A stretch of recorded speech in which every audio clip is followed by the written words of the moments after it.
Hi, this is David Voss, CCIE 11372, and in this video we're going to cover network design principles. Specifically, in this video, you're going to learn about the design of a Cisco ecosystem. Then we're going to talk about the modern organization, specifically organizational IT architecture and the policy cycle. And then finally, we will talk about infrastructure design considerations. And by the end of this video, you will be well versed in all 5 areas. When building a network, choosing the network hardware and software components must be performed with consideration for design, planning, deployment, and support. All phases have design principles that must be taken into account and which will be covered in this video. Today's modern organizational models try to leverage internetworking power and the benefits of the global internet. The modern approach is different in many ways from the traditional organizational model that was based on an isolated network design. Traditional companies have closed structure and a limited ability to integrate with other organizations and other companies from an IT standpoint, which results in limited access to information. These companies are difficult to both partner and interact with because most of the processes and applications are done internally. Therefore, companies that adopt this model are unable to adapt and take advantage of new technologies. Let me give you an example. If I roll out a network with private leased lines over a specific provider using non-standard hardware such as HP, Juniper, and Cisco, and maybe Dell, and then a variety of protocols such as OSPF and ISIS. When it comes time to merge with a company or connect with a company, I'm not ready to do that unless they happen to support the same technologies in the same areas or the locations. As you can see, how are we supposed to connect with this new strategic partner using our existing infrastructure with the wide array of technology platforms and private lines is very difficult. This is the old way of doing things. These disadvantages created the need for a new modern networking organizational model based on a network design that allows partnership and collaboration with other entities. It also provides a more focused expertise over the products and services vital to a company's business model. The reality is that it's much easier for companies running simply just Cisco with, let's say, OSPF and BGP, and who are already leveraging internet-based technologies to communicate with one another, because the infrastructure that is needed is already in place. As you can see here, because this company leverages internet technologies and standard platforms and protocols, it's very easy to integrate with external entities, whether it's a strategic partner or a customer, anybody you need to communicate with or create private connections to. This can easily be done with the leveraging of internet technologies and standard platforms, which can be implemented with a strong policy governance, which we'll talk about very shortly. The design of an ecosystem must include a scalable and flexible network infrastructure that will be able to leverage enterprise networking and the internet, creating an environment that is highly accessible and collaborative, and that can break geographical boundaries and will promote an efficient integration of all stakeholders. The modern organizational model includes the following 4 entities: employees, who consume HR information, data about such things as benefits and job openings, stock reports, schedules, or even expense reporting. These all depend on the corporate intranet. This intranet provides instant access to all of the most recent information and services and application updates used by the employees. The customer-related aspects of a company are online support, technical support, or providing different types of customer services. Depending on the situation, customers might need to access some of the company's resources, for example, opening a support ticket. The vendors and suppliers are involved in the process of ordering, billing, and delivery of the products the company uses. These processes can be very time and labor intensive, So organizations can leverage their existing internetworks to create links to their suppliers and vendors, which lowers costs per transaction. Strategic partners work to create strategic relationships in order to leverage resources and services to complete in-house expertise and skills. This modern organizational model applies to small, medium, and large companies. Designs that support this model are built around a modular architecture that uses technology consistent with the needs of the organization and allows companies to have a network infrastructure that is better suited for scalable applications. Now, when discussing the architectural components of the network, the architecture that Cisco recommends is divided into multiple layers, which make the processes in the organization easier to expand, implement, and scale. So let's go ahead and cover those now. Applications and services comprise the top layer and include organizational goals. Applications and services offer a concrete set of functions that can be accessed by the network, but only by authorized users. This layer also includes productivity tools, such as word processing, databases, and email. The next layer is intelligence solutions, and then there is structured data and business logic. These comprise this middle layer. These elements make the modern network much more intelligent and help support applications and services in an efficient manner. This level includes such functions as messaging, such as chat, VoIP, or video conferencing, database structures, and other content networking solutions. The bottom layer is the foundation of the organizational architecture, the network infrastructure. This is composed of the network platform, the connections that work together to provide a highly available, secure, and scalable network. All of these layers are combined to offer a foundation for all organizational policies, goals, and procedures that are put in place by management and then handed down to the other departments in the company to support the overall goals and mission of the organization. Before designing a network, an important aspect must be considered. All organizations have policies at one level or another. Even if the procedures are not written well, there is some kind of understanding at the management level about the goals of the organization. Organizational policy and procedures are generally a collection of very specific guidelines and rules, which are in written form for all to understand and implement and maintain at every level of the organization in order to reach the well-defined business goals. The organizational policy cycle contains the following three components or steps. First, set the policy. Next, enforce the policy. And then the final step is to maintain and or adapt the policy as needed. Now, the policy makers include the following from top to bottom. You have your board of directors and other executives, departmental management, employees. These can be subject matter experts who can be relied upon to formulate procedures. External consultants and strategic partners can also provide outside input to set policy within an organization. Now, a flexible network infrastructure helps the organization and its customer meets the needs, policies, and procedures to help facilitate these information flows. And designing that network infrastructure involves considering the following essential features recommended by Cisco. First, availability. Critical business applications must have access to network resources on a 24/7 basis. All components of the network infrastructure should be redundant and resilient. Efficiency. The best equipment and software that is tuned for optimal results should be provided. Obviously, this should be accomplished with reasonable costs and investment. Functionality.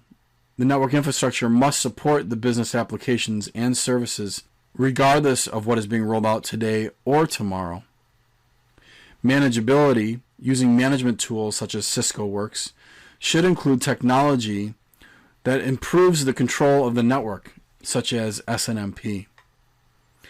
Performance, obviously important applications need to get the bandwidth they need in order to operate correctly, and the latency on the network needs to be within an acceptable range.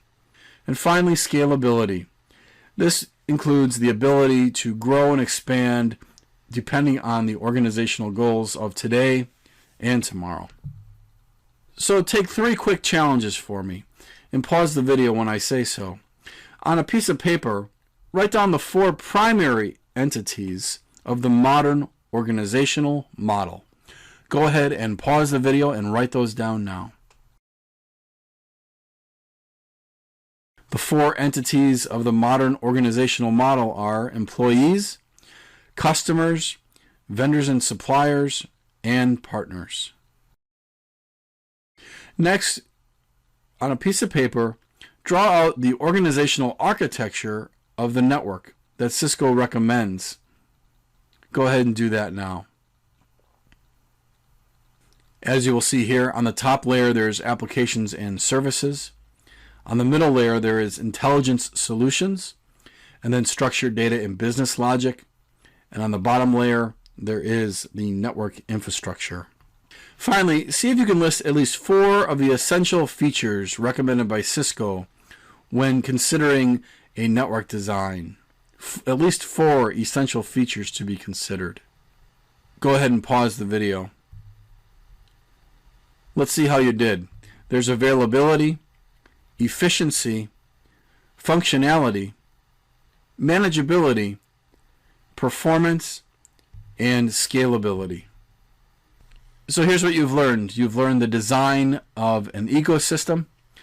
You've learned about the modern organization and organizational IT architecture, as well as the organizational policy cycle, which can and does play a role in infrastructure design considerations. All of this you will need to know for your CCDA exam, and I'm confident if you've mastered the material in this video, you're going to do very well in this area. Thank you, and good luck in your studies.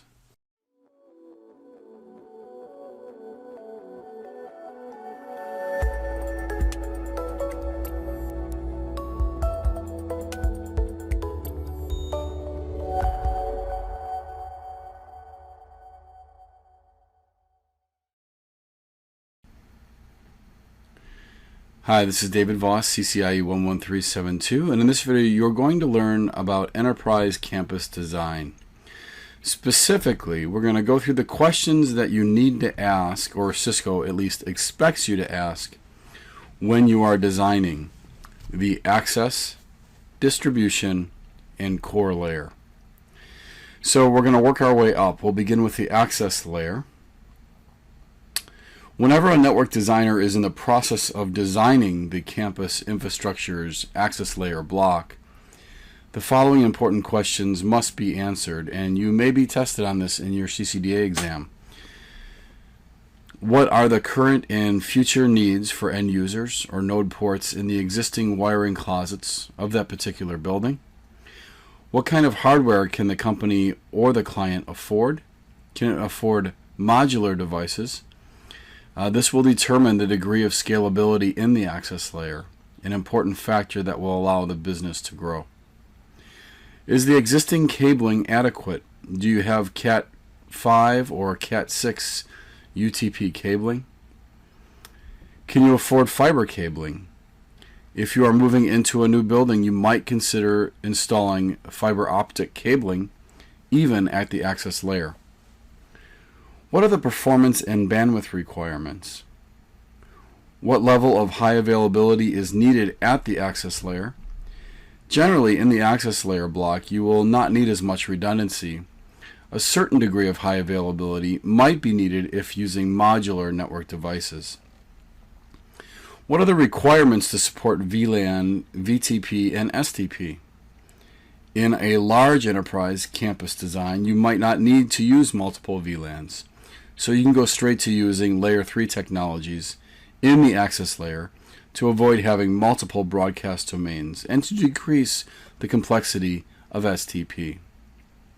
What are the layer 2 traffic patterns for applications? And what multicasting needs and quality of services are necessary at layer 2. Next, we move up to the distribution layer. The distribution layer block combines and aggregates the access layer block components, and it uses layer 2 and layer 3 switching to break up the workgroups or VLANs and isolate the different network segments as failure domains. And it also allows for the reduction of broadcast storms. It acts as a transit module between the access and core layers. Here are some important questions that must be answered before designing the distribution layer block. Should layer 2 or layer 3 switches be used? Cost is a big issue in this decision. The available budget will dictate the hardware that's going to be used. How many total users will you have to support? With a high number of users, such as greater than 500, layer 3 switching will be essential in the distribution layer. What are the high availability needs? Are the distribution layer switches modular and scalable? What type of intelligence services will be used in the distribution layer? You must consider different features that will be implemented in the distribution layer, such as security, quality of service, or multicasting. If any of these features are implemented, layer 3 switching is mandatory. Is the company prepared to manage and configure the distribution layer block? Should training or consultancy be added to the project budget to ensure that this particular block will be properly managed? Will advanced STP features be implemented? You should think about features such as RSTP, backbone fast, or uplink fast when connecting to the backbone block via layer 2. These kinds of features can be found on almost all high-end modern switches and can help optimize and speed up the STP process. If a complete layer 3 switching model is used, you do not have to think about STP or additional features. Finally, the campus backbone block or core layer. The campus backbone design occurs very early in the overall infrastructure design process. As such, what follows are a few important questions you should ask yourself and your customers when it is time to design the campus backbone block. Do you have 3 or more separate locations, that is buildings, in the campus that are connected through an enterprise campus infrastructure? If you only have 2 buildings, you might not need a separate backbone block. A possible solution in this scenario would be to use high-speed fiber connections between the 2 buildings, distribution layers. Based on the present infrastructure, will the solution to the campus backbone be a layer 2 and 3, or just a layer 3 switching solution? In the case of a large enterprise campus, do you have the budget for a full multi-layer backbone solution throughout? Is the organization ready for a high-performance multi-layer switching environment? Things to consider here are training, personnel, budget, applications, support services, and intelligence services. Does the customer want to simplify and lower the number of links between the distribution layer switches and the server farm block edge distribution submodule? If so, you could make changes to or augment the present network infrastructure and redesign the campus backbone. What are the performance needs? The bandwidth needs for all the applications and services should be analyzed. How many high-capacity links or ports are necessary for the campus backbone block? And what are the high availability redundancy demands? Multiple aspects should be taken into consideration, such as redundant connections, modules, and hardware platforms. Obviously, in this video, there's been a lot of questions asked, but all of them are very important questions to ask. We do not design in ivory towers. We must communicate with the customer and understand the needs. All of the questions you've learned today are not only questions you need to know to perform your job well, they could be questions that you would be expected to select if Cisco were to ask you on the CCDA exam, how would you prepare to design the enterprise campus network? Good luck in your studies.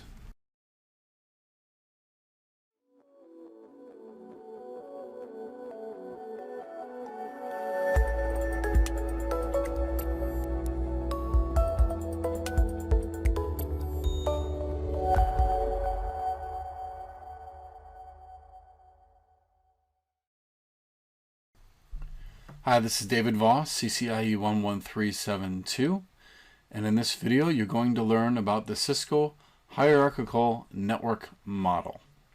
Specifically, you're going to learn about what Cisco calls the core, distribution, and access layers of a campus network. The information is rather straightforward, but it is information you'll need to know very well to do well on your CCDA exam. So let's begin. The most important idea concerning the Cisco Hierarchical Network Model is the step-by-step construction of the network, which implements one module at a time, starting with the foundation. The implementation of each module can be supervised by a network architect, but the details are covered by a specialized team, such as routing or security or voice teams. This modular approach is the key to simplifying the network. Before we cover each module within the network model, let's talk about the main advantages of the Cisco Hierarchical Network Model. There are 8 key advantages: ease to understand and implement, flexibility, cost savings, modularity, it's easily modified, it allows for network growth, it facilitates summarization of networks, and there is also built-in fault isolation. The 3-tier model was created in order to make the construction of networks easier to understand.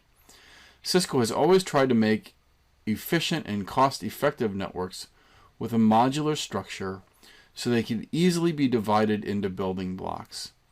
The modular network design facilitates modifications in certain modules after their implementation and makes it easy to track faults in the network.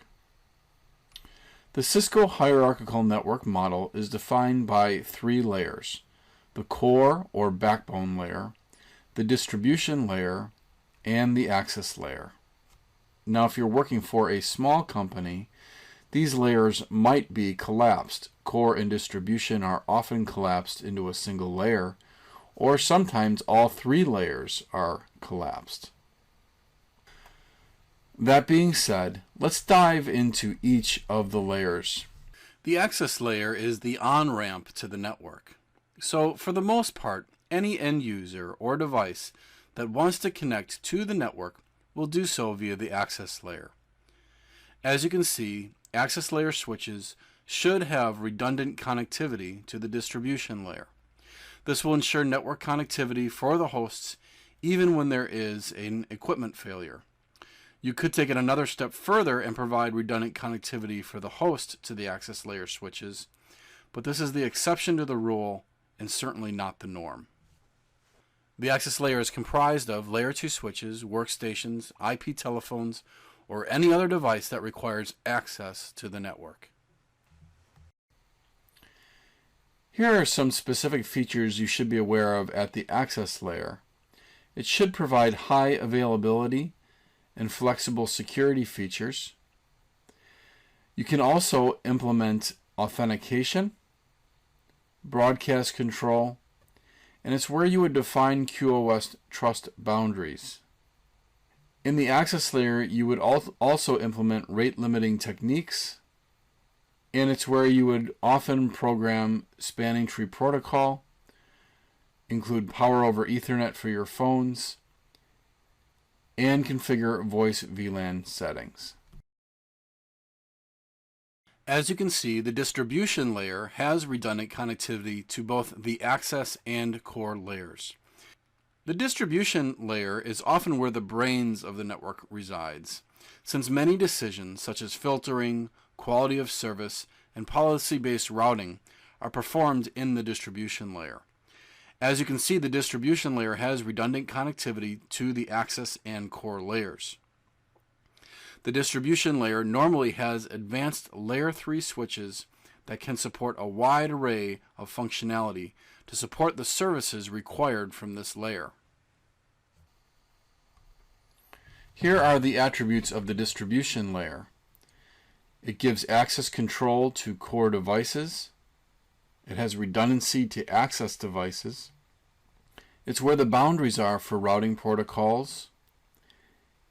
Redistribution occurs at this layer, as well as filtering, route summarization, policy routing, and here you will see your security implemented. It provides separate multicast and broadcast domains using layer 2 and layer 3 technologies, and provides routing between VLANs. It is a media translation and provides boundaries for media, and also provides redistribution. There is a lot going on in the core layer. The high-speed switching fabric ensures that all modules which connect to the core are serviced immediately. You rarely will put any programming on these switches that could cause them to slow down processing. For example, no QoS, no ACLs. Rather, you want to keep it so that these high-end switches spend their time processing, forwarding traffic rather than doing anything else. Although it's not always required to have redundancy to and from the distribution and access layers, redundancy is certainly required in the core. As you can see, the core is the hub for the interconnects in the network. It connects to the server farm, to the distribution layer, and then off to the enterprise edge as well. So having a high-performing core is critical. Here are some key features of the core layer that you will want to memorize. The core layer is high speed, it's reliable, it's redundant, it has fault tolerance and load balancing, it has manageability and scalability. In the core layer there are no filters, packet handling, or other overhead that would slow traffic down or the processing of traffic down. It has a limited but consistent diameter, and it can provide quality of service. The Cisco core distribution and access layer hierarchical model is rather straightforward, but that's the point. Cisco wants you to know this by memory and the features of each of the modules in preparation for your CCDA exam. Not only by watching this video are you prepared for your CCDA exam regarding these areas, you're also a much better engineer now that you understand the basic organization of a campus network. Good luck in your studies.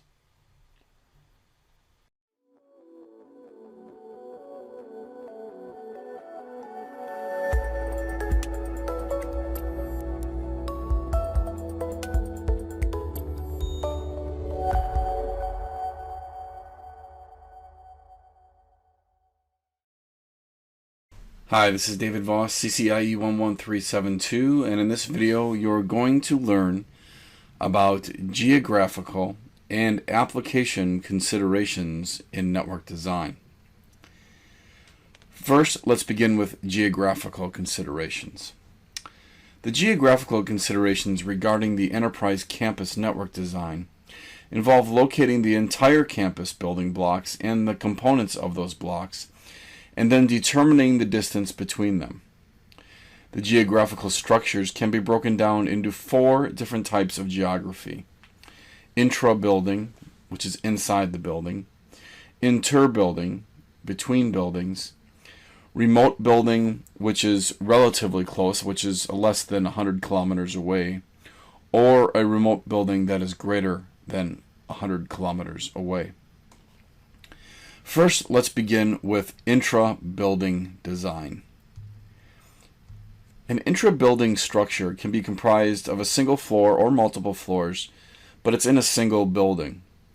The goal is to connect all the different components, such as servers, workstations, printers, and give all of them access to the network resources depending on their type of system. The access and distribution layers are typically located in an intra-building area. User workstations are connected either to a wiring closet or directly to an access layer switch that is connected to a distribution layer switches, and then ultimately those are connected into the core. Inter-building design, now with this network structure, links individual buildings in the campus or corporate complex using the distribution layer, or it could be at the core layer as well, depending on the size of the organization. The distance between buildings should range from a few hundred meters to a few kilometers, usually less than 1 mile. The connection between the buildings should provide as high bandwidth and throughput as possible. Now, another issue is ensuring that there is very little environmental interference. So the typical medium used in this case is optical fiber. The optical fiber used can be either multi-mode fiber or single-mode fiber. Multi-mode and single-mode fiber share common characteristics. The cabling uses glass or plastic fibers to move the information from building to building. The cables are made from a bundle of threads, each of which can transmit messages modulated under light waves. Optical fiber has greater bandwidth than copper cables, so it can carry more data, and it is less susceptible to interference. Fiber optic cables are also much thinner and lighter than metal wires, and data can be transmitted digitally, which is the natural way in which computer data moves, rather than through analog signaling. Now, the big disadvantage of fiber optic is that the cables are more expensive to install. They're often more fragile and difficult to split up. But despite these disadvantages, fiber optic cabling is becoming more and more popular for local area networking and telecom provider infrastructure. Let's look at the differences between multi-mode and single-mode fiber. Multi-mode has the following characteristics: specific installation and performance guidelines. It also has specific connectors. Concurrently transports multiple lightweight waves and modes within the core. Used for relatively short distances. Typical diameter is 50 to 62.5 micrometers. Bandwidth is usually up to 10 gigabits per second. Range is 550 meters when using gigabit Ethernet. Used between nodes and between buildings. And it's obviously more expensive than copper. Single-mode fiber has the following characteristics: specific installation and performance guidelines. Carries a single light laser. Typical diameter of a core is 2 to 10 micrometers. Bandwidth is usually up to 10 gigabits per second. Range is up to 100 kilometers when using gigabit Ethernet. But the key to remember is single mode is used between nodes and buildings for longer distances than multi-mode fiber.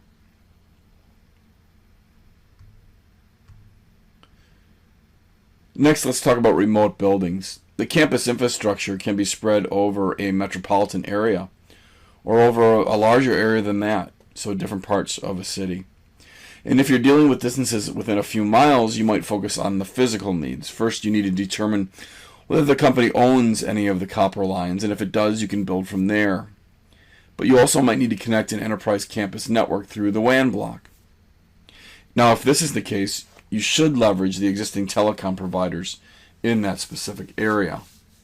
And then you also may want to consider using satellite or various wireless technologies to connect your site as well. But as the distance between the sites grows, the following actions will occur. Connectivity costs increase, required throughput will decrease, and importance of availability will decrease. Next, let's talk about network applications. Another important factor when designing campus switching is considering the network applications that will be used. Once the physical and geographical aspects are clear, the network designer needs to characterize what types of applications will be processed within the network. The first category of applications that must be identified involves the critical or core applications, and the rest of the services fall under the optional intelligence category. The network applications can be divided into 4 types: client-to-client applications, client-to-distributed server applications, client-to-server farm applications, and client-to-enterprise edge applications. So here's what you've learned. You've learned about design considerations, not only for geography, but also for application types. And then you need to know how to break out systematically what type of design challenges are you facing, so that you just aren't trying to design generally, but you're being specific about the geographical issues you're facing, but also the network applications that you need to support. I wish you the best of luck in your studies. Thank you.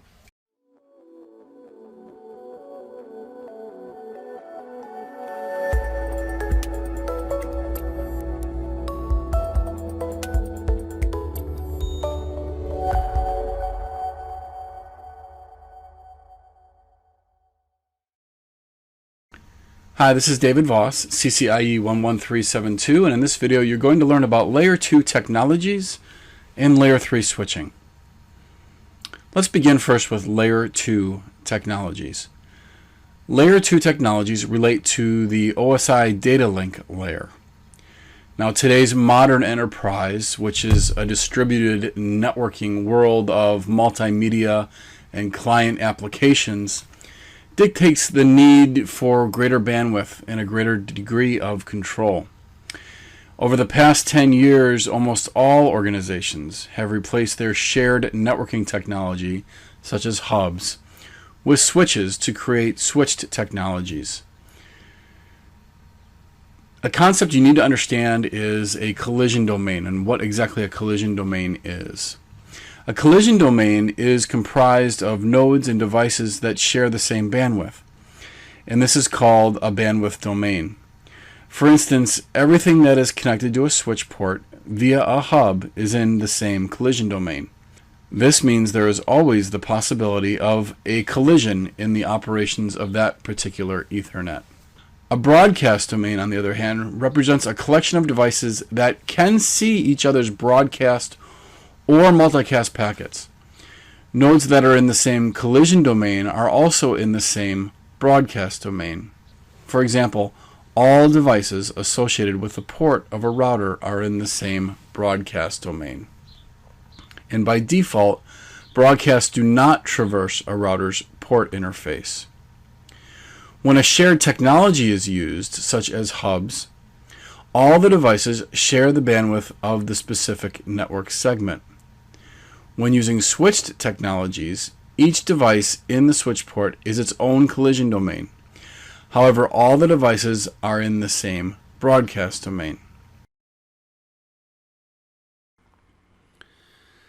Now, here's some of the basics. Why LAN switches? Why did they overtake the market? There was a time when bridges were quite popular. Well, LAN switches have quite a few advantages over bridges. Specifically, they have more ports than a bridge would ever be capable of supporting. Micro-segmentation allows individual hosts to be connected to individual ports. They operate at hardware speed using ASICs versus software used by bridges. They support Layer 3 and Layer 4 packet switching by using MLS features. We'll talk about that a little bit later. And finally, probably the most important feature of LAN switching nowadays is the VLANs. So they can use VLANs to create smaller logical broadcast domains on your network. Now, let's just get back to basics here. LAN switching is a form of packet switching, which is used on local area networks. LAN switches provide, and as you already know, they provide much higher port density and at a much lower cost than traditional bridges did. Now there are three main forwarding techniques that can be used by switches: store and forward, cut through, and fragment free. Let's just do a basic drawing here to better understand these concepts. So let me draw out first a frame that is passing through a switch. And then after I draw this frame, I'm going to draw a line here, and that will designate the memory of the switch. So if the frame is passed into memory, we will designate it by going underneath this line. Let's cover cut-through switching first. With cut-through switching, the LAN switch copies into its memory only the destination MAC address, which is located in the first 6 bytes of the frame. The switch looks up the destination MAC address in its switching table and determines the outgoing interface port, and then forwards the frame to its destination through the designated switch port. A cut-through switch reduces delay because the switch begins to forward the frame as soon as it reads the destination MAC address. This is in contrast to store and forward switching. Store and forward switching means that the LAN switch copies each complete frame into its switch memory buffers, and then it computes a CRC check for errors. The CRC check uses a mathematical formula to determine whether the frame is errored. And if an error is found, it's discarded. But if it's error-free, the switch will forward the frame out the appropriate interface port. Finally, there's fragment-free switching, which is also known as runtless switching. Basically, frames that are damaged, which often happen by collisions, are often shorter than the minimum valid Ethernet frame size of 64 bytes. If a frame is smaller than 64 bytes, the switch will discard that frame. Fragment-free is a faster mode than store and forward, but there still exists a risk of forwarding bad frames because you do not have the CRC check. Now, LAN switching can be characterized as either symmetric or asymmetric. Now, symmetric switching provides evenly distributed bandwidth to each port on the switch. And this is typically used in a peer-to-peer desktop environment. Where you see asymmetric switching is when we're talking about endpoints communicating with bandwidth-intensive services such as servers. So this provides unequal bandwidth between ports on a switch. And this is actually the most common type of switching, and it's optimized for client-server environments. You may have a server that demands a 10 gigabit port, where many of your clients obviously don't need that much speed and may only have a 1 gigabit port, or if you have an older switch, a 100 megabit port.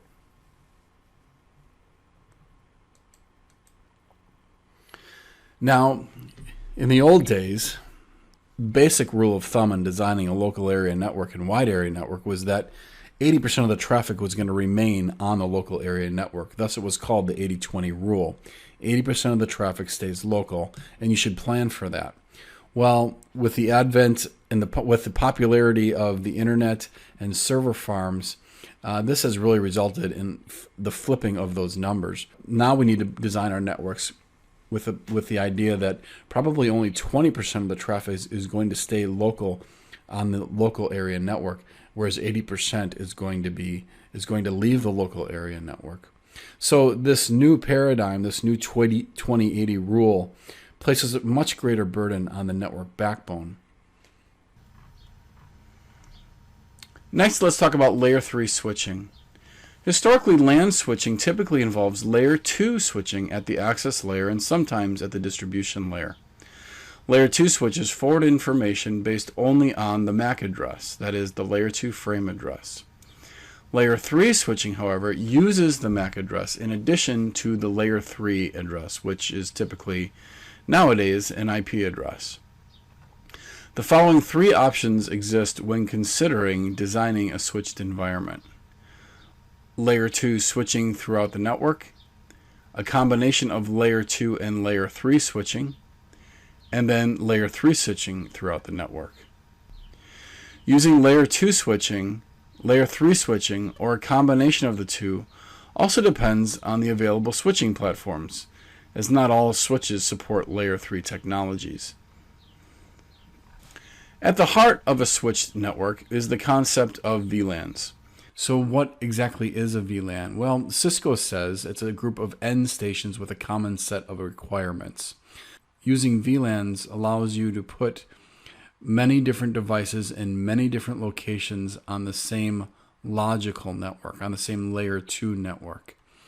In the past, without VLANs, you would have had to rely upon simple hardware solutions, but a VLAN allows you to virtualize your layer 2 segment. VLANs are usually associated by the same subnet, so normally devices on a VLAN are sharing the same subnet. And with this in mind, they're sharing the same broadcast domain. That is the norm. And then VLANs must be routed to communicate with other VLANs. So it is a true layer 2 segment. A VLAN is not going to be able to communicate with another VLAN unless it is passed through a layer 3 device which can route it. Now, there are two types of switch port types. for VLAN membership that we need to understand. And the first is the access port. Now, access ports can only belong to a single VLAN. Now, when you think of an access port, it's pretty much probably what you think of. It's usually for end devices like a workstation or a server. It is a device that is an end station, and again, access port can only belong to a single VLAN. Typically used to connect end devices, and there are two methods to assign ports to VLANs for these access ports. The first, which is by far the most popular, is the static VLAN assignment. So an administrator actually doing it, and then dynamic VLAN assignment, which is done by a server. So let's dig a little bit more into those two concepts. So when we have a static VLAN assignment, the network administrator is actually manually configuring a switch port to be a part of a VLAN. The network administrator is programming the port to say, you are going to be an access port and you're going to be associated with this specific VLAN.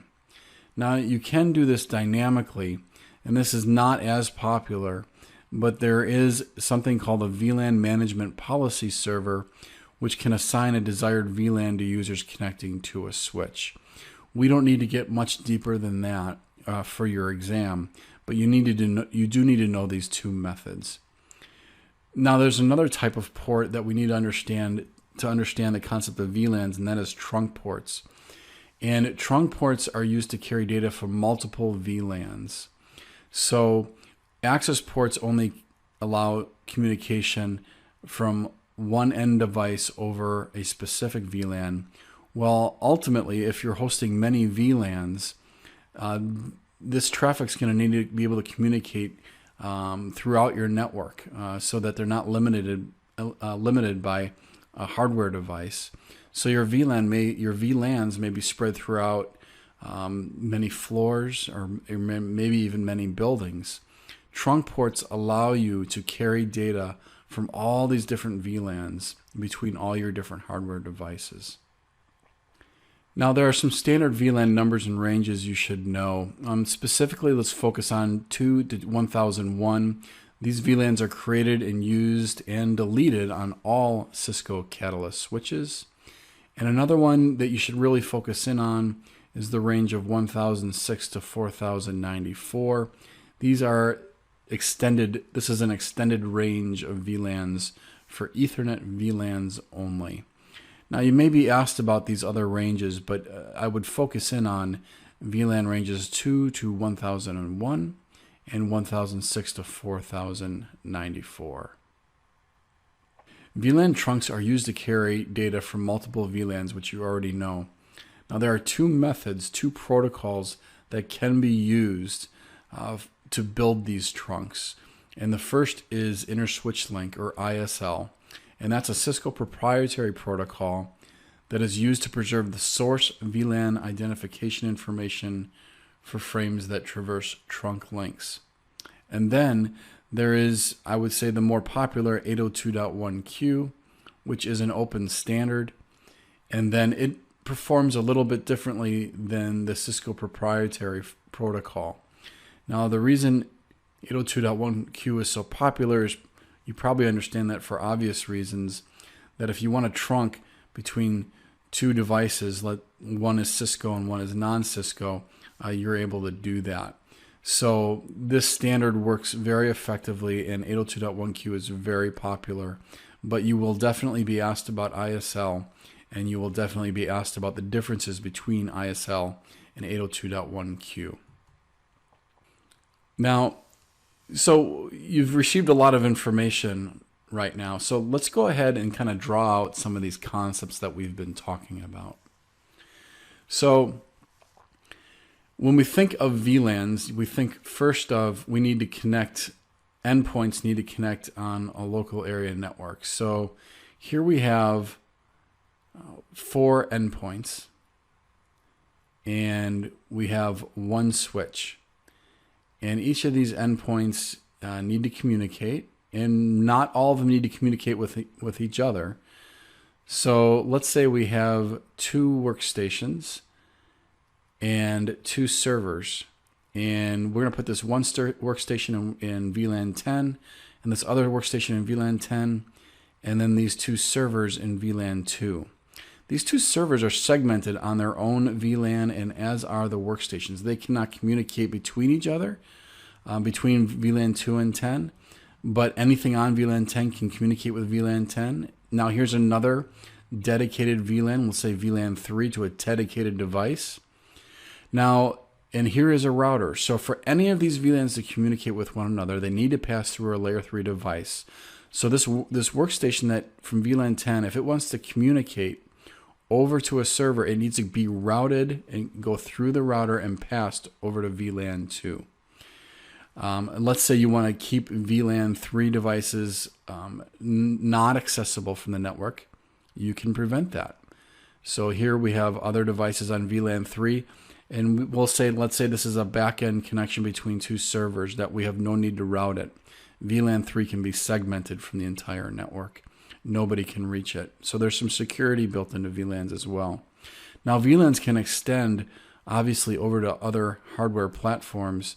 So this router is connected to another switch, and on this switch, let's say that's in a different building, we have another device on VLAN 2, another device, another endpoint on an access port to VLAN 10.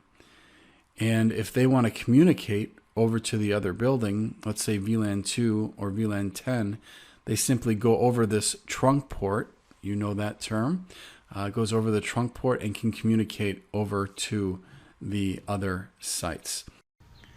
When designing a full layer 2 environment using VLANs, a router might be used to provide routing between the VLANs. This technique is called router on a stick because only one router interface is used to carry all the VLANs. When exclusively using layer 2 switches and VLANs throughout the network, all the policies, access lists, and quality of service rules will be managed at the data link layer. The policy capabilities are very limited at the data link layer, but they are greatly enhanced in layer 3 switches. Another area in which layer 2 switches are limited is load sharing capabilities used to ensure redundant links, that is, multiple paths throughout the network. This is because layer 2 switches only know about MAC addresses and they cannot perform intelligent load sharing, for example, based on a destination network. Layer 3 switches can do that. Layer 3 switches also support dynamic routing protocols. Therefore, with layer 2 switching, the load can be shared only on a per VLAN basis. In addition, when using layer 2 switches only, the basis of all failures, or the failure domain, will be isolated to the VLAN only. On the other hand, in a multi-layer environment, the failures can be better isolated at the access layer, to the core layer, or even particular network segments. In a layer 2 switched environment, only STP, that is Spanning Tree Protocol, offers convergence and loop control. However, when using layer 3 switching, this feature can also be implemented at the distribution and core layers using routing protocol technologies such as OSPF or EIGRP. And when considering cost, using layer 2 everywhere is the cheapest solution, but this is also much less flexible and much less manageable. Using layer 3 switches throughout the network is the most expensive option, but it's very powerful and flexible. A compromise would be to implement layer 3 switches only in the distribution layer, and then eventually, as the budget allows and the network scales, extend the layer 3 switches into the core layer for full layer 3 switching at the distribution and core layers. So in this video, you've learned about layer 2 technologies and layer 3 switching. And this information will provide you with a solid foundation to do well on your CCDA exam. Thank you.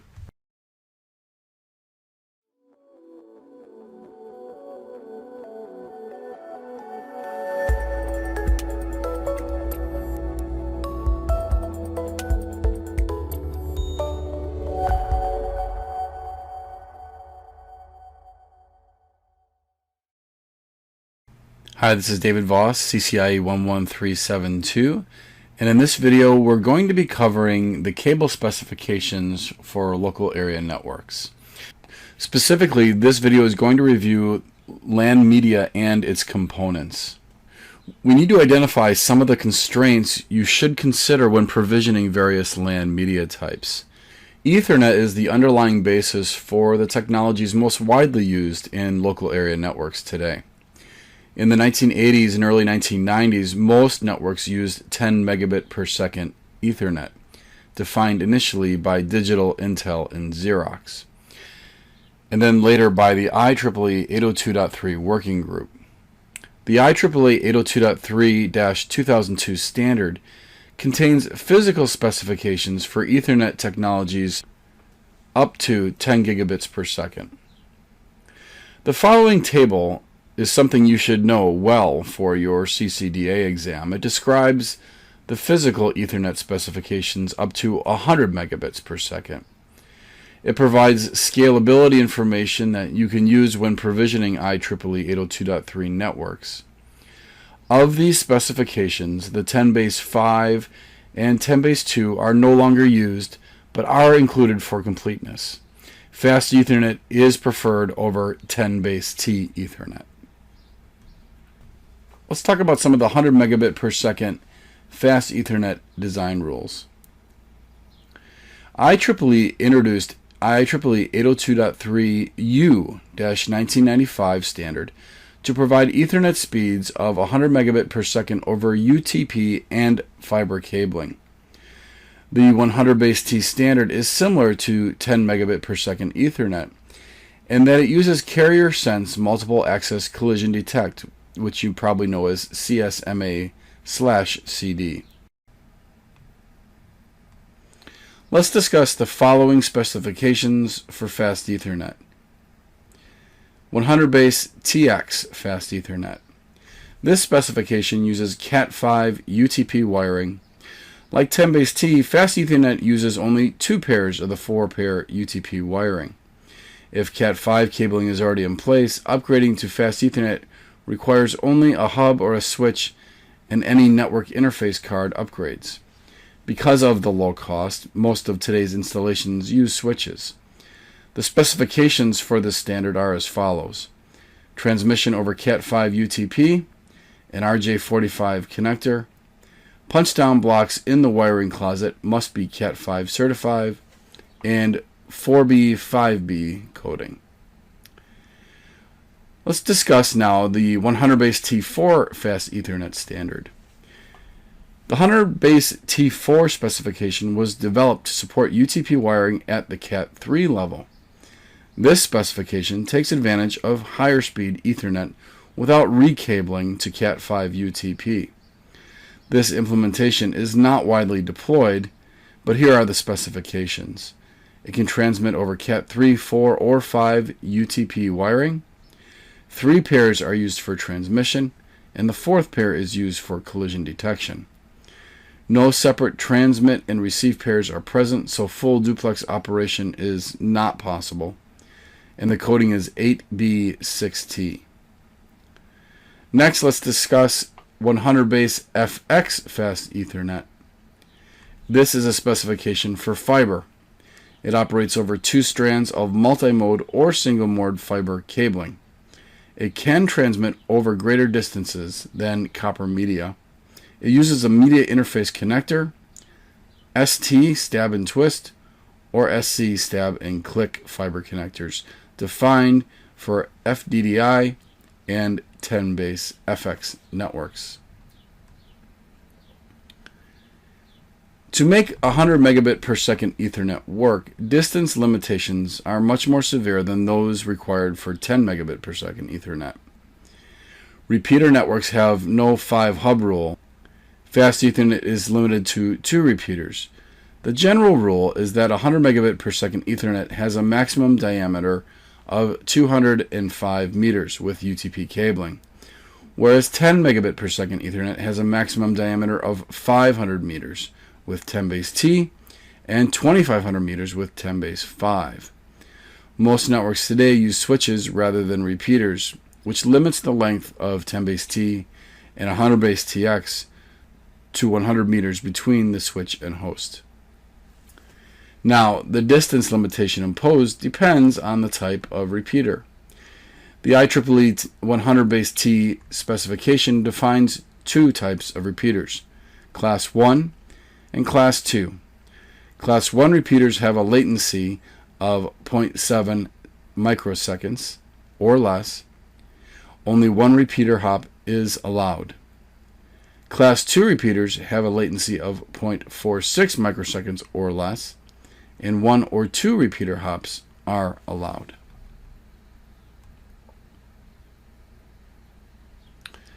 Now let's talk about Gigabit Ethernet design rules. Gigabit Ethernet was first specified by two standards, IEEE 802.3Z-1998 and 802.3AB-1999. The IEEE 802.3Z standard specifies the operation of Gigabit Ethernet over fiber and coax cable and introduces the Gigabit Media Independent Interface, the GMII. These standards are superseded by the latest revision of all the 802.3 standards included in IEEE 802.3-2002.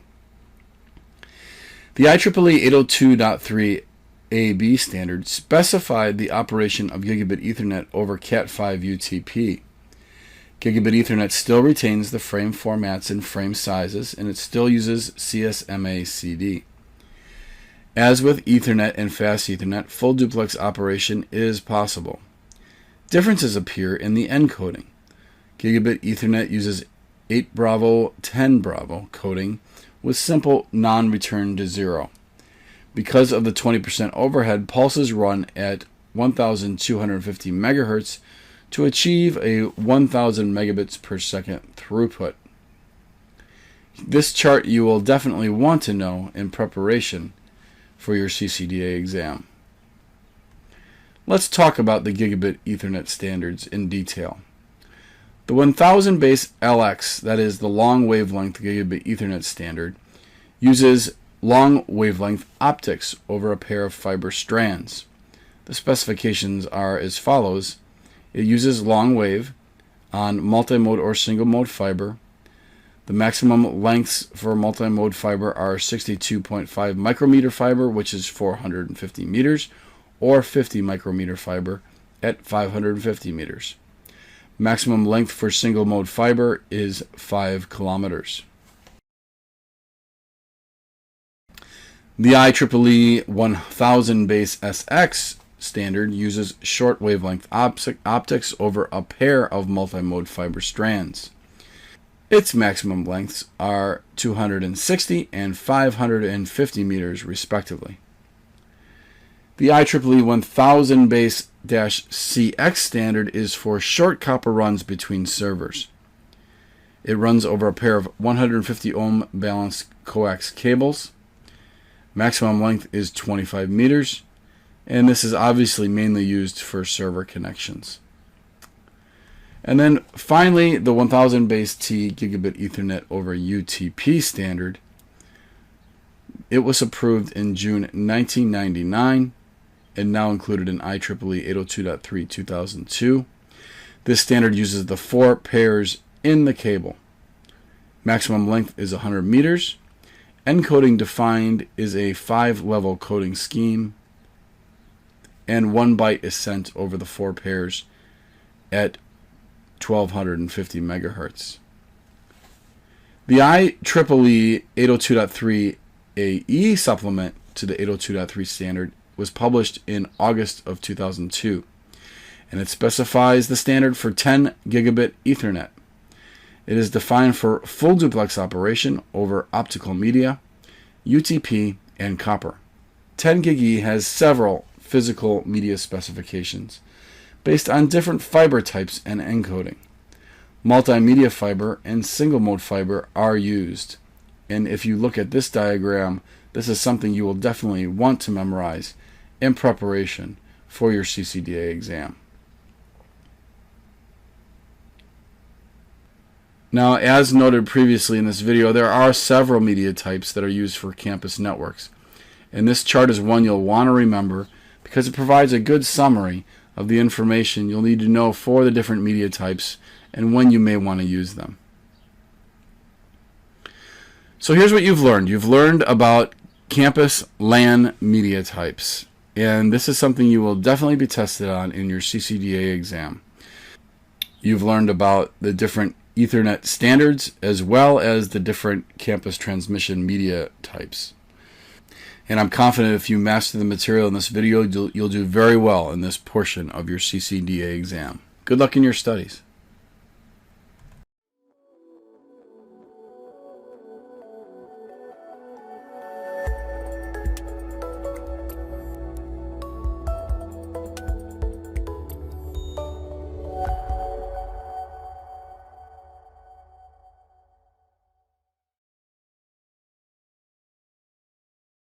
Hi, this is David Voss, CCIE 11372, and in this video you're going to learn about analyzing traffic in preparation for your CCDA exam.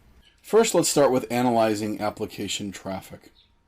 One of the first enterprise campus design issues refers to analyzing the application traffic as it relates to the switched network design. The traffic patterns usually fall into one of the following scenarios: local with a segment, module, and submodule, or distant, remote traffic patterns. This implies traversing different segments or crossing submodules or modules in the campus design. Networks were originally designed according to the 80-20 rule, which states that 80% of the traffic is internal, 20% is remote. This concept has changed with the evolution of enterprise networking and distributed server networking in modern campus networks. So the ratio now is 20-80, whereas 20% is for local traffic and 80% is for traffic that crosses between modules and segments. This change occurred as a result of servers no longer sitting in the workgroup areas. Generally, the application and backbone servers are placed in a server farm area. This puts a much higher load on the backbone because much of the traffic from the client side is going to the servers in the server farm through the core layer devices. This changes the way you will analyze application traffic. In order to exemplify the 80-20 rule, consider a workgroup area with various devices connected to a basic layer 2 switch using VLANs. The Inter-VLAN routing is accomplished on the routers that also allow access to an email server. According to the 80-20 rule, 80% of traffic stays within the VLAN, whereas 20% of the traffic is going to the email server. On the other hand, for example, in the modern 20-80 rule, consider a situation in which there are multiple logical departments using common resources with applications distributed throughout the organization. This means there are no dedicated servers located within the department, for example, database or file servers. All the data is stored in the server farm block. The end user's devices connect to a series of layer 2 or low-end layer 3 switches before reaching the distribution layer block, where the high-end layer 3 switches with high availability are located. The data flow finally reaches the server farm block consisting of modern database servers such as email, applications, databases. In this example, the traffic distribution reflects the 20-80 rule, meaning 20% of the network traffic stays local, while 80% of the traffic is moving across the distribution layer and backbone of the network. This is the reason you want your distribution and core layer links to be highly available and fast in order to move data across the enterprise quickly. The diagrams presented here represent a single building, but in large campus enterprise you would have multiple buildings connected by the network backbone module. The network backbone is connected to the edge distribution submodule in order to provide external access from the network. Next, let's discuss analyzing multicast traffic. With the incredible advances of collaboration tools using the World Wide Web and the Internet, it is very likely that the organization will have to support multicast traffic. The process of multicasting opposed to the process of broadcasting or unicasting has the advantage of saving bandwidth because it sends a single stream of data to multiple nodes. The multicasting concept is used by every modern corporation around the world to deliver data to groups via the following methods: corporate meetings, video conferencing, e-learning solutions, webcasting information, distributing applications, streaming news feeds, and streaming stock quotes. Multicast data is sent as a multicast group, and users receive the information by joining that group using IGMP, or Internet Group Management Protocol. Cisco multicast-enabled routers can be used running multicast routing protocols such as PIM, Protocol Independent Multicast, so that they can forward the incoming multicast stream to a particular switch port. Cisco switches effectively implement multicasting using two main protocols: CGMP, which is Cisco Group Management Protocol, and IGMP snooping. CGMP allows switches to communicate with multicast-enabled routers to figure out whether any users attached to the switches are a part of any particular multicasting groups and whether they are qualified to receive the special stream of data.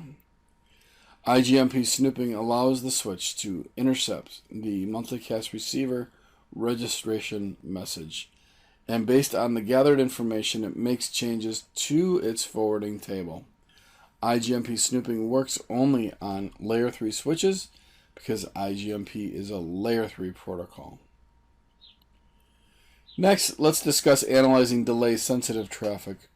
If using multicasting or web streaming, e-commerce, e-learning solutions, or IP telephony, the traffic involved in this process will be delay-sensitive, and QoS techniques might be necessary to ensure that this type of traffic is treated with priority. In Layer 3 applications, such as frame relay environments, using EIGRP, OSPF, or BGP as routing protocols with the ISP, it is very common to use QoS techniques to shape and control traffic at the IP layer. You can also use QoS at Layer 2.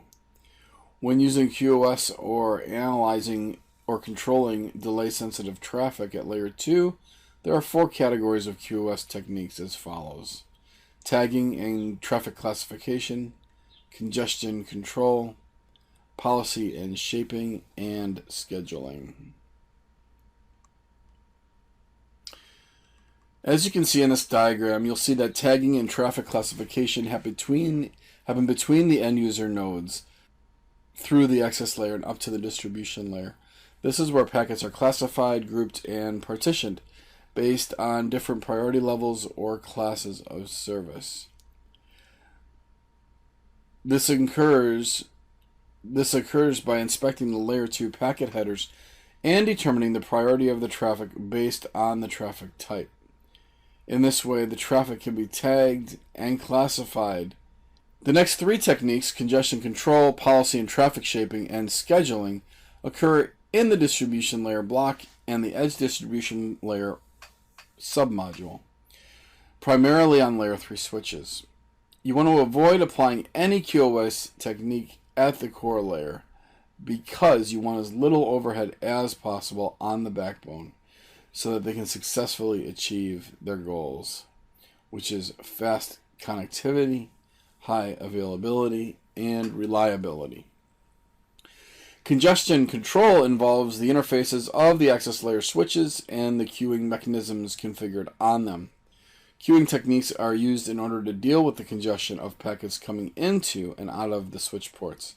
This method ensures the traffic from critical applications will be forwarded properly, especially when using real-time applications.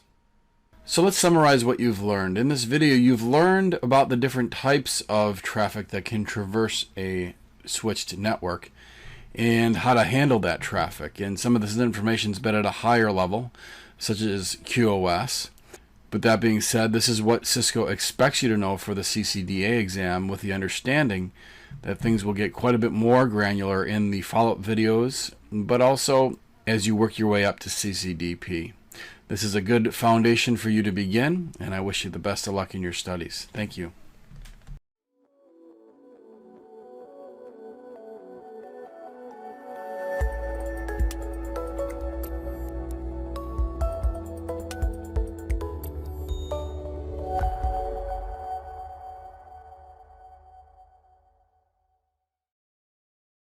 Hi, this is David Voss, CCIE 11372, and in this video you're going to learn about network resiliency and fault domains in preparation for your Cisco CCDA exam.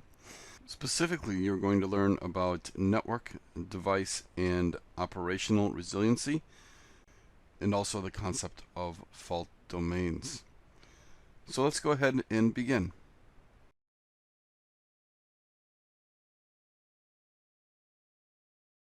There are three major resiliency requirements which encompass most of the common types of failure conditions.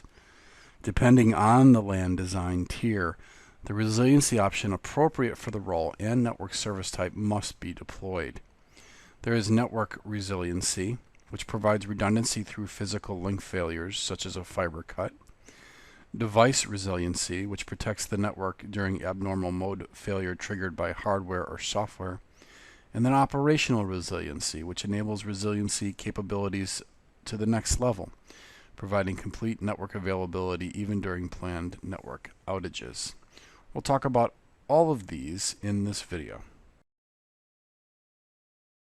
First, we'll talk about network resiliency. The most common network fault occurrence in the LAN network is a link failure between two systems. Link failures can be caused by issues such as a fiber cut, miswiring, line card module failure, etc. In the modular platform design, the redundant parallel physical links between distributed models in two systems reduces fault probabilities and can increase network availability. It is important to remember how multiple parallel paths between two systems also affect how higher layer protocols construct adjacencies and loop-free forwarding topologies. Deploying redundant parallel paths in the recommended borderless campus design by default develops a non-optimal topology that keeps the network underutilized and requires protocol-based network recovery. In the same network design, the routed access module eliminates such limitations and enables full load balancing capabilities to increase bandwidth capacity and minimize application impact during a single path failure. To develop consistent network resiliency service in the centralized main and remote campus sites, the following basic principles apply. Deploying redundant parallel paths is a basic requirement for network resiliency at any tier. It is critical to simplify the control plane and forwarding plane operation by bundling all physical paths into a single logical bundled interface, such as Ether channel. Implement a defense in-depth approach to failure detection and recovery. An example of this is configuring the UDLD protocol, that's unidirectional link detection, which uses a layer 2 keep alive to test that the switch-to-switch links are connected and operating correctly, and acts as a backup to the native layer 1 unidirectional link detection capabilities provided by 802.3z and 802.3ae standards. Ensure that the network design is self-stabilizing. Hardware or software errors may cause ports to flap, which creates false alarms and destabilizes the network topology. Implementing route summarization advertises a concise topology view of the network, which prevents core network instability. Next, let's talk about device resiliency. Another major component of an overall campus high availability framework is providing device or node level protection that can be triggered during any type of abnormal internal hardware or software process within the system. Some of the common internal failures are software triggered crash, power outages, line card failures, etc. LAN network devices can be considered as a single point of failure and are considered to be a major failure conditions because recovery may require a network administrator to mitigate the failure and recover the system. The network recovery time can remain undeterministic, causing complete or partial network outage depending on the network design. Redundant hardware components for device resiliency vary between fixed configuration and modular Cisco Catalyst switches. To protect against common network faults or resets, all critical borderless campus network devices must be deployed with a similar device resiliency configuration. Let's talk about the basic redundant hardware deployment guidelines at the access layer and collapse core switching platforms in the campus network. Redundant power system. So redundant power supplies for network systems protect against power outages, power supply failures, and so on. It is important not only to protect the internal network system, but also the endpoints that rely on power delivery over the Ethernet network. Redundant power systems can be deployed in the following two configuration modes. Modular switch. This is where dual power supplies can be deployed in modular switching platforms such as the Cisco Catalyst 6500 or 4500E series platforms. By default, the power supply operates in a redundant mode, offering 1+1 redundant option. In modular Catalyst and Nexus switching systems, the network administrator must perform overall power capacity planning to allow for dynamic network growth with new line card modules. The other option is fixed configuration switch. Depending on the switch that you're running, fixed configuration switches offer a wide range of power redundancy options. Cisco Stack Power can be one of them, especially in the Cisco Catalyst 3750X series platform. To prevent network outages on fixed configuration Catalyst switches, they must be deployed with power redundancy. Next, redundant control plane. Device or node resiliency in modular Cisco Catalyst 6500E or Nexus 7000, 4500E in Cisco StackWise Plus platforms provides 1+1 redundancy with enterprise class, high availability, and deterministic network recovery time. The following subsections provide high availability design details as well as graceful network recovery techniques that do not impact the control plane and provide constant forwarding capabilities during failure events. So, to minimize the amount of time the network is unavailable to users, following a switchover from a primary to a secondary device. The main goal is to continue forwarding IP packets after the route processor switchover. NSF is supported by a wide variety of dynamic routing protocols. If a router is running one of these protocols, it can detect the internal switchover and take the proper steps to continue forwarding network traffic using and leveraging the forwarding information base while recovering route information from its peer devices. Cisco NSF with SSO is a mechanism of supervisor redundancy that is part of the iOS software and provides extremely fast supervisor switchover at layer 2, 3, and 4. SSO allows the standby route processor to take control of the device once a hardware or software fault occurs on the active route processor. SSO synchronizes the following parameters: startup configuration, startup variables, the running configuration, layer 2 protocol states for ports and trunks, layer 2 and layer 3 tables, access control lists, and QoS tables. Next, let's talk about operational resiliency. Designing the network to recover from failure events is only one aspect of the overall campus nonstop design. Converged network environments are continuing to move forward, requiring true 7x24x365 availability. The borderless campus network is a part of the backbone of the enterprise network and must be designed to enable standard operational processes, configuration changes, and software and hardware upgrades without disrupting network services. The ability to make changes and upgrade software and/or replace or upgrade hardware becomes challenging without a redundant system in the campus core. Upgrading individual devices without taking them out of service is similarly based on having internal component redundancy.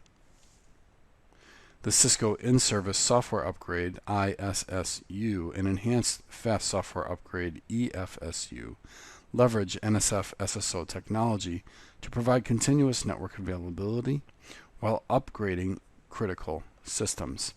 This helps to greatly reduce the need for planned service downtime and maintenance.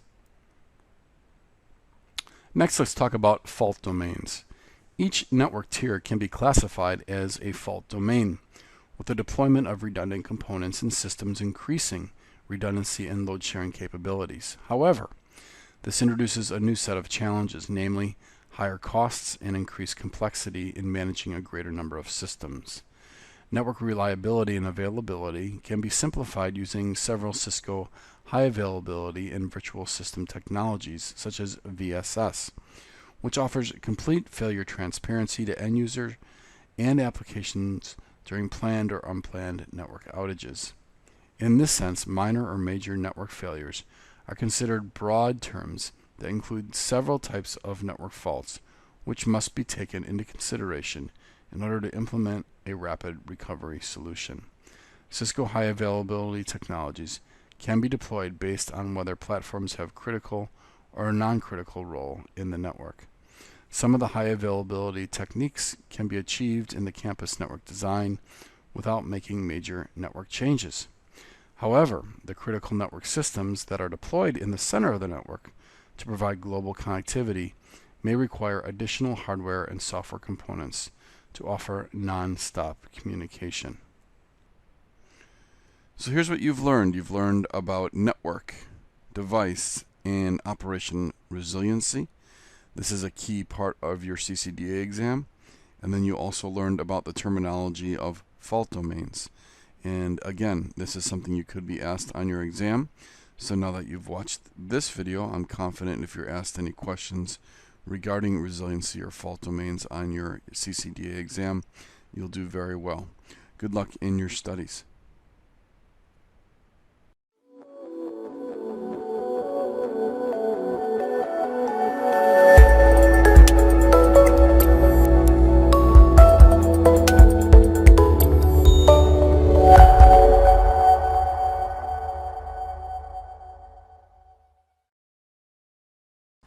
Hi, this is David Voss, CCIE 11372, and in this video we're going to be covering high availability introduction and the Cisco supported protocols to ensure a highly available environment.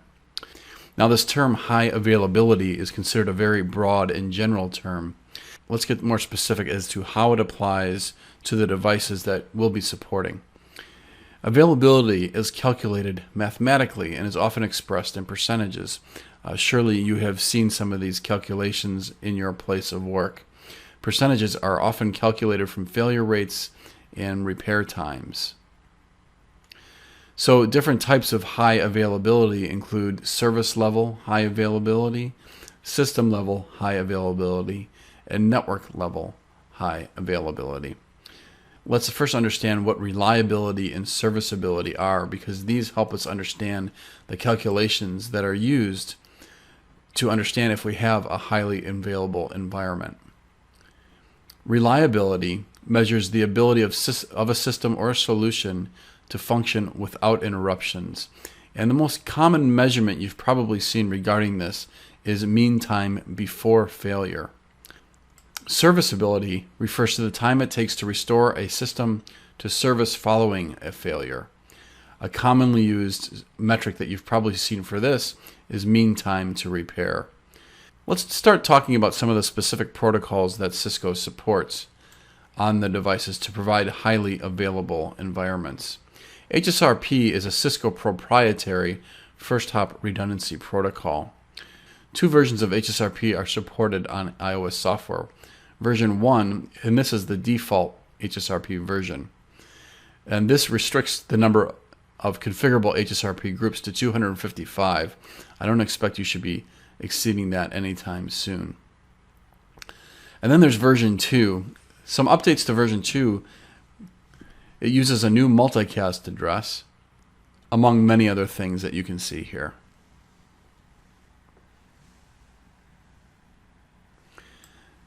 Finally, HSRP authentication gives you the option of plain text or MD5 authentication. MD5 authentication can be configured with or without keychains. When implementing HSRP, two or more routers are configured with a standby IP address on a broadcast interface, usually an Ethernet segment. So while they will each have a local IP address, in this case .2 and .3, a passive election is held to determine the active router, which is actually answering for the gateway IP address .1. The active router answers ARP requests for the standby IP address with a virtual MAC address, so that the host sends packets to the gateway IP address, winds up sending it to the active router. Now, if the active router dies, then another election is held. And in this case, traffic would go out the .3 interface, even though traffic would still be pointing to the virtual .1 IP address. So let's configure HSRP in a lab. First, we're going to assign an IP address to the interface.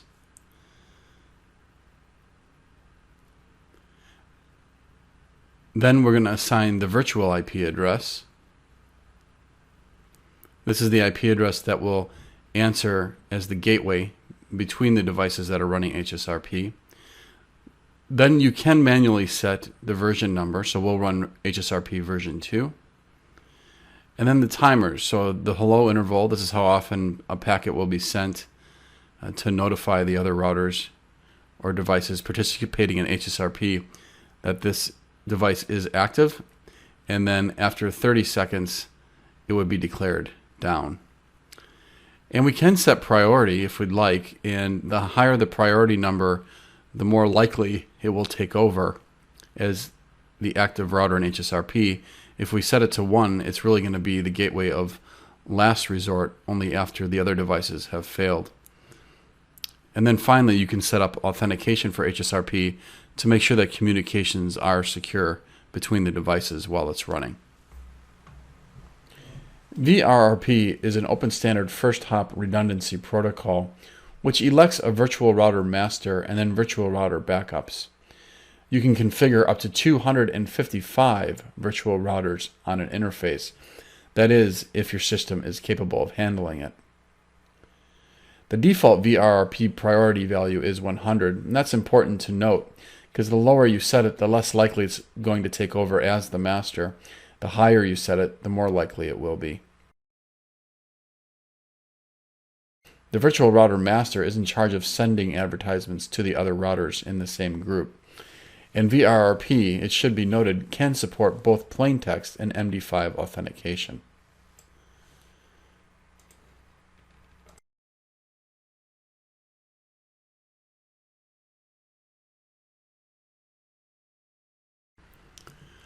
So let's say we have 3 switches with VRRP, which is non-proprietary. In VRRP, one router is elected as the virtual router master, and the other routers are acting as backups in case the virtual router master fails. So in this case, the master has been elected.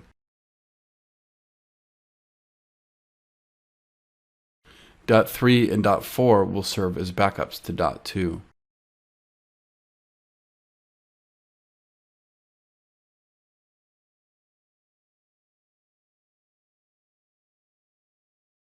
.2 will answer to the virtual IP address, and if it were to fail, then a backup device would take over.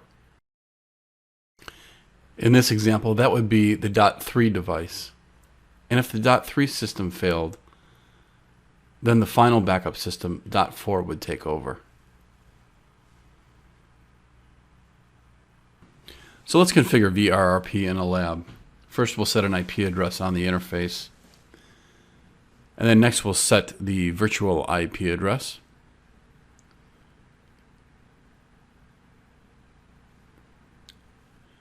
Next we'll configure the advertise timers. So this configures the interval between successive advertisements by the virtual router master in a VRRP group. The unit of interval is in seconds. The default interval is 1 second, and all routers in the VRR group must use the same timer values. Then we set the priority. The default priority is 100, but we're going to knock that down a bit so that this device does not take over unless absolutely necessary. And then finally, you can configure authentication. Next, let's cover GLBP. GLBP allows multiple gateways in the same GLBP group to actively forward traffic. So instead of just one device forwarding traffic, you can have multiple. Gateways communicate via hellos messages that are sent by default every 3 seconds. The GLBP group members elect one gateway to be the AVG. Now the AVG answers all ARP requests to the virtual router address and assigns a virtual MAC address to each member of the GLBP group. GLBP has many other features, but you should really focus on the fact that GLBP does provide load sharing and many different load sharing methods, host dependent, round robin, and weighted. And it does support plain text and or MD5 authentication. But the big advantage, and the question you're most likely to get regarding GLBP, is when would you use it? And you would use it if you would like to load balance between devices. GLBP provides a standby IP just as HSRP, but it also provides multiple virtual MAC addresses. So when a host on the connected network sends an ARP request, one of the routers answers with the virtual MAC address.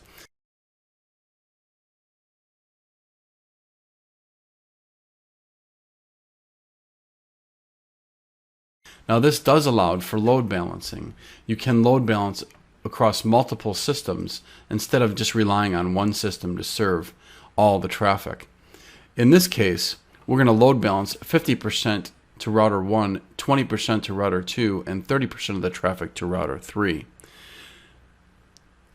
This can be done because you're using virtual MAC addresses,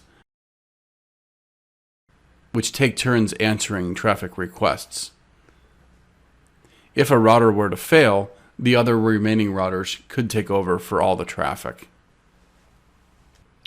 Here's an example of GLBP programming. As you can see, an IP address is assigned to the interface, and then a virtual IP address 10.0.1.1. The timers, hello timer, is set to 10 seconds, and after 30 seconds, this device would be considered down and no longer participating.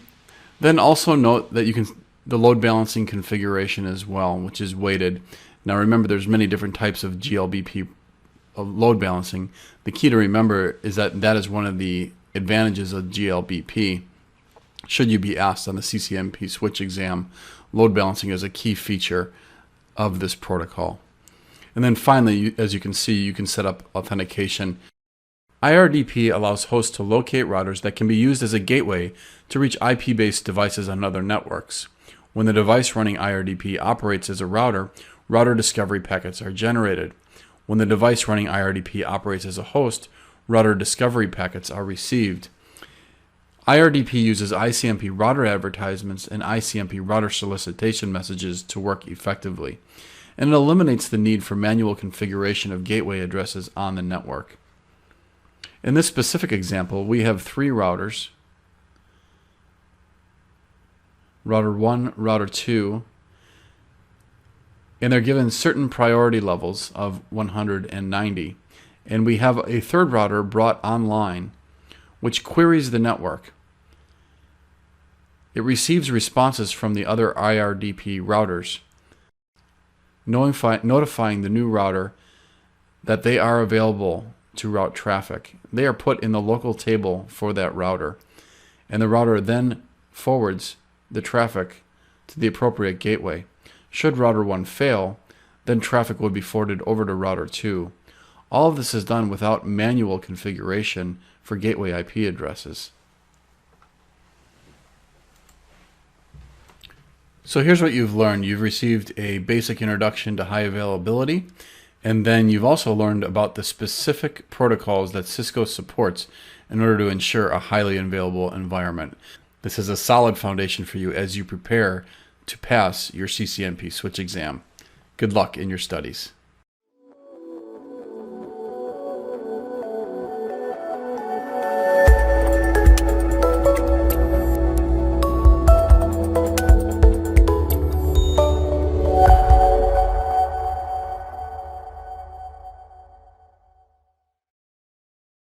Hi, this is David Voss, CCIE 11372, and in this video you're going to receive an introduction to wireless LANs.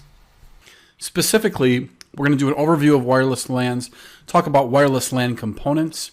We'll talk about the 802.11 standard in the OSI model, how it fits in the OSI model.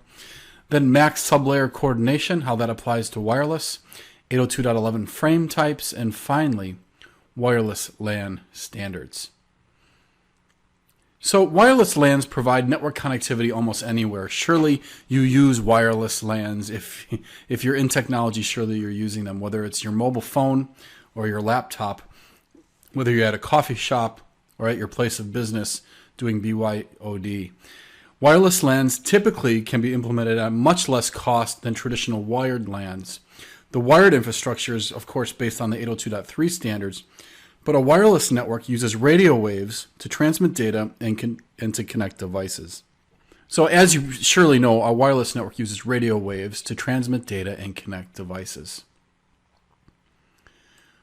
Wireless LANs are defined by the 802.11 standards.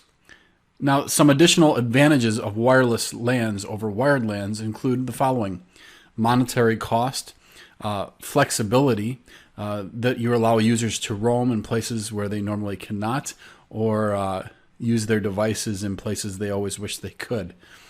Load distribution, and finally redundancy. And we'll get into this in a little bit, but using these wireless access points, multiple wireless access points in one area, can provide redundancy and load distribution at a much more affordable cost than wired LANs. Now, there are certain components that make up wireless LANs, and let's start with the client, specifically you or any of our customers. Clients are basically an appliance that interfaces with the wireless medium. Now, again, that could be a mobile device, it could be a laptop, it could be a tablet, it could be a PC, but it's basically a device that operates as an end user device. An access point functions as a bridge, basically, between the endpoints and the existing network backbone. So the access point is what the endpoints are actually communicating with. And as they roam, they may change access points throughout the building, but the access points are actually what are getting them access to the network. As you can see in this picture, access points come in many different shapes and sizes. These are just a few examples of access points. The distribution system plays a key role in communications between the customer who's trying to get on the wireless network and the major wireless LAN components that are actually switching, routing the traffic. The distribution system allows for the interconnection of the APs of multiple cells. Think of your organization. If you have one area that's considered a lab and it's a wireless lab, and that ultimately needs to communicate with marketing on the 8th floor, you're going to need a distribution system to communicate between those two locations. The wireless distribution system allows you to connect multiple access points. So with wireless distribution systems, APs can communicate with one another without wires in a standardized way. Now, that being said, distribution could be wired or integrated. But this capability of communications between access points is absolutely critical in providing a seamless experience for roaming clients and for managing multiple wireless networks. It can also simplify the network infrastructure by reducing the amount of cabling required. Another concept you need to understand is the basic service set. The wireless architecture divides the system into cells, referred to as basic service set. And it's controlled by a base station, or more commonly, an access point. Now, an extended service set is a set of connected BSSs. And then there's the independent basic service set, which is a wireless network consisting of at least 2 endpoints and no distribution system. So let's draw this out so we can get a better understanding of what we learned thus far. So in any wireless implementation, you're going to have endpoints that need to connect. So for example, here's a laptop that is connecting to the wireless network.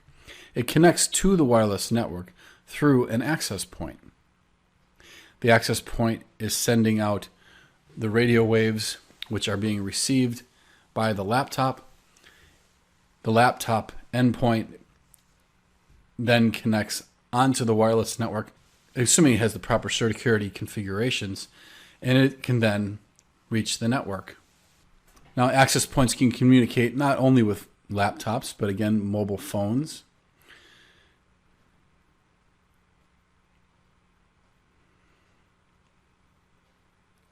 And you can think of this as a basic service set. Now, let's say in a different area, we have another access point, which is also serving customers or users. And this again could be a server, it could be a workstation, could be a printer. But regardless, it's servicing endpoints. It's a different implementation, different part of the building or a different building altogether, but this is another basic service set.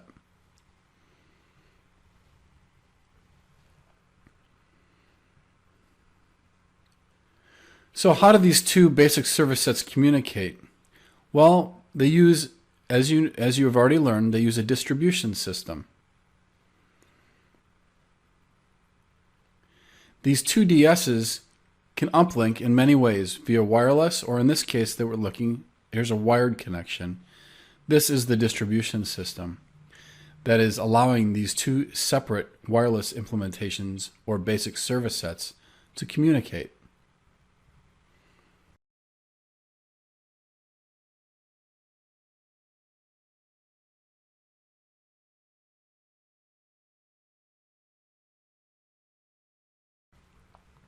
Now, if we look at the big picture, both of these basic service sets and the distribution system, the big picture, this is the extended service set. This includes all of the wireless equipment and any equipment used to connect the wireless equipment together. The IEEE 802 standards define two separate layers for the data link of the OSI model. As you know, then these two layers are the LLC and the MAC sublayers. The 802.11 standards cover the operation of the MAC sublayer and the physical layer. The 802.11 frame consists of a 32-byte MAC header, variable length, and a frame check sequence. There are two types of coordinated functions used to ensure collision-free access on a wireless network. First, distributed coordination function. The MAC sublayer technique employs the well-known CCNA to avoid collisions. It's used to manage access to the radio frequency medium, and it's composed of the following two main components: interframe spaces and random backoff. And then there's point coordination function, and the PCF is used by the AP to coordinate communications with the wireless network. The 802.11 standard uses three main types of frames: control frames to control access to the medium, management frames to enable stations to establish and maintain communications, and then data frames sent by any endpoint. And these contain higher layer protocol information or data. Now, there are many 802.11 standards, but you should definitely know of these, and you probably already do know many of them. These standards have been rolled out over the years, and you've been on many of these networks, whether it's in your home or at your local coffee shop or at work. The initial 802.11 standard was serviced up to 2 megabits per second. At this point, we're at the 802.11n standard, which theoretically can provide up to 600 megabits per second of bandwidth. So here's what you've learned. We've done a wireless LAN overview. We've talked about wireless LAN components and how the 802.11 standard works with the OSI model. We've talked about MAC sublayer coordination and how that applies to wireless, 802.11 frame types, and finally, wireless LAN standards. Good luck with your studies.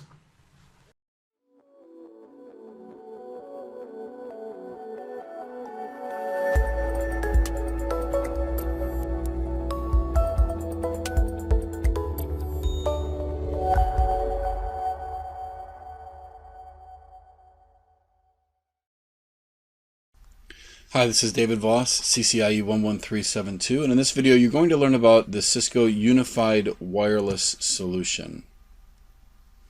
Specifically, you're going to learn about access points, lightweight access points and lightweight access point protocol, wireless LAN controllers, discussing both the modes that it operates in and the interface types, and then mobility groups. So plenty to cover, and let's begin.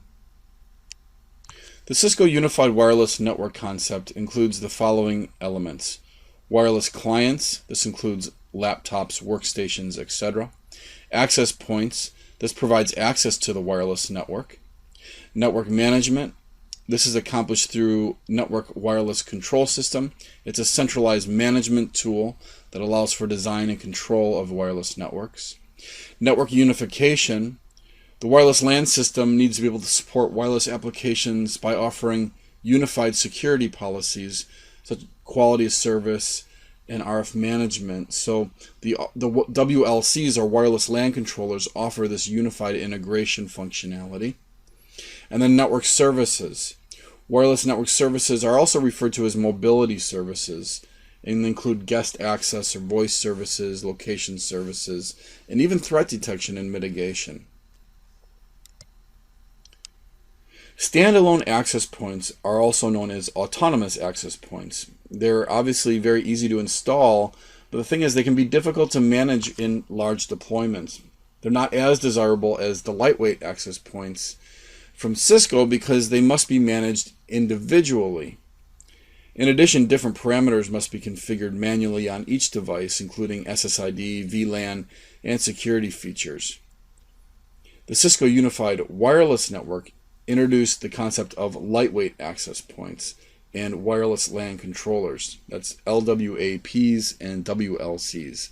These two types of wireless devices divide responsibilities and functionalities that an autonomous access point would normally perform on its own.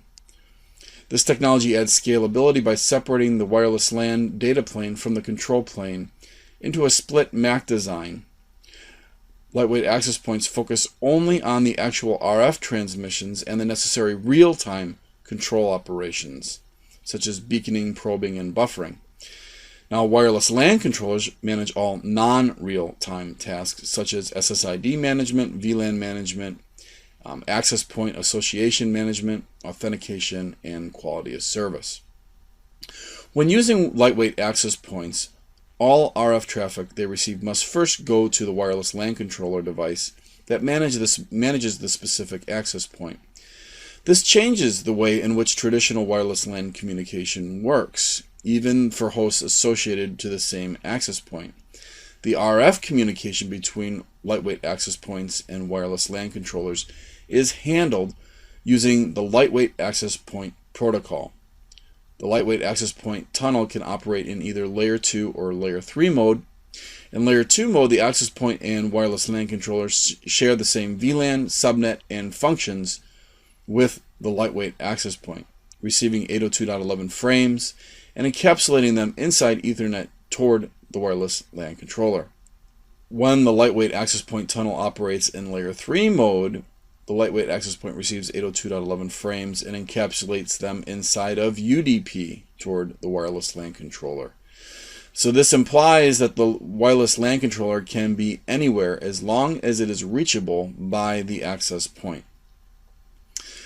The Cisco Lightweight Access Point Protocol can operate in the following 6 modes: local mode, REAP or Remote Edge Access Point mode, monitor, road detector mode, sniffer mode, and bridge mode. Every 180 seconds, the access point spends 60 milliseconds on channels on which it does not operate. During the 60 millisecond time period, the access point performs noise and interference measurements and scans for intrusion detection events. The REAP mode allows the lightweight access point to reside across a LAN link and still be able to communicate with the wireless LAN controller and provide the functionality of a regular lightweight access point. REAP mode is not supported on all lightweight access point models. Monitor mode is a special feature that allows lightweight access point enabled APs to exclude themselves from dealing with data traffic between clients. Instead, they act as dedicated sensors for location-based services, rogue AP detection, and for IDS. In RD mode, the lightweight access point monitors for rogue APs. The goal of this rogue detection of APs is to see all the VLANs in the network because rogue APs can be connected to any of those VLANs. Sniffer mode allows the lightweight access point to capture and forward all the packets on a particular channel to a remote machine that is running packet capturing software. And finally, bridge mode typically operates on outdoor APs that function in a mesh topology. This cost-effective high-bandwidth wireless bridging connectivity mechanism includes point-to-point or multi-point bridging.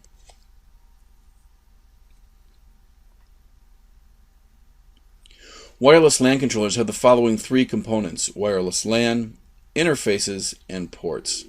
The wireless LAN is the SSID network name. Every wireless LAN is assigned to an interface in the wireless LAN controller, and each wireless LAN is configured with policies for RF, QS, and other LAN attributes. The interfaces are logical connections that map to a VLAN on the wired network. Every interface is configured with a unique IP address, default gateway, and physical ports. Wireless LAN controllers support the following 5 interface types: the management interface, which is used for in-band management or connectivity to a AAA server; an optional service port interface for out-of-band management that is statically configured; the access point manager interface used for layer 3 discovery and association; dynamic interfaces, these are the VLANs designated for wireless LAN client data; and virtual interfaces used for layer 3 security authentication, DHCP relay, and management of mobility features. One of the main features of a wireless LAN solution is the user's ability to access network resources from different areas. End users most likely move from one location to another, so designers should scale the wireless network carefully to allow for client roaming. Wireless roaming can be divided into the following 2 categories: intra-controller roaming or inter-controller roaming. Intra-controller roaming occurs when a client moves its association from one AP to another AP controlled by the same wireless LAN controller. Inter-controller roaming can operate in either layer 2 or layer 3 mode. In layer 2, inter-control roaming moves users from AP to AP and from WLC to WLC, but they remain in the same subnet. Layer 3 intercontroller roaming is more difficult to implement because users can move from AP to AP and WLC to WLC from subnet to subnet as well. In this scenario, the wireless LAN controllers must be configured with mobility groups. Now, speaking of mobility groups, you may be tested on the following communication ports for mobility groups: the Lightweight Access Point Protocol Control UDP 12223, Lightweight Access Point Protocol Data UDP 12222, Wireless LAN Controller Exchange Unencrypted Messages UDP 16666, and Wireless LAN Controller Exchange Encrypted Messages 16667. So here's what you've learned. You've learned about access points, lightweight access points and lightweight access point protocol, wireless LAN controller modes and interface types, as well as mobility groups. This gives you a good foundation for the wireless portion, at least for unified wireless solutions, and your Cisco CCDA exam. Good luck in your studies.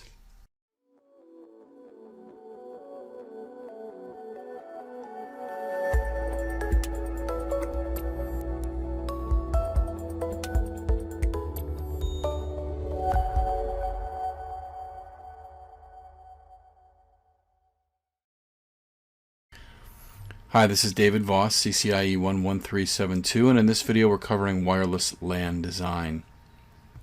We're first going to learn about redundancy and the importance of redundancy in wireless design. Then you'll learn about RF groups, and then we'll also talk about mesh design. So let's begin. Wireless LAN controllers can be configured for dynamic or deterministic redundancy. For deterministic redundancy, the AP is configured with a primary, secondary, and tertiary controller. This requires more upfront planning, but allows for better predictability and faster failover times. Deterministic redundancy is the recommended best practice. N+1, N+N, and N+N+1 are examples of deterministic redundancy. With N+1 redundancy, a single wireless LAN controller acts as the backup of multiple wireless LAN controllers. The backup WLC is configured as the secondary WLC on each AP. One design constraint is that the backup WLC might become oversubscribed if there are too many failures of the primary controllers. The secondary WLC is the backup controller for all APs and is normally placed in the data center. With N+N redundancy, an equal number of controllers back each other up. For example, a pair of WLCs on one floor serves as a backup to a second pair on another floor. The top WLC is primary for AP1 and AP2, and the secondary for AP3 and AP4. The bottom WLC is the primary for AP3 and AP4, and secondary for AP1 and AP2.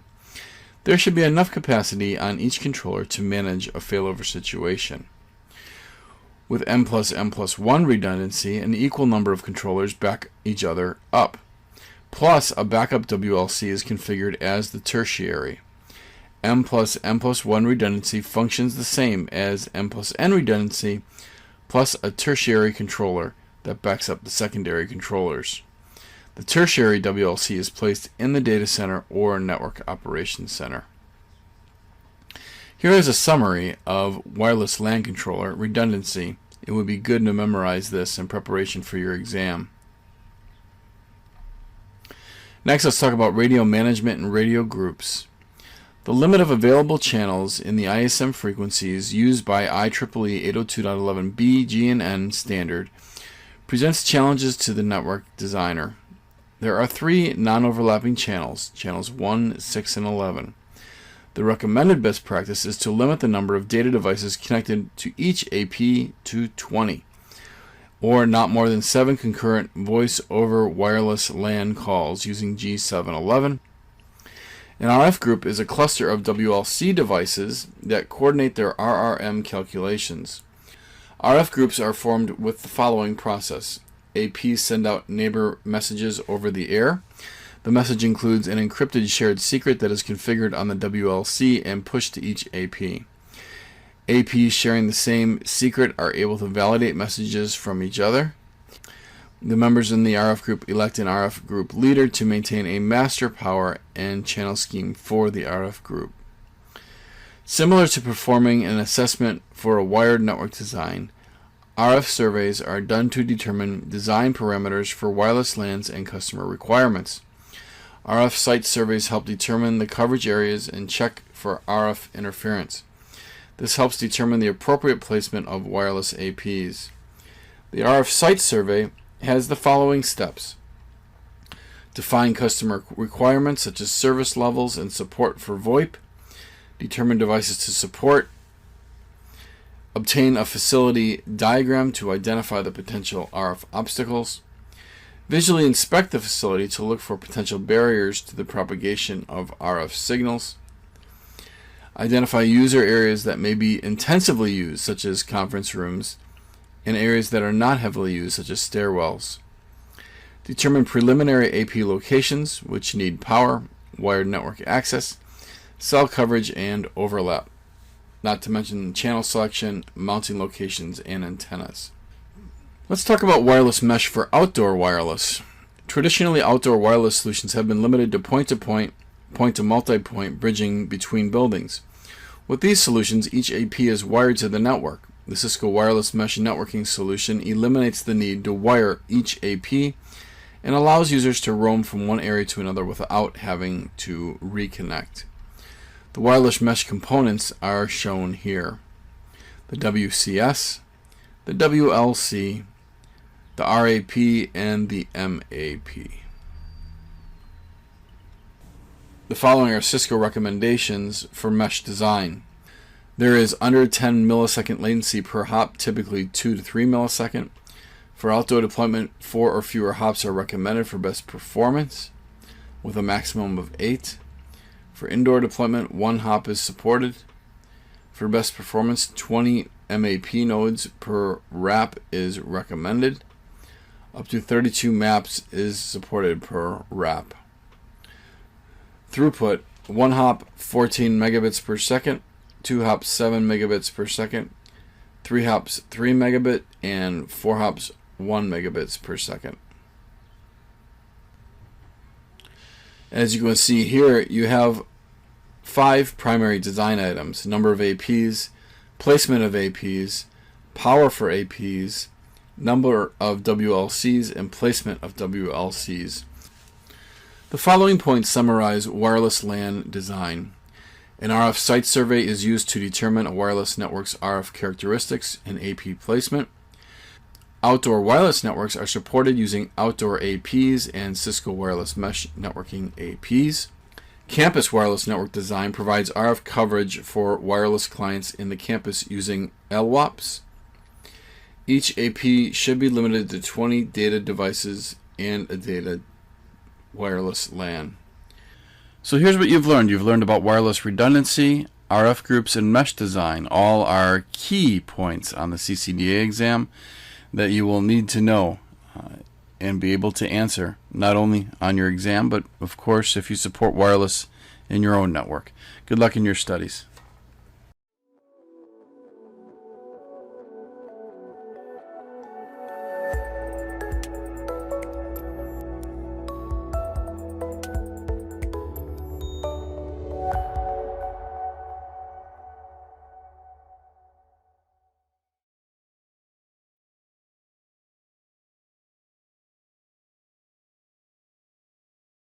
In this lesson, we will discuss the cloud terminology.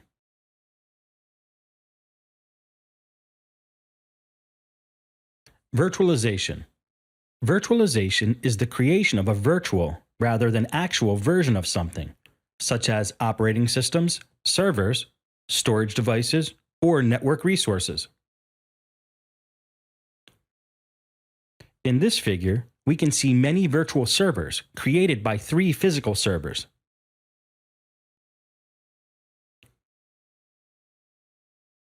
By using virtualization, we can achieve cloud computing.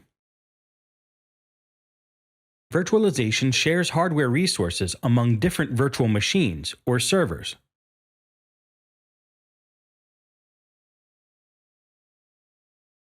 Cloud computing uses virtualization and shares virtual servers with multiple users.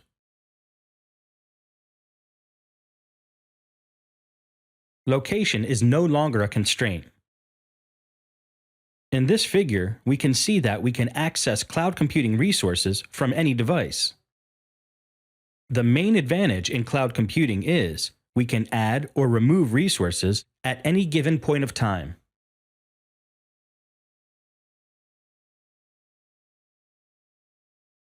In cloud computing, ownership of physical servers resides with one organization, and users are billed for their usage.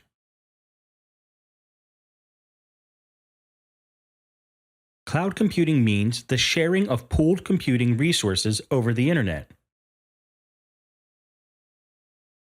Now we will look at types of cloud computing.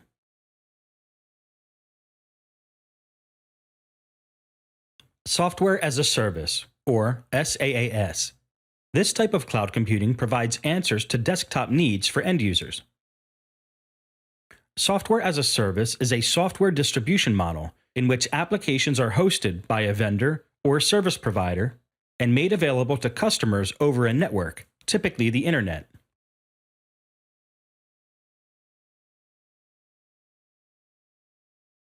Platform as a Service. This type of cloud computing enables developers to create and test software without investing in expensive hardware. In the figure, we can see Platform as a Service is a way to rent hardware, operating systems, storage, and network capacity over the internet.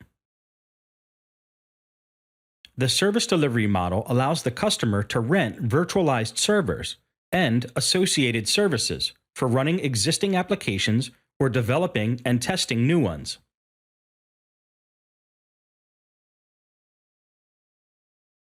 Infrastructure as a Service. This type of cloud computing enables applications to run in the cloud instead of using their own infrastructure.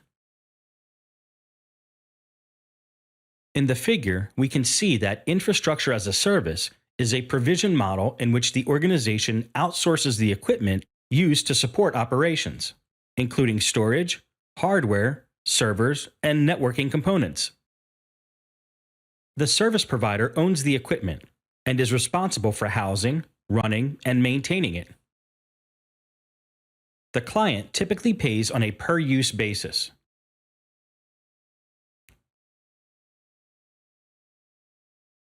Now we will take a look at different types of cloud computing resources.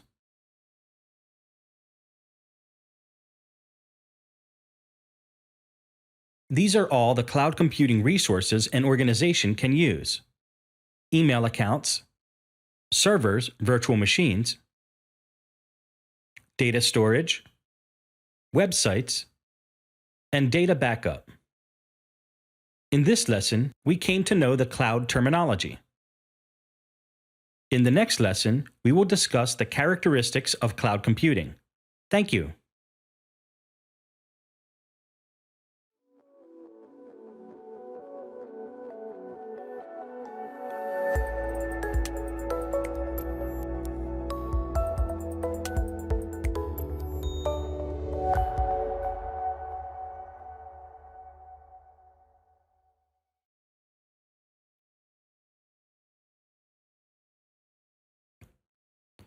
In this lesson, we will discuss the characteristics of cloud computing.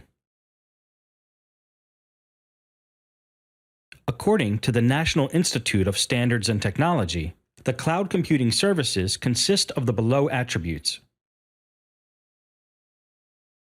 elasticity, on-demand, pooled computing resources at the provider's site, monitored and measured service usage, and broad network access.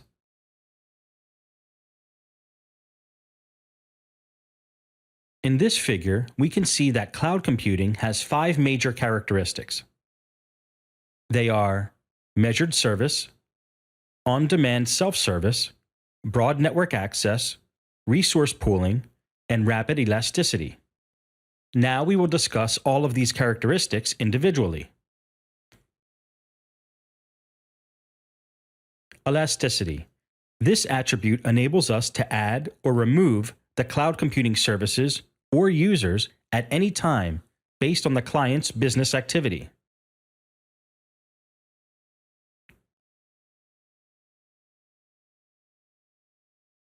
On demand.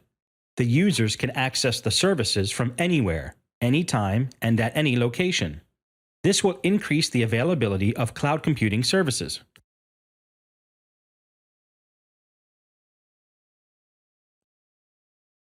Pooled computing resources at the provider's site. The cloud computing provider has to invest its money in proper hardware, configuration, and maintenance. The provider has to keep an eye on physical infrastructure usage.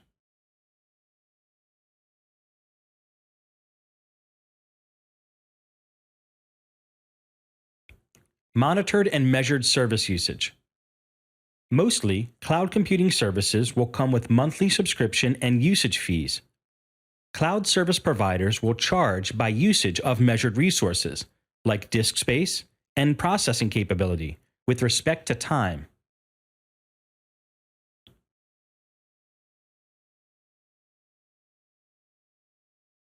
Broad network access. The client can access the services from any device, for example, smartphone, tablet, laptop, or desktop computer, over the Internet.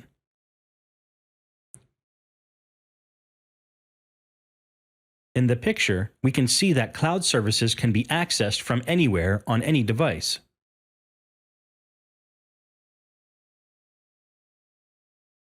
In this lesson, we learned the characteristics of cloud computing. In the next lesson, we will discuss virtualization and cloud computing in an organization. Thank you.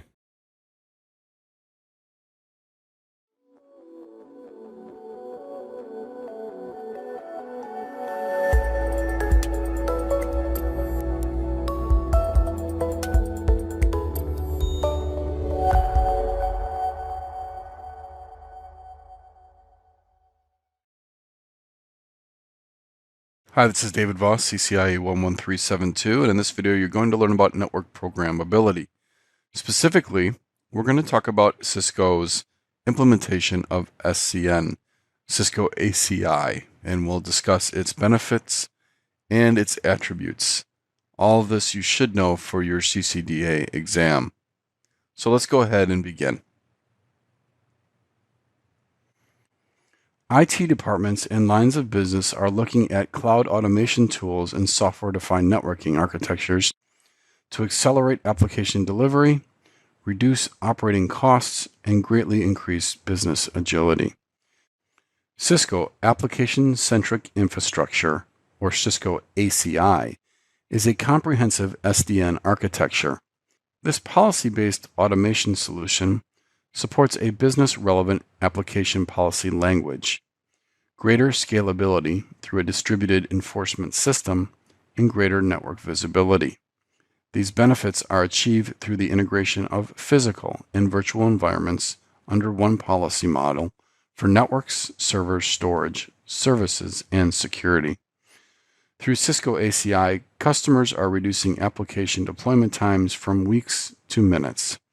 It also dramatically improves IT alignment with business objectives and policy requirements. Cisco ACI is built on the application-centric policy based on Cisco Application Policy Infrastructure Controller, or what is known as APIC, the Cisco ACI Fabric, which is based on the Cisco Nexus 9000 series switches, and the Cisco Application Virtual Switch, and the Cisco ACI Partner Ecosystem. ACI provides a network that is deployed, monitored, and managed in a way that benefits different teams in the IT organization, including SDN network, cloud and DevOps, and security. It supports rapid application change by reducing complexity with a common policy framework that can automate provisioning and resource management. You can facilitate rapid systems integration and customization for network services, monitoring, management, and orchestration. Cisco ACI is a comprehensive SDN solution, making the application the focal point. It is delivered in an agile, open, and highly secure architecture, and its application-based policy model offers speed through automation, reducing errors and accelerating application deployment in IT processes from weeks to minutes. Application-based policies decouple high-level application connectivity needs from the complicated details of network configuration. This results in automated IT processes that simplify operations. ACI provides transparent support of heterogeneous physical and virtual endpoints, such as bare metal servers and virtual servers on any hypervisor, with layer 2 to 7 network services using consistent policy. This provides faster troubleshooting through increased visibility of the entire infrastructure. Cisco ACI supports open APIs, open source, and open standards to optimize customer choice and flexibility. In fact, Cisco contributes technology specifications to open source and standards communities. The open integration with existing data center management tools and comprehensive open partner ecosystem helps to ensure flexibility while decreasing costs and increasing innovation. Provisioning applications has become easy with programmable infrastructure, yet onboarding them is still difficult. Cloud architects have to know what infrastructure design will support frequent application changes to performance, security, availability, and scale.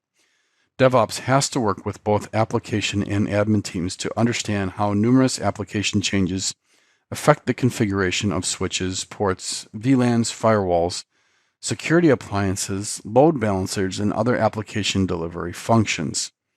All changes must work within a shared production infrastructure without affecting existing tenants and applications. Cisco ACI introduces a simple application-level policy-based approach. Application intentions are automatically translated to infrastructure design without requiring knowledge of devices or the effort to translate to configurations. This helps to enable policy-aware resource orchestration, real-time governance, and open choice in cloud software. Cisco ACI and the APIC SDN controller allow for security policies down to the individual tenant, application, or workload. They provide protection that meets the most stringent business and compliance requirements. The whitelist model permits the communication only where explicitly allowed, helping to ensure that policy omissions do not leave security vulnerabilities. Through Cisco ACI, all security device provisioning and configuration can be automated according to the centrally managed application policies and requirements. This simplifies IT security tasks and accelerates application deployments. The Cisco Nexus 9000 series switches bring new industry-leading performance, power, port density, and open programming innovations. The products that support Cisco ACI are the Cisco Nexus 9000 series. In addition, the Cisco Application Virtual Switch, which provides a consistent virtual switch infrastructure between ACI fabrics and the Cisco Nexus 1000V virtual switch. The Cisco Application Policy Infrastructure Controller, which programmatically automates network provisioning and control based on application requirements and policies. And the Cisco Application-Centric Infrastructure Security for data centers solves many complexities in customer environments. It treats firewalls as a pool of resources and intelligently stitches them according to application network policies.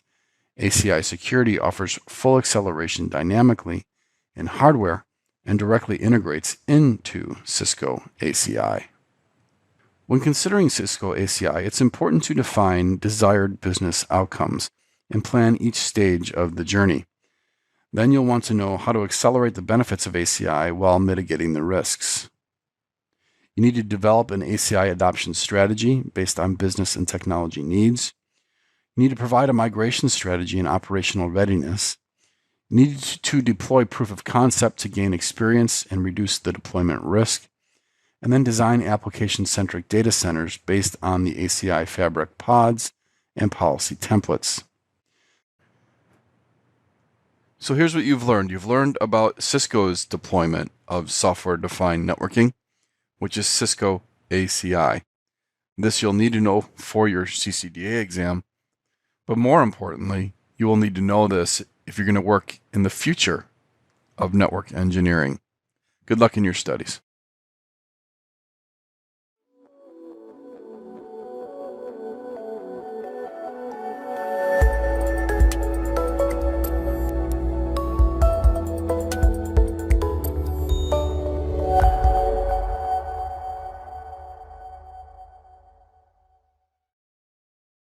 Hi, this is David Voss, CCIE 11372, and in this video you're going to learn about designing quality of service. Specifically, we're going to be going over the following categories of quality of service: classification, congestion management, link efficiency mechanisms, and then traffic shaping and policing. Let's talk about quality of service at a higher level, and then discuss the quality of service concepts that Cisco wants you to know for the CCDA exam. Quality of service is a tool for managing a WAN's available bandwidth. Now, quality of service does not add bandwidth, but it helps you make better use of what you have. If you have chronic congestion issues, quality of service should not be the primary answer to resolving that problem. You need to add more bandwidth. However, by prioritizing traffic using quality of service, you can make sure that your most critical traffic gets the best treatment and available bandwidth in times of congestion. One popular quality of service technique is to classify your traffic based on a specific protocol type or matching access list, and then giving a policy treatment to that specific class. You can define many classes to match or identify your most important traffic classes, for example, video or voice. And then the remaining unmatched traffic then uses a default class, which is the traffic that can be treated as best effort. So let's begin with classification. For a flow to have priority, it must first be identified and marked. Both of these tasks are referred to as classification. The following are popular technologies which support classification: NBAR, It's a technology that uses deep packet content inspection to identify network applications. So an advantage of NBAR is that it can recognize applications even when they do not use standard network ports. Also, it matches fields at the application layer. Before NBAR, classification was limited to layer 4 TCP and UDP port numbers, but NBAR has changed that. Next is CAR, committed access rate, and uses an ACL to set precedence and allows customization of the precedence assignment by the user, source or destination IP address, or even application type.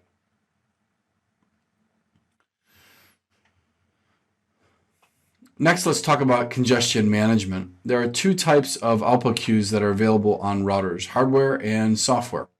The hardware queue simply uses FIFO, first in, first out. But the software queue schedules packets first and then places them in the hardware queue. Now keep in mind that the software queue is only used during periods of congestion.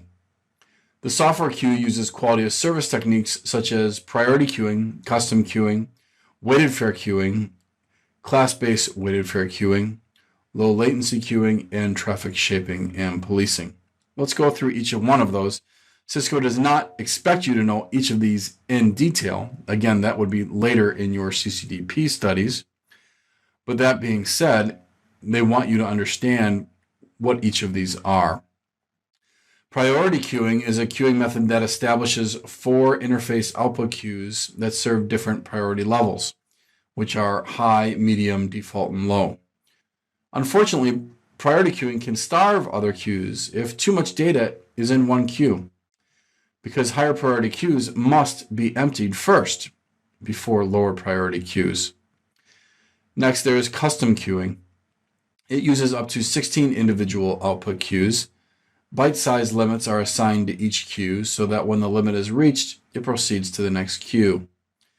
The network operator can customize these limits, and custom queuing is obviously fairer than priority queuing because it allows some level of service to all traffic.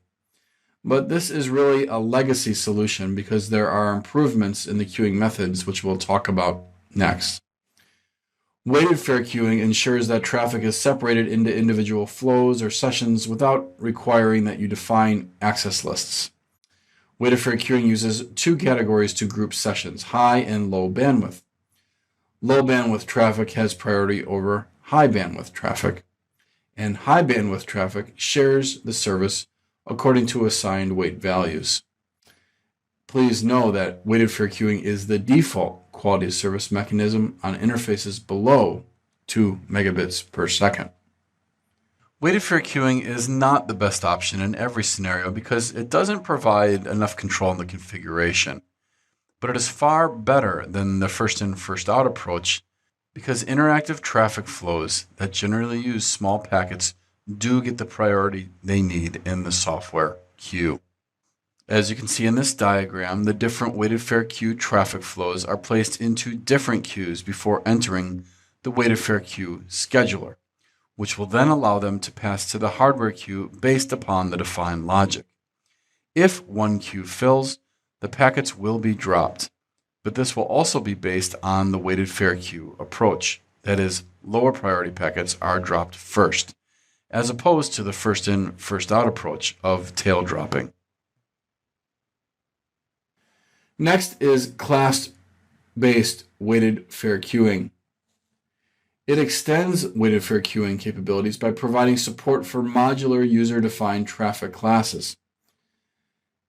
Class-based weighted fair queuing lets you define traffic classes that correspond to match criteria, including ACLs, protocols, and input interfaces. Traffic that matches the class criteria belongs to that specific class, and each class has a defined queue that corresponds to an output interface. So after traffic has been matched and belongs to a specific class, you can modify its characteristics such as assigning bandwidth, maximum queue limit, and weight. As you see in the picture here, certain classes receive higher priority than other classes. As you can see here, Class-based weighted fair queuing logic is based on the class-based weighted fair queue scheduler that receives information from queues defined for different forms of traffic. The traffic that does not fit any manually defined queue automatically falls into the class default queue. These queues can be assigned minimum bandwidth guarantees for all traffic classes. Class-based weighted fair queuing offers powerful methodologies for controlling exactly how much bandwidth these various classifications will receive.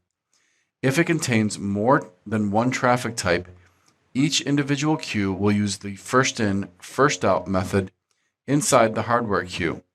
So the network designer should not combine too many forms of traffic inside of a single queue. Considering the inefficiency of class-based weighted fair queuing when using VoIP, another quality of service technique was developed, and that is low latency queuing. Adding a priority queue to class-based weighted fair queuing will not lead to starvation because this queue is policed so that the amount of bandwidth guaranteed simply for voice cannot exceed a particular value. Since voice traffic gets its own priority treatment, the remaining traffic forms will use weighted fair queuing based on bandwidth reservation values. Unlike priority queuing, low latency queuing provides for a maximum threshold on the priority queue, and this will prevent lower priority traffic from being starved by the priority queue. Now that we've talked about queuing, let's talk about traffic shaping and policing. Traffic shaping and policing are mechanisms that inspect traffic and then take action based on the traffic's characteristics, such as DSCP or IP precedence bits set in the IP header. Traffic shaping slows down the rate at which packets are sent out an interface by matching certain criteria. Traffic shaping uses a token bucket technique to release the packets into the output queue at a pre-configured rate. So this helps eliminate potential bottlenecks by throttling back the traffic rate at the source.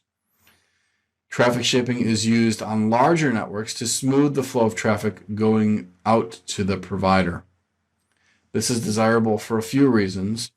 In provider networks, it prevents the provider from dropping traffic that exceeds the contracted rate. Now, policing is a little bit different because it tags or drops traffic depending on the match criteria.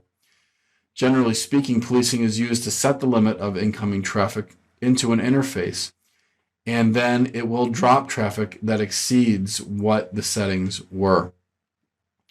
One example of using policing is to give preferential treatment to critical application traffic by elevating to a higher class and reducing best effort traffic to a lower priority class. The best way to compare shaping with policing is to remember that shaping buffers packets. Policing does not. It can be configured to drop packets. Our final topic is link efficiency. Within Cisco IOS, there are several link efficiency mechanisms available, as you can see here. There's LFI, which is used to reduce delay or jitter on slower speed links. Multi-link PPP, which bonds multiple links together between two nodes, which can increase available bandwidth. And then RTP, real-time transport header compression, which provides increased efficiency for applications that take advantage of RTP on slower links. So here's what you've learned. You've received a high-level overview of quality of service, and then you learn about quality of service functions such as classification, congestion management, link efficiency mechanisms, and then traffic shaping and policing. And I wish you the best of luck in your studies.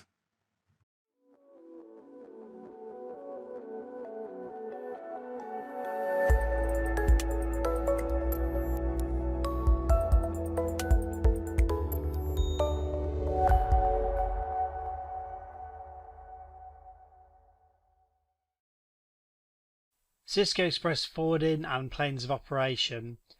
Now actually planes of operation isn't really specified in the CCNA syllabus, which is a little bit bewildering because they mention Cisco Express Forwarding, which is what we call CEF for short. It's just a little bit strange. But here's a diagram. There's different planes of operation on routers, and some of it depends on the platform you're using. So this particular diagram isn't set in stone, but this is a concept for you to be aware of.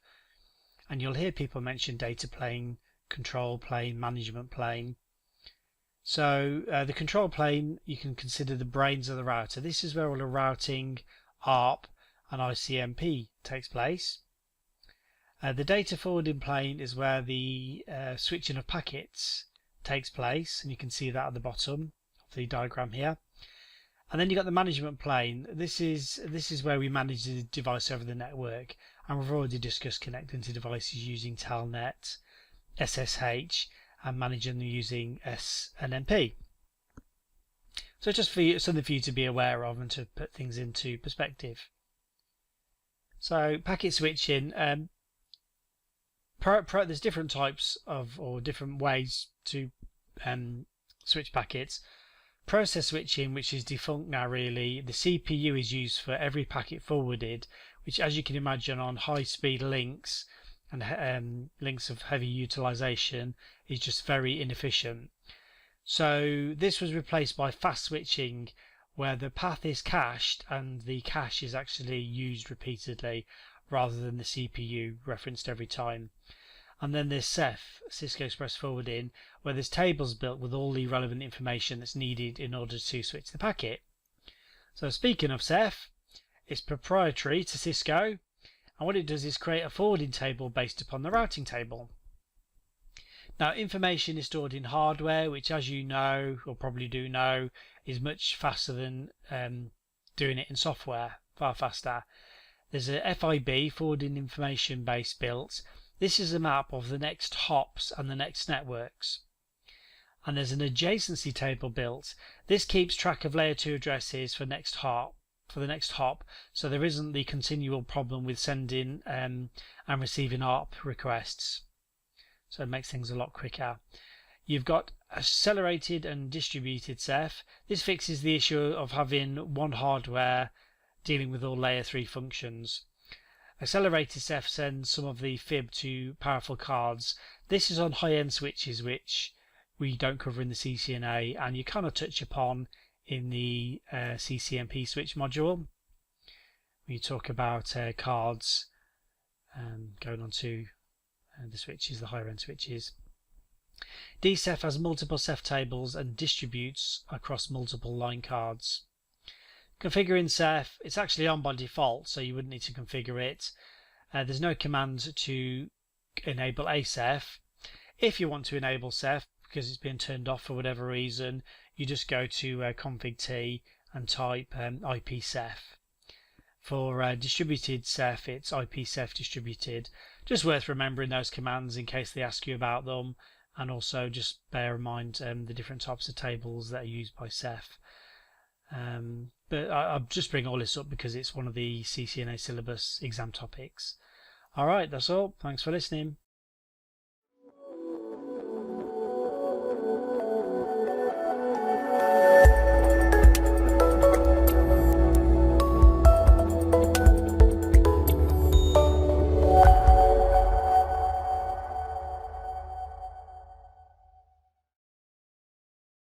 Hi, this is David Voss, CCIE 11372, and in this video we will be covering troubleshooting virtual LANs. So here's what you're going to learn. We're going to do a basic VLAN review as a refresher. We'll talk about troubleshooting VLANs, how you do that, and some of the commands that you would run to troubleshoot. And then finally we'll give you a challenge to see how you do as you prepare for your CCNP troubleshooting exam. A switch network can be partitioned to create multiple distinct broadcast domains, and the reasons for this are many, but let's just focus on the fact now that you can break up your network into broadcast domains, and each of these domains are considered a virtual LAN. Now, packets are then forwarded only within this virtual LAN unless you have a router. If you have a router or a layer 3 device, you can then pass packets between these virtual local area networks. Let's just draw this concept out to make sure you got it. I know you probably do, but let's make sure we're all on the same page. So Here we have 4 computers. 2 of them are in VLAN 1, 2 of them are in VLAN 2. They all connect to the same switch. So the computers on VLAN 1 can only communicate with one another, and the computers on VLAN 2 can only communicate with one another. The switch is basically broken out into 2 separate broadcast domains. These computers between VLAN 1 and VLAN 2 cannot communicate to each other. So they are truly segmented. Now, as the network grows, you still want to have other computers communicating throughout your network. So we have another 2 computers on VLAN 1 and another computer on VLAN 2. And they can communicate from switch to switch as they need to. Again, computers on VLAN 1 and 2 can communicate with one another. And here we have a trunk link. So VLAN 1 and 2 are allowed over the trunk. Now, let's say we want to communicate between VLAN 1 and VLAN 2. We would need a routed device. Now, in the old days, you would just do a router on a stick, connect a router to a switch. VLAN 1 would go up to the router would then route over to VLAN 2. And things have obviously changed in the past 10 years, and a more popular option now is to use switched virtual interfaces, basically turning the switch into a layer 3 device, enabling IP routing. VLAN 1 sends it to the default gateway SVI to the VLAN 2 SVI, and then you can communicate that way. Now on this trunk, you can filter out VLAN. So here, let's filter out VLAN 2. And what happens here is now these 2 computers on VLAN 2 are basically segmented, and this other computer is basically isolated. These computers on VLAN 2 can't communicate from switch to switch. So let's talk about troubleshooting VLANs. Now, when troubleshooting an issue where 2 points are trying to communicate in the same VLAN, just consider 3 simple points when troubleshooting, actually in this order as well. Take a look at the local VLAN configuration. Are the ports in the correct VLAN? Then verify the switch path, first by checking to make sure the MAC address is actually on the switch, and then finally check trunk configuration. Let's talk about these. Basically, you want to keep it simple. Just verify that the switch ports are actually in the proper VLAN. And then actually understand how a frame should flow through a layer 2 portion of the network, starting with the port itself. So if the switch has not learned the MAC address of the sender, you know you found your problem right there. You check your hardware and your software upstream from the switch or even on the endpoint. And then if it has learned the MAC address, then work your way along the layer 2 path. And when you work your way along the layer 2 path, you're going to bump into trunks. Now, switches are often interconnected using an Ethernet trunk, and a trunk has a unique capability to carry traffic from multiple VLANs over a single link. So what you'll want to do on trunks is that you want to make sure that the configurations are correct, that the same trunking encapsulation is on both ends, make sure that they have a common native VLAN, and then make sure the VLANs in question have not been excluded on a trunk by manual programming. Let's draw out this concept of troubleshooting. Let's say we have 2 devices, both in VLAN 10, on different parts of the network connected to different switches. And let's say that they cannot communicate and you're given a call to try to fix this problem. Let's actually expand this network to 4 switches. And let's say we've got a 3rd device on VLAN 10 somewhere else in the network, and none of them can communicate with one another.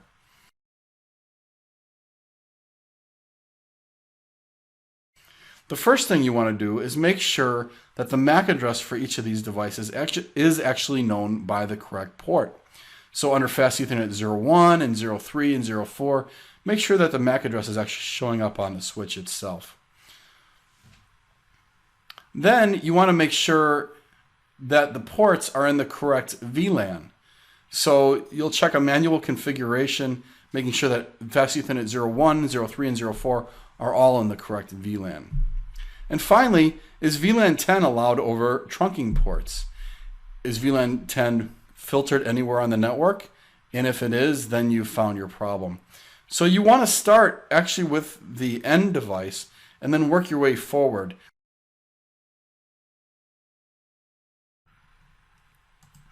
So here are some important troubleshooting commands you need to know. Clear MAC address table dynamic. This will actually clear the learned MAC addresses from a switched MAC address table, and it can help you determine if a previously learned MAC address is actually relearned and that the host is still alive. The next command is show MAC address table, which displays the MAC addresses learned by a switch, along with the associated port and VLAN of that MAC address. Next, show VLAN, which simply shows which ports of the switch belong to which VLAN. The next command is show interfaces trunk, which displays which VLANs are permitted on a trunk. And this is helpful as you troubleshoot downstream. And then show interfaces switch port, a command a lot of people don't use, but it's actually very effective because it displays summary information for the ports on a switch, including VLAN and trunk configuration information. And then finally, traceroute MAC source to destination.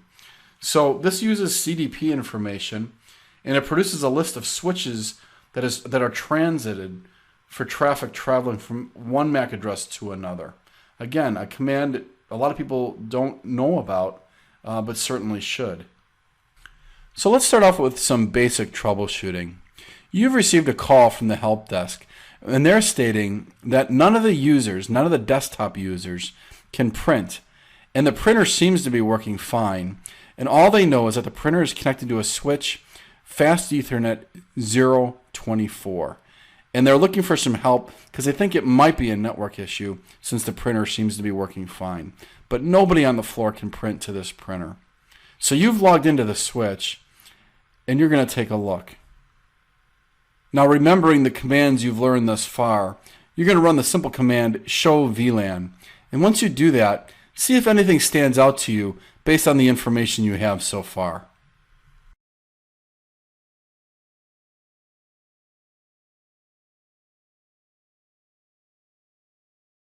Take a look at what VLAN Fast Ethernet 024 is in. Now, the only complaint we've gotten is that the desktops can't print to this printer. It should probably be in VLAN 10. And here we can see Fast Ethernet 024 is actually in VLAN 20, which is a server VLAN. So what we're going to do is go ahead and resolve the problem. Log in. We're going to configure Fast Ethernet 024.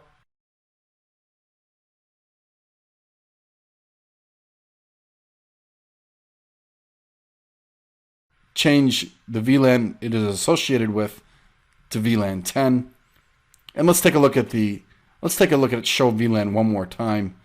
And here we can see Fast Ethernet 024 is now in the desktop VLAN. Let's move on to another issue. In this issue, we have two desktop computers who cannot communicate over the network. Both computers are in VLAN 10. One computer is connected to switch 1, port 01. The other computer is connected to switch 3, port 010. And then we have a trunk between them on port 18 and 15. Now, as you look through the show commands, I will tell you that there are going to be two issues in this problem. So I won't tell you exactly what's wrong, but keep your eye out for the two problems that need to be resolved. So we've logged on to switch 1. And the first command we'll run is simply show VLAN. And let's take a look at Fast Ethernet 01 and see if it is in the correct VLAN. Do you see that it is, or is it not?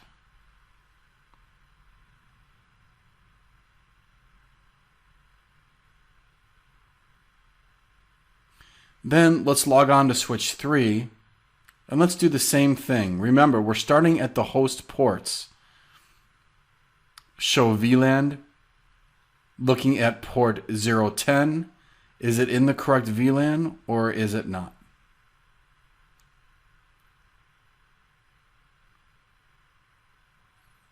And now that we've verified the endpoints, both computers are in the correct VLAN. The ports assigned are in the correct VLAN. On switch 1, let's take a look at the trunking configuration. Do you see any issues with the programming on the trunk for Fast Ethernet 018. Does anything stand out to you? Which VLANs are allowed? Which encapsulation is set? What is the status? And let's go over to switch 3 and check the same thing. Which VLANs are allowed? What is the encapsulation? So hopefully now 2 issues, not just one, but 2 issues are standing out to you. 2 things need to be resolved. If you look at Fast Ethernet 015, the trunk port, we can see that the encapsulation is .1Q, which is fine, but it's not allowing VLAN 10. We need to allow VLAN 10 on 015.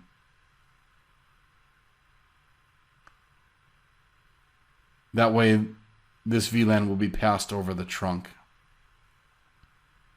So we're going to add VLAN 10, and while we're at it, we're also going to remove VLAN 20.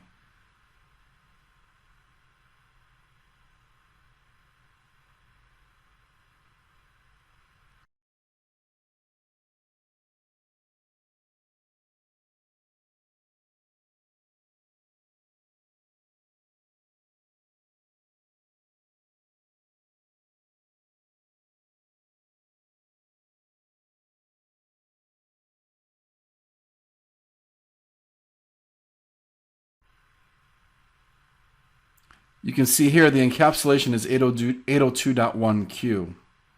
Now if you noticed on switch 1, the encapsulation was actually ISL. So we have a mismatch in the trunk encapsulation. Regardless of what VLANs we allow over this trunk, nothing is going to pass until we resolve that. And let's go ahead and go with the industry standard and make the change on switch 1, changing the trunk encapsulation to 802.1Q.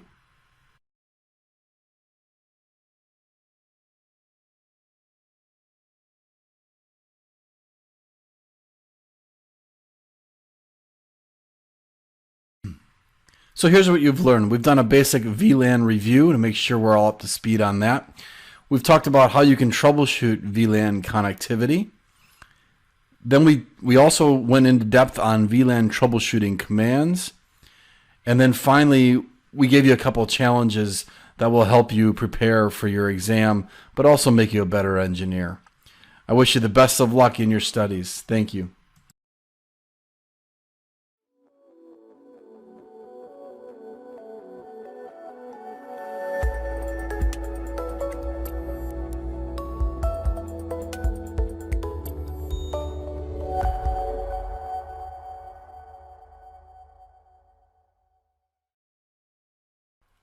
Hi, this is David Voss, CCIE 11372, and in this video you're going to learn about troubleshooting Inter-VLAN routing in support of your CCNP troubleshoot exam.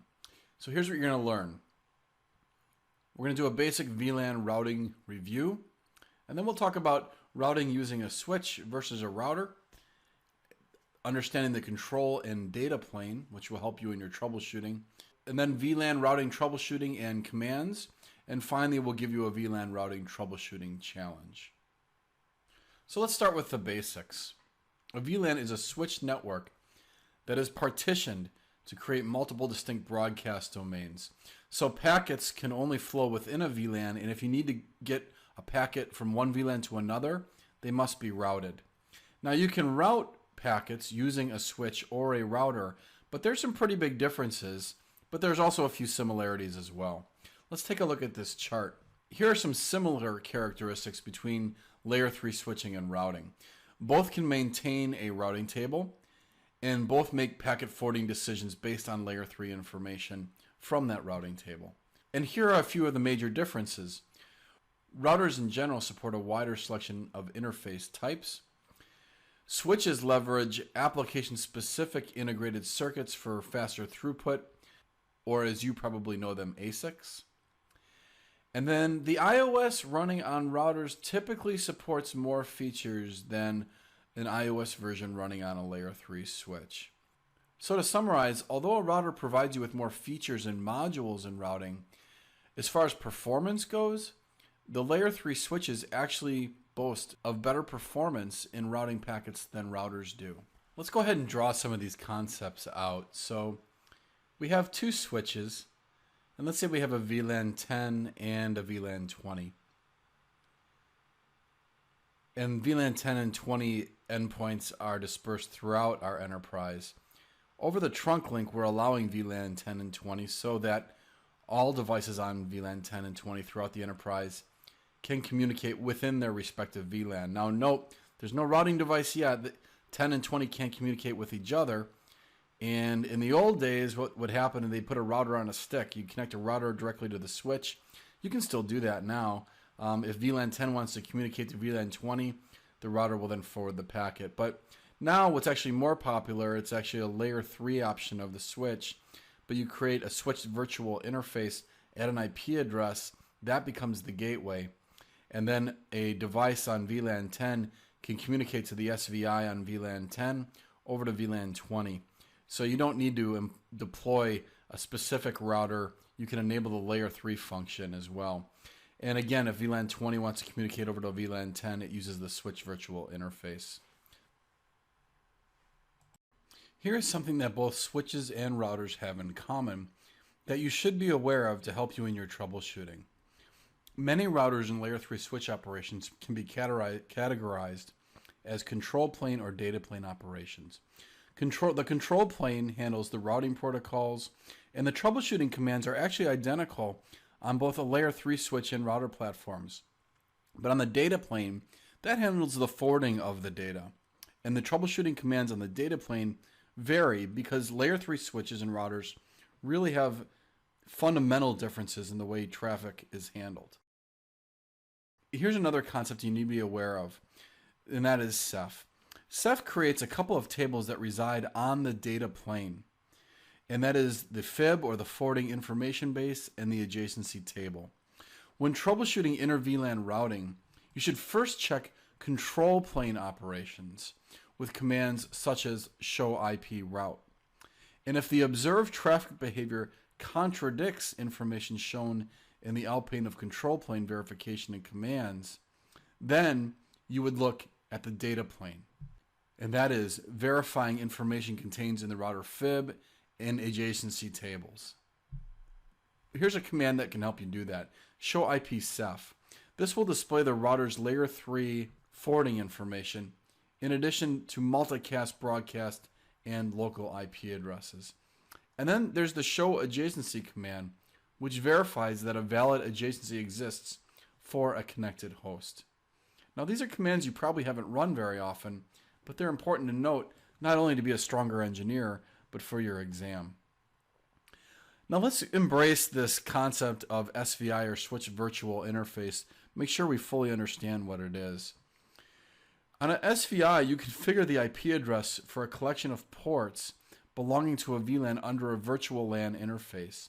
So for example, if you had a bunch of ports on VLAN 10, on the SVI, you could configure the gateway IP address for VLAN 10 on the SVI. If you had a host that was 10.10.10.10, the gateway could be put on the SVI on the switch, the default gateway of 10.10.10.1. And therefore your switch is acting as a layer 3 router. Another way you can use a switch as a router is to actually assign a routed port. And this is actually specifically assigning an IP address to a physical port. Now you need to keep in mind the distinctions between SVIs and routed ports when you're troubleshooting. A routed port is considered to be down if it is not operational at both layer 1 and layer 2. An SVI is considered to be down only when none of the ports in the corresponding VLAN are active. And it's important to note that a routed port does not run switch port protocols such as STP or DTP.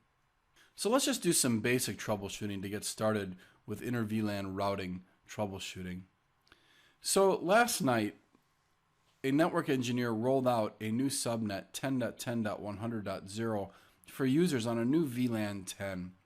But the problem is, as soon as you got in this morning, you received a call from users on that subnet saying that They can share files between each other, but they cannot share files outside of their subnet. They can't reach servers, they can't print, they can't do anything. They can't reach their email, and they can't browse the internet. So you know two things. They can reach each other locally on VLAN 10, but they cannot get beyond VLAN 10. Using one user as an example, we'll go ahead and first take a look and log on to the switch that the user is on. And this user is connecting to Fast Ethernet 024. And the first thing we'll do is we'll just look at Fast Ethernet 024 to make sure that this new VLAN and subnet were rolled out correctly. And as we can see here on Fast Ethernet 024, everything's programmed correctly. The port is correctly assigned to VLAN 10. The next thing we want to do is take a look at the SVI. And let's see how the SVI is programmed. And as you can see here, it appears we found our problem.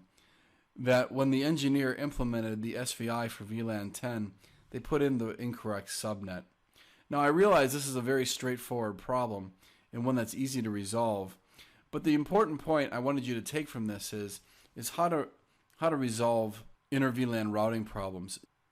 Generally speaking, you still want to honor the troubleshooting techniques of starting as close to the problem as possible. And so you want to start with the hosts. Just make sure they're assigned to the correct VLAN, which we did. And then the next step with inter-VLAN routing is you want to go ahead and check the SVI interface. Make sure that it has the correct IP address. Make sure that it is in fact up and that there are no programming errors. In this next troubleshooting session, I just want you to get focused on using control and data plane troubleshooting. As engineers, normally we just focus on control plane troubleshooting, which is checking IP routing. Well, we have a routing issue here that I want you to use control and data plane troubleshooting to tell if a switch is having a problem or not, to isolate a problem. So we've received a call that users cannot connect to 172.1.1.0/24 from switch 1 or switch 3. Users are connecting to that network using the layer 3 capabilities of these two switches. They both have SVIs for VLAN 10, and they each have an IP address assigned to their SVI. So what we want to do is we're going to start with switch 1, and let's see if we can isolate the problem on switch 1, or if we can confidently say that switch 1 is not the problem and isolate it to switch 3. Let's use control and data plane troubleshooting to do that. So on switch 1, let's just check the VLANs, and we see that VLAN 10 is supporting desktops, and we have 2 ports in VLAN 10. Next, let's check the control plane by doing a show IP route. We see that we have a valid static route, 172.16.1.0, pointing over to switch 3's SVI. We also see that we are correctly supporting the 10.10.100.network locally. So now that we've checked the control plane, let's check the data plane to see if there are any issues on this switch. So we'll check the Ceph table. Do we have a valid entry? Take a look and you tell me, do we have a valid entry for this network that we're trying to troubleshoot? And in fact, we do. 172.16.1.0 pointing over to the SVI of switch 3. We check the adjacency table, again, data plane troubleshooting. And we see here we have a valid entry. Now notice here the number in the parentheses is the number of entries this network has in the fib table. And now that we know that we have a valid route to 172.16.1.0 on this switch, and we've checked the control plane and the data plane, the next step is to start looking external to the switch. So let's test connectivity over to the next hop, which is 10.10.100.2 over the trunk we have between switch 1 and switch 3. And we can see here there's no connectivity to our next hop.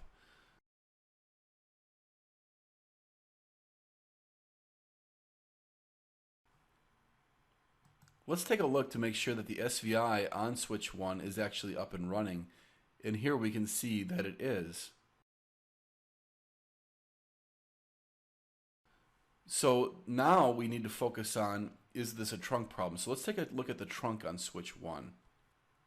And we can see on the trunk that we have 802.1q programmed and that VLAN 10 is allowed. So far so good. It appears to be correct. Our SVI is up. We do have a route for it on the control and data plane on this switch. So switch 1 appears to be working just fine. The next step is to go on to switch 3. And now let's take a look at the trunk on switch 3. And you tell me, do you see any problems with the switch 3 side of the trunk?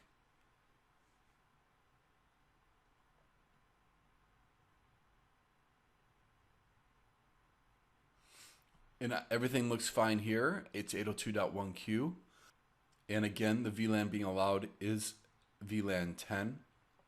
So before we move on to control and data plane troubleshooting on switch 3, let's do the same thing that we did on switch 1 and just check to make sure that the SVI is programmed correctly and up and running fine. So let's take a look at the SVI on switch 3.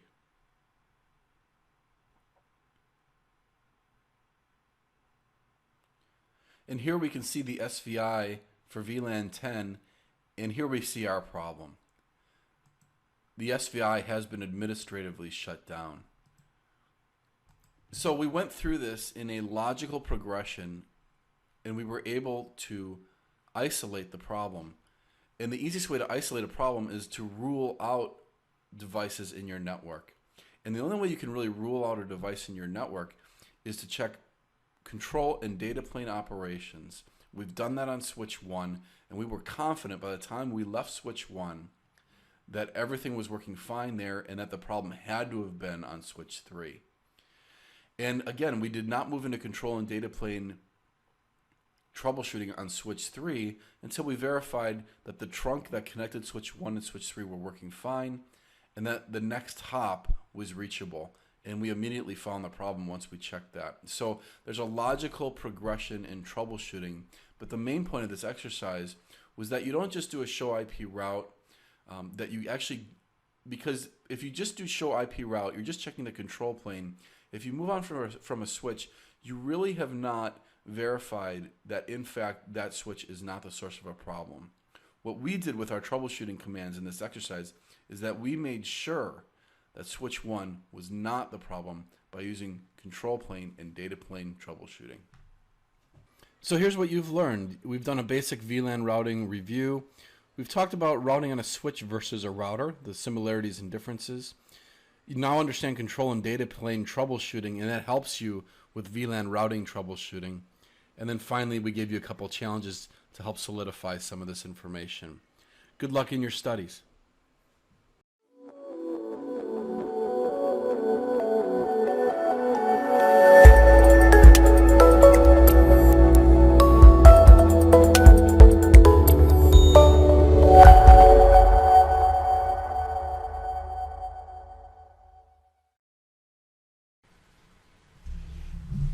Hi, this is David Voss, CCIE 11372, and in this video we will be covering BPDU.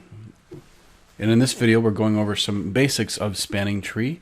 And if we're talking about the basics of spanning tree, you need to talk about bridge protocol data units and also port states. So that's the goal of this video. We'll talk about BPDUs, port states, and then finally we will discuss the importance or just an understanding what the bridge ID is and how it's important to spanning tree protocol. STP is defined in the IEEE 802.1d standard, and its primary purpose is to make sure that your network is loop-free. It operates by making the following assumptions: that all links are bidirectional, and that they can in fact send and receive BPDUs, and that the switch itself is able to regularly receive, process, and send BPDUs. Now, all switches that reside in the same STP domain regularly exchange these bridge protocol data units, these messages with one another. And ultimately, the network uses the information from these data units to determine the network topology and the flows of traffic. The topology of an active switch network is determined by the following three variables. the unique MAC address or the switch identifier associated with each switch, the path cost to the root bridge associated with each port on the switch, and the port identifier. All of these play a big role in the decision making of how traffic will flow on a network. Some basic facts. BPDUs are sent to the STP multicast destination address, as you see here. And by default, they are sent every 2 seconds. Now, there are two types of data units that we should know of: configuration BPDUs and TCNs, or topology change notification BPDUs. Now, switches determine the best configuration BPDU based on the following criteria, which is lowest root bridge ID, which is based on root bridge ID, root path cost to the root bridge, sender bridge ID, and sender port ID. Before we can continue, we should really understand how things work in spanning tree regarding just the ports themselves. So spanning tree ports. So in a typical environment, we're going to have one root switch, and we have 3 switches connected here, switch 1, 2, and 3. And switch 1 is the root. And this is going to help us understand how spanning tree designates ports. So in spanning tree, the root never has root ports, because root is always the forwarding port that is closest to the root bridge. So this root only has designated ports.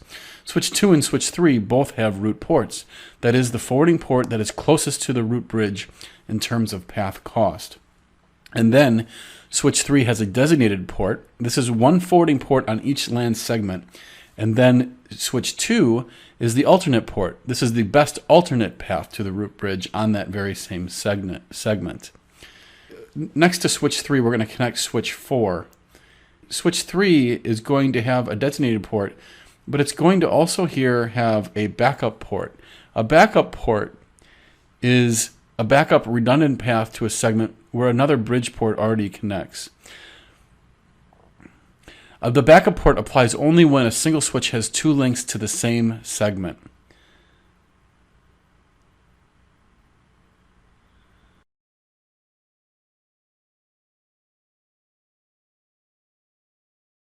Now we can better understand the following slide. At the completion of configuration BPDU exchange, the following results. A root switch is elected for the entire spanning tree domain, and a root port is elected on every non-root switch in the spanning tree domain. As you will remember, a root port is a forwarding port that is the closest to the root bridge in terms of path cost. A designated switch is elected for every LAN segment, and a designated port is elected on the designated switch for every segment. And if you will remember, a designated port is a forwarding port for every LAN segment, the chosen forwarding port. And then finally, based on all of this information and all of these calculations, loops are avoided in the network.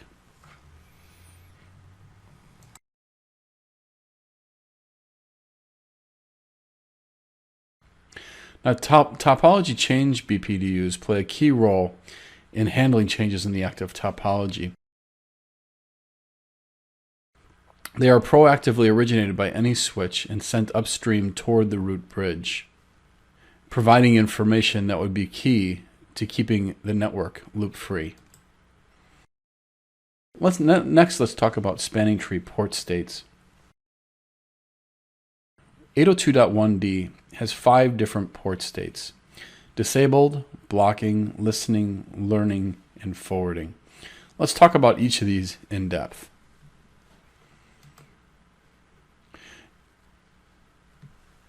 When a switch port is in blocking mode, the port is not transmitting or receiving data, and it's prevented from transmitting BPDUs.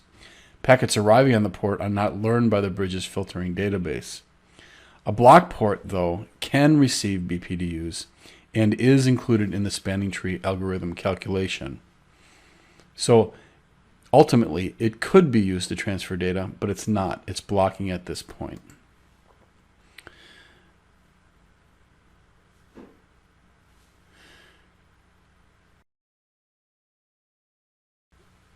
Next, let's talk about the port state of listening.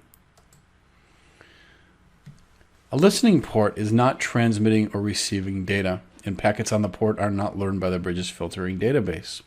But it can transmit and receive BPDUs and is included in the spanning tree algorithm calculation. The listening state is a transitional state that will change to the learning state after a settable time of period, which we know as the forward delay timer. Next, let's talk about the learning state. In a learning state, the port is not transmitting or receiving data, but it can receive and transmit BPDUs. It is included in the spanning tree algorithm calculation, and the packets arriving on the port are in fact learned by the bridge's filtering database. This also is a transitional state that will automatically change to a forwarding state after a settable period of time, which is called the forward delay timer.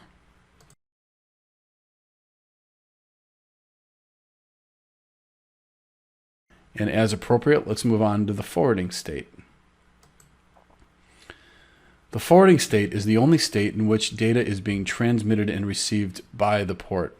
It can receive and transmit BPDUs and is included in the spanning tree algorithm calculation. The packets arriving on the port are learned by the bridge's filtering database.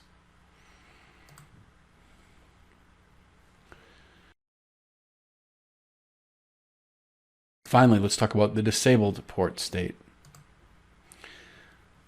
A port is disabled or in a disabled state when the port is not transmitting or receiving data packets or BPDUs and is not considered in the spanning tree algorithm. So as you can see, once a port is enabled by a network administrator or through initialization, it goes through a process or these different port states. The port will move into a listening and learning and ultimately a forwarding state if the spanning tree algorithm has chosen it as a root port or a designated port. If spanning tree has not chosen the port as a root or designated port, it will put the port into a blocking state. You know that also as an alternate port or a backup port. Now, spanning tree uses the bridge ID to uniquely identify each switch, and it's actually used to assist in the election of a spanning tree root bridge, unless, of course, the root bridge has been manually configured. In the 802.1d standard, each VLAN requires a unique bridge ID. So let's take a look at some of these basics with regards to spanning tree. Here we are on a switch. And what we'll do is let's just do a basic show spanning tree. Here you can tell that this switch is in fact the root. There are many ways you can tell which is the root, but the most obvious way is that it says this bridge is the root. The second way you can tell that it's the root bridge is that you notice that the root ID MAC address and the bridge ID MAC address are both the same. Another way you can tell that it is in fact the root bridge is that none of the interfaces for VLAN 1 are set up as a root port. The role is all designated ports, which you will normally find on the root bridge. Now you'll see here on VLAN 20 that VLAN 20 is not in fact root, and I knew that initially not by looking at the root ID or bridge ID, but actually at the interfaces. I can see on Fast Ethernet 07 that it is a root.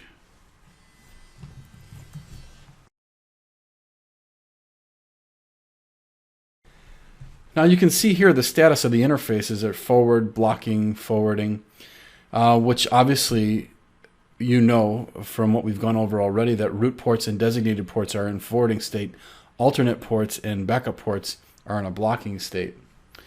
Now, let's take a look at a transition of an interface as it goes through the process, through each of these port states. And what we're going to do is we're just going to check on VLAN 1. So let's take a look at Fast Ethernet 07 and watch it transition.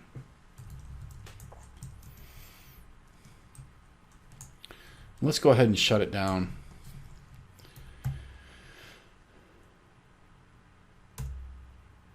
And now you can see Fast Ethernet 07 has gone down, and now you can see that Fast Ethernet is Fast Ethernet 07 is no longer showing up.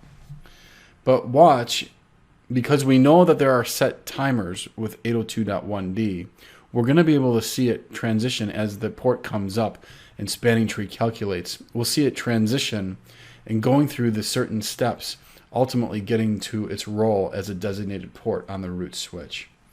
So watch this.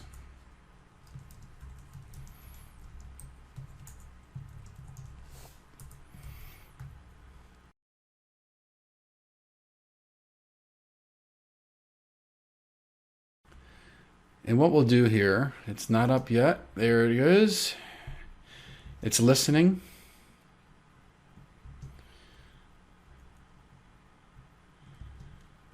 And we should be able to see it go through it 3 stages here. Now it's learning. And now it's forwarding. So we saw it go from a listening, it went from a disabled state to a listening, learning, and forwarding state. So here's what you've learned. You've learned the basics of spanning tree protocol 802.1d. You've learned the importance of bridge protocol data units. You also better understand port states and the importance as well that bridge ID plays in the entire process of spanning tree protocol. All these things together build for you a really solid foundation as you move forward and learning about spanning tree and different variations of it. Good luck in your studies.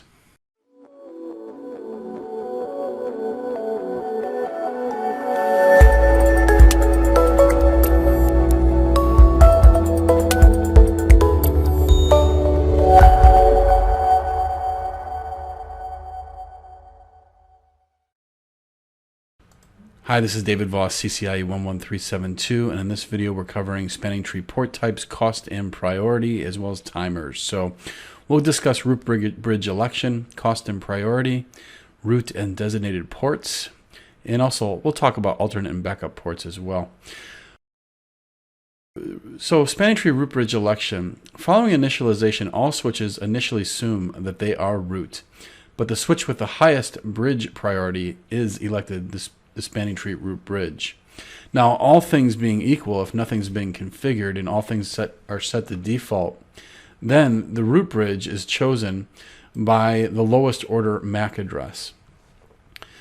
During root election, no traffic is forwarded over any switch in the same spanning tree domain until things are stabilized and there's a loop-free topology. Spanning tree uses cost and priority values to determine the best path to the root bridge. In the 802.1d specification, it assigns a 16-bit default port cost values to each port. Now, note this before we dig into the actual port values. The port cost is globally significant and is included in all propagated BPDUs. By default, the lower number, the lower costs are more preferred. So you're going to see this in a second as we draw this out. But in the event that multiple ports have the same path cost, then spanning tree will consider the port priority. The default value is 128. But you should note that the port priority is locally significant and not included in spanning tree protocol BPDUs. So the spanning tree protocol default port cost, it depends on the interface speed. And you'll notice here from this chart that the higher the speed, the lower the cost. And this comes into play when spanning tree is actually trying to calculate the best path to root. So for example, let's draw out a network with 5 switches. And we're going to bring each of these switches online and let spanning tree decide which is the best path and which ports should be root, which ports should be designated ports. So they are all interconnected. And let's pretend we are powering them all on. Now, let's say the switches aren't all of the same speed. So, for example, we have a 10 megabit switch, a 100 megabit switch, and we'll just say all the interfaces on the switch are that speed. A 1 gigabit switch, a 100 megabit switch here, and a 1 gigabit switch.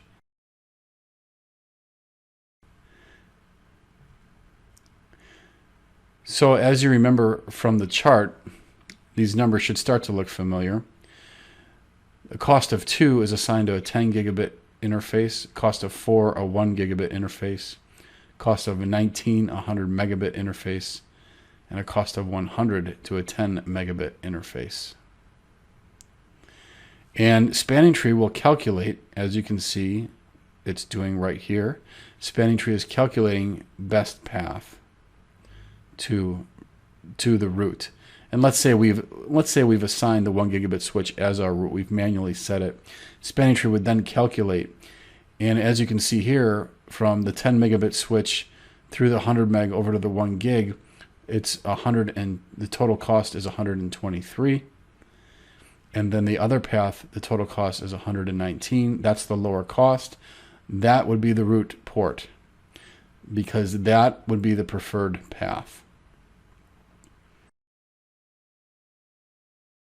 So as you know, we've already talked about some of these ports, but spanning tree elects 2 types of ports that are used to forward BPDUs, and that's the root port. Now note, the root switch never has any root ports because this is the port that provides the best path to the root bridge. So every other switch is going to have 1 root port. That's the best path to the root bridge. The root bridge will not have a root port for obvious reasons. The root path cost is calculated based on the cumulative cost to the root. The designated port actually points away from the spanning tree root, and it sits in a blocking state. All ports on the root are designated ports because the root path cost will always be 0. The designated port is the best port on a segment. So for example, on a segment where there is no root switch, you will have 1 designated port, and all the other ports will be either alternate or backup ports.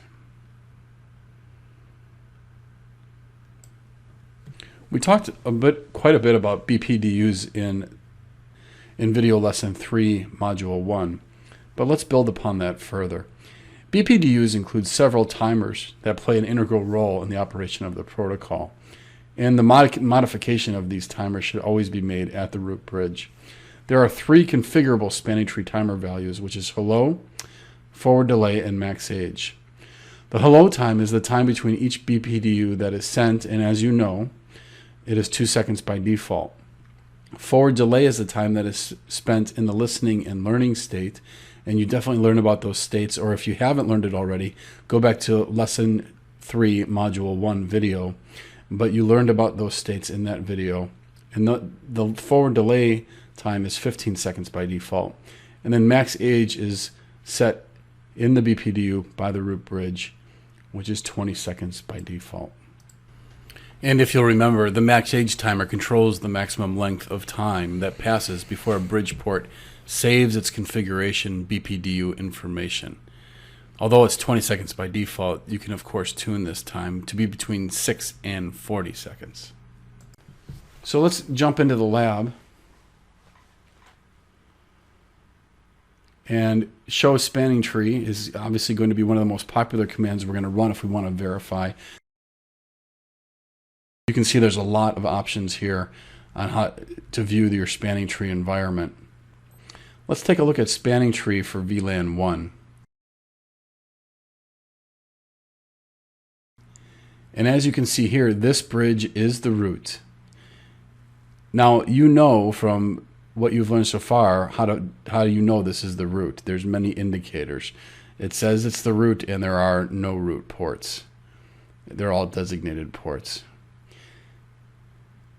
Now, as we jump on a different switch, as expected, there is 1 root port on this switch, and there are 2 alternate ports and 2 designated. So let's take a look at who the root is for each of the VLANs. And you can see that by simply doing show spanning tree root. You can see the root ID. Well, I tell you what, sometimes you simply don't want to wait for spanning tree to tell you who root is going to be. You actually want to set who root is going to be.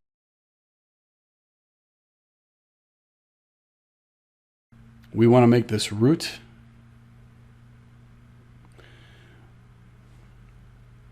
And you do this by typing spanning tree VLAN 1 root primary. And as you can see, we've now taken over, DLS1 has now taken over as the root. Usually you like to set in your network who the root is.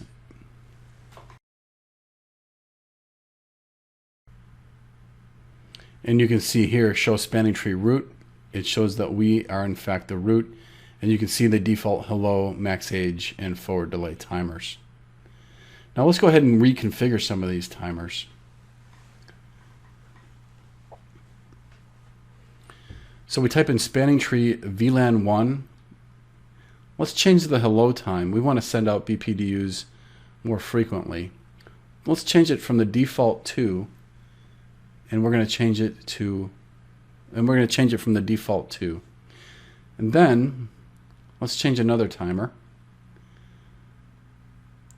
We're going to change the max, and then we're going to change max age to 40.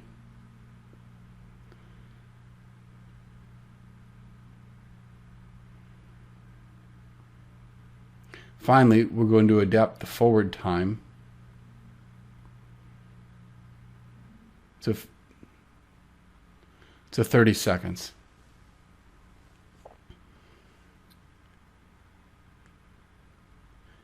And now we can show the results of what we've done.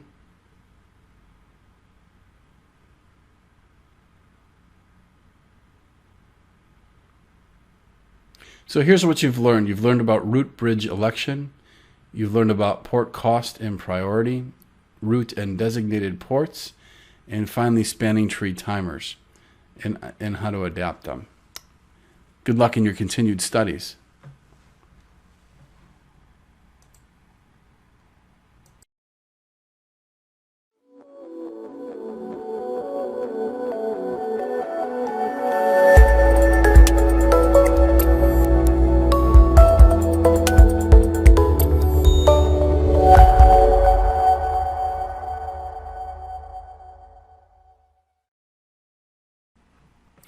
Hi, this is David Voss, CCIE 11372, and in this video we're going to be covering Rapid Spanning Tree Protocol. We'll do an overview, review BPDUs, look at port states, port roles, and port types, and finally we'll talk about some of the enhancements of Rapid Spanning Tree Protocol over its predecessors. Now, the 802.1d standard was designed at a time when network recovery was not expected to be immediate, and times certainly have changed. And thus the 802.1w standard, Rapid Spanning Tree Protocol, significantly reduces the time taken for spanning tree protocol to converge when a link failure occurs. Now, network failure to an alternate path can occur in sub-second time frame. So it performs better than traditional spanning tree protocol with no additional configuration. And note, the 802.1w BPDU is similar and backward compatible with the 802.1d. BPDUs are sent every hello time interval, which is 2 seconds by default, and it's the non-root bridges which generate these BPDUs. Topology change notification BPDUs, or TCNs, originated by a switch are relayed up to the root bridge, which then propagates them to all of the other downstream switches. These are some of the most important concepts that you'll need to grasp as you prepare for your CCNP switch exam. Now please note that 802.1d may have had 5 different port states, but 802.1w has 3: discarding, learning, and forwarding. And you can count on the fact that you'll be asked about that in your exam.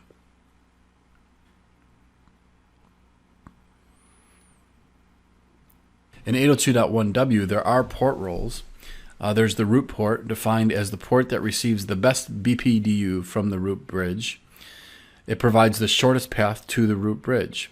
And then there's the designated port, which is an active forwarding port that actually points away from the root bridge and toward the edge of the network. It sends the best BPDU on a segment. There's the alternate port, which is the non-forwarding blocking port that backs up a root port. And then there's the backup port, which receives better BPDUs from the same bridge rather than from a different bridge. It's a non-forwarding blocking port, and it backs up a designated port on the same segment. It's much easier to draw these out so we can get a better understanding of what these ports are actually doing and what they actually look like on the network. So here we have our network, and we have 3 switches all interconnected, and our first switch is our root. We'll call it switch 1, then switch 2, and switch 3. So switch 1 is the root, and again they're all interconnected.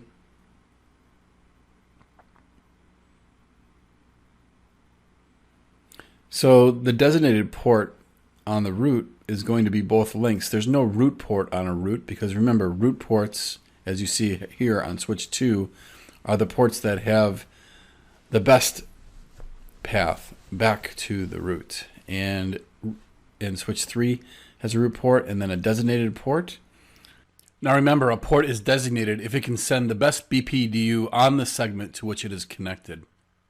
On a given segment, there can only be one path toward the root bridge, and if there are 2, there's a bridging loop in the network. Therefore, there is one designated port between switch 2 and switch 3. Now you see the alternate port. Alternate port and backup ports have something in common. They are both blocked ports. The alternate port is simply the alternate path for that segment. It's not the designated port for the segment, so it's moved into a blocking or alternate port status.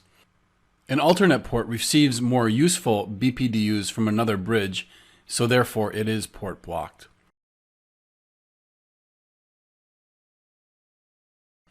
Now a backup port receives more useful BPDUs from the same bridge it is on, and it is port blocked.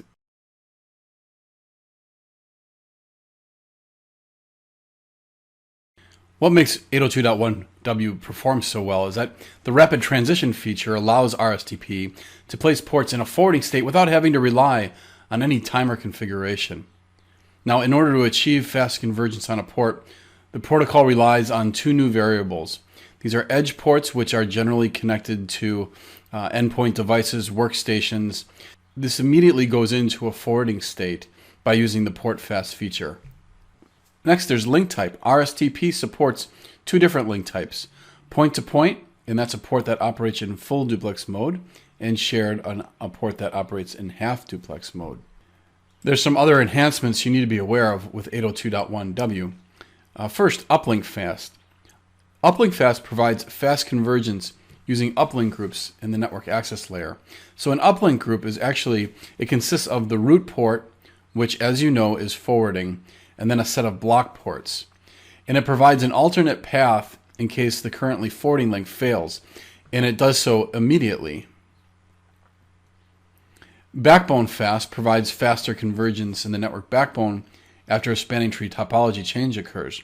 So backbone fast detects indirect link failures, and when the switch receives inferior BPDUs from its designated bridge, and when it does that, it indicates that the designated bridge has lost its connection to the root bridge, and it immediately chooses another path back to root.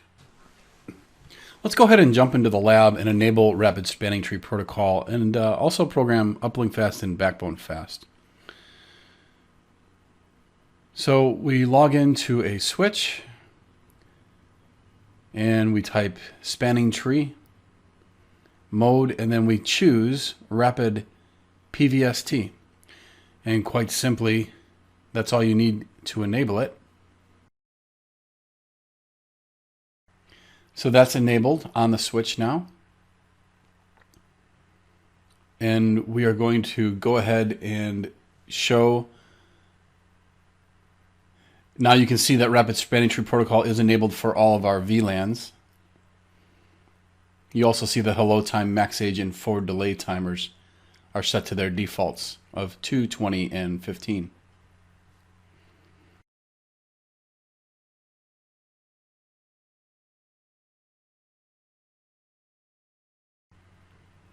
We are going to let's make this switch the root. and we do so by spanning tree VLAN 1 root primary, and we're going to make it the root for VLAN 1 and 10. And by doing so, we allow ourselves to be root for certain VLANs, but not all VLANs. And as you can see here, the bridge is the root. There's some other designations that you can tell that this is root because we're not going to have any root ports. And you will see here we have no root ports as well in VLAN 10. Also, the MAC address for root ID and bridge ID match, so that's another way you can tell that your bridge is in fact root.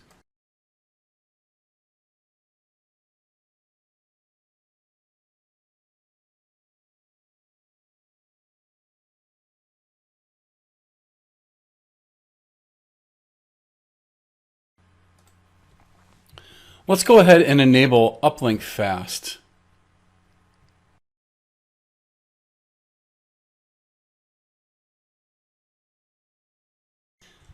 And as you can see, it's quite simple. We just type spanning tree uplink fast, and that's enabled on the switch. It's as simple as doing that for backbone fast as well.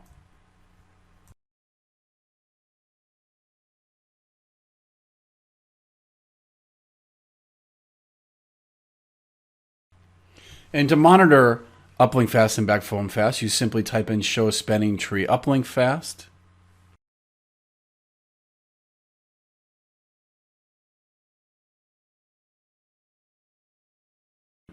And then you can also do show spanning tree backbone fast.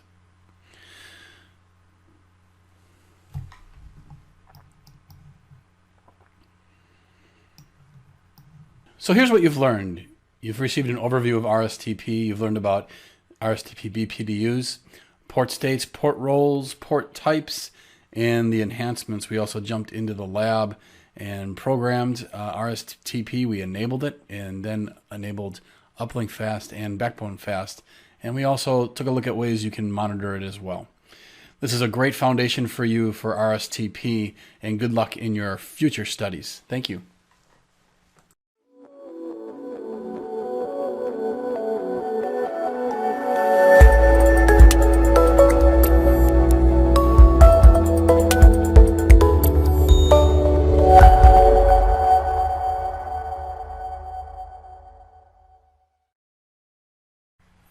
Hi, this is David Voss, CCIE 11372, and in this video we're covering multiple spanning tree protocol.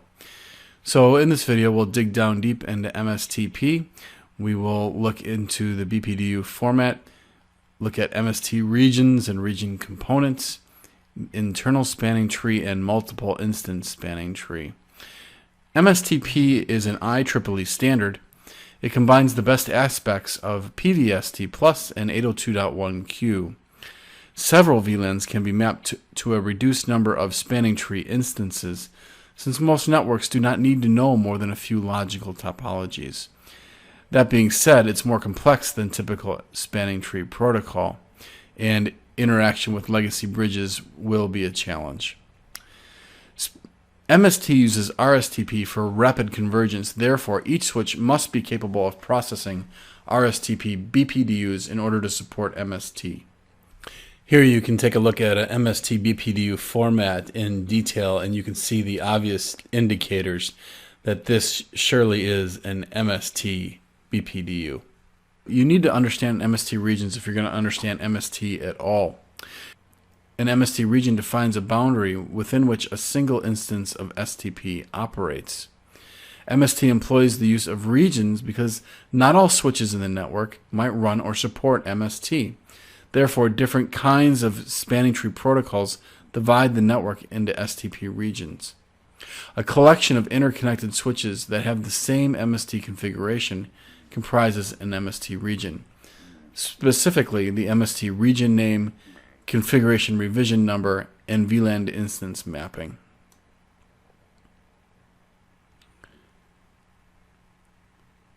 An MST region consists of two separate components: an edge port, which is simply a port that connects to a non-bridging device such as a network host, and then a boundary port, which connects an MST region to a single spanning tree protocol region running RSTP 802.D, 802.1D, or any other MST region with a different MST configuration. So let's talk about MST region components, and the best way to do that is actually to look at this diagram. Here we have MST region 1, 3 switches interconnected. The hosts are connected to edge ports. So remember, there are two types of ports, edge or boundary. The hosts are connecting into edge ports. And the MST region then communicates with other domains or regions using boundary ports. So switch 3 and switch 4 are communicating via boundary ports. Even though they're both running MST, they are running two separate regions and therefore will not share that VLAN information. And then there's 802.1W and 802.1D domains as well.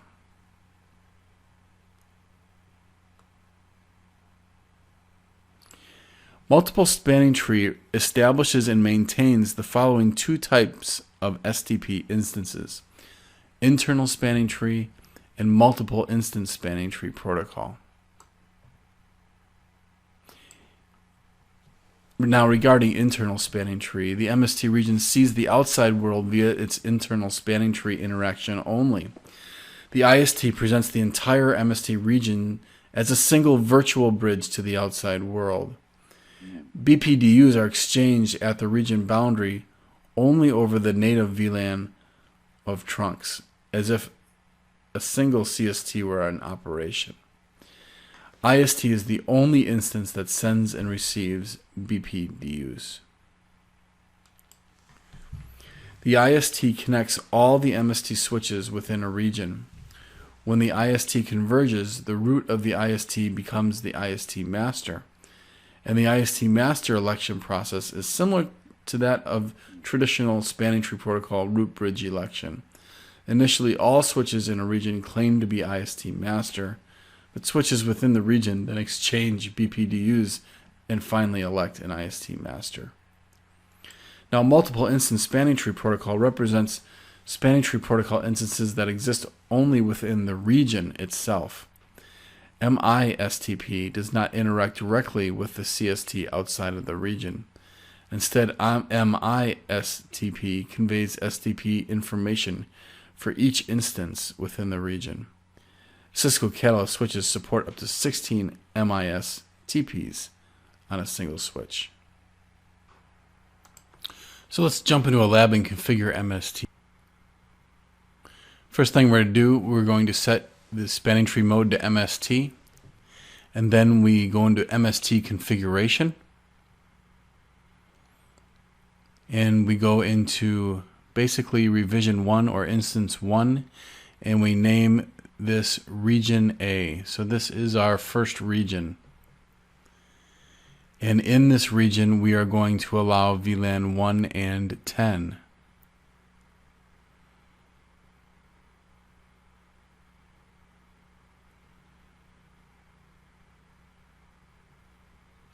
And here, as you can see, you can set priority if you want the switch to become root or non-root as well. This is another popular command for dictating spanning tree and who becomes root in the region.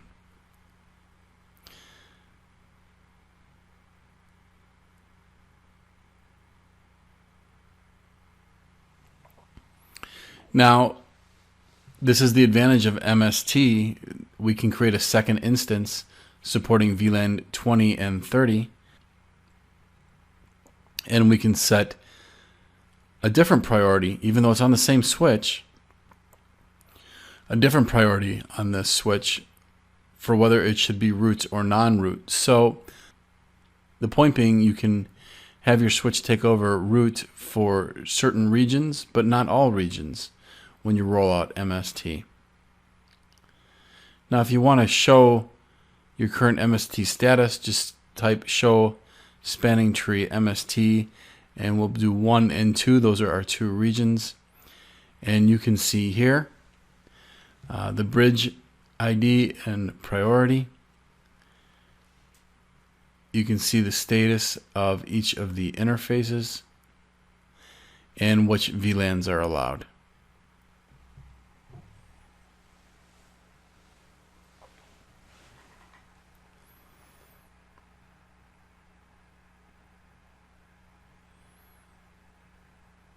So here's what you learned. You got a good solid introduction to MSTP. You saw the BPDU format. You learned about the regions and the components within those regions, the importance of internal spanning tree, and then also learned about multiple instance spanning tree. This provides a really solid foundation for you. You should be able to answer most questions regarding MST at this point.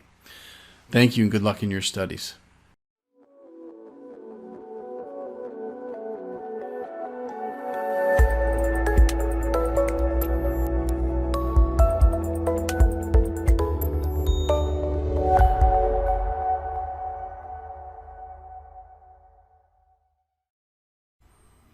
Hi, this is David Voss, CCIE 11372, and in this video we're going over EIGRP concepts.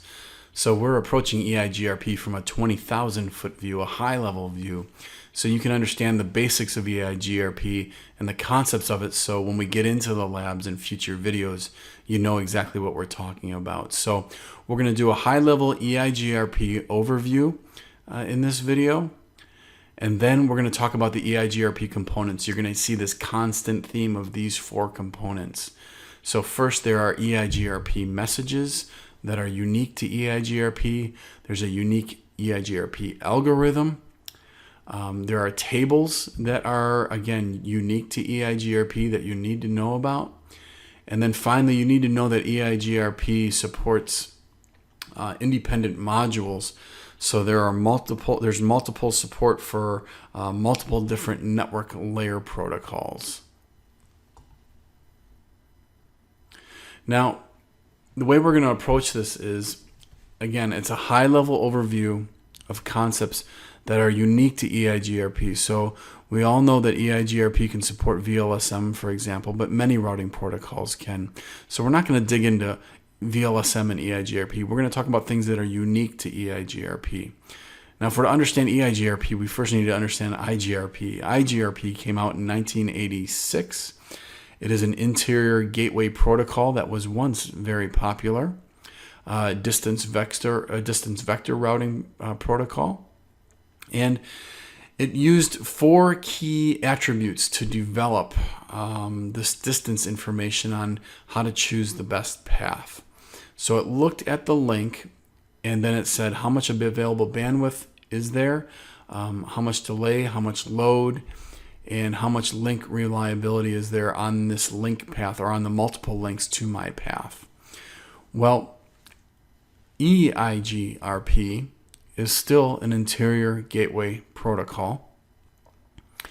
And it is still a distance vector protocol, although many times in the past it had been referred to as hybrid, but those days are pretty much gone. Distance vector is what it's classified as, but it has improved convergence in operations. So it uses the dual diffusing update algorithm, and I'll show you about that in a few minutes. And then again, it has multiple unique tables to EIGRP, which assists in the operations and enhances the operations. And then again, it supports multiple network layer protocols. So how does EIGRP actually work? Well, I tell you what, let's go ahead and open up the hood and take a look underneath. EIGRP has four basic components, and these should already start looking familiar to you. It has messages. So messages flow to and from neighbors, EIGRP neighbors. There's 5 different types. We'll dig into that in a little bit. EIGRP has the dual algorithm.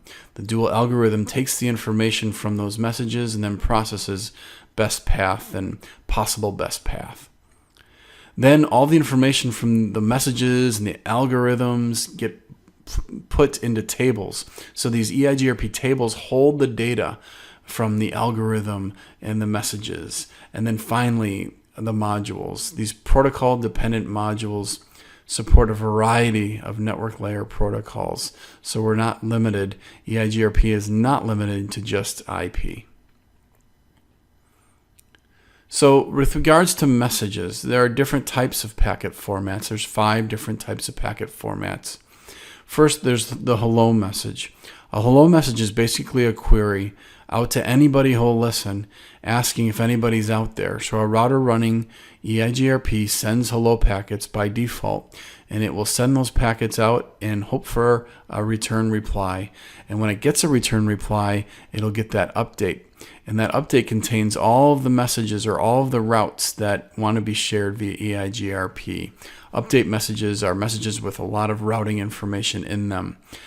And then there's the acknowledgement message, which surely you know about from other protocols, but it's simply acknowledging that, yes, I've received your message. And that's key to the reliable nature of EIGRP, which we'll talk about in a minute.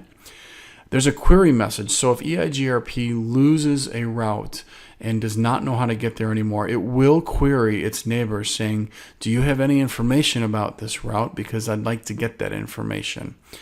And then if a router does have information on that route or on that path, it will reply back saying, yes, I do have information, and here it is. So these 5 messages can be broken out into 2 categories, some that are reliable and some that are not reliable. The reliable messages use Reliable Transport Protocol, and this is unique to EIGRP, but RTP basically makes sure that packets get to where they're supposed to go in order. So an unreliable packet is a hello message. That message is not reliable, but the update message from an EIGRP router does use RTP. So it is sequenced and there are acknowledgements. So there is an acknowledgement to that message, but the acknowledgement itself is not reliable. Then there's the query message. Remember, the query is to ask, do you have information about this route? And that uses RTP, and the response to that query, the reply, also uses RTP. So 3 different types of messages use RTP: the update, the query, and the reply. And I think that's critical to know for your exam. Now let's talk about the EIGRP algorithm, which is dual. Now, to understand dual, you need to understand what successor and feasible successor routes are. When you think of successor, just think of success. That's the best path. So if EIGRP loses connectivity to the best path, it will then run the dual algorithm and ask, is there a feasible successor? Is there a second best path? And if the dual algorithm states, yes, there is a feasible successor, a second best path, it will then promote that second best path to the best path. So that becomes the successor. Once it's the successor, it is then installed into the routing table. So for example, it would be installed into the IP routing table. And then the router would begin to use that new path. So this chart gives you an overview a high-level overview of how the dual algorithm runs. But it's important to know these concepts of successor and feasible successor as you move forward with EIGRP and how dual uses that information. Now, EIGRP uses specific tables to help make it run, and one of the tables that EIGRP uses is called the neighbor table. Now, a neighbor table is exactly what you think it is. It's a table that is comprised of a listing of all the EIGRP neighbors. So, for example, we have a hub and spoke design here. We have router A, router B, and router C.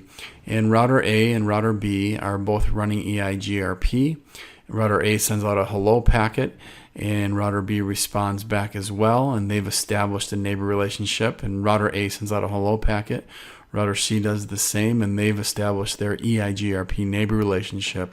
So once that happens, router A begins to build out its neighbor table by identifying each neighbor by IP address. So for example, router B is 172.16.1.1, and he gets placed into the neighbor table. And then router C is 192.168.10.2. and he is placed in the router table as well. So router A now has 2 neighbors, and they are both listed in its neighbor table. But there's also other information in the neighbor table as well. And the router A also wants to know what interface are these routers off of. So router B is off of serial 1, router C is off of serial 2. So should I need to forward them traffic, or I know exactly which interface they will be exiting. And then finally, there's other information that is entered into the neighbor table. There's quite a bit actually, but for the sake of this high-level overview, let's just talk about hold time, because this is a key concept. When you program hold time on a router, it's not local. You're not changing the hold time locally. That information is actually forwarded over to your neighbor routers. So here we have router C, who's changed his hold time to 10 seconds. He forwards that over to router A. And here we have router B, and let's say he's going to change his hold time. This information that they're changing from the default, it gets inserted into the neighbor table on router A. And remember, hold time is basically telling the router, if you don't hear from me in this amount of time, consider me down and flush the routes that you receive from me. So it's important to remember, hold time is configured on router C and router B, but the actual numeric change occurs on router A in the neighbor table. Now there's definitely other attributes that are in the neighbor table, and we will definitely go over those in future videos. But on a high-level overview of EIGRP, you need to know about the IP, the interface, and the hold time counter. And just remember, hold time defaults is 180 seconds for low bandwidth links and 15 seconds for T1 or higher. So that'll come up again and again, and you'll probably be asked about that as well. But there are other EIGRP tables that you should also be aware of. And a key table to know about is the topology table.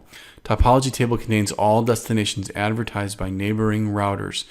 This includes, remember, the successor and feasible successor routes, the best path to a destination and the next best path, respectively. So topology table is key for EIGRP to run.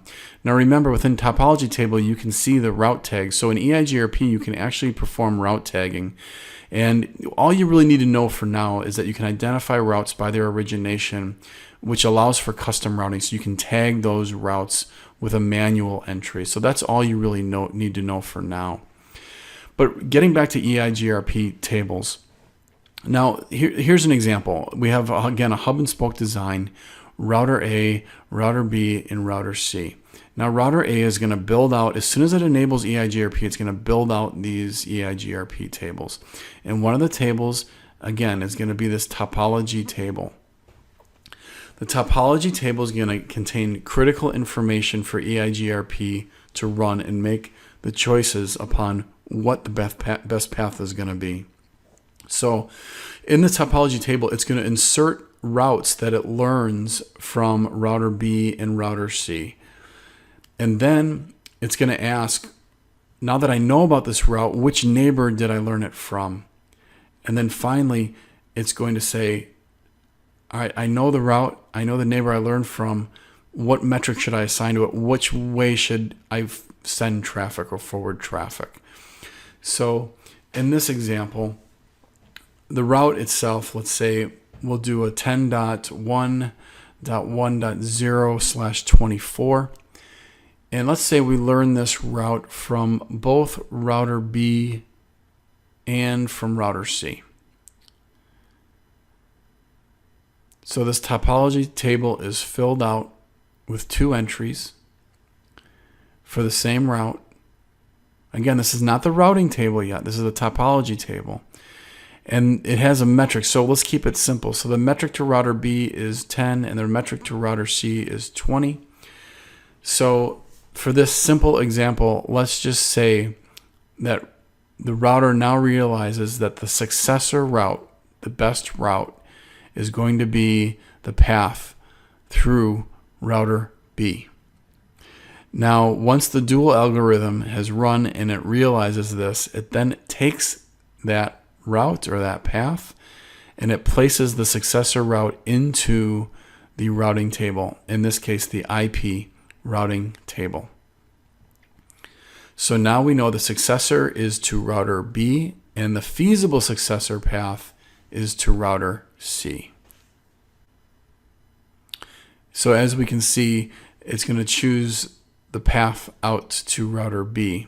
Now, what happens if this route information is lost and router A no longer learns about this route from router B or from router C, and it gets flushed? Well, router A, what he's going to do is he's going to send a query to router B and to router C asking, do you know about this route? Because I've lost it and I'm hoping you have information on it.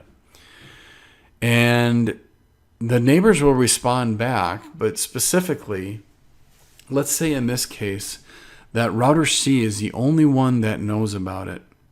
Router C will respond, yes, I'm aware of it, and it will send the information over, and router A will say thank you very much, and router A will then insert it into the topology table.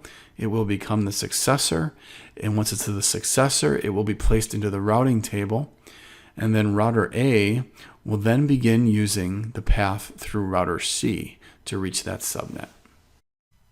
And last but certainly not least, we have protocol-dependent modules. So EIGRP and the dual algorithm function in a way that protocols can run and use EIGRP independently of one another. So IP builds out its own neighbor and topology tables. IPX and AppleTalk, they all build out their own neighbor and topology tables, and dual can work with any and all of them. So you've learned a lot today, as you can see. And again, although it was high level, these concepts are really key in moving forward with EIGRP as we begin to really get hands-on. So you've learned about the messages and the algorithm and the tables and these modules. And I hope you've learned a lot. I know that you're going to need the information not only for the labs that we do, but especially for the tests that you take. So thank you very much, and good luck in your studies.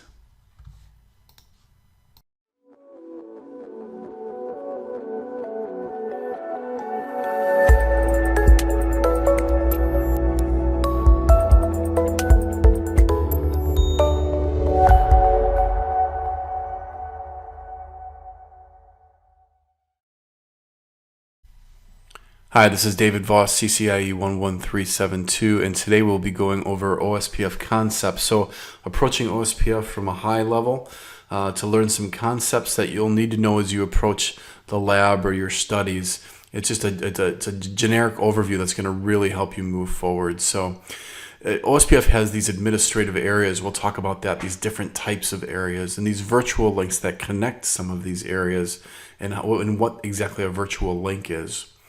We're going to talk about router types. There's different types of routers within OSPF doing different functions. And then we'll talk about designated routers and backup designated routers, what that terminology is all about. The neighbor exchange state, so the different states that the routers are in the OSPF process of communication. And speaking of that, obviously messages, link state advertisements, that's how OSPF routers communicate. We'll talk about that. And then finally, using all that information, the OSPF router chooses the best path. And we'll talk about how that happens. So let's start with administrative areas. So let's start from the basics here. Autonomous system is a network under a common network administration. Now, I'm sure you know that. But in OSPF, an autonomous system is broken out into areas. So areas are a group of routers that share a same area ID. And these different areas, these different groupings have different functions, and they know different types of information. So you have backbone area, standard area, etc., etc. And each of these areas perform different functions. So let's talk in detail about what some of these areas know and maybe what some of these areas do not know, but also how OSPF is designed around these concepts of areas. So remember, we're talking at a higher level here, but as a good rule of thumb, your backbone area in OSPF, if anybody ever refers to area 0, you know they're talking about the backbone area in OSPF. And this is probably the most well-known area because it is required. And all other areas must connect to the backbone area.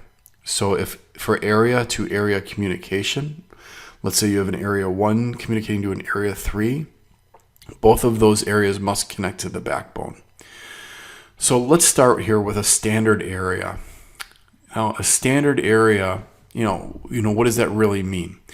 Well, standard areas can be thought of as equal opportunity employers, I guess you could say, because they know about every route in the autonomous system, in the OSPF network. And they share their routes, but they also learn all their routes from other areas through the backbone. And this is just fine. All of this route sharing is just fine if routers are high powered enough to store every route, but also to run these complex SPF calculations. But just know the standard areas contain LSAs of type 1, 2, 3, 4, and 5. Now next, if you think of a stub area, which we'll talk about next, if you think of a network, you have leaf nodes on networks. Well, that's what kind of a stub area is. It's handy if devices are lower powered, routers are lower powered, or simply do not need to know about every route. A stub area is similar to a standard area, but routers in it are not aware of externally sourced routes directly. And in terms of LSAs, that means that type 5 LSAs are not permitted in a stub area. Stub areas use a default route to exit. For traffic to exit a stub area, it uses a default route. Now, next would be a totally stubby area. And let's take this stub area concept one step further. In a total stubby area, in addition to the lack of type 4 and 5 LSAs, type 3 LSAs, which carry information about internal routes, are also prohibited. The concept of an injected default route still applies here, just like a stub area. So all traffic leaving the area does so using the default route.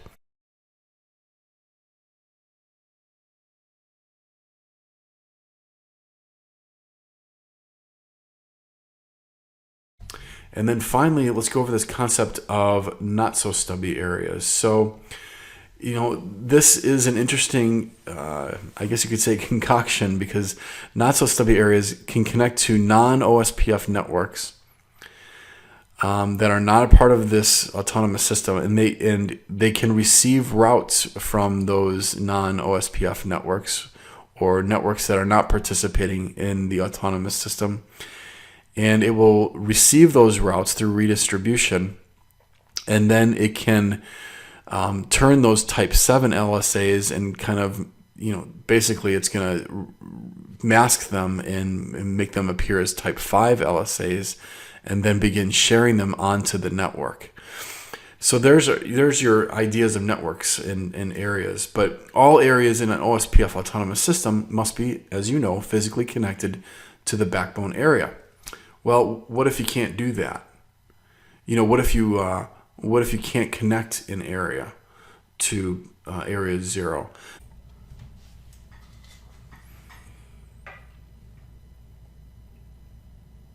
So let's draw out this concept of a virtual link. Let's imagine we have a company on the East Coast, and in this company we've deployed OSPF already. So we have our backbone area 0. And then we have other areas that have to obviously connect into this backbone area. So let's say we have an area 1 in the Boston area, and then an area 2, let's say in Florida. But let's focus in on area 1. So in the Boston area, we have area 1 in Boston, and we acquire another company in that area. And it's easy enough for us to connect this new company into our Boston resources. So we're going to connect them into our Boston router. Very simply. The problem is that even though this company that we've acquired, maybe they're already running OSPF, and we convert them to OSPF Area 3 to work within our autonomous system, we still need to meet the requirement of OSPF where an area must connect into Area 0. So OSPF allows for what is called, as you know, the virtual link. We will create this virtual link between Area 3 and Area 0. It's passing through Area 1, and this allows us to meet that design requirement of OSPF. So route to Area 3 and Area 0 see this as a direct connection, and things will work just fine thanks to the virtual link. So there are many different OSPF router types that you need to be aware of. There's the area border router, which connects one or more OSPF areas to the backbone area. There's the ASBR, or Autonomous System Boundary Router, which will be located between an OSPF autonomous system and a non-OSPF network. And then you have your backbone router, which is pretty straightforward, a router with at least one interface connected to area 0. And then another easy concept, an internal router, a router with all interfaces in one area. Let's draw this out real quick, to drive it home. So let's draw out our area 0. And in area 0, you know already, is the backbone. So a router within area 0 is a backbone router. And then we connect to another area, let's say area 1. This is an area border router. Pretty straightforward concept. There's your ABR. And let's say we have another area we're connecting to. There's another ABR.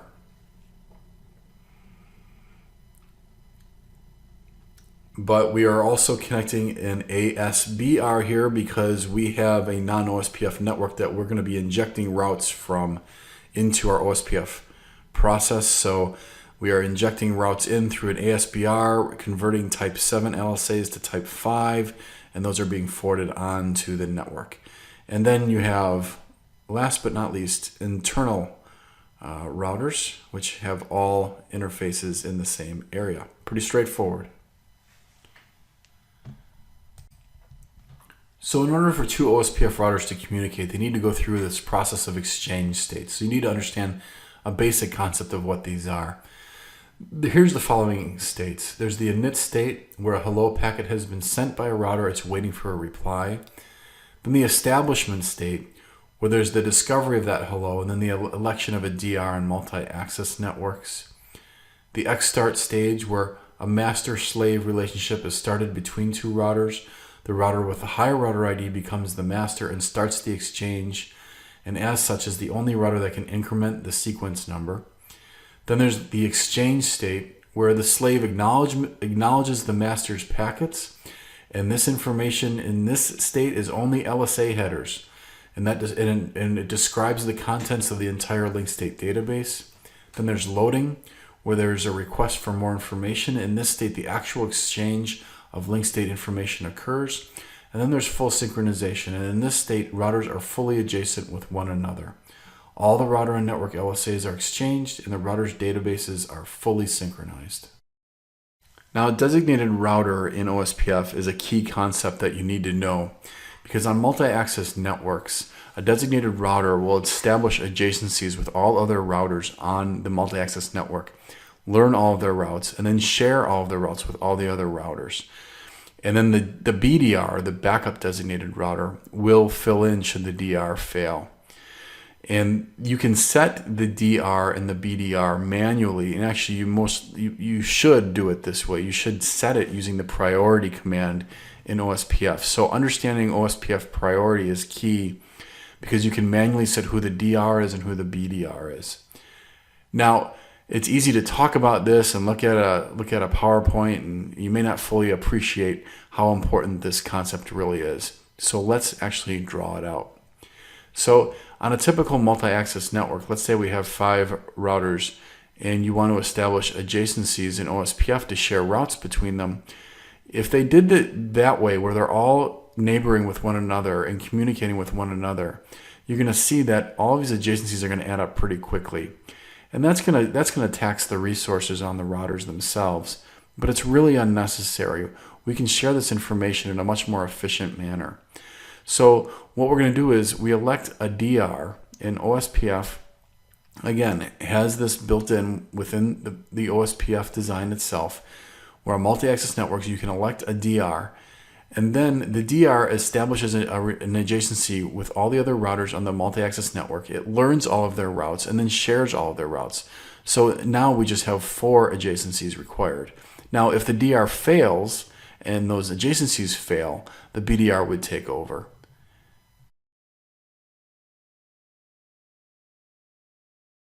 Now, regarding link state advertisements, what you really need to know, at least just for now in OSPF, is that a link state advertisement is a packet that contains all relevant information regarding a router's links and the state of those links. Now there are many different types, and I've listed the key types for you here. And we're going to dig into detail on these different types as we get into the labs. But just for now, know that these are informational packets that have information on a router's links and the state of those links. So now that OSPF has gathered all this information, it needs to know what to do with it. It needs to choose the best path. So it puts all the information in a topology table. And then OSPF, the metric for OSPF is cost. So cost is 10 to the power of 8 divided by bandwidth, and lower costs are preferred. So the best way to understand cost is actually for us just to draw this out to see how it works. So let's draw out a 6-router network.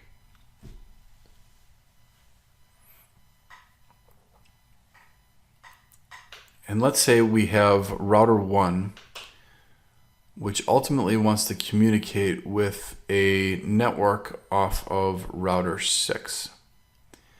And it will have 2 choices, 2 paths it can possibly take. It can go via router 2 or via router 4 to this network. We'll say 192.168.10 network/24. Which is hanging off router 6. Now, router 1 then calculates using OSPF the cost for each and every link in this path. And it's going to do the same for the path from router 2 and 3 to 6. And then what OSPF is going to do is add up the entire cost to get to router 6. So from going via router 4, that path has a total cost of 20.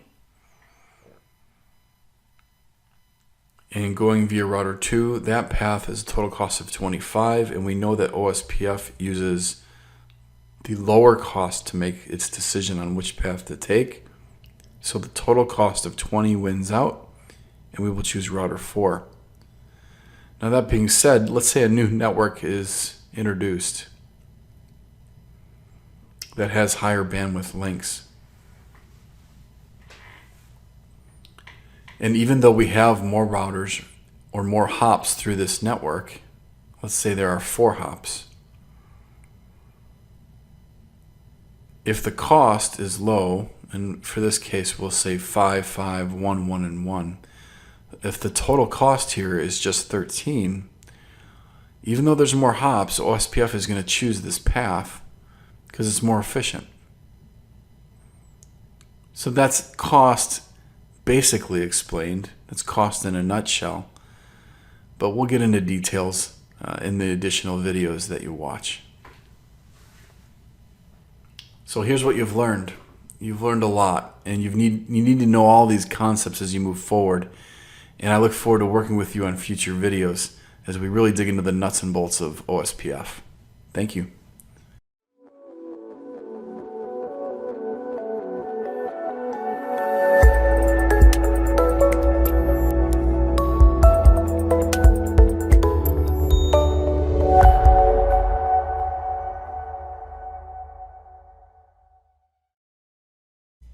Hi, this is David Voss, CCIE 11372, and in this video we're going to be going over BGP concepts.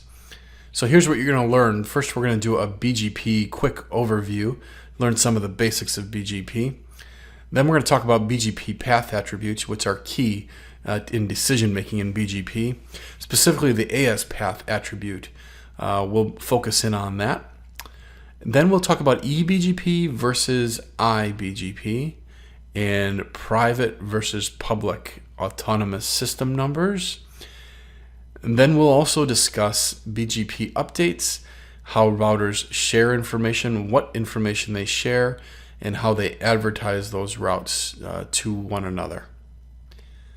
So let's go ahead and start with BGP basics. BGP is an exterior gateway protocol that uses autonomous system numbers.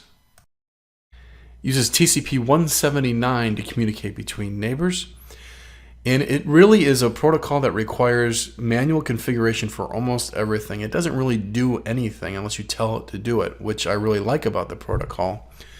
Now, it uses path attributes, which are key in decision making on choosing best route. So path attributes define information about a path, but also this information can be used to help decide upon the best path. And we will draw that out in a minute here so you can understand that better. Now, regarding BGP path attributes, there are some that you absolutely have to know and memorize for your CCNP route exam. The first is weight. Weight influences a best route for the local router, and obviously it's manually configured. Local preference influences the best route for all routers in an autonomous system, so this is a shared attribute. AS path lists the number of autonomous system numbers in the path, and this can be manipulated. Origin is a value implying if the route is from an IGP or an EGP. And then finally the MED, which can influence the best route for routers in another AS. So you can influence traffic flows into your AS by sending out the MED to other routers. So here you can see we have two routers that are in autonomous system 700. And then upstream, we have another router in autonomous system 140 and autonomous system 87. So here you see there are 4 hops. But as far as BGP is concerned, it's just counting ASs. So it counts 1, 2, 3 ASs. The AS path is 700, 140, and 87. Why is this important to know? Because here's another flow that has 2 routers in AS 700 and then 1 router in AS 87. Now, according to this path, there's just 2 ASs. That would be the preferred path. It's critical to understand that BGP is concerned about AS path and not so much about hop count. AS path is a key attribute to understand. Now, internal versus external BGP. iBGP is something you would run basically interior to your company. It's BGP connectivity within the same autonomous system. In this, routers do not update AS path. Normally they should never have to because you're running the same autonomous system. And in iBGP, things should always be meshed. Routers should always be fully meshed. And there are ways you can get around this, and we'll talk about that in a little bit. Now, eBGP is external connectivity to other ASs. And routers do update the AS path in those cases.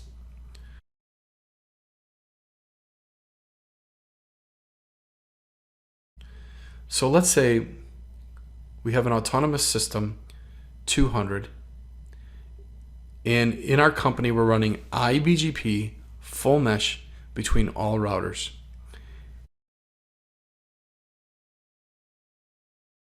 And let's say we have connectivity to 2 upstream providers. One is Autonomous System 301 and the other provider is Autonomous System 450. Now, between ourselves and our providers, we are running eBGP because it's 2 different ASs. And internally, we are running iBGP because we are communicating between the same AS. Now, configuration between iBGP and eBGP is quite similar. The main difference is you're choosing to communicate with the same AS or a different AS. Now, let's say we want to communicate to a web server over the internet, and we have a certain amount of hops. Now, let's say one of those paths through AS450 takes us through quite a few more hops, but it takes us through fewer ASs. So let's just say, for example, we go through AS900 and then AS100. So that's 450, 900, and 100. Those are the 3 ASs we traverse in order to reach that route. Now let's say on this flow through Autonomous System 301, we go through fewer hops but more ASs.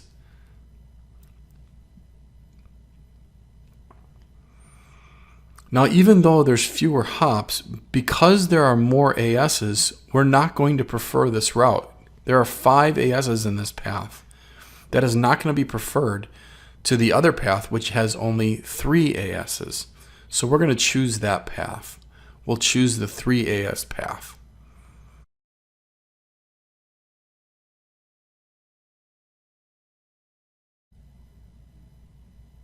Now let's say we're running a web server inside of our company, and we're running iBGP between these 3 routers, and we're connecting to 2 upstream providers using eBGP.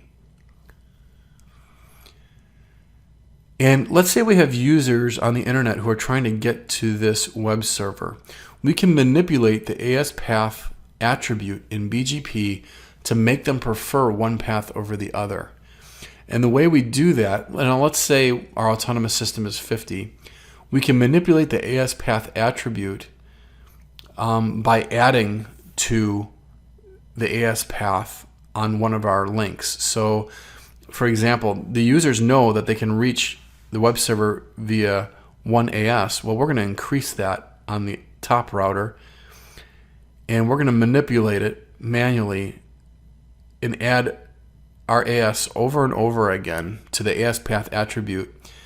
And the users, as far as BGP is concerned, that now is a longer path, and therefore the users will prefer the bottom path because it's only one hop, one AS hop. Now, if that router were to fail, users would then prefer the other path. So you see, you can manipulate traffic flows that way. Now, you need to understand the concept of public and private ASNs, and this shouldn't be foreign to you because you understand public and private IP addressing. So autonomous system numbers are chosen from this pool, and you can use them for private use or public use as need be, but you should be aware of that chart. Now, regarding BGP updates that we receive from neighbors, you can receive from your provider a default route only, which many people do. Or you can receive a full BGP routing table. That is literally every route that's available on the internet. Or you can receive just partial updates. And that is, maybe the provider knows about certain routes via a better path than most other providers. You can just receive a partial update from your provider. So you should know that you can receive those 3 different types of updates. That should be known for your CCNP route exam. Now, regarding advertising routes, advertising BGP routes can be done 4 ways, either through the manual network command, redistribution of BGP into IGP, or propagation of existing BGP routes, or again, manually using the aggregate address command. Maybe the best way to explain these is to simply draw it out. Now imagine we have a router with an iBGP connection and an eBGP connection to an upstream provider. So there's our eBGP connection, here's our iBGP connection, and we're autonomous system, let's say 400. So on a router, we can advertise in 4 different ways. We can manually specify the network we want to advertise by literally typing it in, network 10.10.10.0 or network 198.110, and we can forward that via iBGP and or eBGP. The other way is we can learn routes via BGP and redistribute that route into, let's say, an interior routing protocol. Let's say if we're running OSPF, we can take the routes we learn from our eBGP neighbor and redistribute them.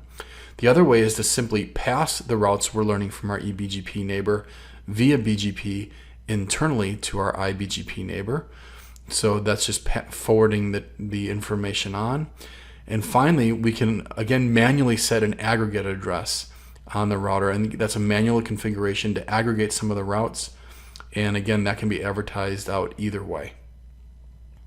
So the rule of synchronization in BGP, you should simply know this, that BGP will not advertise a route unless it knows about that route via an IGP. That's what you really need to know for the exam. Now you can disable this by typing no synchronization on your router, and then it will simply forward routes that are not in the IGP. So here's what you've learned. You've learned about the BGP basics, path attributes, the AS path, eBGP versus iBGP, public versus private ASNs, how BGP updates work, and you got an idea of how you advertise routes within BGP. This is a good foundation for you as you move into the more detailed videos coming forth. Thanks.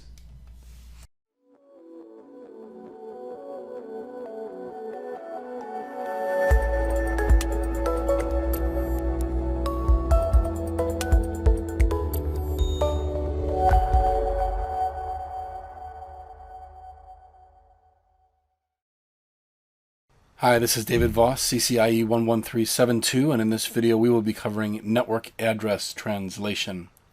Network Address Translation, or NAT, allows private IP addresses, which are RFC 1918, to be translated into Internet Routable IP addresses. So this video will examine the operation of NAT, and then also a variant of NAT known as PAT, which is Port Address Translation. And then finally, we will discuss NVI, or NAT Virtual Interface. The first thing you need to understand when we talk about NAT are the different types of NAT IP addresses. So I created this simple chart for you, which hopefully will help you memorize each of these address types. Now, when I referred to inside or outside, inside is inside a network, and outside would be outside of your network, such as the internet. So inside local is a private IP address. And when I say private, I mean RFC 1918. So it's a private IP address referencing an inside device. Inside global is a public IP address referencing an inside device. Outside local is a private IP address referencing an outside device. And then outside global, a public IP address referencing an outside device. As a memory aid, just remember that inside always refers to an inside device, outside always refers to an outside device. When you see the word local, think of that as private, that is private IP address that is not routable on the internet, and global, that should remind you of the internet, because global addresses are IP addresses that are routable on the internet. Now, an inside local address can be randomly assigned an inside global address from a pool of available addresses, or it can be specifically assigned an address from a static configuration. Now, whatever you choose will determine what type of NAT, or network address translation, you're using. There are two approaches to NAT. The first is dynamic NAT. Now, dynamic NAT occurs when an inside local address or addresses are automatically assigned to an inside global address from a pool of available addresses. And then there is static NAT, or SNAT, and you might want to statically configure the inside global address assigned to a specific device inside your network. So, an example of that might be, let's say you have an email server that is inside of your company, and you want other email servers on the internet to send email messages to your server. But they need to point to a specific IP address, not one that's randomly selected. So in this case, you would choose SNAT, or static NAT, and specifically assign a global IP address to represent that mail server. Now, there are many books out there that will show you diagrams of inside local, inside global, outside local, outside global. And I'm not going to beat a dead horse with showing you that. The best thing I can do is actually get you in the lab so you can see from an actual running lab configuration how inside local and inside global, outside local and outside global all work together in NAT. Because specifically, Cisco will be testing you not just on these concepts, but more importantly, on how they are actually applied. So how to configure NAT, and then they may even ask you, what is the inside local address? How do you find out what the outside local address is? What command do you run? So let's go ahead and go into the How to Network Lab. We're going to be working on router 2, 1, and 4. 1 is going to be our device that we're going to configure NAT on. Router 4 will be our inside device. And then router 2 will be an we'll say an internet device. So router 4 will be trying to communicate to router 2, and then router 1 will be NATing that traffic. And again, we're going to do everything on router 1 today. So whether it's NAT, PAT, or NAT virtual interface. So let's begin. So the first thing we're going to do is configure dynamic NAT. So on router 4, let's just take a look at the interfaces so you understand where we're starting from. Fast Ethernet 00 is signed an IP address. And you can see, just check the routing table as far as any static routes we've added. Our default gateway is going to point to router 1. Now, router 1's Fast Ethernet interface is 10.1.1.100. Again, pause this video if you need to set up your lab correctly. Here's router 2 serial interface. This is the public IP address, 192.151.100.2. That serial interface is connecting over to router 1. There's no need to add any static routes to get this working. And then router 1, you'll see the IP address set up on router 1. And you'll see the Fast Ethernet interface is 10.1.1.0, 10.1.1.100, and the public facing interface 198.51.100.1. So Fast Ethernet 00 connects over to router 4, serial 000 connects over to router 2. And you can see we do have one route in place because we want to set up a static route over to router 4's for their loopback address. So we're not using any IGPs, but we do want to set in one static route because we're going to initiate some packets from the loopback interface of router 4 as well. Now let's take a look at the NAT setup on router 1. And you will see here on Fast Ethernet 00, which is the inside interface, we simply have IP NAT inside. That is all you need as far as the NAT configuration on Fast Ethernet 00, which is the inside interface. Then take a look at the outside interface. This is the public facing interface, and very simply it's IP NAT outside. And again, that's self-explanatory. Now let's take a look at the NAT configuration that we have placed on router 1. You can see here we've set up an IP NAT pool. We've named it ISP pool. So any of these IP addresses, 198.51.100.3 through 14, could be or would be assigned to devices, to flows requesting network address translation. Then we state IP NAT inside source list 1, so we're referencing an access list. And then we're referencing a pool. Now the pool we've just created. But what is that access list? You'll see here access list 1. These are the devices that we are permitting NAT for. Only devices that have source IP addresses from these subnets will be NATed. So, for example, if there is a flow coming from 10.1.2.200, that will not be NATed. The traffic will simply be dropped if it's trying to access internet devices. So, but any traffic sourced from 10.1.1.0/24 or 10.1.4.0/24 will be NATed from inside to outside. Again, using the pool, ISP pool, which we've already defined. So any traffic coming from those 10 dot addresses will then be assigned a 198.51.100.3 through 14 address accordingly as the flows come in. So let's go back to router 4. Let's go ahead and just ping the public IP address on router 2. Or let's go ahead and ping 198.51.100.2. And it succeeds. Again, we're sourcing it from a private IP address. Take a look at show IP NAT translation on router 1, and you can see here that the inside global address is 198.51.100.3. That is the IP address that is routable on the internet, but is referencing an inside device. That inside device is the inside local address 10.1.1.101, which we know comes from the router 4 interface. Now notice here the outside local and global address is referring to the destination address that we're trying to reach 198.51.100.2.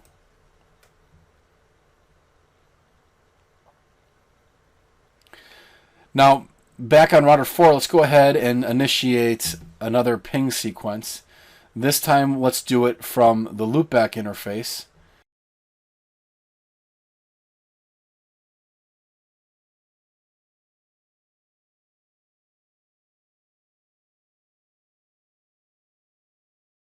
And that's successful as well because we've permitted it, remember, in access list 1.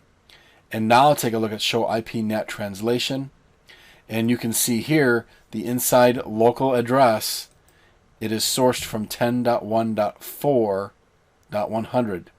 Now it is assigned 198.51.100.3 because that IP address, although it was used previously by 10.1.1.101, that has since been released, so that was available for use again. Now let's go ahead and initiate some additional pings off of router 4, and then you will see that now we have multiple inside global addresses being used. 198.51.100.3, 198.51.100.4, and again that would go on and on all the way up into our allowed pool up to .13. We would continue to hand out IP addresses every time we sent an ICMP packet, or I mean even if we tried to browse or telnet, again it would not be selective. All it cares about is where the traffic is coming from, the way we have it programmed right now. So that was dynamic NAT. Now let's do static NAT. Now remember, static NAT is used when you need to have a specific IP address assigned to a specific internal IP address. So let's say, for example, a mail server. And on router 1, what we're going to do is we are going to create a static NAT. And here's the command, IPNAT inside source static. And we're saying anything that comes from 10.1.4.100 that needs to be represented by 198.51.100.5. So anytime we go out to the internet from 10.1.4.100, it's going to show up with a source as 198.51.100.5, and the reverse is true. If someone on the internet connects to 198.51.100.5, that will be routed to 10.1.4.100 every time. So again, using mail as an example, that would be a good way to host a mail server internally on a private IP address, but use NAT to allow it still to function and other mail servers to communicate with it. Now you'll see if we do a show IPNAT translation, it's already showing up even though we have not initiated any traffic either way. But when you do a static NAT, it's automatically going to show up. This is committed. The inside global address, the inside local address have already been statically assigned. And if we go ahead and ping from the loopback interface on router 4, and then we take a look at show IPNAT translation, you will see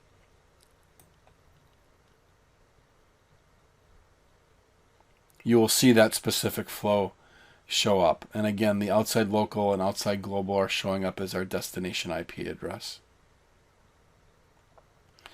Next is port address translation. And PAT addresses a limitation of NAT. And the problem with NAT, well, it's not really a problem, it's just a limitation, is that it does have a one-to-one mapping of inside local addresses to inside global addresses. But what if you're in a situation where you only have one IP address to use?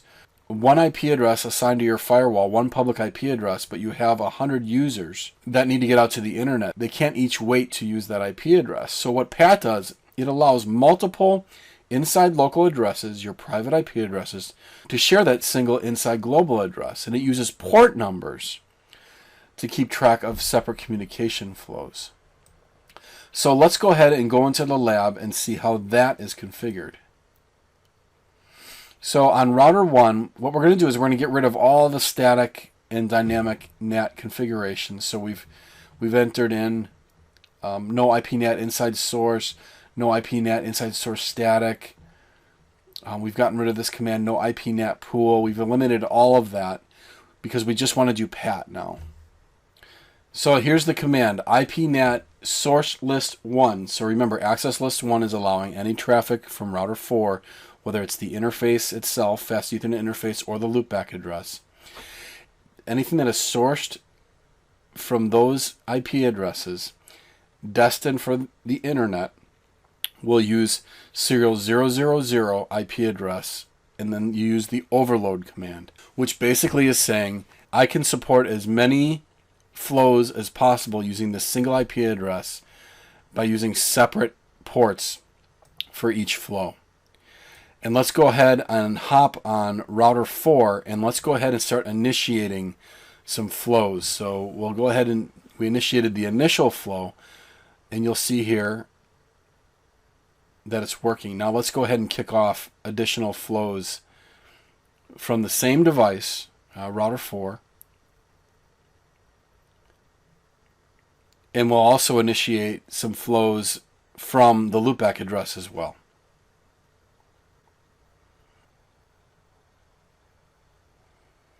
And now we take a look at router 1, and you can see all of these different flows are supported, all using the same inside global address but different port numbers. So PAT is a really useful thing for small offices, home offices, where you have multiple users and only one IP address available. It's a common, PAT is a commonly used configuration for such sites. Next, let's take a look at NAT virtual interface, and here's what Cisco wants you to know. They want you to know that NVI allows you to do a NAT configuration without needing to specify a specific interface as being inside or outside.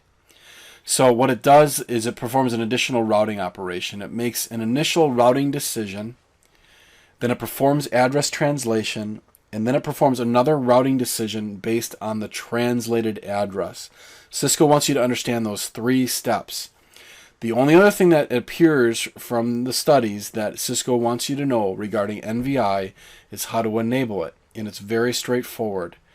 And what you simply do is you remove the IP. You don't need to use IPNet inside or IPNet outside. So we're going to remove that from fast Ethernet 00. You just need to type in IPNet enable, and that's how you enable NVI. And it appears from the study books that that's what Cisco wants you to know for the exam. We don't need to go much farther than that. So here's what you've learned. You've learned about network address translation, and then you've performed network address translation in a lab, then port address translation and its purpose, its function, and its use. And then finally, NAT virtual interface, what you need to know for your exam. So not only do you need to know these things for your CCNP route exam, but you definitely need to know them if you're going to be a strong engineer. So I hope they're of use to you as you continue in your craft. Good luck in your studies.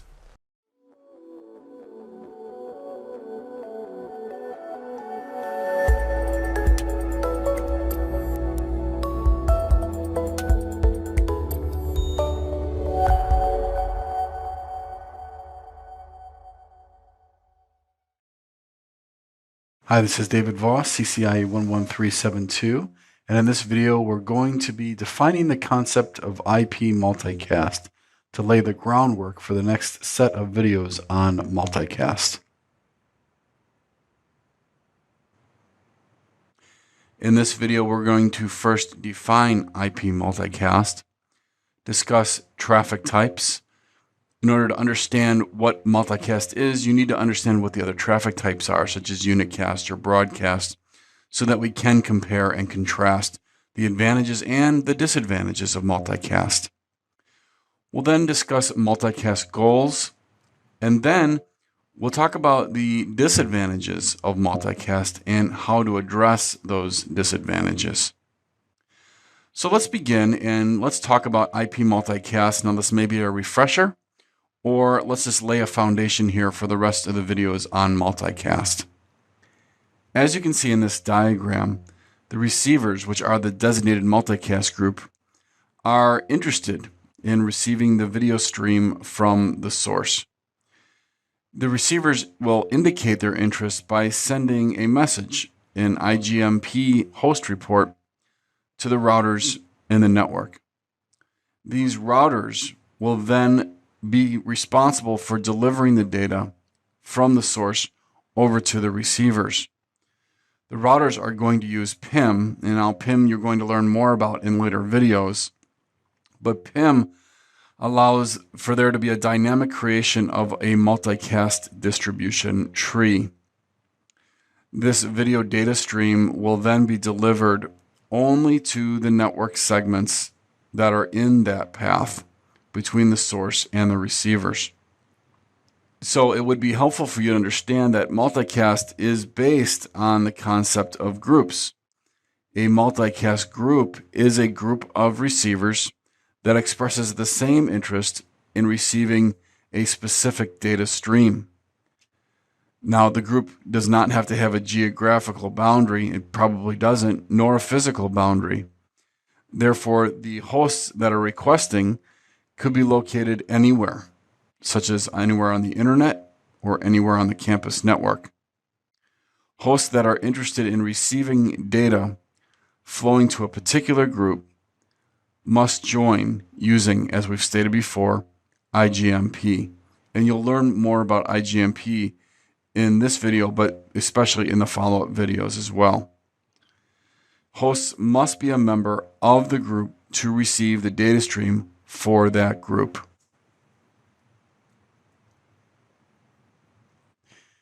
Enterprise network architecture should support the transfer of all kinds of content and data, that is voice or video.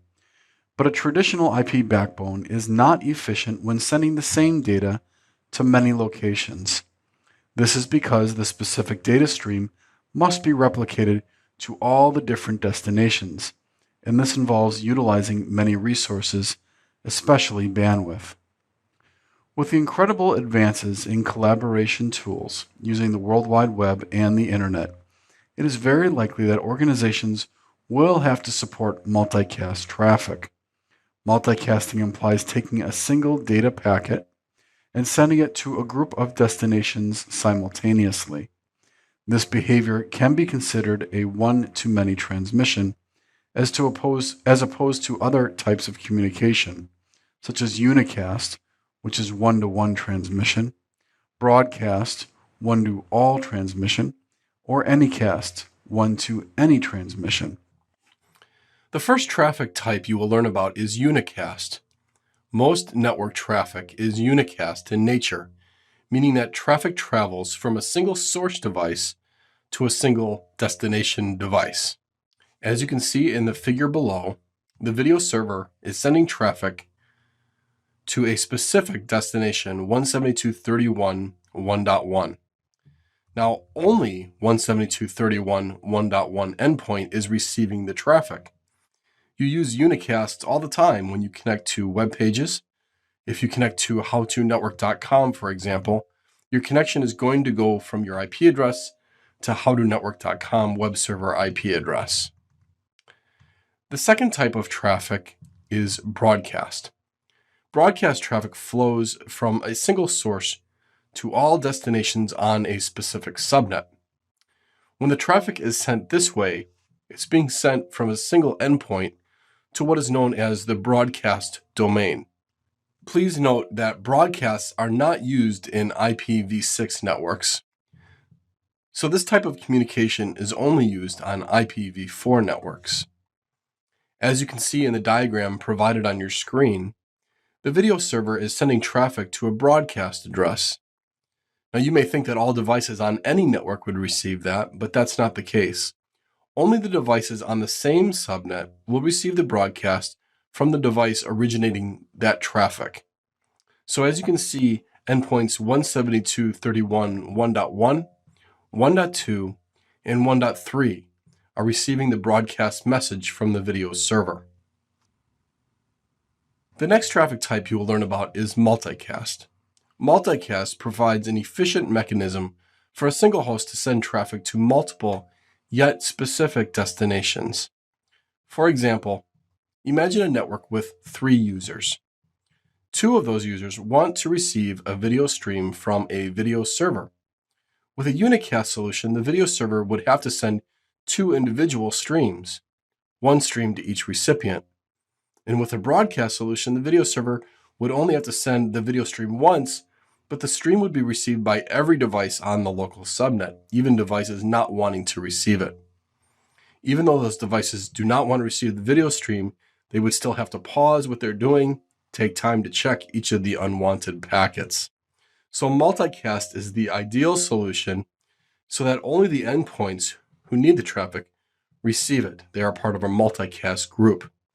So imagine if you had a network of 500 nodes and only 100 nodes needed to receive the multicast stream. Think of the performance impact of using multicast versus broadcast or unicast. So multicast is primarily used on larger scale networks for that very reason, for that performance enhancement. The final traffic type you'll learn about is anycast.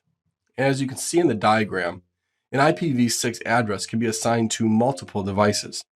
Anycast traffic will forward traffic to the nearest host while not sending it to the farthest host. Please note that this feature is not used in IPv4 networks. So the 6-to-4 IPv6 translation protocol, for example, uses anycast. 6-to-4 gateways announce their presence on a specific IP. Clients looking to use the 6-to-4 gateway send traffic to that IP and trust the network to deliver the connection request to a 6-to-4 router. So I created these diagrams to help you with your studies. It's a simple way to memorize traffic types. First, you see unicast. It is one-to-one communication. Then there's broadcast, which is one-to-many communication. Multicast, one-to-many, or actually many-to-many communication. But for the simplicity of this drawing, we're showing one-to-many. And then anycast, many to few. The intent of this diagram is to show you that there are multiple possible destinations. Only one will be chosen. With the unicast one-to-one transmission process, network resources could suffer because a packet would be generated for each destination, and this would result in a heavy network load and device CPU utilization, as illustrated in this figure. Senders in unicast transmissions must know the addresses of all the receivers. When using multicast, traffic can be sent to the multicast address, so there is no need to know specific address information for the receivers. In addition, the router processing of the packets is dramatically reduced in multicast environments. Broadcast transmissions could also create issues because devices that do not need the packets still receive them, as illustrated in this figure. When a device receives an unwanted packet, that specific device must stop running its processes and analyze the packet received, even if it was not destined to the device. This behavior affects device functionality, so sending unnecessary broadcast packets should be avoided, as they interrupt normal device functionality. This behavior can be avoided by using multicast transmissions, because devices that do not subscribe to a particular group do not receive packets in the specific stream. The process of multicasting, as opposed to the process of broadcasting or unicasting, has the advantage of saving bandwidth because it sends a single stream of data to multiple nodes. The multicasting concept is exercised by most modern corporations worldwide to deliver data to groups in the following ways, such as corporate meetings, video conferencing, e-learning solutions, webcasting information, distributing applications, streaming news feeds, and streaming stock quotes. The main goals of using multicasting are as follows: reduce processing on network devices, reduce bandwidth consumption, and reduce processing for the receiving host if it is not interested in the transmission. Multicast generates a single feed for all the devices that are interested in receiving it, and the source sends out the data as illustrated in this figure. The routers along the multicast tree make the forwarding decisions. This behavior of radiating information away from a source is completely different from the behavior of unicast transmissions, where information is sent to a specific destination. Multicast behavior is actually called reverse path forwarding, RPF, as packets are forwarded along a reverse path. IP multicast does use UDP in its operations, as UDP has a connectionless behavior. This results in several disadvantages to using multicast technology. It's a best effort behavior. There's a lack of acknowledgement process, lack of a congestion avoidance process, possibility of duplicate packets existing that arrive at a particular destination, and the possibility of out-of-order packets. These disadvantages can be easily managed using the multicast software that is running on the hosts.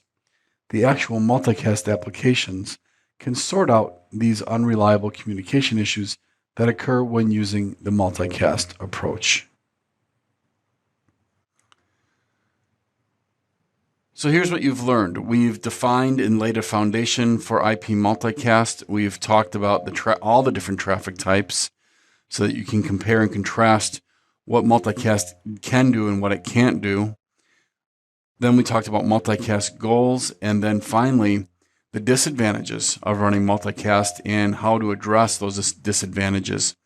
All this information you will need to know for your exam, but obviously especially you'll need to know it if you're rolling out this technology on your enterprise network. Good luck in your studies.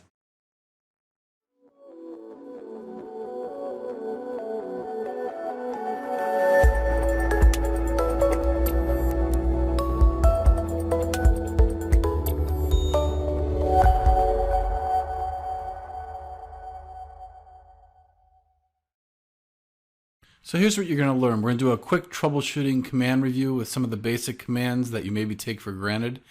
Then we'll dig deeper into span and rspan, which are key for troubleshooting and analyzing issues.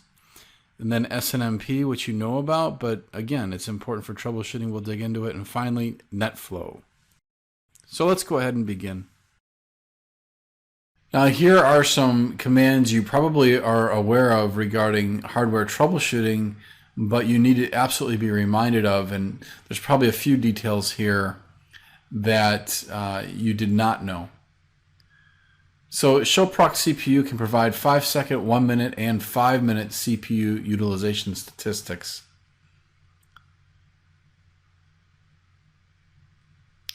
Show memory very basically displays summary information about processor and I/O memory. And then it follows with a more comprehensive report of memory utilization. Show interfaces obviously goes into detail regarding actual errors and drops and other issues, which can indicate anything from cabling problems to duplex mismatches.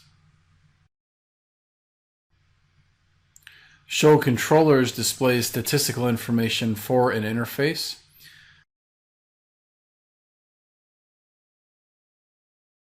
Now let's say you're working with Cisco TAC to troubleshoot an issue, and they want a file containing the output from the show tech command. You can do that by redirecting the output of the command to an actual file. And note that when you direct output to a file, it suppresses the on-screen output, and thankfully in the case of show tech support, you don't have to scroll through all of that information. Now, if you wanted both, you could do that. But for example, if you just wanted to send the information to a file, you would enter in the following command: show tech support pipe redirect to your TFTP server, whatever that may be, and then the file you want it to output to. And that way you're not having to view all of the information on your screen, and you can actually create a file that you can send to Cisco. And more importantly, you create a file you can keep for your own records as well. Now, certainly you understand what the ping command is, but it's important to note all of the different attributes of a ping. You can tailor the ping accordingly. So for example, you can set the size of the ping, which specifies the number of bytes per datagram. Repeat, which specifies the number of ICMP echo messages sent. The default is 5. Timeout, which specifies the number of seconds to wait for an ICMP echo reply. Source, which specifies the source of the ICMP echo datagrams. And then DF bit, which sets the do not fragment bit on the ICMP echo datagram.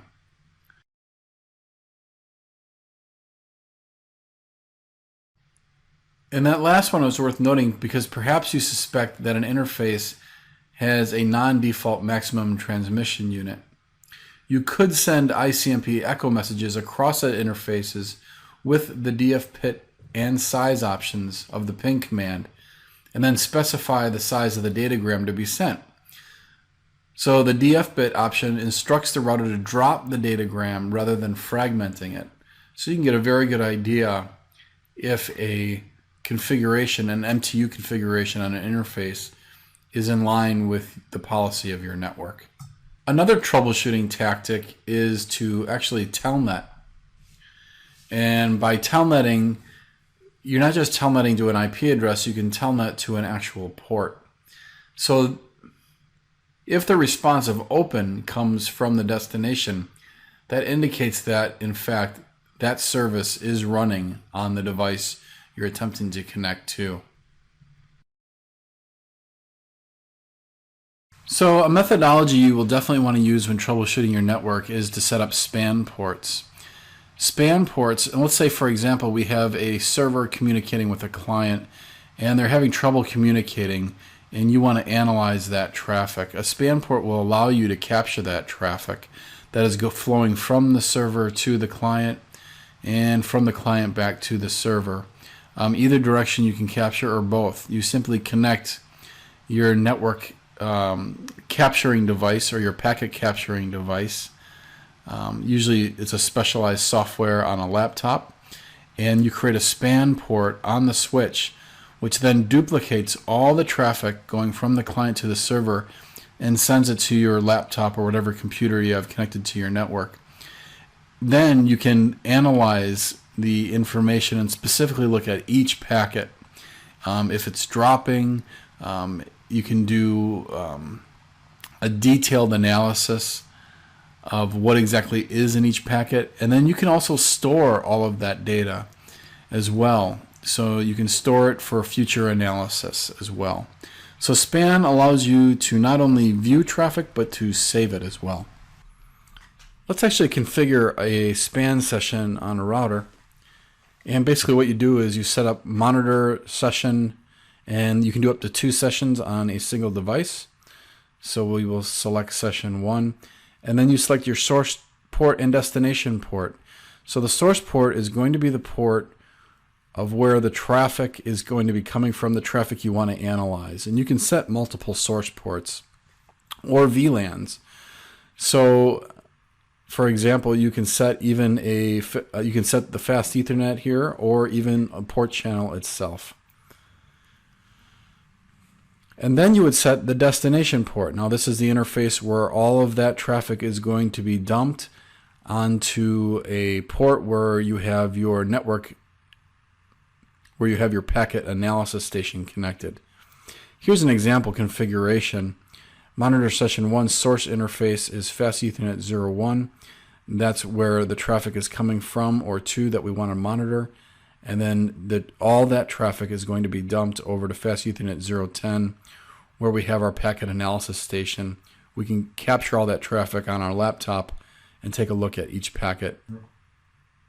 That's a rather basic configuration, but you get the idea, and it's certainly enough you need to know for your CCNP troubleshooting exam. Obviously, configuring span ports plays a big part in troubleshooting. Now, remote span, or RSpan, is helpful in a distributed network. So again, if you have a client and server who are communicating and you want to analyze that traffic, you do not have to create a span port directly on that switch that they're connected to. If you have a centralized location where you have an analysis device or a specialized software such as Sniffer or Wireshark, You can view this traffic using RSPAN as long as this data is trunked over your network. You can then, using RSPAN, have this information sent to your remote device. So that's what makes RSPAN unique. You do not need to connect to the local switch. You can have a centralized location or a distant location for your monitoring device. Now please note, we're not going to go through the step-by-step process of configuring RSPAN. It's very similar to SPAN, but you'll want to note the differences on, just go to Cisco's website. The differences aren't that many, but it is worth noting. The next important tool you can use for troubleshooting is SNMP. Now SNMP is pretty straightforward. Let's say you have a router on your network that you would like to monitor. You would like to receive updates from that router as well regarding performance, up-down time, interfaces up and down, and also you just like to monitor for CPU or memory utilization using SNMP. Basically what SNMP allows you to do is to have a network management station communicate with the router using SNMP, and the router can respond using SNMP as well. And all of the data on the router health can be monitored from the NMS. And again, that ties back to any network device. Any device connecting to a corporate network nowadays certainly is capable of SNMP communications and can be monitored. Let's go ahead and configure SNMP on a device. So here we set SNMP server, and the first thing we want to do is we're going to set the community string. So you can see there are a lot of options for us, but for now we just want to set community string so that this device can begin to communicate with the network management station. And the community string we'll set is CCNP win. Now that being said, let's say we want to send traps to the network management station. We need to know where to send those traps to. So we configure SNMP server, and the host of the network management station is 192.168.1.2, and we'll say we just want to send traps to that network management station to let it know when we have problems on this device. And that network management station is running version 3, so we're going to use SNMP version 3, and then you can set authentication as appropriate.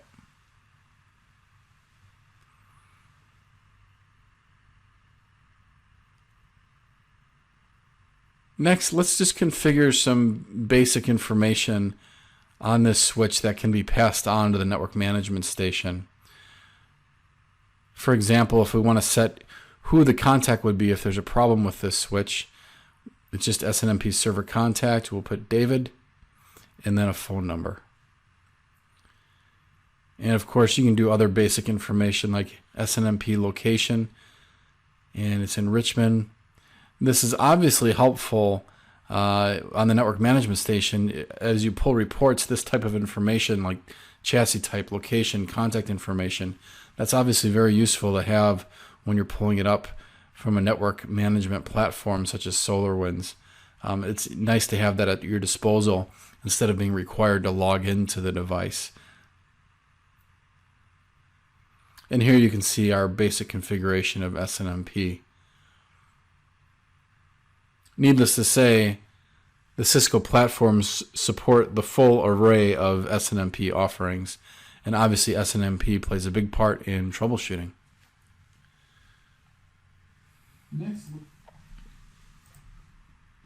Next, let's talk about NetFlow. NetFlow gives you different capabilities than SNMP.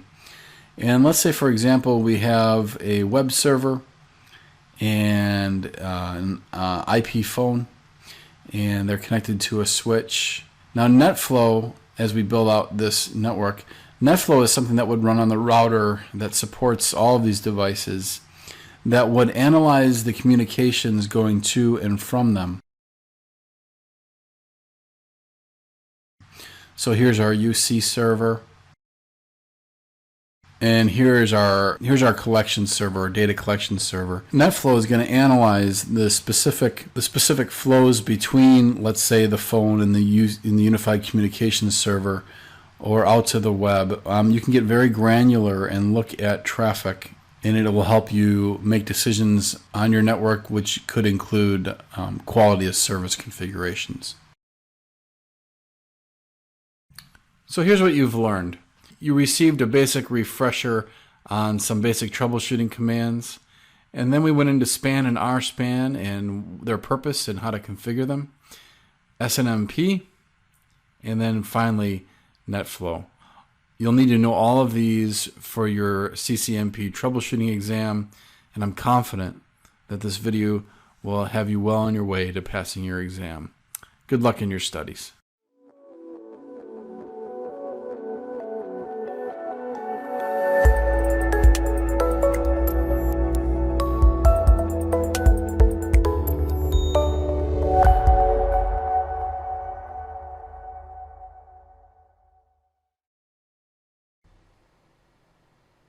Hi, this is David Voss, CCIE 11372, and in this video, you're going to learn how to troubleshoot device management.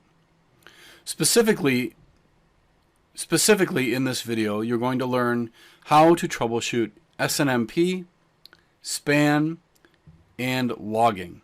Now, please note, we're going to focus in on the troubleshooting commands that Cisco specifically wants you to know for the CCNP troubleshooting exam.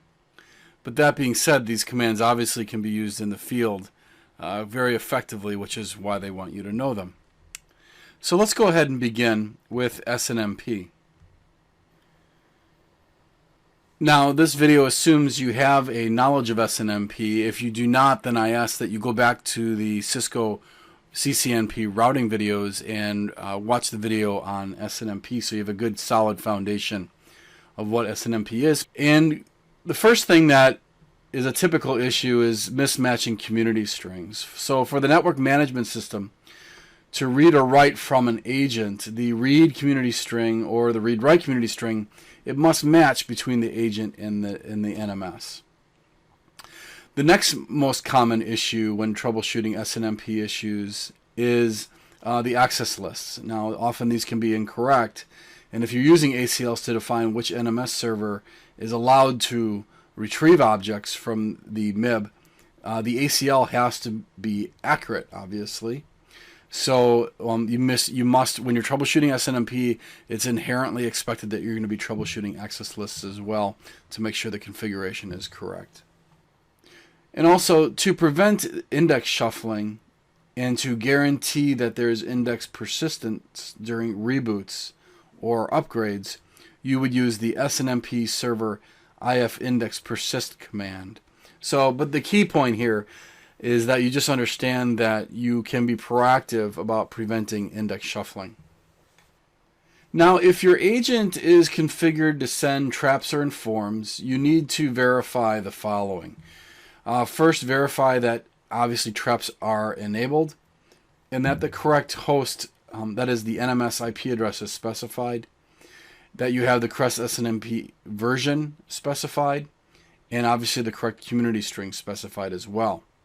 And finally, just remember this, the default is for traps to be sent. Now, SNMP offers major improvements over SNMP version 2C, specifically when it comes to security. But that being said, with all this enhanced availability, there's also can be more opportunities for issues. So, although it offers improved authentication and encryption, you need to keep the following items in mind when you troubleshoot SNMP version 3.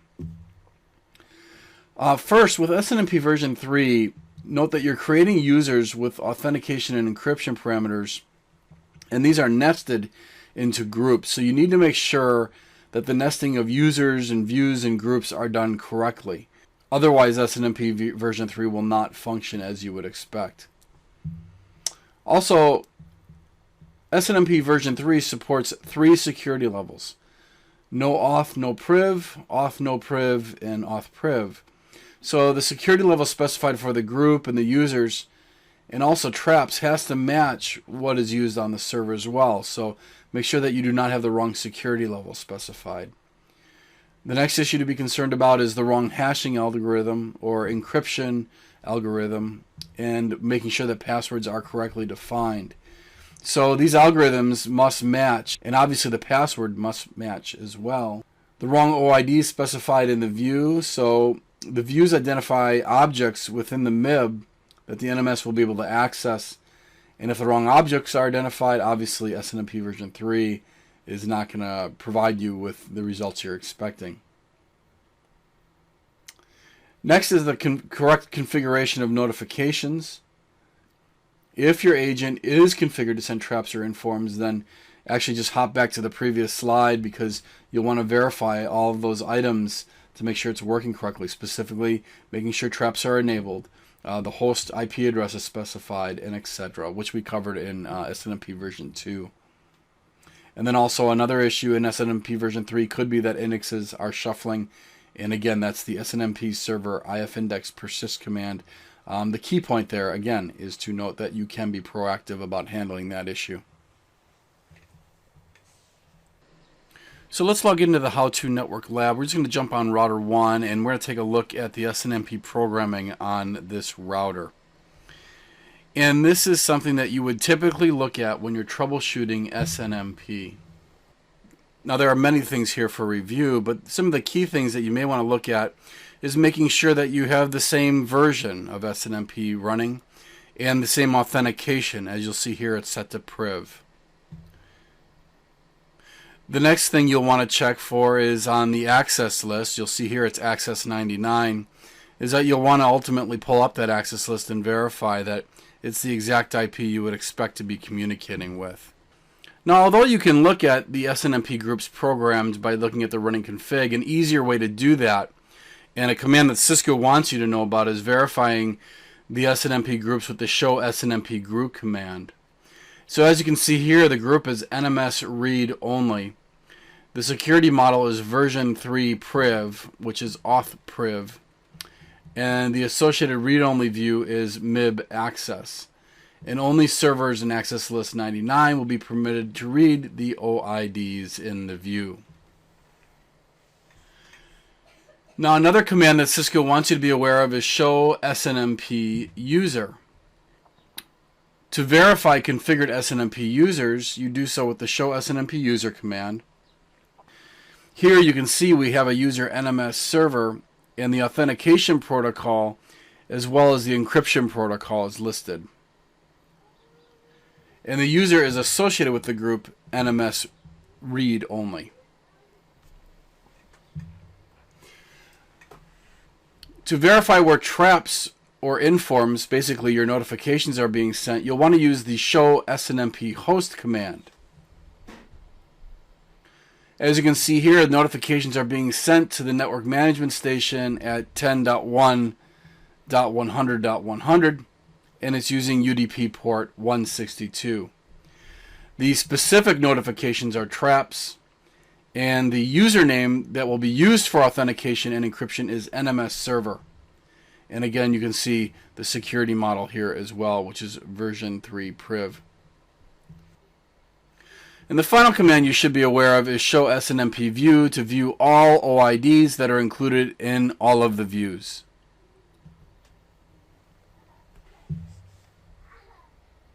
The next topic is logging. Now, if you want to know about logging in detail, please go to the CCNP routing videos. But how do you troubleshoot routing? Well, it's pretty straightforward. Rather than actually explain this, I'm just going to run the command, and maybe you can tell me some information about what you see here just by entering in the show monitor command. So the administrator calls to complain that they're not receiving any information on their monitoring station. The monitoring laptop, which has Wireshark on it, is connected to gig 948, and they're asking what the problem is. And obviously it's rather straightforward. You can see here the source port is gig 946. The destination port for that traffic is 947. So either they're going to have to switch their Wireshark laptop over to gig 947, or you can simply reprogram this router to forward traffic on the destination port to gig 948. Now, here are some typical logging issues that Cisco wants you to know about. Now, certainly there can be many issues that can go wrong with logging, but just focus in on these for now. These are things that you might be asked about. First, just note that by default, console, monitor, and buffer logging display messages with severity level of debugging and lower. Now, by default, logging to a server is disabled, but please note that when enabled, all severity levels will be sent to the server. And when you enable logging to a server, you obviously need to make sure that you have the correct IP address specified, that IP address is reachable, and that port 514, UDP port 514, is allowed through the entire path. So if you have a firewall blocking, obviously that would cause an issue.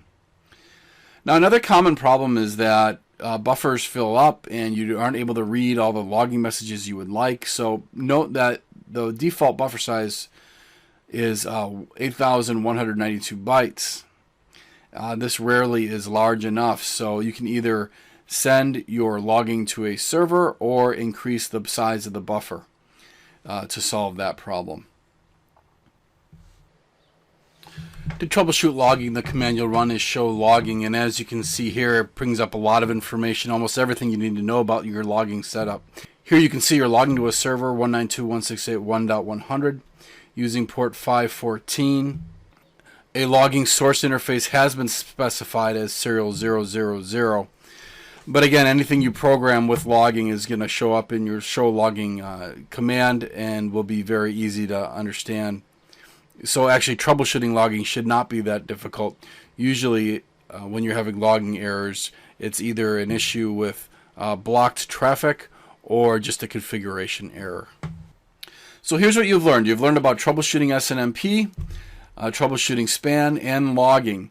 All of these seem pretty straightforward, and they generally are, but as a good reminder, you've seen some of the key commands you need to know to pass your CCNP troubleshooting exam. I wish you the best of luck in your studies. Thank you.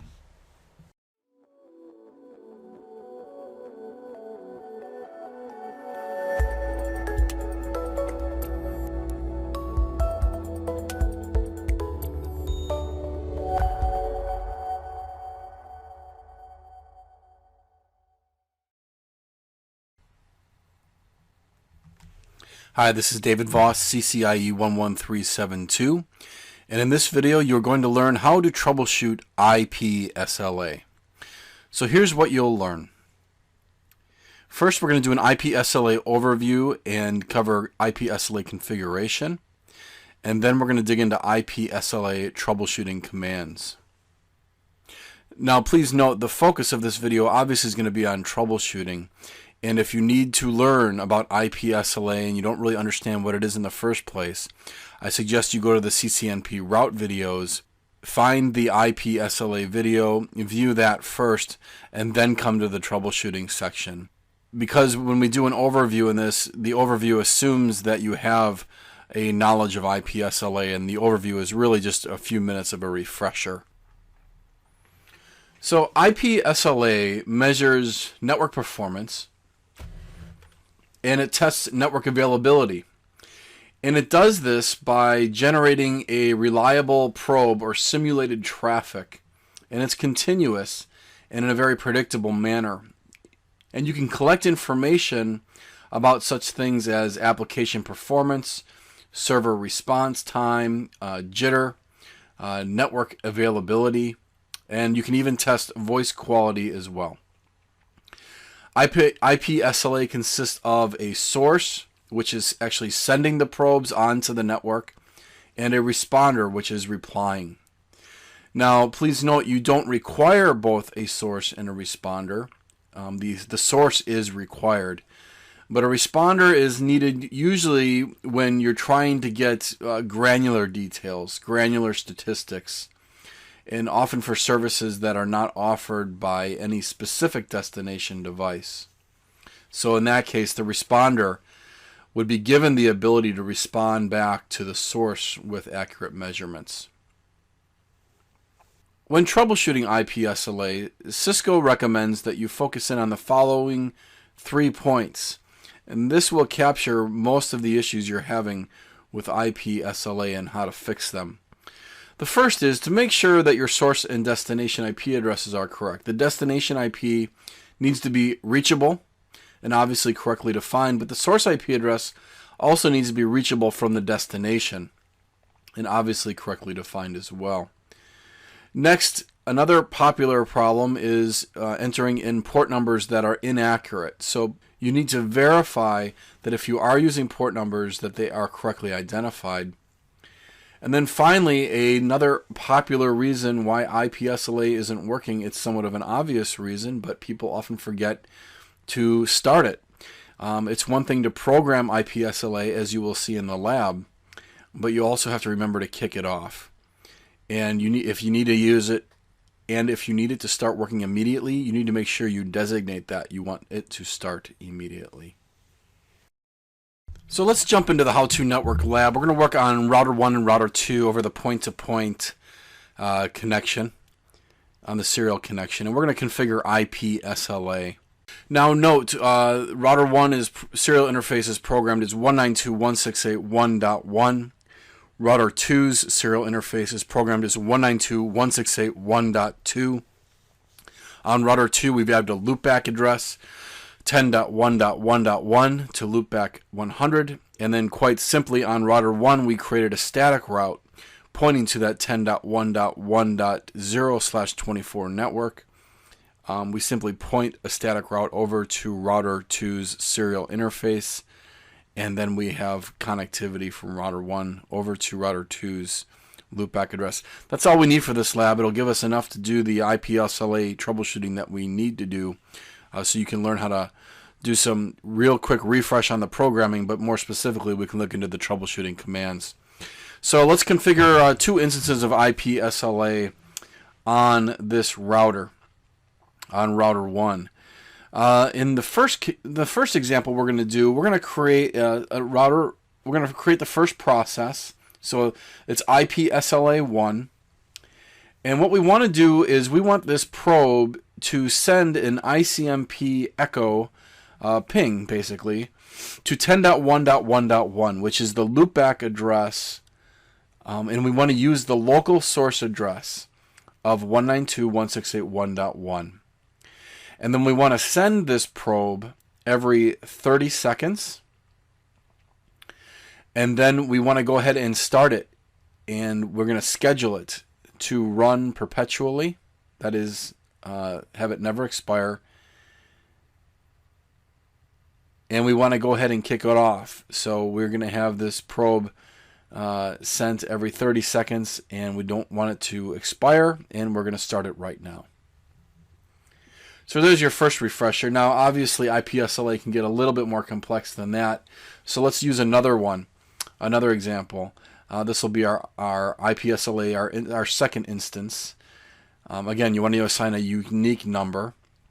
This probe is going to be testing UDP jitter over to the loopback address of Router 2 using port 6500, and the source IP will be our serial interface, and we're going to send 30 probe packets for each test. The data size of each of these packets is going to be 200 bytes, and we are going to repeat this every 60 seconds.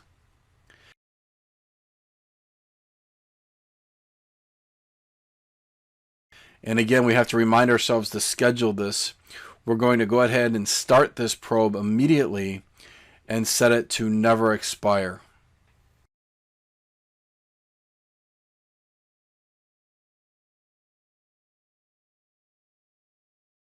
Now, if you want to verify the operation supported on the platform you're on, and also how many operations are actually configured, you can run the show IP SLA application command.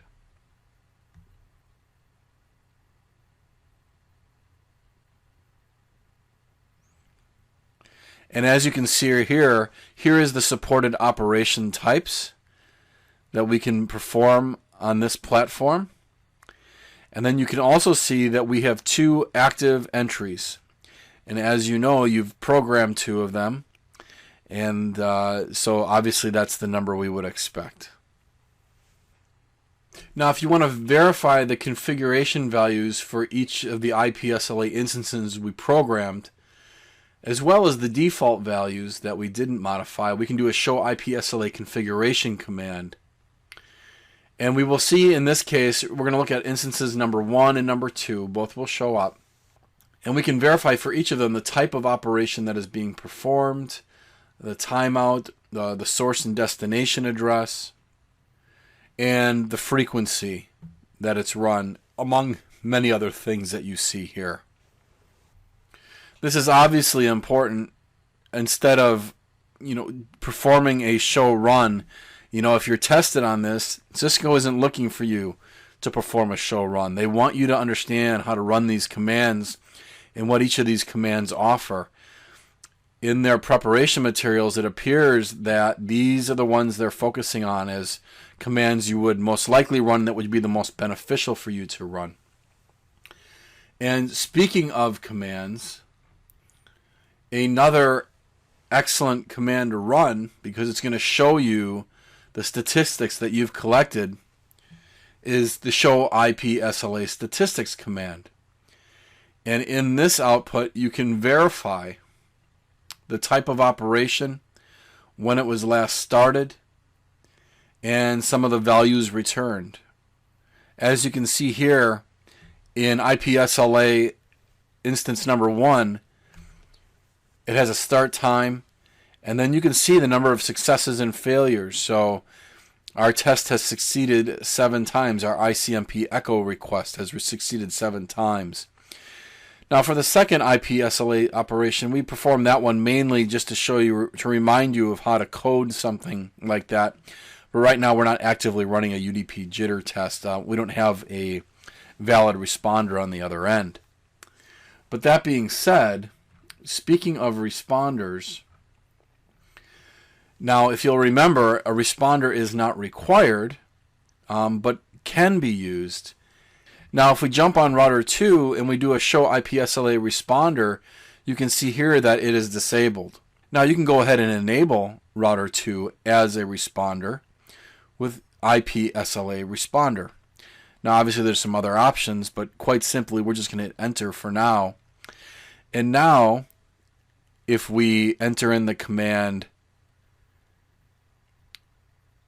show IP SLA responder, you can see we're getting different feedback now. We see that we have received a control message with 0 errors, and we received it from 192.168.1.1. So you can gather statistics on both ends of the flow, but the most important point to make here is that, let's say you do not have access to the source, and let's say it's run by a third party, but you do have access to the responder, the destination. You can configure it and run the appropriate commands to see that things are working appropriately. Should you need to troubleshoot, and let's say you only have access to one side of the communication flow. Finally, let's jump back onto router 1, and let's go ahead and run a debug on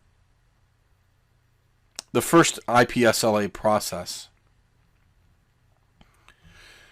And you can see here the alarm scheduler has basically woken up, starts the operation, provides you the source IP and the ICMP echo it's sending from that source IP, and then notifies you that it is updating the result.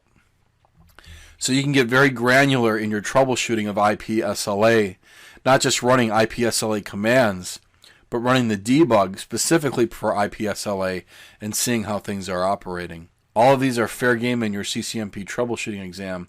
You should definitely know this material. So here's what you've learned. You've received a brief overview of IP SLA with a reminder if you need to get into detail, you should go over to the CCNP route videos for a longer video on IP SLA.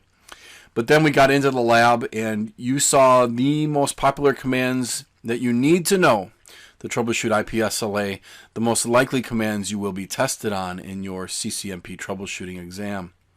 I wish you the best of luck in your studies.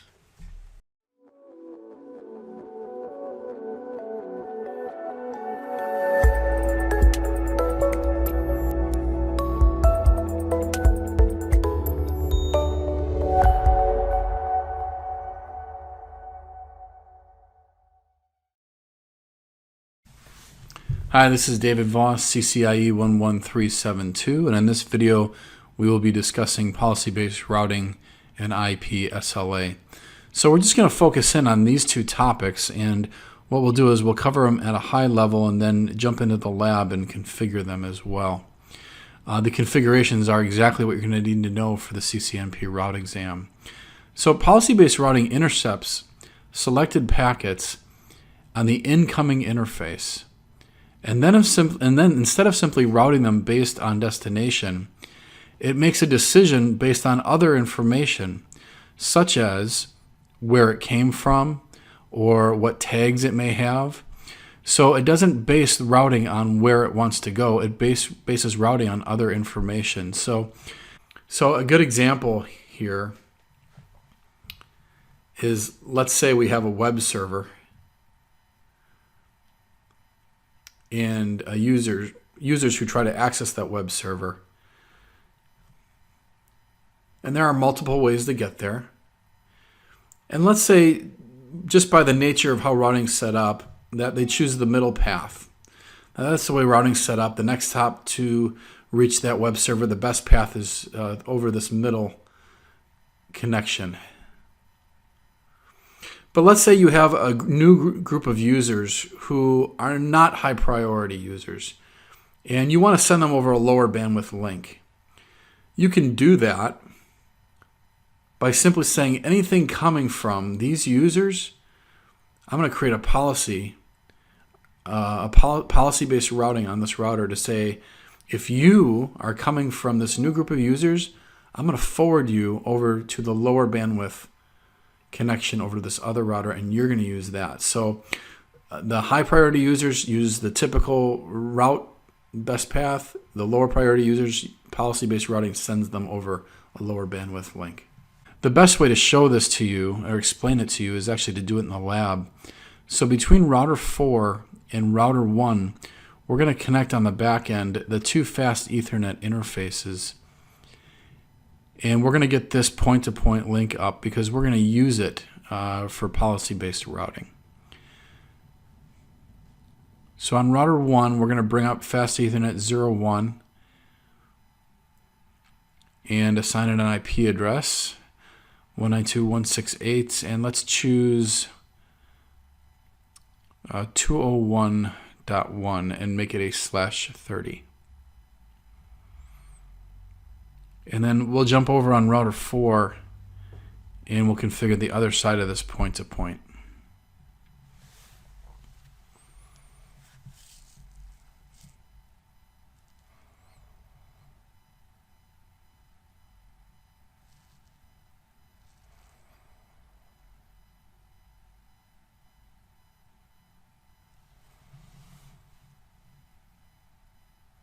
And now we just ping across it, make sure it's working okay. And it is. And just to verify, let's just trace, make sure we're not learning a route some other way. And there it is, it's directly connected.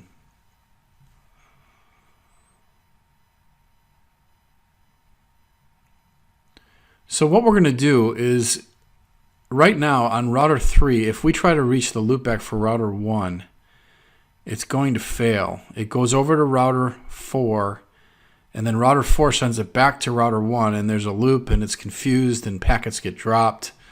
So what we want to do on router 4 is, router 4, anytime he receives a packet from router 3 destined for router 1's loopback address, we want to forward it over that new point-to-point link. So first thing we do is set an access list permitting anything coming from router 3's serial interface and destined for router 1's loopback, and we designate that, and then we create a route map. We want it to use FE, and we're going to match the IP address, the ACL we just created, and then anytime it matches, we're going to set the next hop for that traffic over the point-to-point Ethernet connection.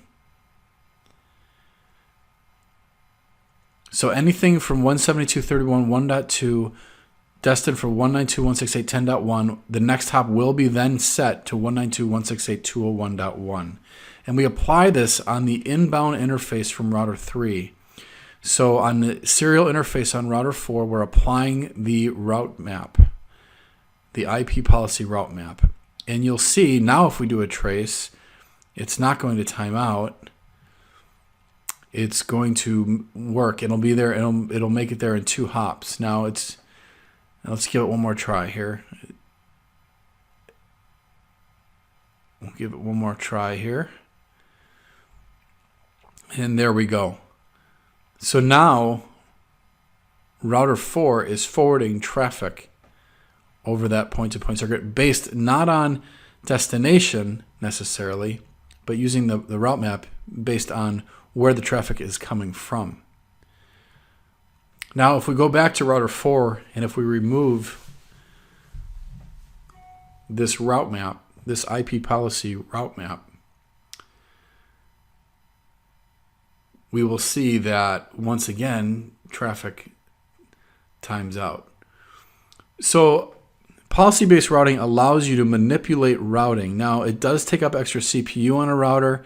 It is usually not the ideal, but it is an option for you if you want to route, for example, based on where the traffic is coming from.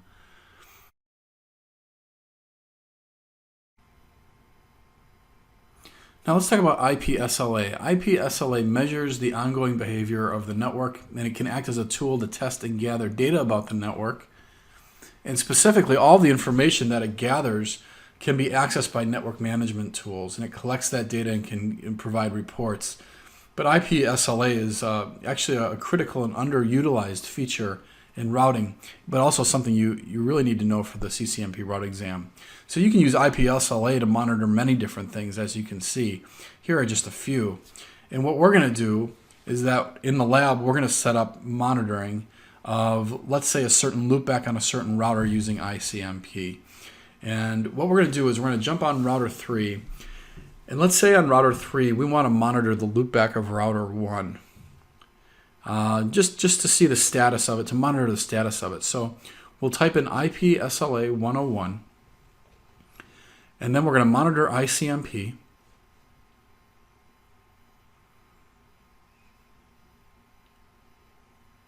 And we're going to measure up-down status, basically. And we're going to choose the loopback of router 1, which is 192.168.10.1.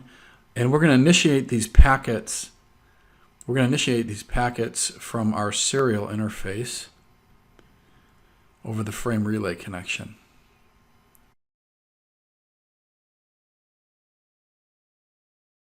So the frequency, we're going to monitor every 10 seconds.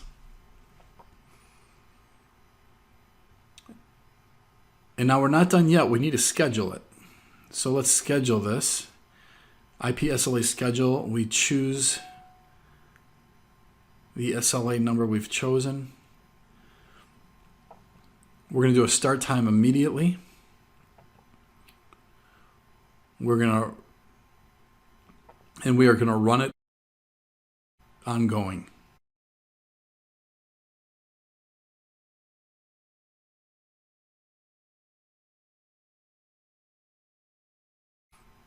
So now this router is monitoring the loopback of router 1.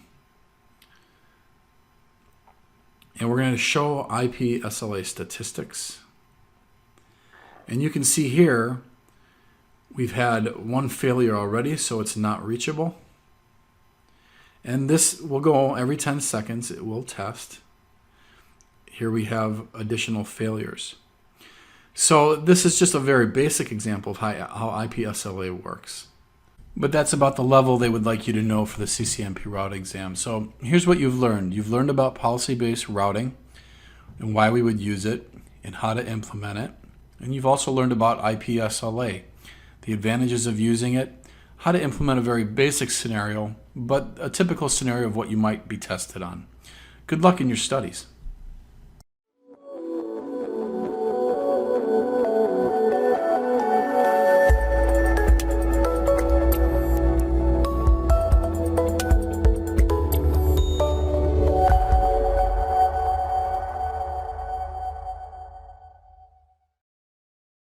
Hi, this is David Voss, CCIE 11372, and in this video we're covering SNMP and IP SLA. Specifically, we're going to learn about SNMP, and we're going to go into a lab and configure it. We're also going to learn quite a bit about IP SLA and syslog as well. So all of these can help us maintain a highly available network. Let's begin with SNMP. SNMP is an application layer protocol that provides a message format for communication between SNMP managers and agents. SNMP provides a standardized framework and a common language used for the monitoring and management of devices in a network.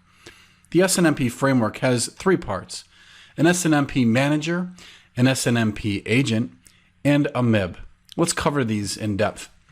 The SNMP manager is the system used to control and monitor the activities of network hosts using SNMP. The most common managing system is called the Network Management System, or NMS. The term NMS can be applied to either a dedicated device used for network management or the applications used on such a device.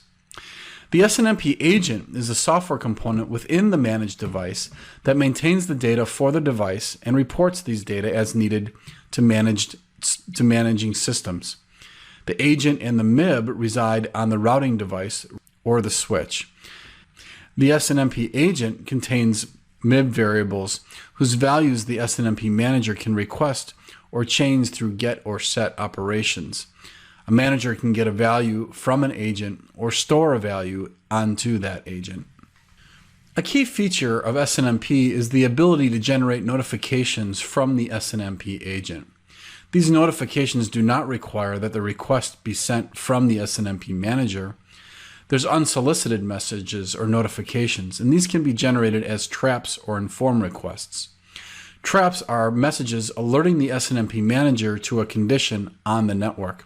And inform requests are traps that include a request for confirmation of receipt from the SNMP manager.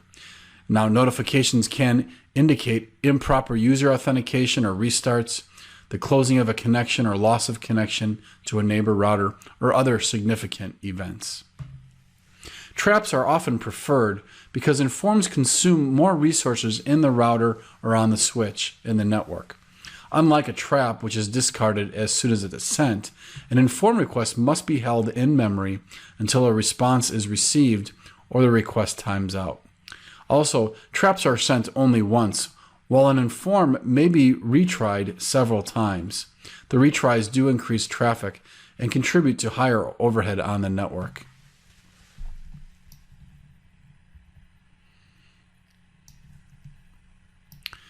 There are three SNMP versions that you should be aware of. Version 1, which is the full internet standard defined in the initial RFC 1157. SNMP version 2C, which is community string-based administrative framework. The C stands for community, and it is an experimental internet protocol defined in RFC 1901, 05, and 06. Now, that being said, SNMP version 3 is an interoperable standards-based protocol defined in RFCs 2273 and 2275. SNMP version 3 provides secure access to devices by a combination of authenticating and encrypting packets over the network.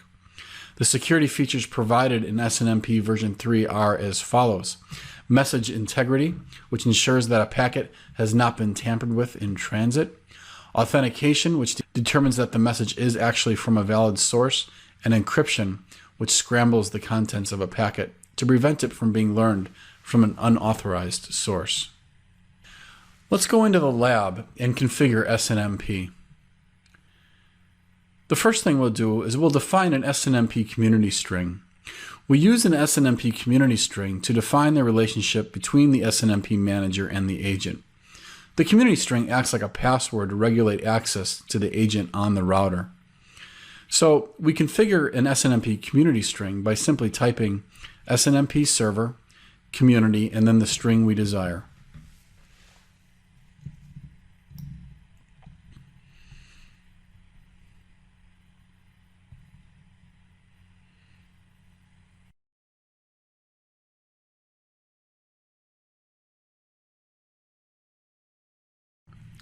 Now, if we want our switch to send traps, we need to define that in SNMP as well. We do that through the SNMP server host command.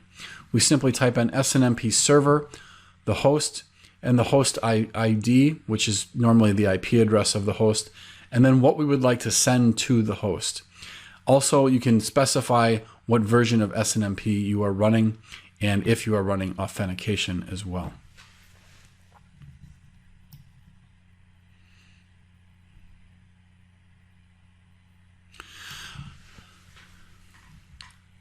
A popular use of SNMP programming is when someone sets the contact location and serial number of the SNMP agent so that these descriptions can be accessed through the configuration file, and so that should somebody want to pull up information about the device, they can easily do so via SNMP.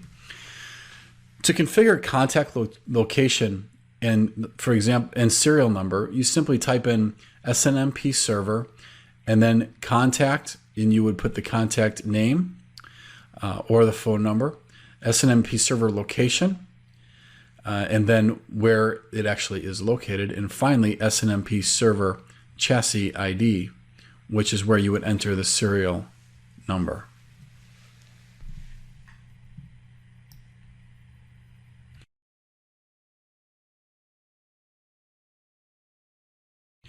Now, to monitor SNMP status, which we'll do now, let's check all of the changes we've made. We can do that very simply by typing show SNMP.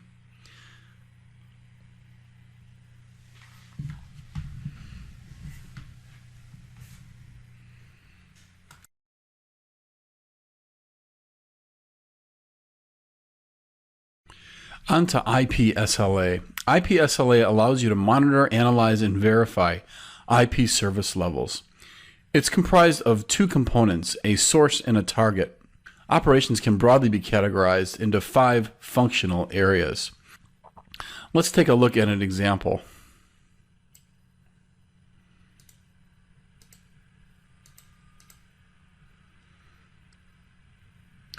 You can use IP SLAs to monitor the performance between any area in the network, core distribution, and edge, without deploying a physical probe.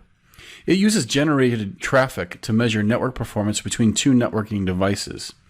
So as we draw this out, this shows how IP SLAs begins when the source device sends a generated packet to the destination device. After the destination device receives the packet, depending on the type of IP SLA's operation, it responds with the timestamp information for the source to make the calculation on performance metrics. It then can communicate with a performance management application via SNMP to provide real-time analysis of the network.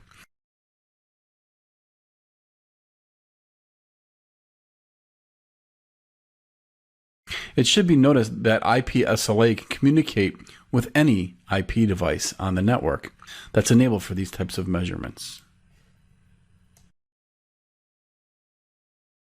You're probably already aware of syslog, that it's a protocol that simply allows a host to send out event notification messages.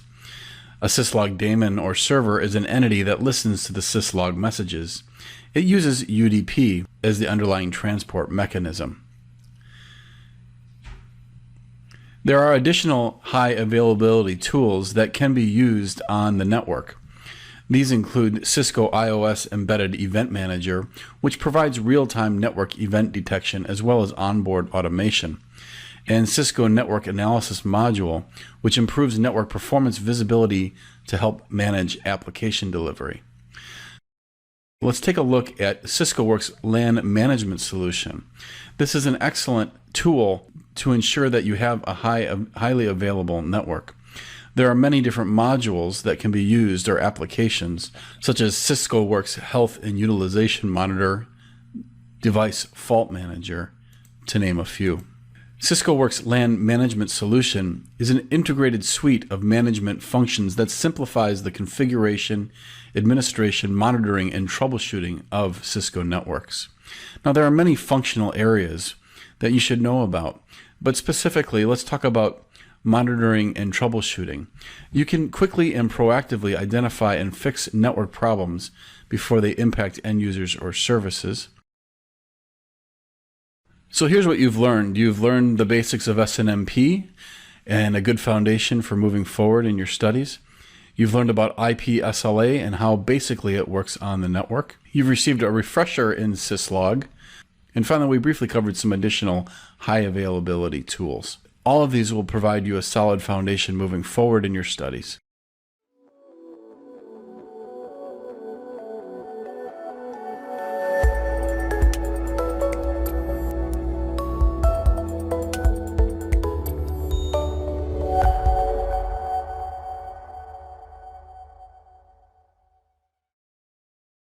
Hi there, and welcome back to this video series on the CCNA security exam, implementing Cisco IOS network security.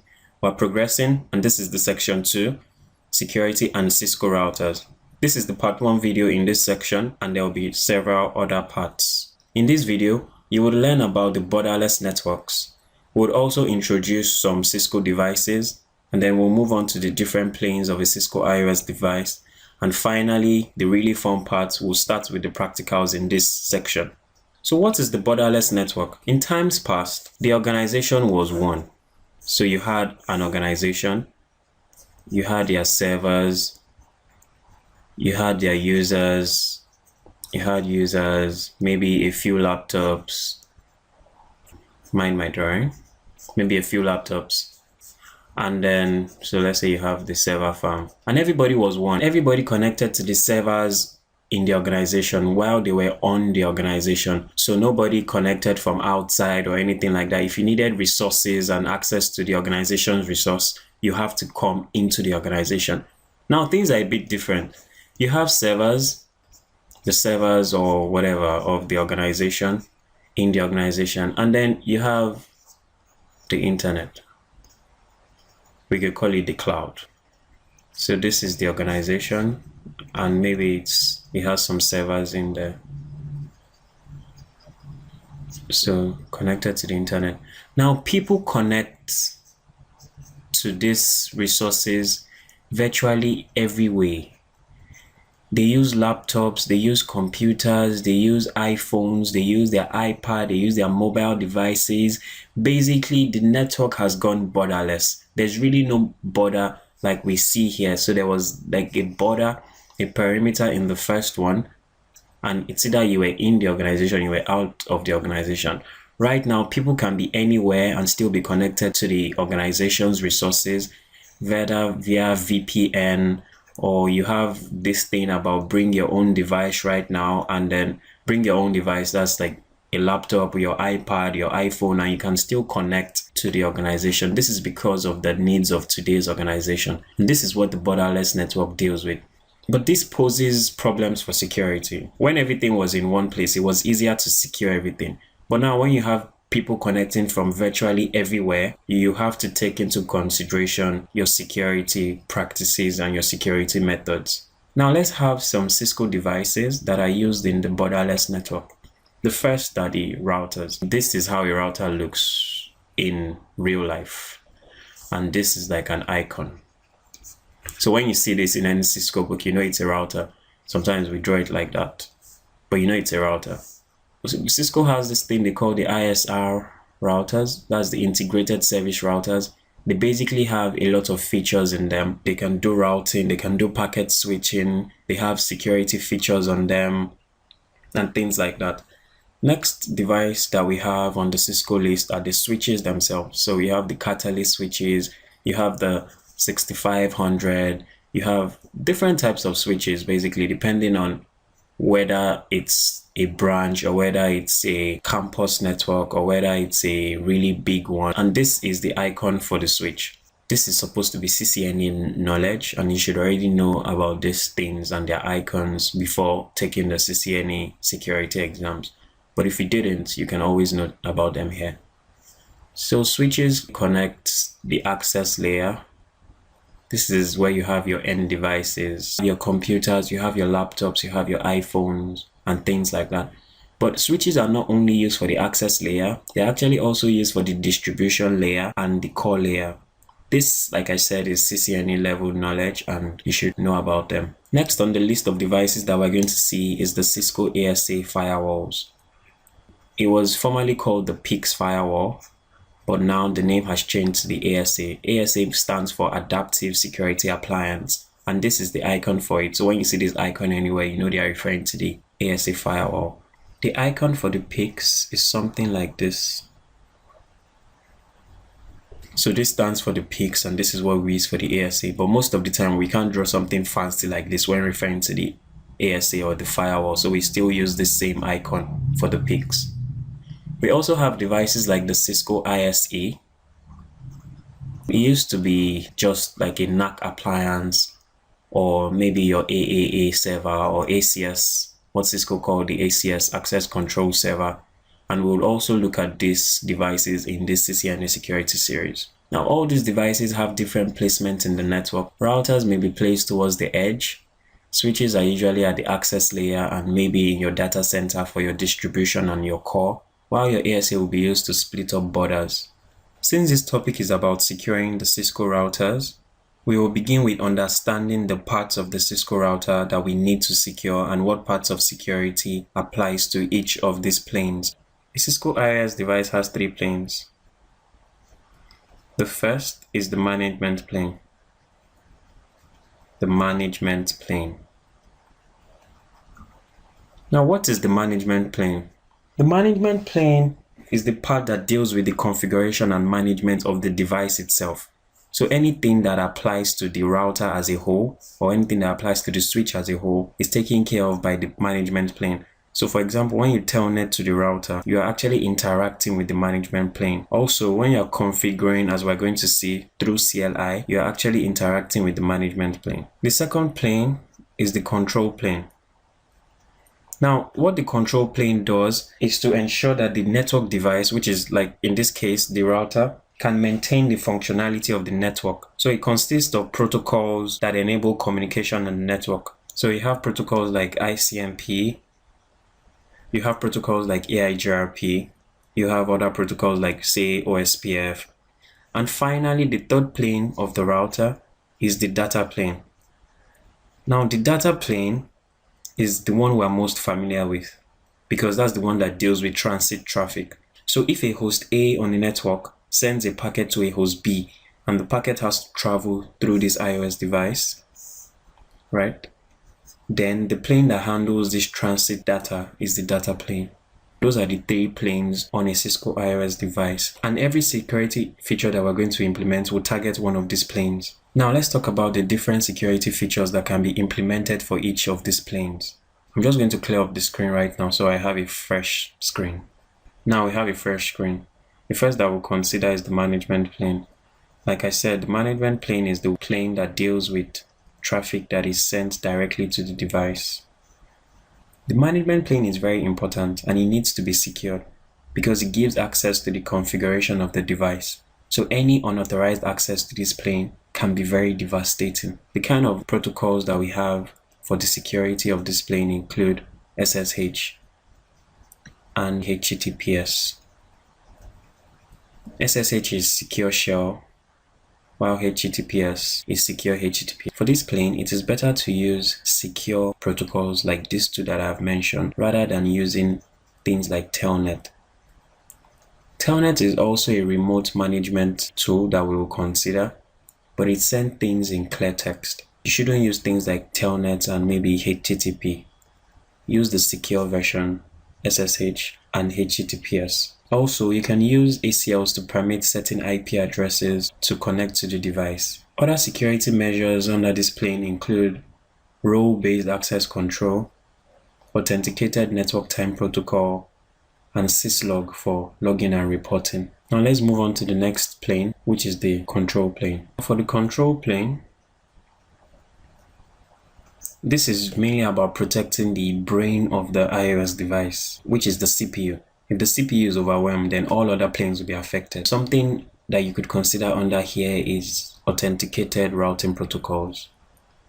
Because if your router is fed with bad routes, then basically your entire network is compromised. So you need to authenticate your routing protocols. Another feature that we have here is the control plane policing. Also known, the short form is the COPP. So it allows the administrator to control the amount of traffic that is destined to the router itself. Another feature that we have for protection here is the CPPR. This is quite similar to the COPP, but it allows finer granularity than the COPP. Now let's move on to the third plane, which is the data plane. For the data plane, we mentioned that this is about protecting information that is transiting the router or the iOS device.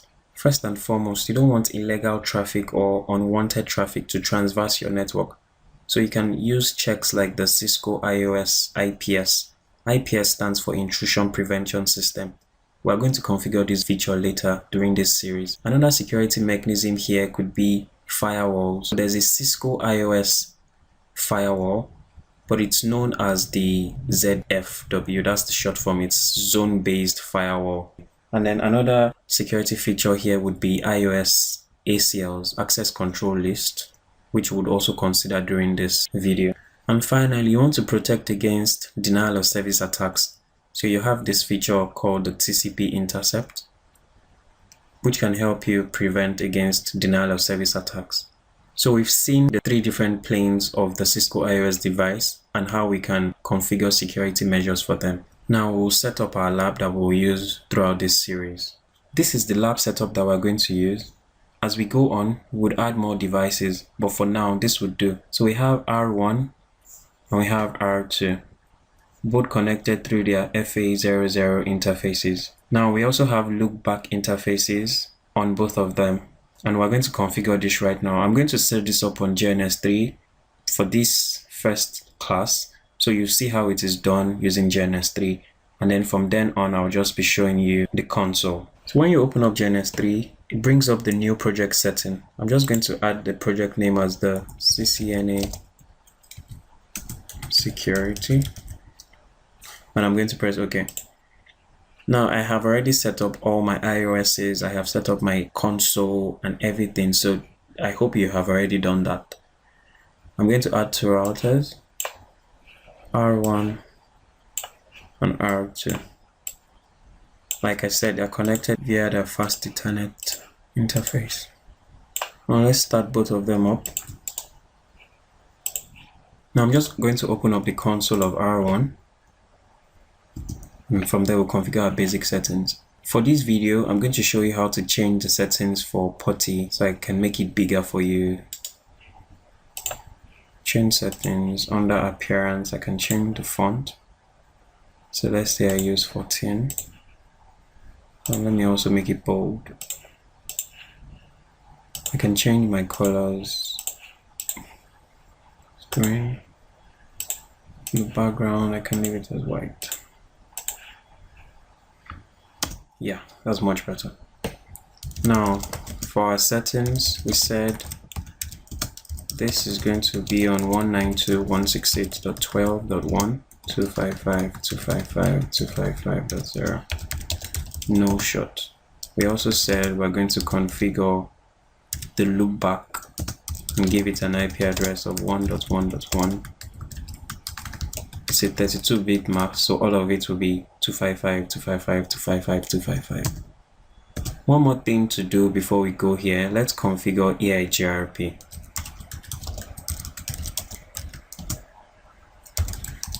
And I will just add 192.168.12.1. I forgot to add the no auto. I'll also add the 1.1.1.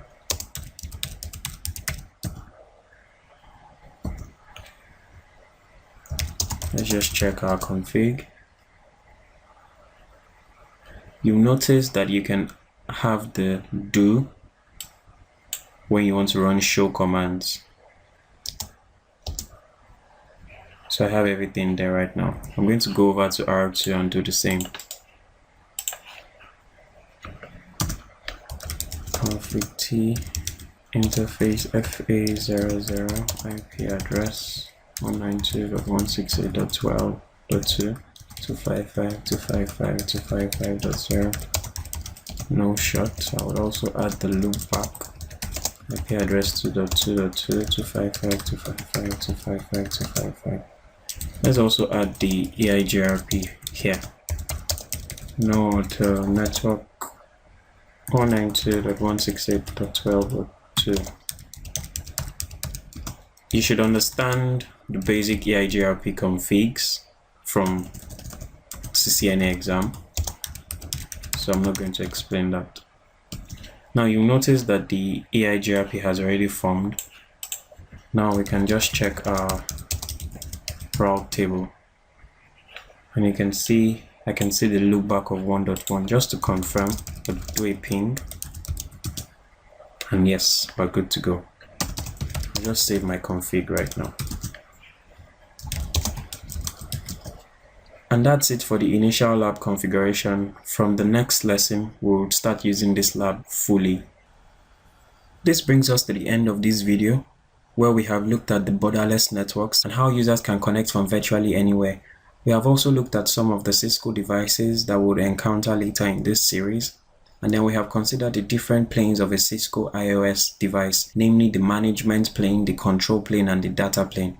Finally, we set up the lab that we're going to use in this series. Thank you for watching, and I hope to see you in the next video.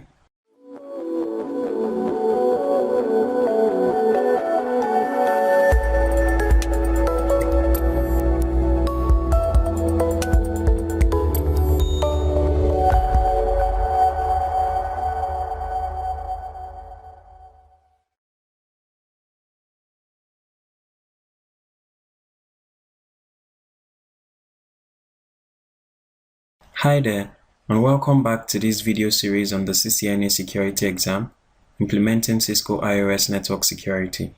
This is the second video in section 2, which covers security and the Cisco router. In this video, we'll be talking about password management. As you may be aware, there are two types of exec modes that a router can be in. The first is the user exec mode. So the user exec mode is something like this, where you have the router and you have the greater than sign. And secondly, you have the privileged exec mode. Privileged exec mode. Now this is where you do a lot of your config, because the user exec mode is very limited in what you can do. Privileged exec mode looks something like this. It has the pound sign. When you're in the user exec mode, you can do maybe some basic show commands. Maybe you can ping. Sometimes you can't even telnet, you can't SSH, you can't do basic things. Now when you're in the privileged exec mode, you can do everything. Everything is available to you. But as we'll see in security, this is not always the case. Now the mode that we're usually interested in protecting is the privileged exec mode, because this is where the configuration of your router is being done, or the configuration of your switch. And in this video, we'll be looking at the different ways to secure this privileged exec mode. The first method that we're going to be considering is the enable password. Enable password. I'm going to bring up our GNS lab setup right now, and you should already be familiar with this. So now I'm connected to the console of R1. You see that our config should still be present, and I should still be connected. I should still have the connection to R2. So I haven't changed anything from the last video. You notice right now that I'm connected to R1's console, and as you can see, it's the pound sign, meaning I'm in the privileged exec mode right now. If I exit out of the console and I press return, you can see I'm still placed in the privileged exec mode. This means by default, there's no password that is asked. What this means for you is if someone gains access to your router, so if you have your routers in a data center and you have an attacker who comes in and just connects to your router console port, it means without password or anything, the person is able to change your config, is able to cause a lot of havoc. Now what we could do is to set an enable password. Let's call it Cisco. Now what this means is before you can get into enable mode, also called the privileged exec mode, before you can get into enable mode, you have to type a password. Now let's test that. We'll just write this config, copy run start. We can say do write. Now the do is because I'm not in the privileged exec mode. the do in front of it allows me run commands that are supposed to be like a level lower. I'm just going to write that and I'll exit out of the console. Now when I press enter, as you can see, I'm still placed in enable mode without a password. Why is this? Let's check the running config.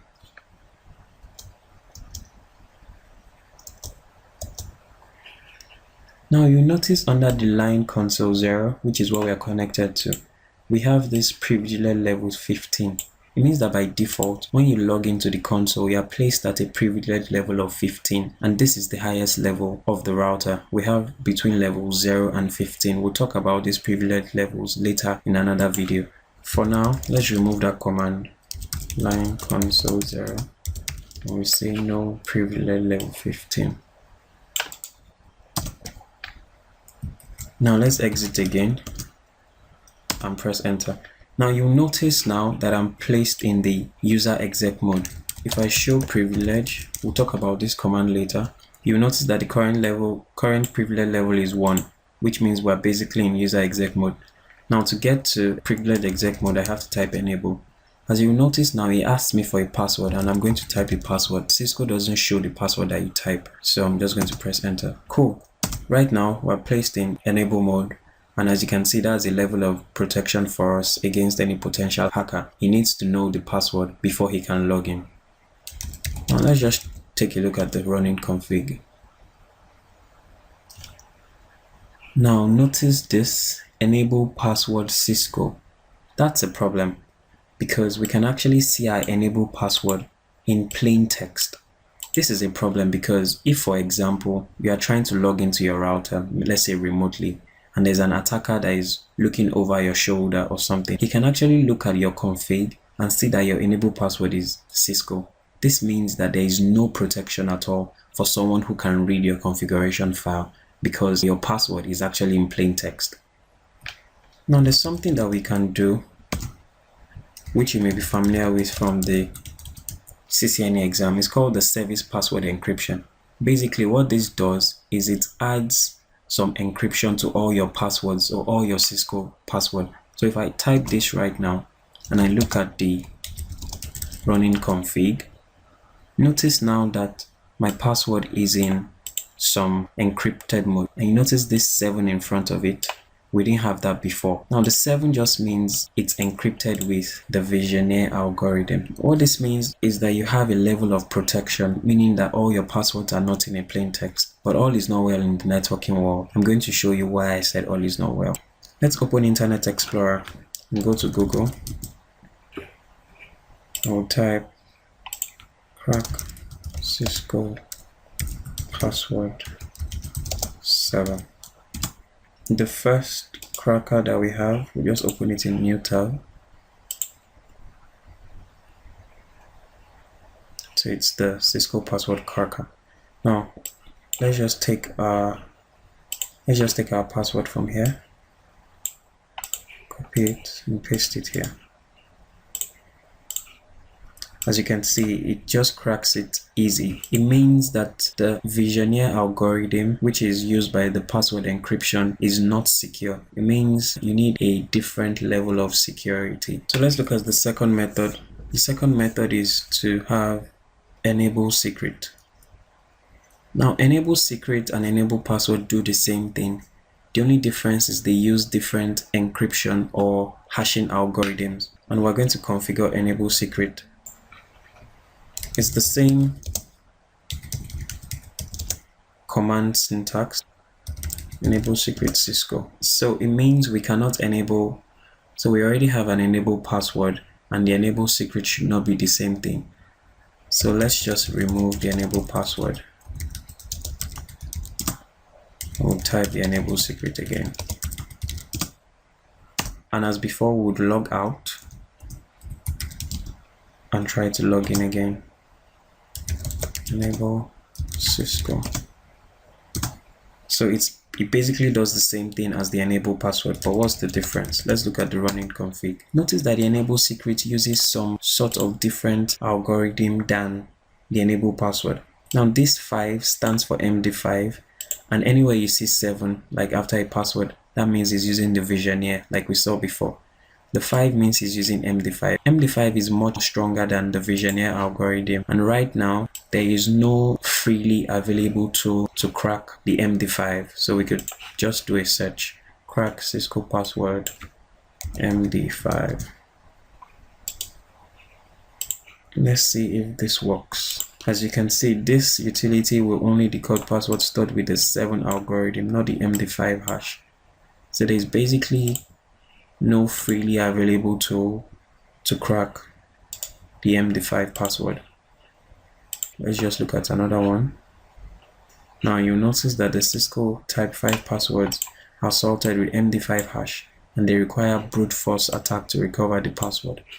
It means this offers us a better level of security than enable password. But what if you want to have different users log in to your router or to your device rather than just having one general enable password? So you can create users, like you have a user called Bob, you have another user called Fred. What if you want to give them different passwords to log in? The third method is to use local password.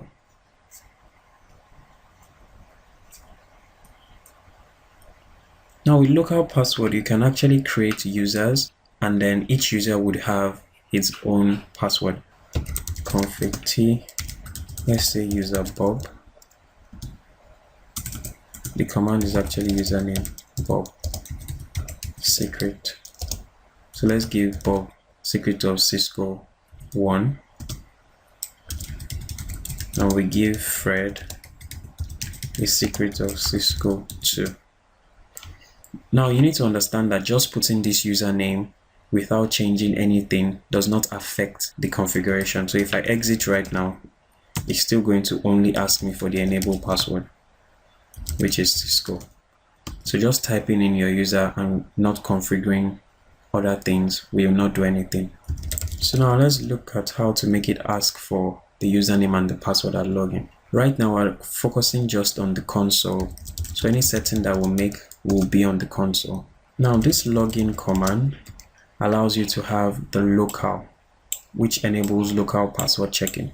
So if I put login local and now I log out, one warning here: if you put login local on your console and you don't have any username in your database, in your local database, you have effectively locked yourself out of your router, and you need to perform a password reset, which is not good. We really don't want to lock ourselves out. So let's exit and enter. It asks me for a username Bob.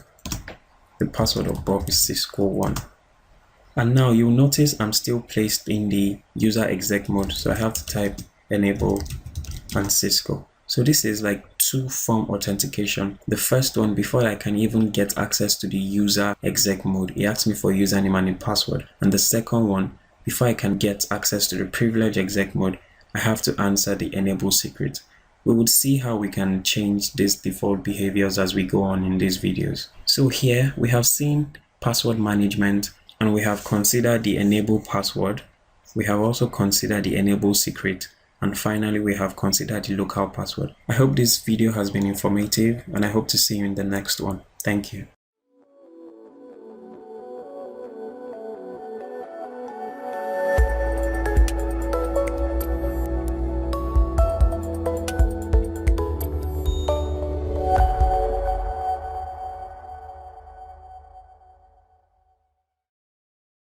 Hi there, and welcome back to this video series on the CCNA security exam, implementing Cisco IOS network security. This is the third video in the section 2, which deals with security and Cisco routers. In this video, you would learn about password management for remote connections. We'll first talk about connecting with only a password, and then we'll move on to connecting with username and a password combination. Let's kick off exactly where we stopped. Let's look at the config of R1. That was what we configured in the last video, if you remember correctly. Now you notice we have our enable secret like we configured last time. We also configured some users with passwords apart from our initial configuration of IP address and EIGRP. And then we added something under the line console, which is the login local command. Right now I'll just refresh your memory on where we are. If I exit out of R1's console Notice that I have to enter a username. One of the usernames that we configured was Bob, and we gave him a password of Cisco 1. You also notice that after Bob has logged in, he still has to enter the enable password. I'll get to the explanation of this later. Enable, and then our password is Cisco. So right now, we're back to the privilege exec mode. That's where we stopped in the last video. Now let's kick off from there. Up until this moment, we have configured the password management for just the console. However, most of the time, we're interested in remote connections. So things like Telnet, SSH, people connecting to your devices, to your network devices externally. What will be the case of this? Usually you can't go into your data center and plug in your console cable. Sometimes you may be at home and you have to edit a configuration, or you have to allow something, or you have to check something. That means remote connections are very useful. There's a topic on the CCNA security exam called secure management. And when we get to that topic, we'll explore the different remote connections. But for now, I'm just going to configure the basic settings that you should be familiar with, probably from your CCNA exam. Things like Telnet and just basic SSH. So let's start with the config. On R1, first of all, I'll just scroll up and show you. So R1 has 5 VTY lines, 0 to 4.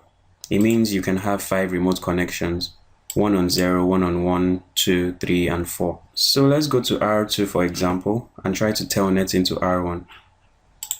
First of all, I'll just make sure I can ping 1.1.1. Alright, so if I try to telnet without doing anything on R1, just the basic settings on the VTY lines. Okay, notice the message it gave me, trying 11111, and then it found it to be open. However, it says password required but none set. Let's go back to R1 and see that that's the case. I'm just going to exit out of here, show run.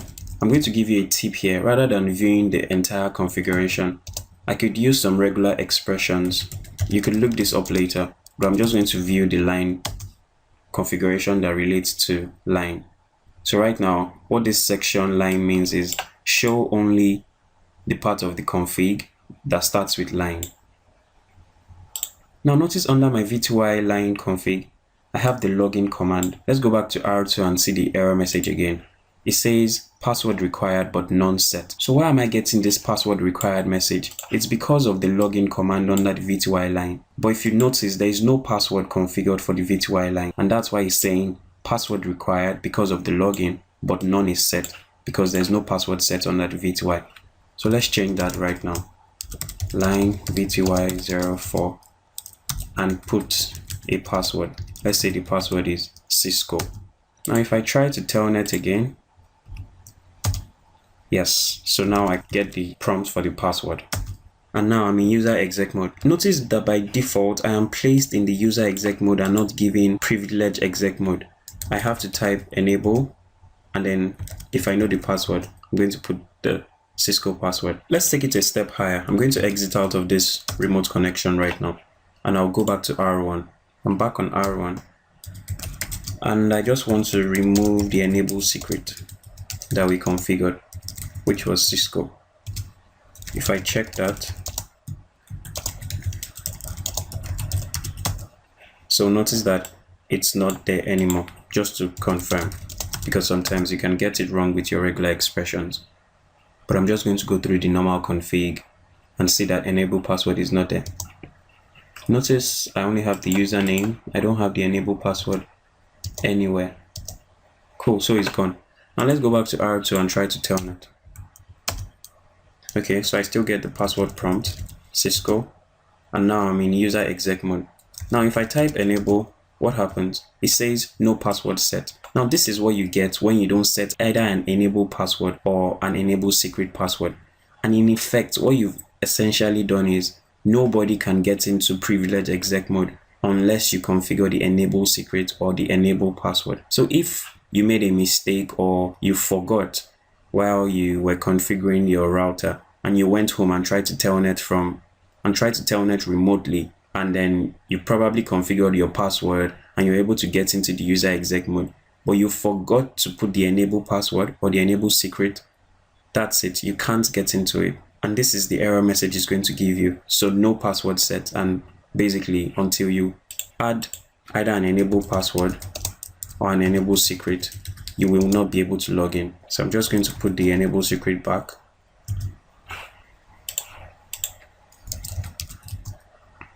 And now notice it asks me for a password. Cool. I'll exit out of this again. I'll go back to R1. We're back on R1 now, and let's just take a look at our running config. Let's scroll all the way down to the line password, line V2I. Now what does this 7 tell you? It tells you that it's in the Vigenère algorithm. So if I put this password into the crack or the website that we used in the last video, we'll be able to figure that this password is actually Cisco. And the reason we have that in the encrypted form is because we have the service password encryption configured. If this command wasn't there, you'll have seen the plain password. If you remember in the last recording, we wanted users to be able to log in with their own username and password, and we did that for the console line. We can also achieve the same thing for the V2I lines using the same command that we configured. If you remember the command, it's the login lookout command. Now login has, if I use the question mark, you can see that this enables local password checking. So login local. Let's go back to R2, try to telnet and see what the difference is. Now he asks me for a username, which if you remember is there's one of them, one of the users we created is Bob, another one that we created is Fred. Let's just use Bob, and his password is Cisco1. Enable and Cisco. Right, so right now we have changed it from asking for just the password to asking for a username and a password. Let's stop our configuration here for a moment and take a look at what we've already learned. So we've learned that by default, there's a login command under the V2I lines that requires a password to be set. But by default, Cisco does not set any password. So if you want to have remote connections, you need to set a password using the password command. We also learned that to change this default behavior of the login, we can configure the login local, which enables local password checking. But for you to do this, you need username and password combinations in your configuration. So if you remember, we already configured usernames like Bob and Fred. Also, we learned that if there is no enable secret or enable password, then if you connect remotely, you will not be able to get into the privilege exec mode. This is a summary of what we've learned so far of our configuration. In the next video, we'll take a look at privilege levels and see what they are all about. Thank you for watching, and I hope to see you in the next video.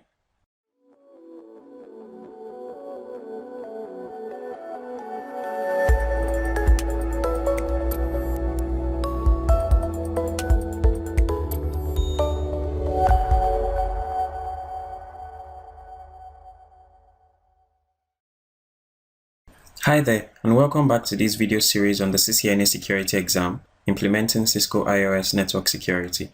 This is the fourth video in section 2, security and Cisco routers. In this video, we would learn about privilege levels. We'll see how to use the enable, the line privilege, and the user privilege to gain access to the privilege exec mode. Now let's begin. Let's take a look at where we stopped from the last video. Show run, and I'll just show the config that relates to the line, which is what we set up for the telnet, if you remember in the last video. So we have a password, but right now the password is not functioning because we're using the local login command. So if we go to R2 and login, telnet 1.1.1, notice that we connect using the username and the password that we set for Bob.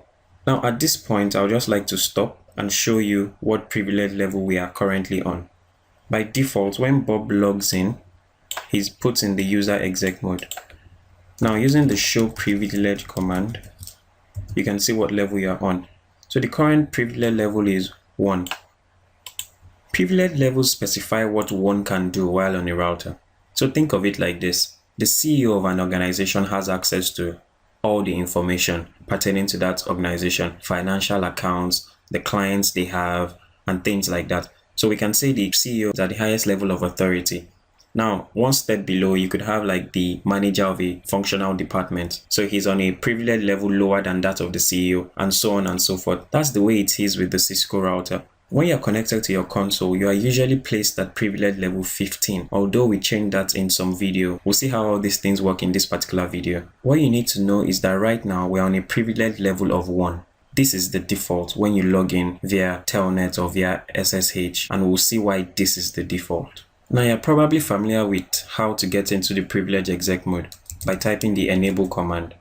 Enable, and then our password was Cisco. Now if you do the show privilege command again, notice now that we are placed on privilege level of 15. This tells you that this is the first way to get into the privilege exec mode. To gain access to the privilege exec mode, you can do so by typing the enable password or the enable secret, whichever one is configured. Now I'm just going to exit out of this and we'll go back to R1 and do some configs. Now the second method that we're going to consider for gaining access to the privilege exec mode is the line privilege itself. We saw this on the console line before we changed it. It was this privilege level command, and we're going to see how it works. You can actually set this privilege for the entire line. So it means anybody who connects on that line will be placed at that privilege level. But as we'll see, this default behavior can be overridden.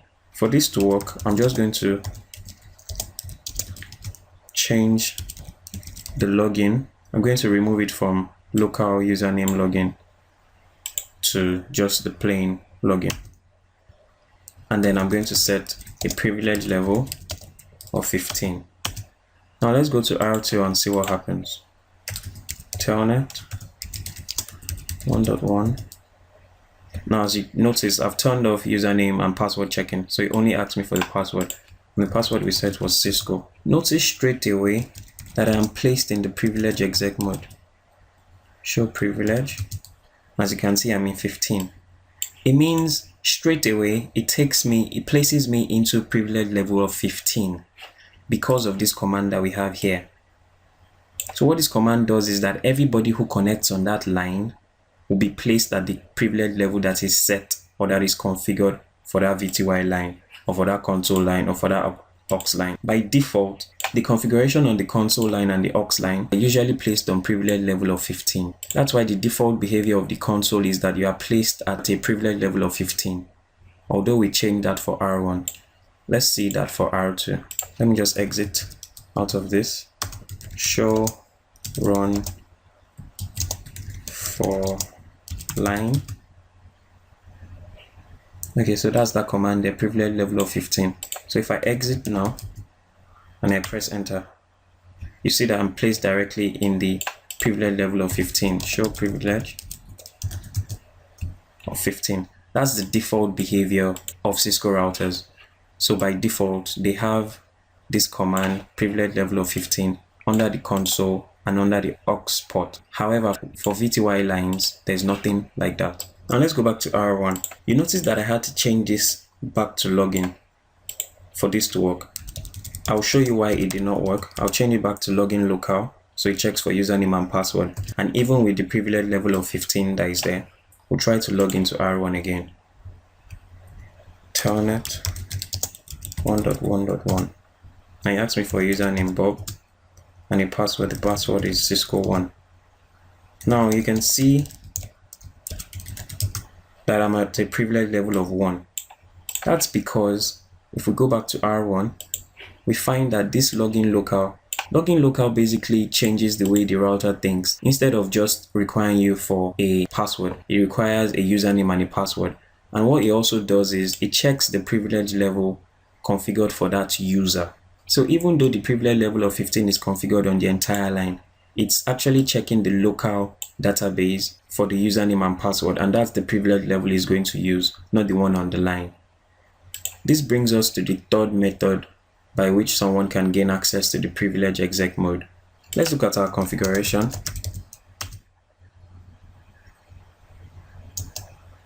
Now if you remember, we configured the username of Bob and we configured the username of Fred, and we only gave them their respective passwords. Now let's change that, or rather let's add another user. So let's call this Alice. Now notice the options that you can configure under Alice. We have configured the secret.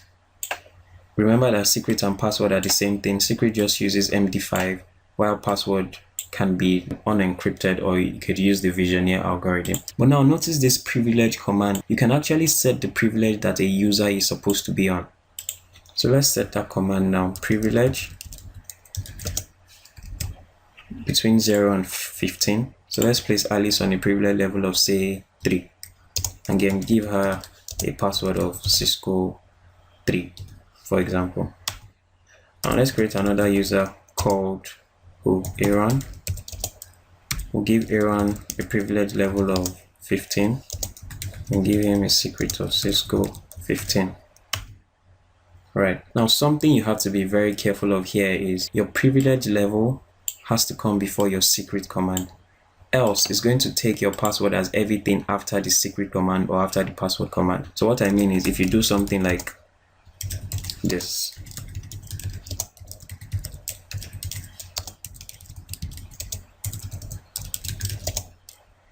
say 4, your password is actually going to be Cisco test privilege 4. So this is something you have to be very careful about.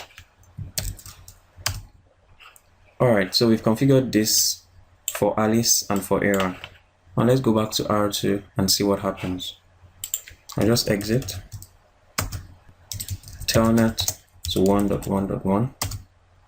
Now he asks me for a username. We configured Alice and we gave her a password of Cisco 3. You'll notice that it's not the greater than sign, it's actually the pound sign, meaning we're not in the user exec mode. So let's check what privilege level that we are on. And that's it. We're on privilege level 3, which is what we configured. If we go back to R1, which is what we configured for Alice, privilege level of 3. That means it's actually now checking the privilege level based on the username. So let's just exit and log in with Aaron. Aaron, password is Cisco 15. Show privilege. And that's it. We have a privilege level of 15. Let's stop our configuration here for a while and do a recap of what we've learned so far. So we have seen that there are 3 basic ways by which one can gain access to the privilege exec mode. The first is the enable command. Either you have the enable secret or you have the enable password. The second one is the line privilege, but this only works if you have the login command rather than the login local. And then you have the user privilege, which checks for the privilege of the user. And this works when you have the login local command. Something I'll really advise you to familiarize yourself with is this login command, because it actually changes the way things work. Now you need to understand that these are the 3 basic methods by which one gains access to the privilege exec mode. There are other advanced methods, as we'll see under AAA. I hope this video has been informative, and I'd like to thank you for watching.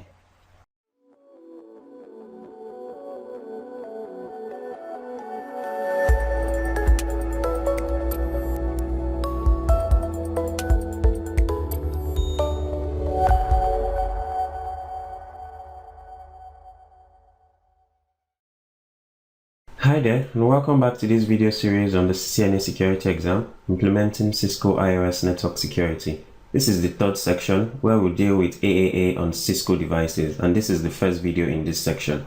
In this video, you will learn about an introduction to AAA. We'll also describe the different parts of AAA, and then we'll see how to turn on AAA. Remember that in the previous video, our lab setup changed a little, where we added the CCP workstation. Some of you may already be familiar with what AAA means. In fact, throughout this video series, we have seen the different parts of AAA in one form or the other. AAA actually stands for authentication, which is the first A. The second A is authorization. As the second A, authorization. While the final A is accounting. Now in some books you also see accounting or auditing. It basically means the same thing. So I will just put auditing in the bracket.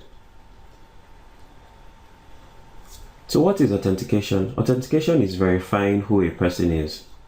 So if I come into an organization and I show my ID card, then that is authentication. Authorization is what the person can do once the person is in the organization or is on the resource. So what a person can do. So basically, authorization talks about level of access. And finally, accounting is what the person did. So accounting is more retrospective, what the person did. So it kind of looks back, it takes logs and things like that. Like I said, throughout this video series, we have seen different parts of this AAA in one form or the other. For example, when we configured all the usernames and password combinations, this was a level of authentication in one way or the other. One way that we have seen authorization is privilege levels. Or if you also remember the user profile that we configured on CCP, where we restricted the user from being able to use the configure button or the configure mode. Yeah, that's a level of authorization. We're saying what can the person do, and we said the person cannot perform configure actions. And finally, accounting. You may not have noticed, but we have also seen accounting in the logs. So when an interface came up, for example, and then it showed on the console that this particular interface just came up. Yeah, so that's an example of a log. Of course, it could be more than that, where we talk about what the user did while the person was connected to the router, for example. Maybe the person issued this particular command and then we can view the logs later. If the person was not supposed to issue some things and then he did, that's what accounting tells us. But what is the purpose of AAA to us? In the previous videos, we have seen how to use things like enable secrets, and we configured username on the data, that's on the local database of the routers. And then we have seen all these different parts of AAA. So why do we need AAA as a particular feature? Now you'll notice that in the previous videos, all we have been doing is configuring authentication or authorization for a particular device. So it was more about securing the management plane of the device, which deals with connections made to the device itself. But what of a network in general, like an organization's network? Organizations have different ways by which they authenticate users to their network, and one that you may be familiar with is the Windows Active Directory. So when you get onto your system, you log onto a particular domain. Now that's a form of authentication. In fact, in Windows, there are several authorization mechanisms, like if a particular user is in this domain, then he cannot connect to this printer, or he cannot use this particular resource on the network. So those are different levels of authorization. So you need to understand that AAA is not a Cisco feature, it's more of a security implementation. But as we'll get to find out, Cisco has its own implementation of AAA. I mentioned earlier that the features that we've been configuring deal with the management plane. But when we want to talk about the data plane, for example, so if you already have users on your Windows Active Directory, do you have to create them all over again on your local database? That would be very, very cumbersome. Apart from that, if you have several devices, let's say you have 10 routers and you have 50 switches, are you going to configure username and password on all those devices? There has to be a different method, and that is what AAA allows us to do. So in essence, we can say AAA looks beyond the device itself. It looks at the entire network. So we're not talking about just management plane, we're also talking about the data plane, which deals with transit traffic. Also, when we get to authorization, some users should not be able to connect to some particular parts of the network, and AAA allows us to restrict these users based on their authorization profile. It could be as deep as NAC. It could be as simple as privilege levels. We are going to see some of these features as we go on in this video series. So let's just wrap up this part with an analogy. If you go to your bank, for example, and you want to collect money over the counter, you have the customer assistant who attends to you. Now in the morning, the person probably came into the office or came into the bank and logged into the network. The person authenticated to the network, probably using their user ID and maybe a password. Now, just because the person authenticated onto the network doesn't mean the person can do everything. Doesn't mean the person is allowed to do everything. So if, for example, the person is not allowed to alter your bank balance, now this is what authorization does. And at the end of the day, the person is supposed to give an account of all they have done. And that is what accounting is about. So we have seen the three parts of AAA. The first one being authentication, who the person is, and then authorization, what can the person do when the person is on the network. And then accounting is what the person did while the person was on the network or on the device. Now let's head over to the configuration terminal and see what we have. So I'm just going to do a show run on R1 and see what we currently have on R1. So we have our enable secret. Notice here that it says no AAA new model, and we'll talk about this command in a few minutes. Let's just go all the way down to the end. So we have different usernames that we configured, and then if we go to our line console, we can see we're still using the login locale. On our VTY lines, we're also using login locale. So it means if I exit out of the console right now and try to log in again, it should ask me for a username. So I'll use one of the ones we configured, Bob and Cisco 1. And then since we have an enable secret, we'll just enter it, Cisco. Now let's talk about that command, show run. I'll just include AAA. Now by default, AAA is turned off on Cisco devices. So the command to turn it on is actually AAA new model. But of course, you need to be very careful when you turn on AAA, because AAA changes the authentication and authorization features of the device entirely. Just take note of where we currently are, and then we're going to configure AAA.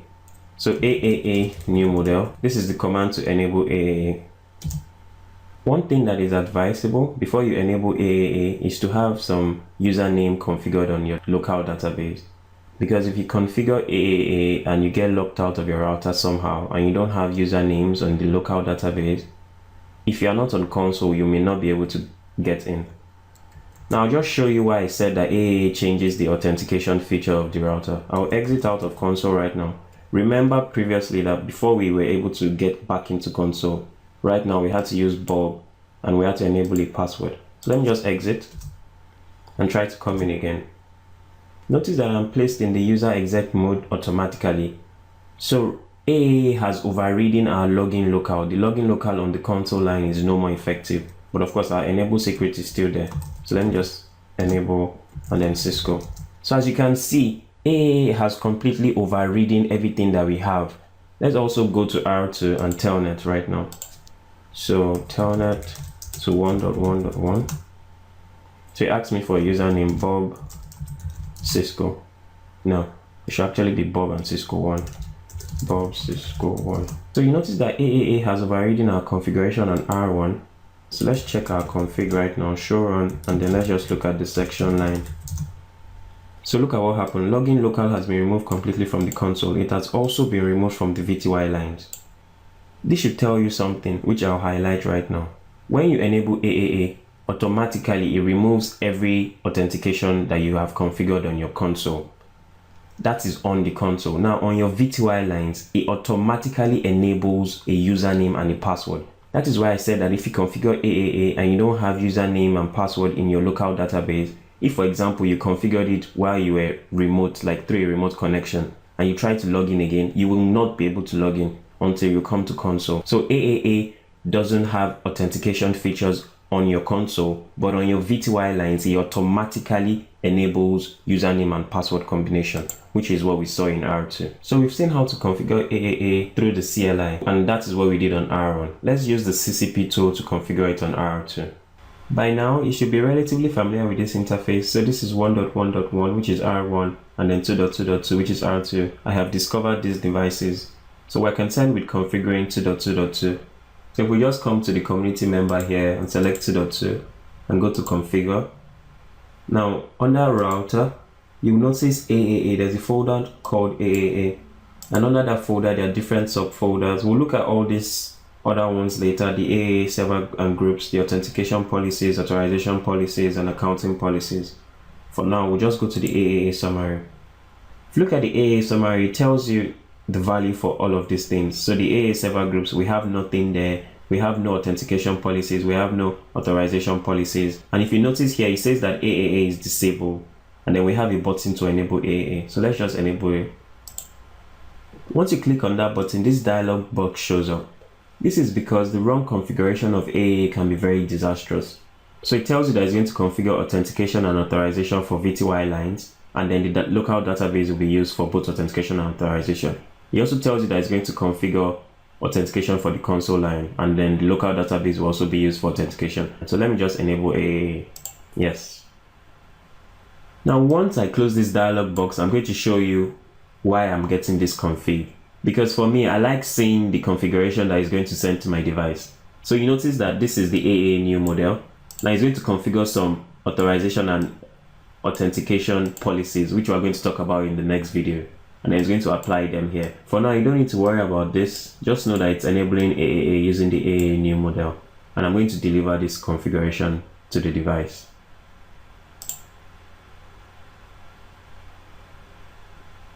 and then it tells me configuration delivered to device. I'm going to click on OK. And notice now that the AA has changed to enable. Before we end this video, I want to show you how to preview commands that are sent to your device from the CCP. So you just come under Application, you come under Options.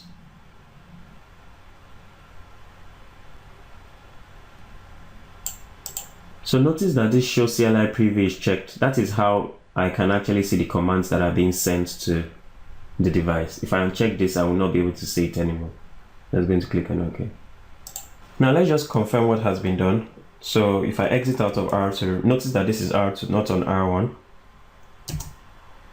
And I try to log in. Now it asks me for username and a password, CCP and Cisco. So this is because of the AA that has been enabled. If you remember on R2, we didn't need to enter username and password before we logged into the console. So let's just take a look at the AA configuration. Sure, and I'm just going to say section AAA. So you can see that AA new model has been enabled. You can see that we have some authorization and authentication policies, which we will talk about in the next video. So let's stop this video here and take a look at what we've learned so far. This brings us to the end of this video, where we have looked at an introduction to AAA. We have described the different parts of AAA, which is authentication, authorization, and accounting or auditing. And then we have enabled AAA on both R1 and R2. If there's anything you take away from this video, it should be that AAA is not something to be joked with. You should always have a backup username and password combination in your local database before you enable AAA. I hope you have found this video informative, and I'd like to thank you for watching.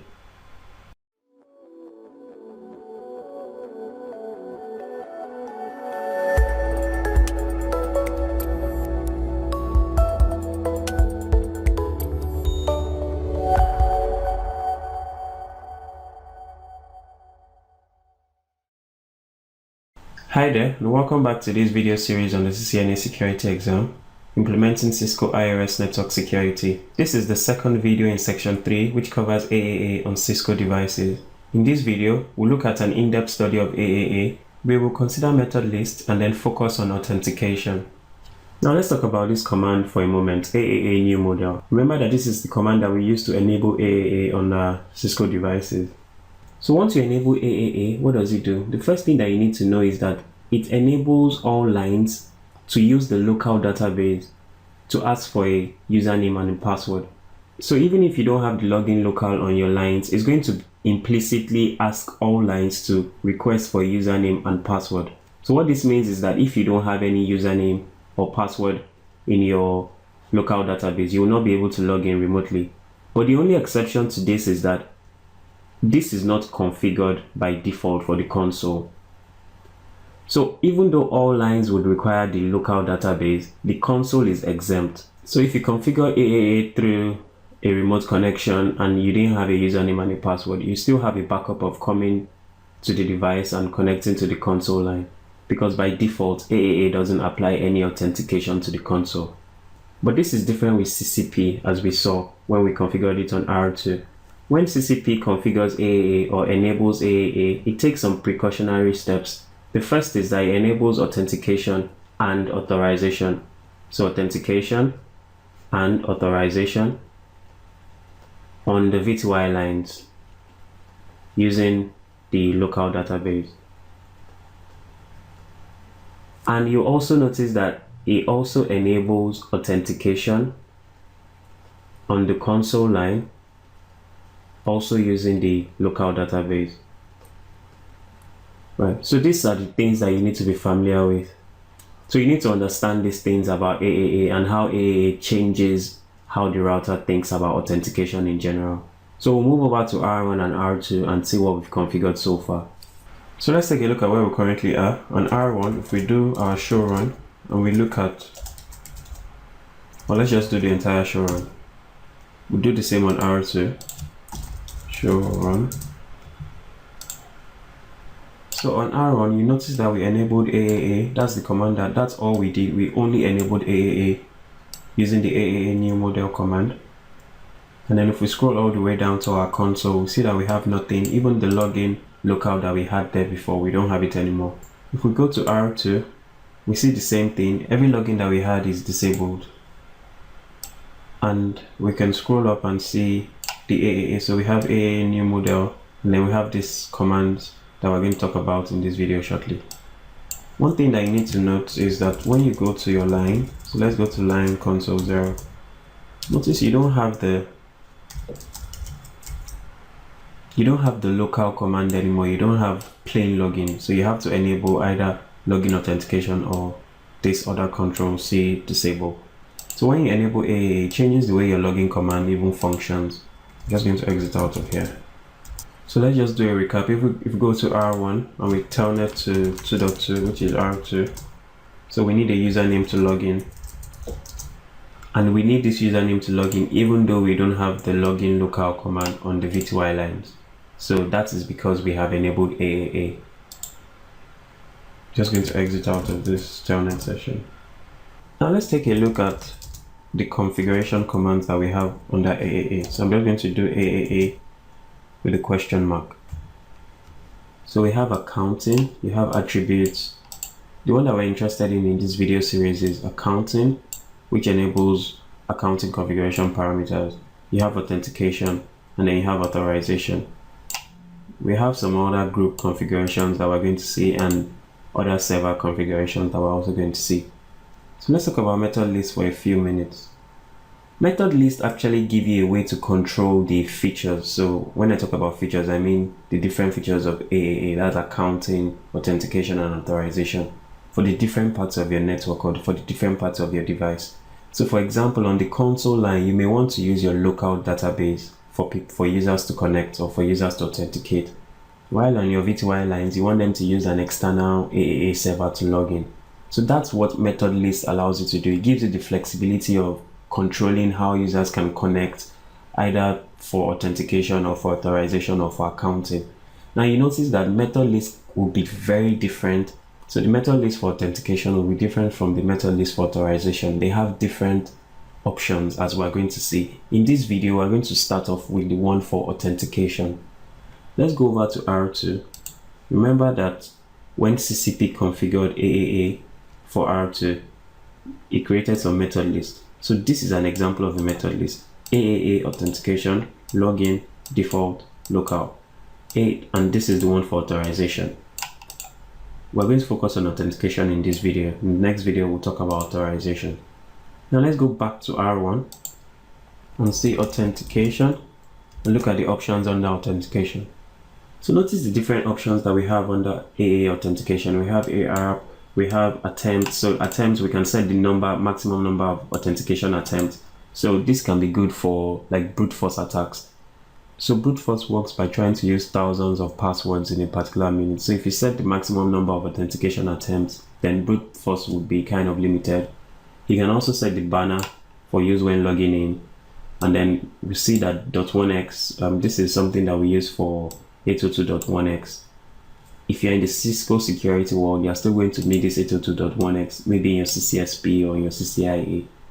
Now you notice that we can also set authentication for enable. So it won't use the enable secret or the enable password. It will use what we configured here. So you also have a fail message, and then you have login. Now the one that we are concerned with and the one that would be our focus, because that's what you use for like your console line and your VTY lines. Everybody who tries to log into this device, this is the option that we're concerned with.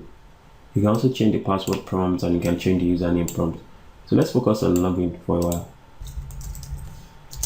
and look at the options. So you can see that we're building our method list gradually. We started with AAA, now we're on authentication. We're going to go to authorization in the next video, and we'll also look at accounting in another video. Now we are configuring something for the login, and then the next thing it tells us is a name. So it asks us for a name. Either you use the default, so default is a keyword, or use a word. Now let me tell you something about the different types of names that you can have for your method list. If you use the default is going to apply to all lines that do not have a named method list. So for example, if you look at R2, this is default. So the name it's like a keyword, it's a Cisco keyword, default. So default means that on all lines mean your console, your aux port, your VTY lines, all lines that do not have a named method list would be applied with this particular method list. So we can say default is like a general method list that is used for everybody that doesn't have a specific method list. So right now, I'll leave it as default. And then let's look at the options. Now these are the different methods that you can configure. So what it says is that what method do I want the lines that have this method list applied? What method do I want them to use to ask users to log in? Do I want them to use the enable password? Do I want to configure a server group that's either TACACS or Radius, as we're going to see later? Do I want them to use Kerberos authentication? Do I want them to use the line password? Do I want to use local username or to use a case sensitive local username? Or do I just want them to log in without any authentication?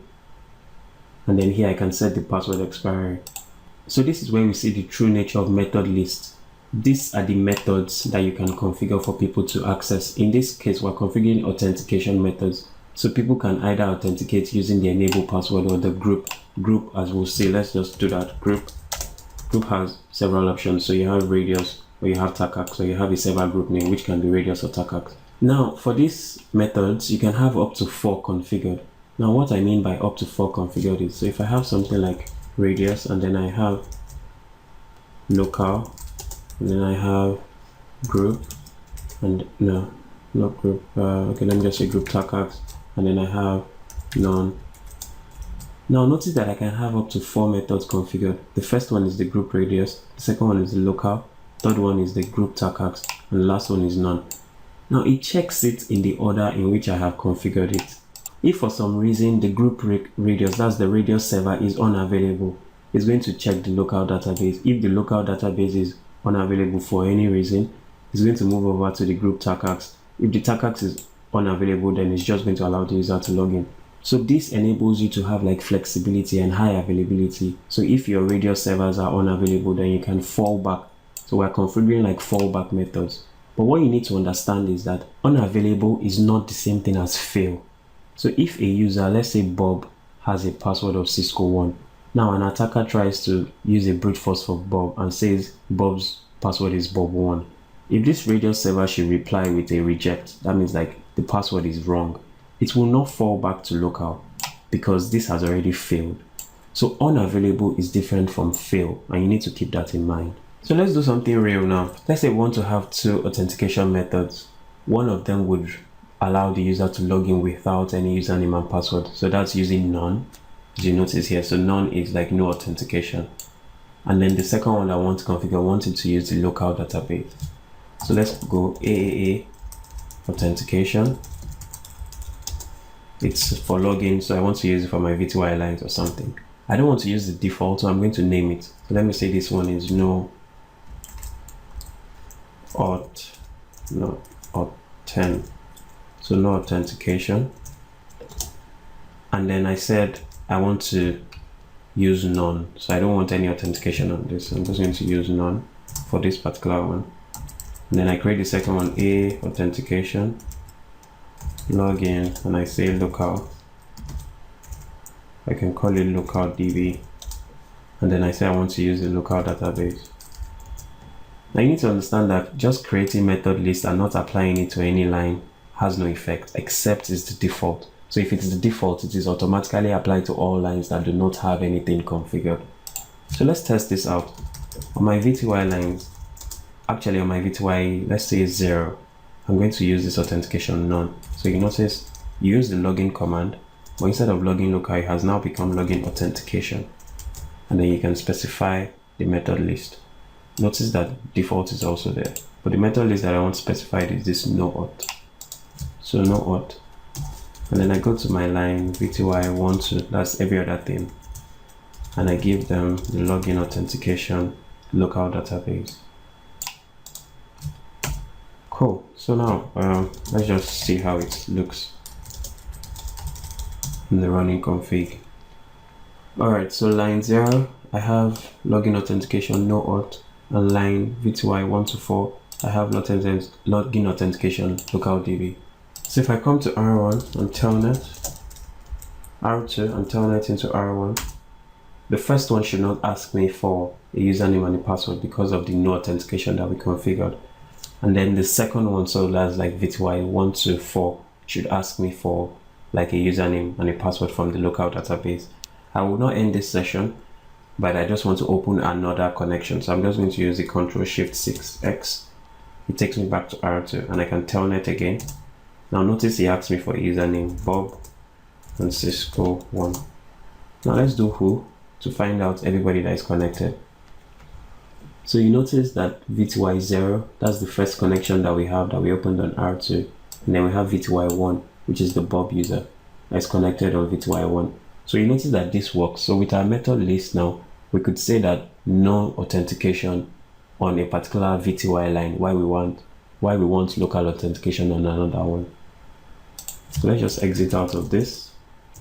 I would also exit out of the second one. Let's stop here for a while and look at what we've learned already. In this video, we have taken an in-depth study into AAA.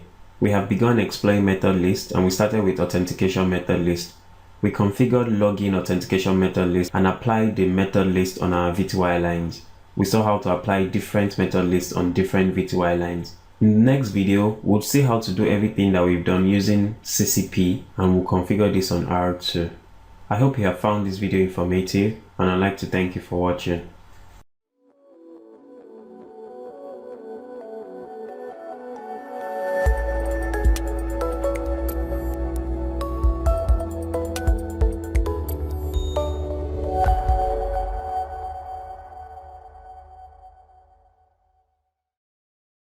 Hi there and welcome back to this video series on the CCNA security exam, implementing Cisco IRS network security. This is the third video in section 3 which deals with AAA on Cisco devices. In this video, we will be using the Cisco Configuration Professional tool for AAA configuration, and then we also see an introduction to AAA servers. Our lab setup remains the same. If you remember where we stopped in the last video, we configured some method list on R1. So if I do a show run right now and do a section, say AAA, now you can see that we configured two authentication method lists. One was no authentication and one was for the local database. So we applied the no authentication on one of the VTY lines.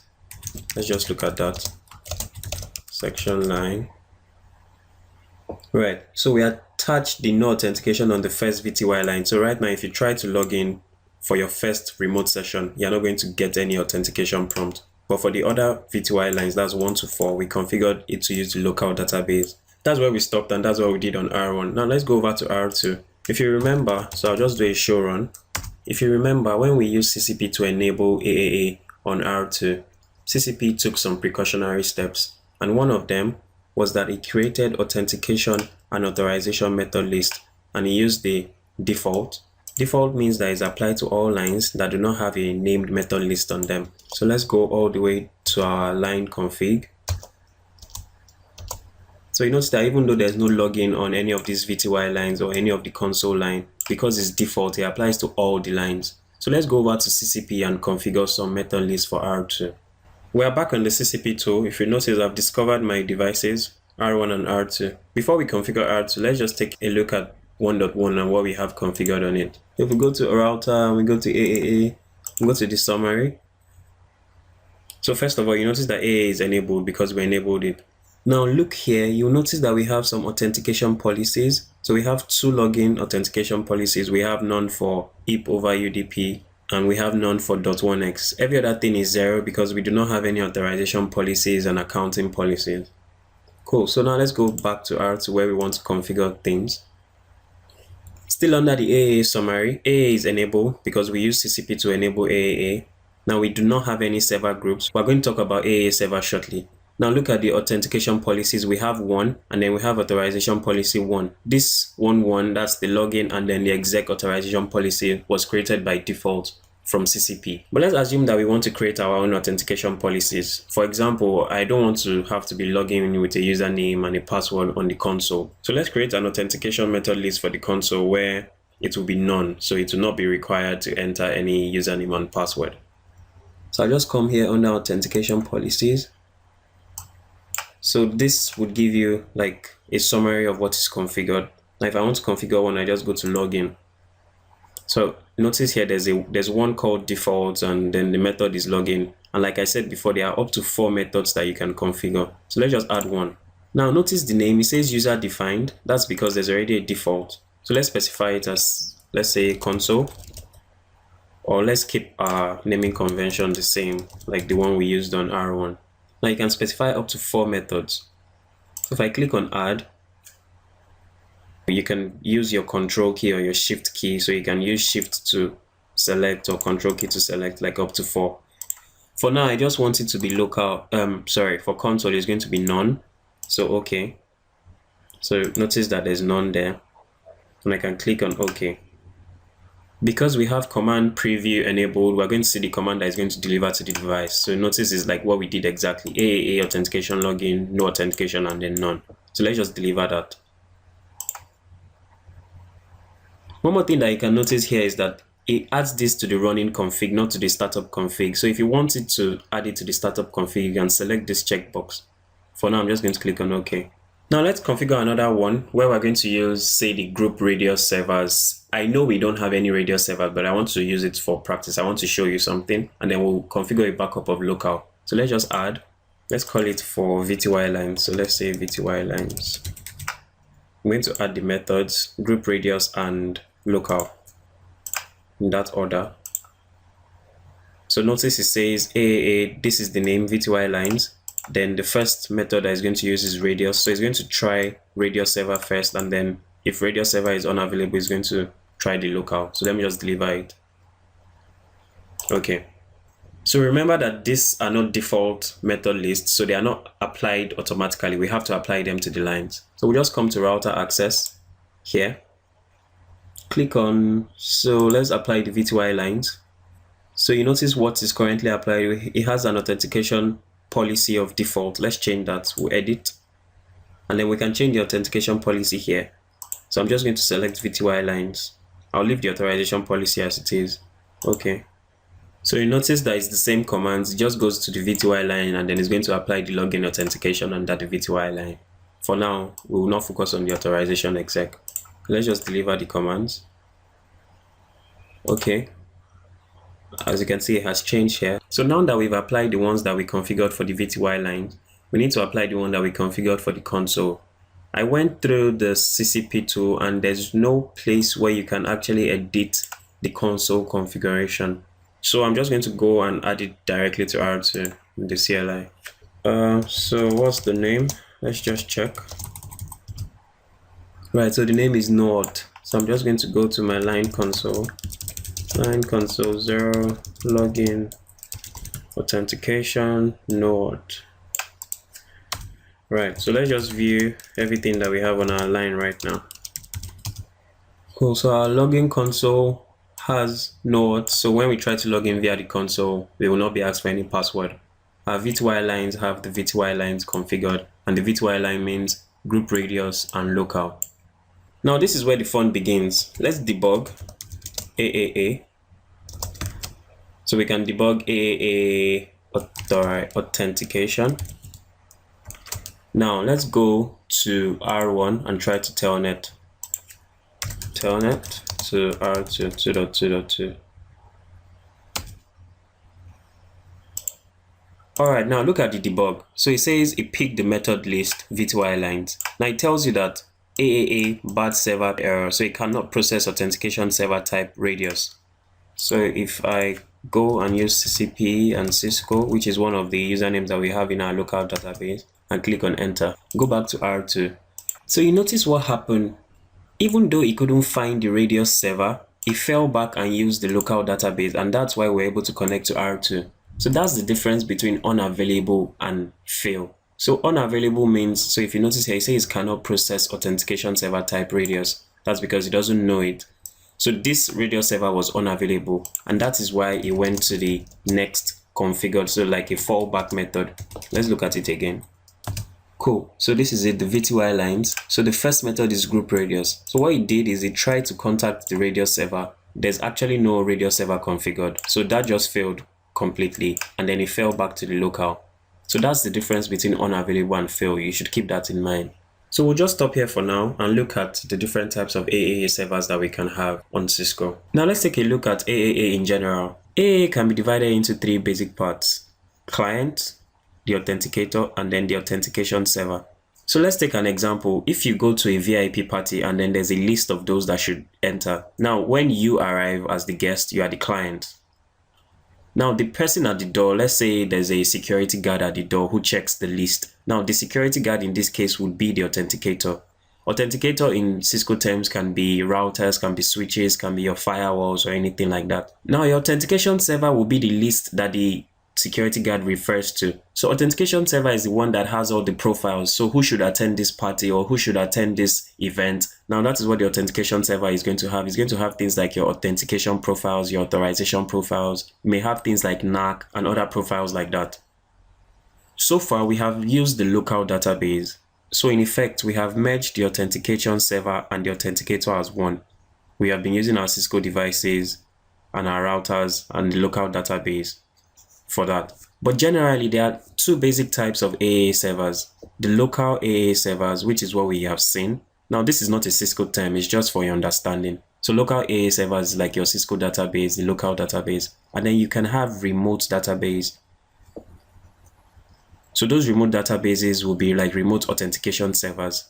So what is the benefit of having remote authentication servers or remote AAA servers? Imagine if you had 500 devices on your network. You would have to configure local usernames and password for all the users that need to connect. Wouldn't it be better if you had like a centralized AAA server that does everything? That's all your authentication and authorization requests. You could have two for flexibility. But in this case, your remote authentication servers or your remote AAA servers allow for centralized authentication and authorization in an organization. When it comes to remote authentication servers or remote AAA servers, there are two basic protocols that are of interest to us. The first one is Radius. Now, Radius stands for Remote Authentication Dial-in User Service, while the second one is TACACS, or we call it TACACS Plus, which stands for Terminal Access Controller Access Control System Plus. Now, let's look at the differences between AAA and Radius. Now, this is very important, so you should pay attention. The first basic difference is that Radius is an open standard, while TACACS is proprietary. So TACACS is actually proprietary to Cisco. It's actually Cisco's implementation. Now, Radius uses UDP, and then the ports vary. Sometimes you have 1812 and 1813, and then you could also have 1645 and 1646. So it varies depending on who implemented it.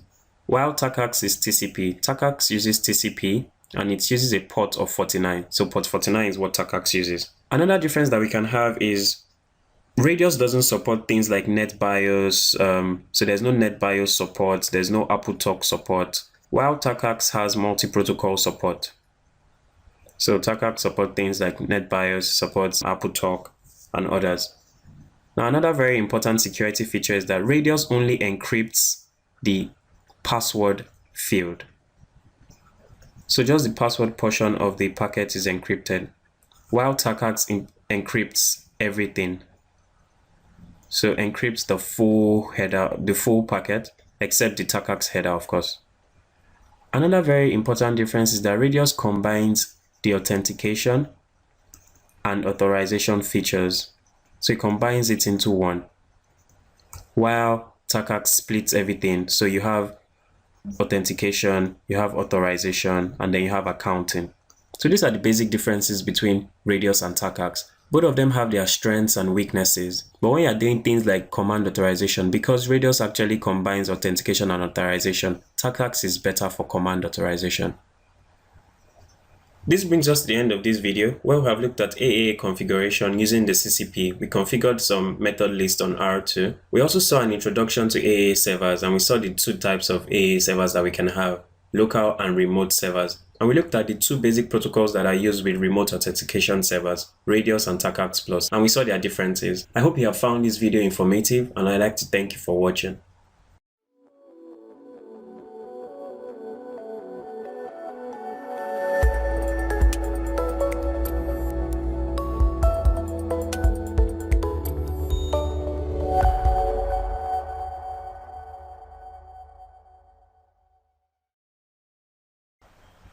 Hi there, and welcome back to this video series on the CCNA security exam, implementing Cisco IRS network security. This is the first video in section 4, which deals with IRS ACLs, that's access control list.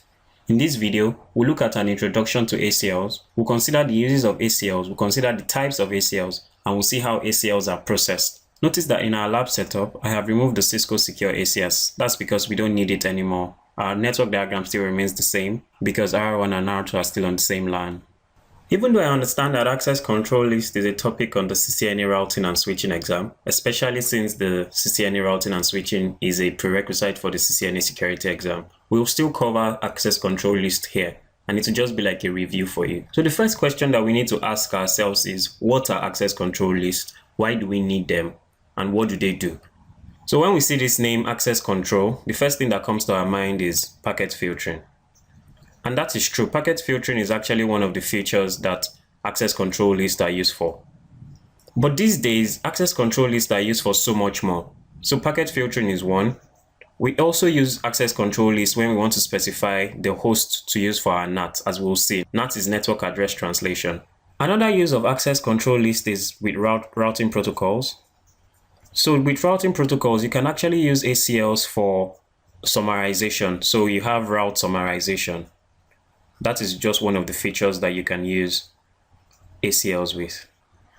And we also see use of ACLs with VPNs. So when you want to specify what host would match your VPN tunnel, you can use access lists to specify things like that. And as you can see, the list goes on and on and on. So ACLs are not just used mainly for packet filtering as we had before. They have so many other uses, as we can see from here. However, for this particular video, the focus would be on packet filtering.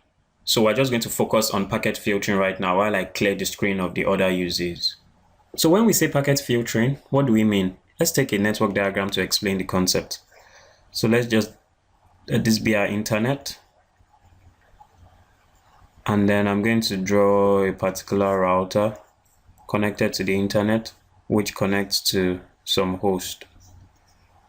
Now let's also say we have some servers and then some host.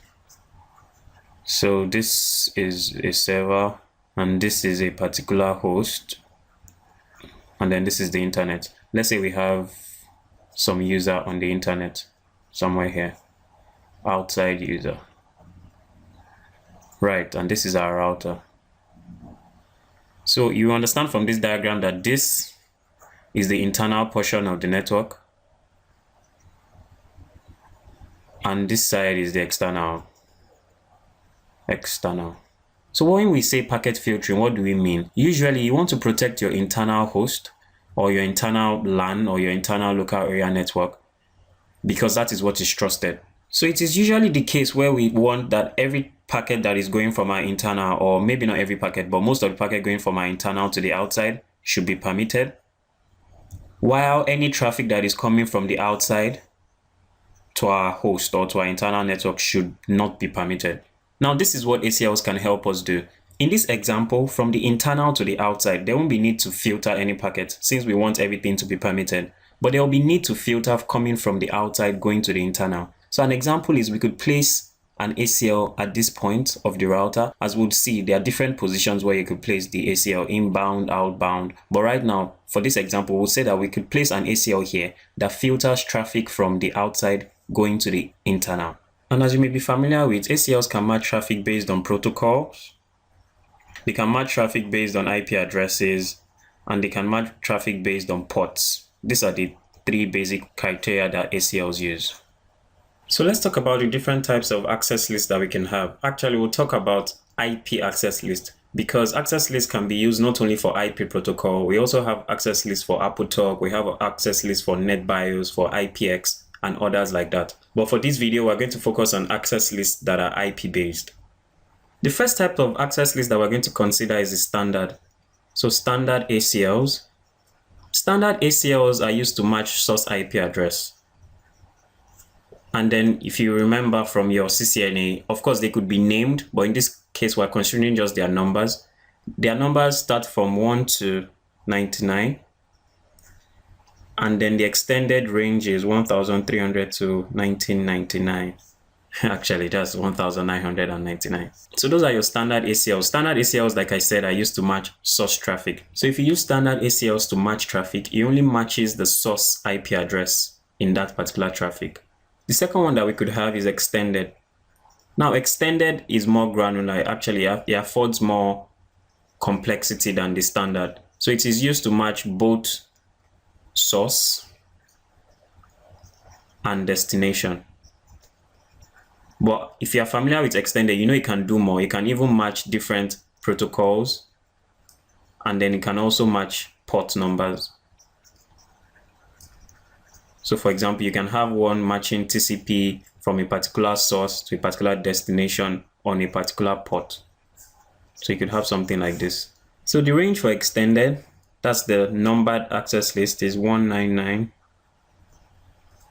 or from 2000 to 2699. Actually, these numbers are very important if you are going to be using numbered ACL. For me, I prefer to use named ACLs, which is the third one that we're going to consider. So we have the IP named ACLs. So with named ACLs, you don't have to remember that this number goes here. You can actually name your access list with reasonable names. But of course, for your CCNA exam and for knowledge in general, you need to be familiar with what these numbers are. Standard access list 1 to 99, and then the extended range is 1300 to 1999. And then you also have the one for the extended, which is 100 to 199 with an extended range of 2000 to 2699.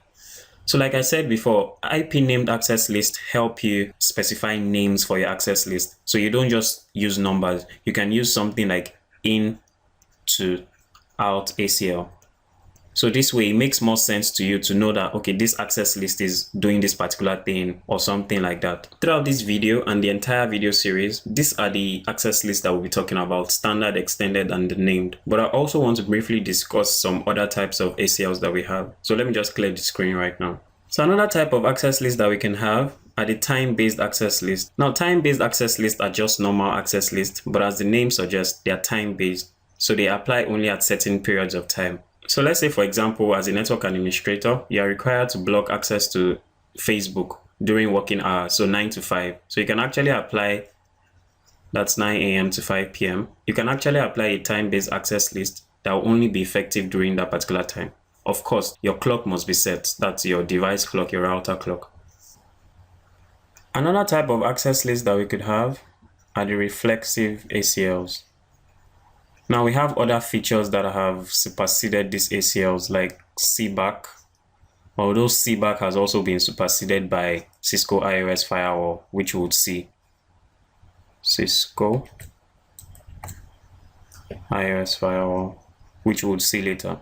But in summary, what reflexive ACLs help you do is to punch holes in access list. So if, for example, you have this host trying to go to this server on the outside. This server is on the outside and this host is on the inside. If you have a deny all placed at that point, what reflexive ACL helps you do is that if this user wants to go to the web server, it punches hole in this deny all for the return traffic. So by default, if the server tries to initiate connection to the host, it won't go, but the returning traffic of the host from the server would be permitted. That's the reflexive ACLs. We just punch holes into that. There are other types of ACLs like turbo ACLs, like dynamic ACLs, but we'll not consider those here. The ones that we're going to focus on for the CCNA security exam are the ones that we saw at first: standard, extended, and named ACLs. Finally, in this video, let's talk about how access lists are processed. This is an example of an extended access list known as test. The first thing you need to understand is that access lists are made up of access control entries. So this is an access control entry. This is another one. This is another one. And this is another one. So each line of an ACL is actually made up of access control entries. Now, as you'll notice, access lists are also made up of permit and deny statements. Now, depending on how the access list is used, permit could mean that the host or whatever traffic is permitted. So for example, in this case, TCP from host 10.1.1.5 to host 3.3 to 3 for port telnet is permitted. And deny could mean that whatever is matched in that ACE is denied. But this is for packet filtering. It may not be the case if you use something like route maps, for example. But for packet filtering that we'll be considering, permit means that traffic will be permitted, while deny means it will be denied. Something else that we need to know is that for every new ACE that you type, so for every new entry that you type into your access list, it will be placed at the end of the line. So if after this access list is done, you place some other permit statements, the next permit statement will be here, the next one after that will be here, and things like that. However, there are some times when these statements may have line numbers. So you could place something between their line numbers. So if you have entries 10, 20, 30, if you want to place something here, you could just create an entry with line number 15, for example. Another important factor that we need to know is that every access list has an implicit deny all at the end. So it may not be shown, but it's implicit. That's why it's called implicit. It's not explicit. It's not explicitly stated, but every access list has an implicit deny all at the end of that access list. This is very important because if traffic comes into a particular interface that you have this access list applied to, if that traffic doesn't match any of this, it's going to match the deny all and it's probably going to be denied. If that's what you want, then fine. If that's not what you want, then you can override this deny all by doing something like permit all. So you can permit IP any, for example. If you're going to do a permit IP any, then you probably have an ACL that has deny statements before this permit IP any. Now let me just clear the screen of all this scribble. So how are access lists processed? They're processed from top to bottom. So this statement will be matched first, or rather traffic will be matched against this statement before it is matched against this, before it is matched against this, before it is matched against this, and finally the deny all. So what does this tell you? It means that you should put your more specific statement at the top. Looking at this example, for instance, this statement is more specific because it matches a particular host and a particular host on a particular port. That is fine. But now if you come down, you see this permit statement and it permits all the hosts on this subnet to this particular host 3.3.3. Now you need to understand that TCP is an IP protocol. So this statement is in fact not needed, except you want to do some logging, because what it says is that if you have already permitted IP in this list, it means that this TCP is basically useless, meaning that if what you wanted is for TCP to be permitted to that particular host from this host, then it is already matched in this statement, since IP covers TCP, ICMP, and UDP. Now something else that we need to note here is the deny. Now you notice that this deny is for that subnet to that host on port 80, which is www. But like I said, TCP is already part of the IP protocol. That means this statement will never be matched because you've already permitted all the subnets on the IP to go to that host. That means TCP would never be matched. So this statement would never get to this statement. That means you must have placed your deny statement above this permit statement. Now looking at this last entry, it goes from host actually there shouldn't be host here. So it goes from this subnet 10.1.1.0, this subnet, and it goes to this particular subnet. Now it doesn't match anything before it, so this would work. And then every other traffic that doesn't match any of these statements will go to your deny. So you need to actually plan your access control list because, like we saw, these deny statements will never be matched because of the permits that you have here. And we saw that this one is irrelevant except you are doing login because it's already matched here.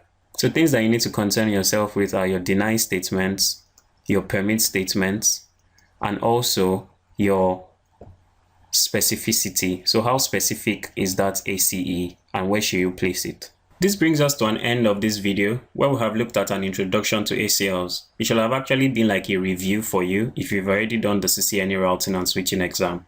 So we looked at different uses of ACLs, we looked at the types of ACLs, and we saw how ACLs are processed. I hope you have found this video informative, and I'd like to thank you for watching.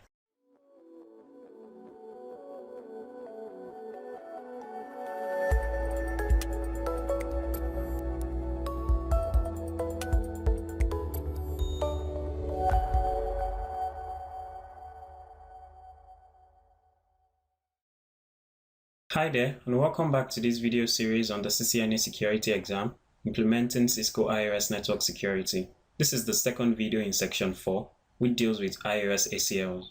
In this video, we'll learn about wildcard mask and network summarization. These are two concepts that we need to understand to fully implement ACLs. For many of you that are familiar with access list, you know that there's this concept of wildcard mask. So for example, if you want to match traffic of this network or subnet, say 10.0/24. Now you know that wildcard mask is just like the inverse of subnet mask, or is also called inverse mask actually. So remember that /24 is 255.255.255.0. So the wildcard mask of 24 will be 0.0.0.255. If you are dealing with a single network and you want to convert that subnet mask to wildcard mask, the easiest way is just to subtract from 255. So you subtract every portion of that particular subnet mask from 255. So 255. If I do the subtraction right now, 255 into 255 is 0, 255, 255, 0, 0, and then this is 255. So let's take /25 for example. /25 is the same thing, but it's 128. So 255 minus 128 should give you 127. So your wildcard will be 0.0.0.127. We can take another one, /29. /29 is 255.255.255.248. That's like three bits difference. Right. So if you want to do this, it will be 0. The wildcard will be 0, 0, 0, and then 255 in this would be 7. So this is the wildcard mask for a /29 network. So let's take a real example. I'm going to clear this screen right now and then we'll come up with something else. So let's say in this example, we want to permit TCP from this network 168.10.0/30 to a host 10.1.1.10. Now, I'm not really particular about how the command is going to look on the Cisco IRS. I just want to drive home the point of wildcard mask. So it's /30, which is 255, that's the subnet, 255.255.255 /30 is 252. So the wildcard would be 255 minus 252 is going to be 3. So the wildcard is going to be 0.0.0.3, right? So your statement will be something like permit TCP from 192.168.10.0. Now it will be this. So this part actually represents your wildcard mask to host 10.1.1.10. So what does this actually tell you about wildcard? It means that 0, so anywhere that you see 0, 0 means that it must match, while a 1 means that it doesn't care. 1 is don't care. Now let me explain what I mean by that. 0 here is 0, 0, 0, 0, 1, 2, 3, 4, 5, 6, 7, 8. This is 1, 2, 3, 4, 5, 6, 7, 8. This is 1, 2, 3, 4, 5, 6, 7, 8. And this is 1, 2, 3, 4, 5, 6, 1, 1. Right? So it means if we use this wildcard mask, everything that has a 0 under it, so you know that this IP address can also be converted to binary. So everything, so in this case, 192 must match, 168 must match, 10 must match. Now, this first 6 bits must match, but these other ones can be varied. That means I can have 00, 01, 10, and 11. This is 0, 1, 2, 3. So in essence, this access list is going to match anything that has 192.168.10.0, 10.1, 10.2, and 10.3. These are the addresses that it's going to match. The reason I'm trying to point out this is because the router actually thinks in binary, 0 and 1. So all this 192.168 is just for our own benefit. The router is going to split everything down into binary. So when it gets any traffic and then gets the IP address, it's going to split the IP address and its subnet mask down into zeros and ones, and then compare it to any access list that you have with your wildcard. Now, these zeros and one will become very useful in the next section when we consider summarization. So just keep this in mind. Let's talk about network summarization, that's network address summarization. Let's imagine that you're the administrator of a network, and then on your network you have subnets like 8.0/24. You have 192.168.9.0. So all of them are going to be from 168, then this is 10.0, and then finally you have 11.0. Now, if you want to use access lists, like you want to configure access lists, let's say you have a server and that server IP address is say 172.168.1.1 for example /32. This is just an example. So what if you want to write an access list to limit, so you want to block all this traffic from going to this place? How are you going to do this? Of course, one way is for you to write each statement. So you write each network 192.168.8.0 and then you block it for this, and then you write for 9, you write for 10, you write for 11. So in that case, you have 4 entries in that ACL. But imagine if this network is not just 4. Let's assume you had like 16 or something more than that. Would you be writing each one of them? There's an easier way, and it's called network summarization. Now, to understand network summarization, you have to think in binary. Since everything is /24, it works for you. We don't really need to consider what the subnet would be.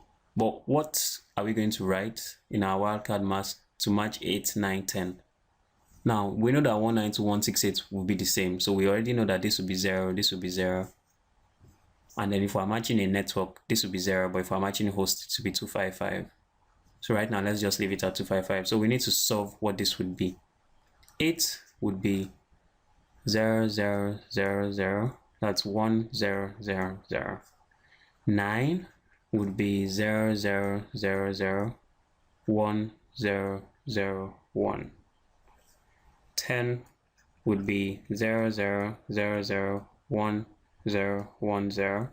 And then 11 would be 0, 0, 0, 0, 1, 0, 1, 1. Now, if you remember from wildcards, we said 0 means that it must match, and 1 means that I don't care. Now, if you look at all this, what is similar to them? So this is just like some LCM or HCF, if you remember any of those things from mathematics. You'll notice that all this from here to here are similar, but these are the things that change. So it means that all this must match. That means it must be zeros for the wildcard mask, while this can change. This can be varied. So in essence, what I'm trying to say is your wildcard will be 0, 0, 0, 0, 0, 0, 1, 1.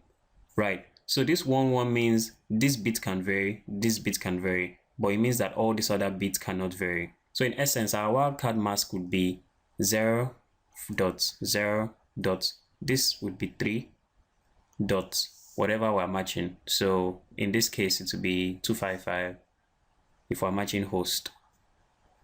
So it means that this wildcard mask covers 192.168.8, it covers .9, covers .10, and covers .11. So if I clear the screen right now, so it means that I can write an access list that has something like 192.168.8.0 and then 0.0.3.255, and it's going to cover all the hosts that are in this network. But something that you must remember is that you must be careful not to overmatch or something in that line. And how do you know if you've overmatched? So if you remember, we said .3. So .3 would be 0.0.0.0.0.0.1.1. So we're varying these 2 bits. So if you vary 2 bits, 2 raised to the power 2 is 4. So these 2 bits can match, would match 4 addresses. And if you count, we have 8, 9, 10, 11. So it's 4. Now imagine if 11 wasn't there. Let's write this again. So 8 would be 1, 2, 3, 4, 1, 0, 0, 0. 9 would be 0, 0, 0, 0, 1, 0, 0, 1. 10 would be 0, 0, 0, 0, 1, 0, 1, 0. So in this case, you still see that we have the same number of bits that are matched, and the things that we want to vary are 2. So we'll still use the same wildcard mask of 192.168.8.0 and then to be 0.0.3.255. But what we've done right now is that we have added .11. So anybody that has an IP address in .11 would also be matched in this access list. One thing that you could do is to put a deny statement for the 11 above. So you could put something like deny and then deny 11 before this permit, so that it denies that traffic from being matched. Of course, if you wanted to deny this host, then this would be deny and this would be permit, depending on what you want to do. Let's take another example. Say you want to match 192.168.24.0 and .25.0. Remember, what you need to do is write it out in binary. So 24 will be 0, 0, 0, 1, 1, 0, 0, 0. And 25 would be 0, 0, 0, 1, 1, 0, 0, 1. Right. So look at the portion that matches. You have this. So that means your wildcard here would, everything has to match. So you put zeros here. Now this would vary 1. Now you have to check, does it perfectly fit? So 2 raised to power 1 will be 2. And then you have 2 addresses. So it fits perfectly. So our wildcard bits, starting from the first one, will be 0, dot, 0, dot. Now this will be 1. And then if we're matching hosts, it will be 255. So if I want to write the entire statement, it will be 192.168.24.0. And then this will be the wildcard portion. Now you may be wondering how I know what to write here. You just have to write the part that is similar. So if we look at this now, the part that is similar is this 1, 2, 3, 4, 5, 6, something. And then, so it will be 0, 0, 0, 1, 1, 0, 0. And then of course you fill it up to the end. And this is 24. So that's how I know what to write here. Now let's take one more example before we wrap this up. So if you have 10.1.say50.0, you have 10.1.51.0, and finally you have 10.1.52.0. So let's break it down. 50 in binary is 0, 128, 64, 32, 16, 0, 0, 1, 0. Okay. 51 would be 1, 2, 1, 1, 0, 0, 1, 1. 52 would be 1, 2, 1, 1, 0, 1, 0, 0. Right? So this is 32, 16, 48 plus 4. Yeah, 52. So that's fine. So now if you look at it, the parts that match here are this part. And then you have 1, 2, 3 bits to vary. 2 raised to power 3 bits to vary will be 8. But you have only 3 addresses to match. So that's too much. Of course, you can always write a mask that will still use this 3 bits, but then you have to deny some statements. A better way could be to break things down. So if you look at 51 and 52, the ones that match, only 1 bit varies, which is this one. And 2 raised to power 1 is 2. So it will match 50 and 51 perfectly. And then you can write 52 in another statement. So basically what I'm saying is you can write something like 10.1.50.0, 0.0.1.255. So this statement would match 50 and 51. And then you can write 52 on its own, 1.52.0, 0.0.0.255, sorry. And this would match 52. So you have to be careful, like I said, not to overmatch, as we saw in this example. There are 2 very good resources that I'll advise you to go through for access list. If I search right now for Cisco access list, notice you have this configuring IP access list is the first that comes out. This resource is actually very good. As you can see, it gives you types of access list. It gives you the mask, gives you summarization. Let's go to summarization. You notice that everything I've talked about, the mask, the summarization, you also see different examples. So I think this resource is actually very good for you, and how ACLs are processed. You go down, you see different types of access list. Another one that is very good is if we search on binary maths, INE. It has a part 1 and a part 2. So this was actually written on the INE blog. So if you open both of them, well, for its CCIE level, so you may not need the part 2, but the part 1 is actually very useful. And then you can see everything that we've talked about, 31, 32, and you can see how everything is broken down into binary. No, it's not really for CCNA level knowledge, but it's for knowledge in general. As a network administrator, this would be very good for you to know. This brings us to the end of this video, where we have looked at wildcard mask. As we have seen, wildcard mask is just the inverse of the subnet mask. And then we have also looked at network summarization so that we can reduce the number of entries in our access lists. I hope you have found this video helpful, and I'd like to thank you for watching.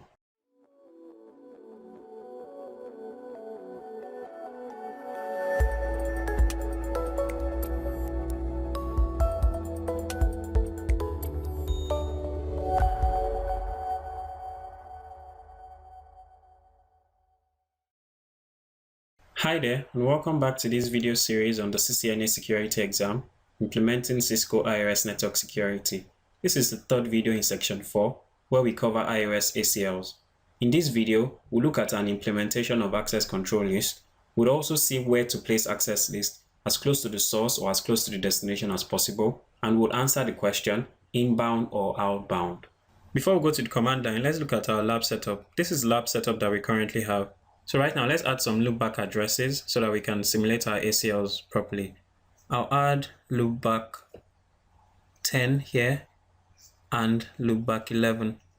The IP addresses will be in the subnet 192.168.10.0/24.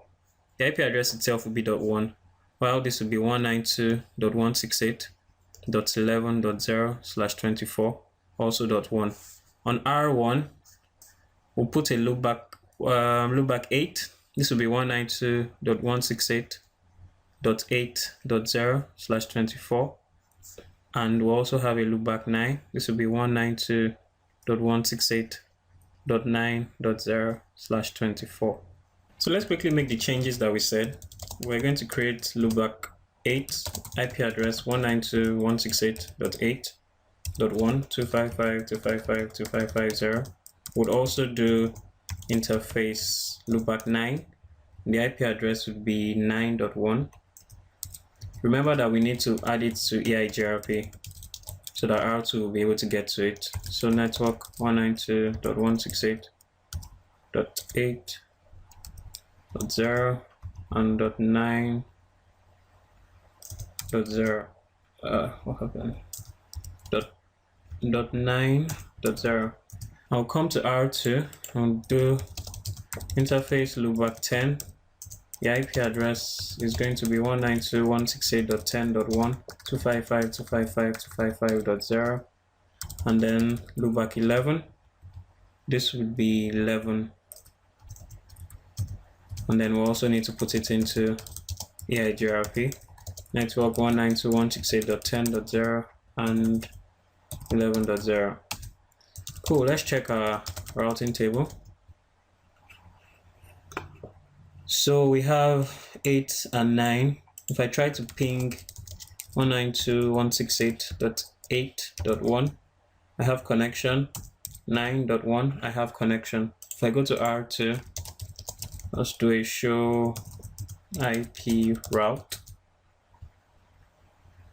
If I try to ping 192.168.10.1 and .11.1.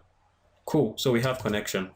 Before we continue, there are a couple of things that you need to consider when you're dealing with ACLs. The first one is that your access control list, so your ACLs, should match your security policy.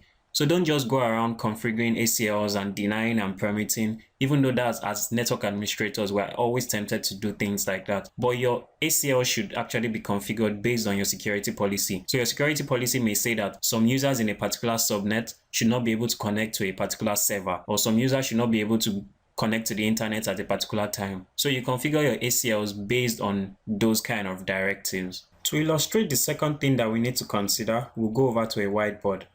The second thing that we need to consider is the placement. So where should you place your ACL?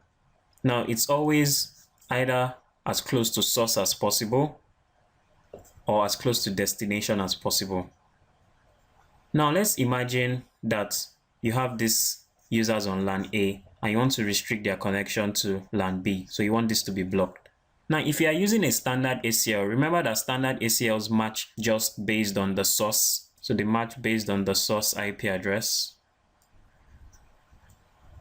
So if you apply your standard ACL here, what you are doing is you are not only blocking these users from accessing this server, you are also blocking them from reaching LAN B. So with standard ACLs, you apply your ACLs as close to destination as possible.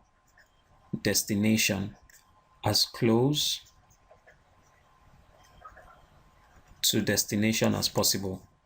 So a better place to apply your standard ACL would be here. In this way, LAN A user will still be able to get to LAN B users. But if we're dealing with extended, as we're dealing with extended ACLs, remember that extended, you can match both source and destination. So if you're dealing with extended ACLs, you can actually apply your ACL here without any adverse effect on LAN B, because you match their source address and you also match the destination address of the server. So the ACL will not match any address on LAN B. So just a recap, if you are using standard ACLs, you place your ACLs as close to the destination as possible. But if you are using extended ACLs, you place your ACL as close to the source of the traffic as possible. So let's assume that we have this security policy. For example, this is just a part of our security policy that details access control.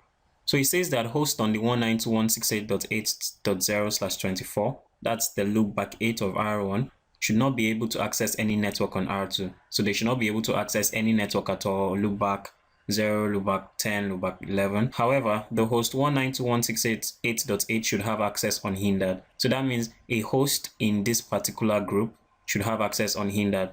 And finally, we have that all the hosts on 192.168.9.0, that's loopback 9 of R1, should not be able to access any host on the 192.168.10 subnet. However, they can access the web servers that are on that network. So let's do our config on R2. The first statement on the security policy says that everybody in the 192.168.8.0/24 network should not be able to access any network on R2. Now, standard ACLs will have been very, very wonderful here if that's the only statement that we have. But let's look at it. Access list. So if you notice, these are the numbers that we talked about, 1 to 99.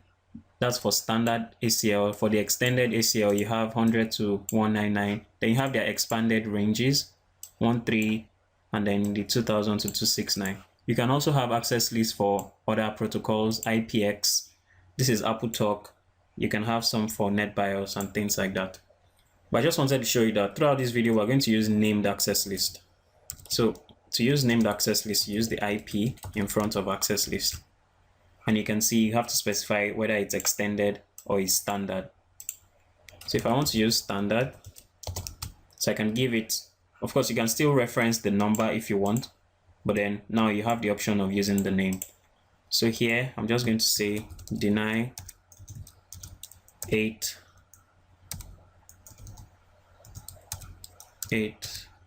all. And then enter. Now here you have your sequence numbers. Sequence number helps you place access lists. Like if you remember, I said if you have an access list that has entries in 10, 20, 30, and you want to place something between 10 and 20, yeah, this is what the sequence number will help you do. But for now, we'll just focus on the deny and the permit statements. So one thing that we could do is to deny 192. Now let me just show you what we have. So you can either match a host name, you can match any source, or you can match a particular like single host. If you want to match single host, you use the host command and you specify the IP address. But right now I want to match an entire network, 192.168.8.0, and then remember here we have to specify the wildcard bit, which will be 0.0.0.255. Now if you apply this access list on the interface of R2, assuming that you want to place it on the FA00 of R2, you've effectively blocked every other traffic. Remember, there's an implicit deny all in every access list. So since you only want to deny this, you actually have to permit any. So what it's going to do right now, if we look at the ACL, so let's do a show run. I can just do section access list. So this is the access list that we have. So it's going to match this first, going to match traffic against this first, and then every other traffic is going to be permitted because of this permit any. If we didn't place this permit any there, we'll have effectively blocked every traffic. So the fact is we can't actually use this access list because they are only allowed one access list in either direction on an interface. And since we have other entries in our security policy, a better access list to use would be the extended. I just wanted to show you how to configure the standard access list. So I'll exit out of here. And now we'll create an access list, extended. Now let's give it a name. Let's say security policy 01. Of course, this doesn't really make sense, but for now that will do. So the first thing says that we should deny. Now let's look at the options that we have. Now notice that with this, you have protocols that you can deny. And we want to deny everything. So we deny the entire IP. from a particular source address. So let's say 192.168.8.0, and then we use our wildcard 0.0.0.255, and we want to deny it to any destination on R2. So I can just say any. I can specify all the IP addresses on R2, but in case we add other loopbacks, I want this access list to be able to apply. Look at the options that we have. We can log, we can fragment, log input, but for now, we're just fine with this. The second entry in our security policy says that we should permit host 192.168.8.8 unhindered. Now, if I do this, permit IP 192, I can specify the host 192.168.8.8 any. This entry will never be logged. The reason is that 192.168.8.8 is already part of 192.168.8.0, and since this is above, this will be processed before this. Now there are ways to go about it. It's either I remove this deny statement, add this first, and then add this, or I do a show run. No, actually I just do a show access list. Now notice this, the entry is 10, so I can place something above 10. So what I can do is I will remove this one, and then I can put a sequence number, and then I can configure everything I just did. So now let's look at our access list again. You can notice now that the permit has come above the deny. So this is the use of the sequence numbers that we saw. Now let's move on. Our next policy says that hosts on the 192.168.9.0 network should not be able to access anybody on the 192.168.10 network. However, they can access the web servers in that network. So let's not make the same mistake that we made again. Let's configure the however part first. So what we could do is to permit. So it's www, that's web server, that's port 80, that's TCP. So permit TCP from 192.168.9.0 using 255, and then to 192.168.10.0 255. Now notice what we could have with TCP. The one that we're concerned with is this equal to. So this equal to matches packets that are only on a given port. You also have greater than. So you have packets with greater, like a port that is greater than. But for now, EQ would work for us. And then you can see the different ports that we have. There's FTP, there's Echo, but the one that we're concerned with is www. You can actually just specify the port number like this in case it's not listed. For example, SSH is not listed, but you could just specify 22 and then it will work. So now that we've done our permit, we can do our deny. So we're denying IP from that entire network 9.0.0.0.0.255 going to 192.168.10.0.0.0.255. Now let's look at our access list again. So we have our access list SPO1, the first permit, then a deny, then we have another permit and another deny. Now you need to know that there's a deny all, so there's a deny any after this.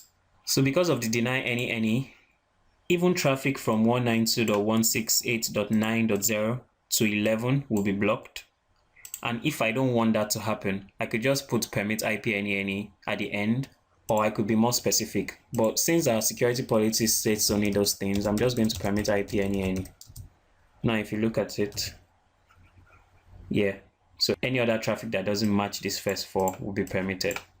Now we have done one part. If you just configure an access list and you don't apply it, then the access list is not being used in any way. So we need to apply this on our interfaces. Now we need to decide what interface to apply it on. Since traffic is going to be coming from R1 into R2, we'll apply it on FA00.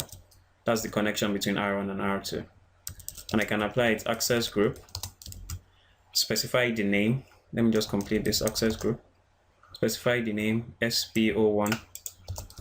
Now, in which direction am I going to apply it? Inbound or outbound? Let's stop here and go to the whiteboard for the explanation. Sometimes it may get confusing in what direction to apply an access list, but let this help you. Think of this like, okay, you have a router and you have interfaces FA01 and FA00. Now you can think of these interfaces like doors. So this is door 1 and this is door 2. Now think about it. If traffic is coming in this direction, if you look at FA00, traffic coming in this direction is coming into FA00. So it's coming into the router. So the traffic is going to go through the router and then it's going to come out of FA1. So in this direction, this is out and this is in. So any traffic here is inbound FA00 and then is outbound FA01. Now if traffic is coming in this direction, it goes in through FA00, so that is inbound in this direction. But if it's going out this way, it's going out, so it will go through the router, get processed by the router, and go out through this door, which is FA00, and that is outbound direction. So the router is your reference point and the source of the traffic. So if the traffic is coming in this direction, then you know it's going into the router and then it's going out of the router, depending on what interface you are considering. So if we look at our lab setup, traffic coming from R1 is going inbound FA00 to get to the destination. So we can apply this access list inbound. And that's all. So let's just check our config section access list. So we have our access list, and then if we check a show run on our interfaces, we can see that we have our access group applied. Now when you do an access list, of course, it's always better to test. So let's test this one by one.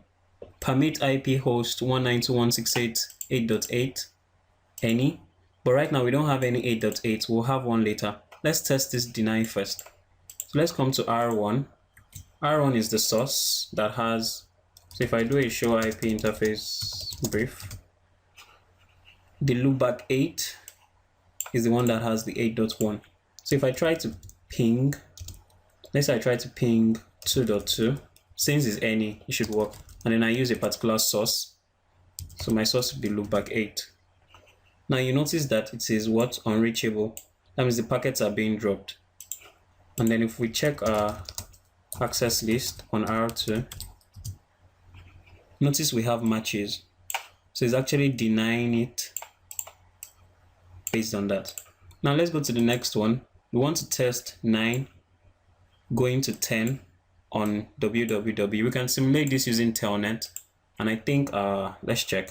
I think our HTTP server is running. Section. So our HTTP server is running, so it should respond. So if I go to R1 and try to telnet from, or telnet to 192.168.10.1, and I can specify a source interface. I think it's /source, yeah, /source, and then it's going to be our loopback 9.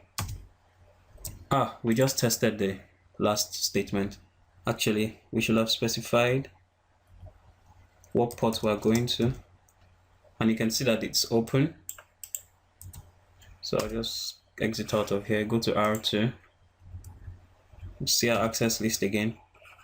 So you notice this permit on the WW 7 matches, and then the first one that we did, which was the normal telnet, got denied. And then you can see we already have some permit IP any of some other traffic that are not going. Now let's test this one. We haven't tested this 192.8.8.8. What I'll just do is I'll change the loopback of that is going to be .8. I'm going to change it to 192.168.8.8, 255.255.255.0. Now if I try to ping, it goes. So if you check here, you can see the match. Cool, so we've tested every statement in our access list, and then things are still being matched by the permit IP any. This brings us to the end of this video, where we have implemented and tested our ACLs based on a security policy. We have also seen where to place ACLs, and we have answered the question of whether inbound or outbound direction. I hope you have found this video informative, and I'd like to thank you for watching.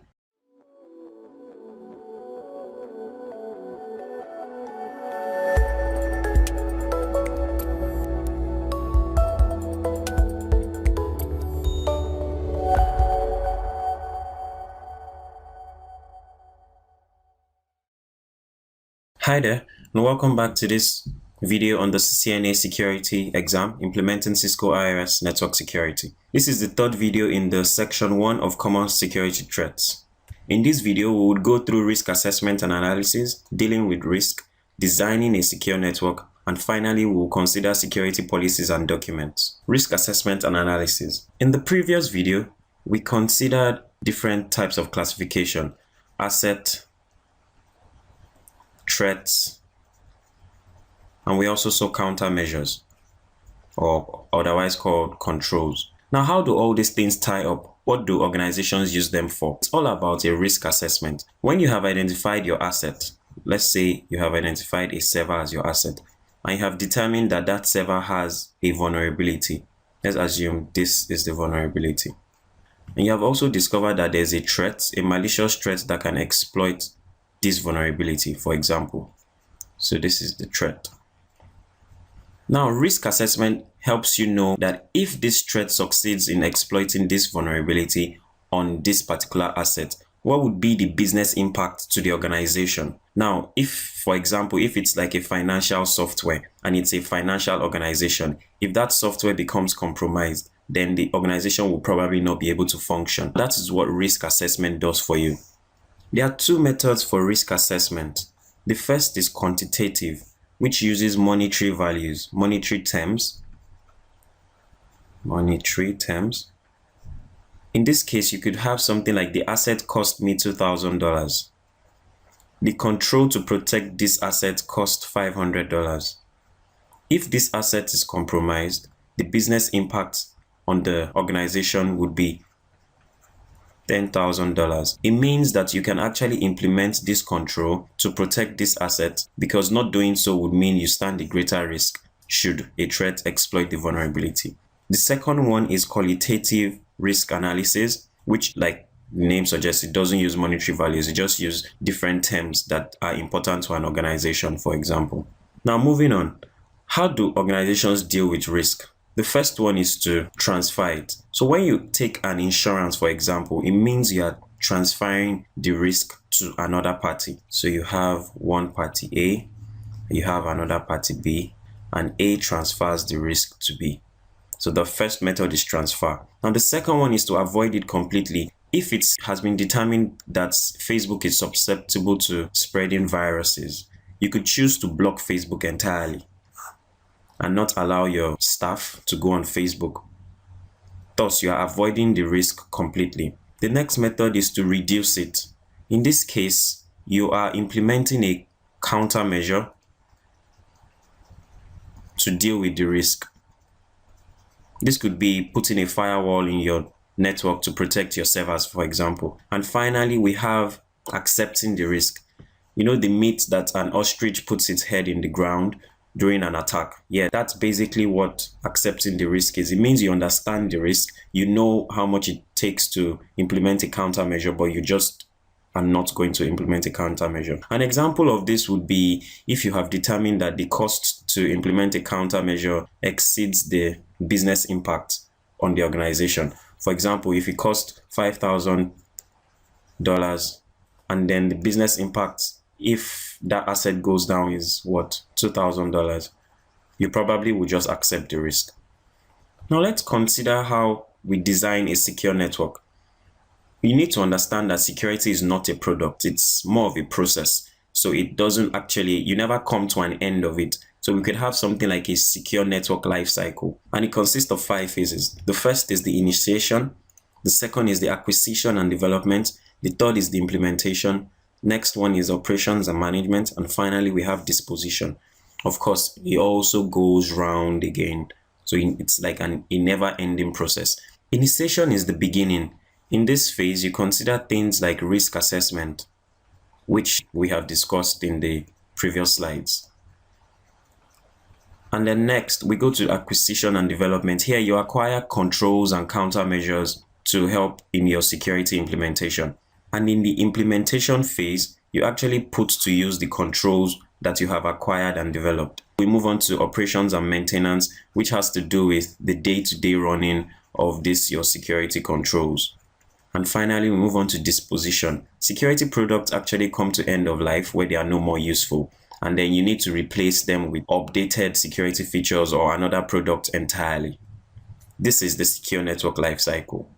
There are some principles to consider when you're designing security. The first of which would be defense in depth. Now, what does defense in depth mean? It just means a layered approach to things. So if you have a very important asset, you would have a countermeasure, you'd have another countermeasure, you'd have another countermeasure around it, just like a shell or like layers of an onion. This is what this diagram here is showing. Let's take an example. The vault in the bank is not placed where everybody knows. It's inside a room which probably has like a steel door, and to get to that room you need like an access code, and to get to that door that has the access code you probably need to have passed through security. So this is an example of defense in depth. The next is the rule of least privilege. Here you only make available what is necessary to perform like a particular goal. For example, someone who does not need access to your databases should be restricted. For the rule of least privilege to work, you should start with a deny all. And then from there, you can go up and start giving access to only what is required. The next principle that we'll consider is the separation of duties. Basically, it just means that no one should have complete control over everything. You may have noticed that in the banks, if you want to collect money over the counter that is above a certain amount, 2 people have to sign off on it: the bank customer assistant who attended to you and probably her manager. This is the separation of duties. Nobody has complete control over something. Now, let's consider some documents in security. The first of which will be the security policy. A security policy is a high-level document produced by senior management dictating how security fits into the goals of the organization. Under this policy, you probably have things like the acceptable use policy document, you have things like the email policy document, you have like the network access policy and other things like that. We also have standards. Standards are mandatory activities that must be performed.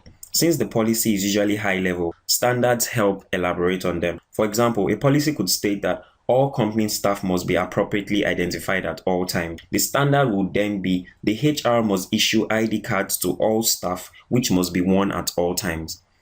That's the relationship between standards and security policies. Next on the list that we'll consider is baseline. A baseline is a minimum level of protection that is required. For example, a baseline could be that all computers in an organization must be running at least a version of Windows 7 and nothing lower.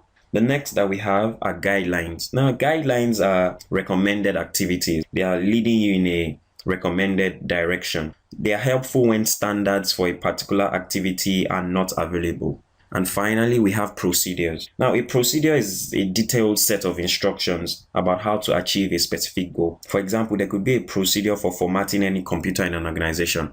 First of all, you probably have what? Back up the data. Then you have format the system. Then you probably have something like install applications or reinstall applications. And finally, you probably want to restore the data, something like that. Yes, so this is how procedures, these are what procedures tell you. They give you like a detailed instruction of how to achieve a specific goal. This brings us to an end of this video where we have seen risk analysis and assessment. We saw the 2 types of risk analysis method. The first one is quantitative and the second one is qualitative. We also saw how organizations can deal with risk. They can either transfer it, they can accept it, they can avoid it, or they can reduce it. We saw the network life cycle of initiation and disposition and things like that. And finally, we looked at the different types of security documents, things like guidelines, procedures, baselines, and others. I hope you have found this video informative, and I look forward to seeing you in the next one. Thank you.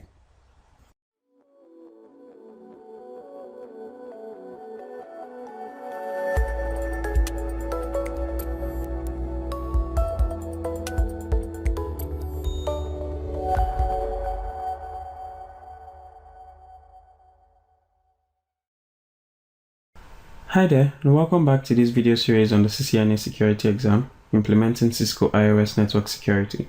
This is the first video in section 7, which deals with Cisco firewall technologies. In this video, we'll look at an introduction to firewalls. We'll also look at the different types of firewall technologies, their strengths and their weaknesses. You'll notice that we're back to our former lab setup. On one end, organizations want to make their networks available. For example, they want to have an online presence. On the other end, they want to make their networks as secure as possible from unauthorized access. So we could have something like this. And this is security. And this is availability. Now, the whole concept is to gain a balance between security and availability. So if you are going to be available, you are going to be not so secure. And if you are going to be secure, you are going to be not so available. So the point is creating a balance between availability and security, maybe somewhere at this point. So the extreme form of availability is when there's no form of security at all. So you just have an open access to the entire public. On the other hand, an extreme form of security would be like a complete lockdown where nobody has access to your resources. But thankfully, we have these things called firewalls that help us create a balance between availability and security. Let me clear this screen. So normally you have your organization. Let's just draw this as an organization. And you also have, for example, the internet. That's like the public network. So internet. Now the point is to connect your organization to the internet. But just allowing this connection means that it's the open access, which allows everybody access to all your resources, which is basically no security. But with firewalls, you can place a firewall here that is going to control access between the different domains. So for example, this is your trusted domain, your internal network is your trusted domain, and this is your untrusted domain. And that is what a firewall does. A firewall basically provides access control between security domains. So for example, between the trusted and the untrusted. Now, of course, usually you're going to have allow access from the trusted to the untrusted. This is going to be allowed, but access from the untrusted to the trusted will be denied. This is what firewalls, this is the basic concept of firewalls. They provide access control between security domains. From this, it is immediately evident what the features of a good firewall are.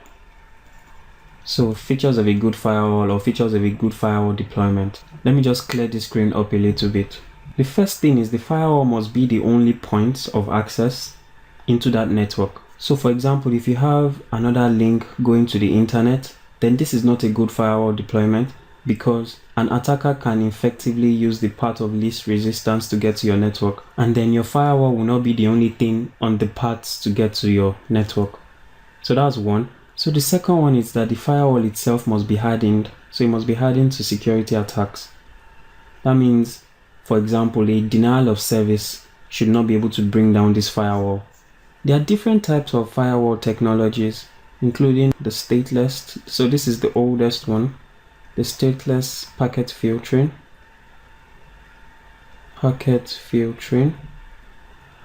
We also have the proxy servers, also called the ALG. That's application layer gateway.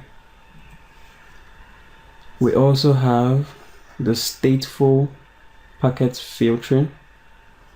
So that's stateful. The first one is stateless, while the other one is stateful packet filtering. And we also have, so the fourth one is going to be application inspection. Application inspection. We're going to look at these firewalls in details, one after the other, and we'll look at the benefits and advantages and disadvantages of each one of them. The first firewall technology that we're going to talk about is the stateless packet filtering. It's basically the oldest. It's the oldest type of firewall technology, and it makes decisions based on the layer 3. That's things like IP address. So you have like IP address and layer 4. So layer 4 would be things like TCP port numbers, for example. We have already seen an example of this with the ACLs when we configured access control list on the routers. Now you should understand that stateless, as the name states, does not keep track of state. So what does this mean? Let's take an example. If you have a firewall and you have this user going to this user, so let's say this is inside and this user is on the outside. Now if, for example, this inside user opens a connection to the outside user, now remember that a connection will be made up of several packets. Now with the stateless packet filtering, since it does not keep states, even if these packets are of the same connection, it treats them as individuals, so it treats them independently. Therefore, it's not able to determine that a packet is part of an existing flow or is part of a new flow. Now let's talk about the strengths and weakness of this. I'm just going to clear up the screen. Now one of the strengths, so I'll just write strengths here.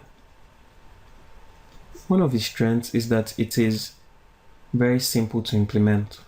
As we saw with ACLs, you can easily write permit and deny statements. Another thing is that it has low processing impact. As we saw, we implemented it on routers and you can even implement it on switches. And finally, it is cost efficient. So you do not need a particular dedicated hardware appliance. Like we saw, you can also implement it on routers or something. Now let's talk about the weaknesses.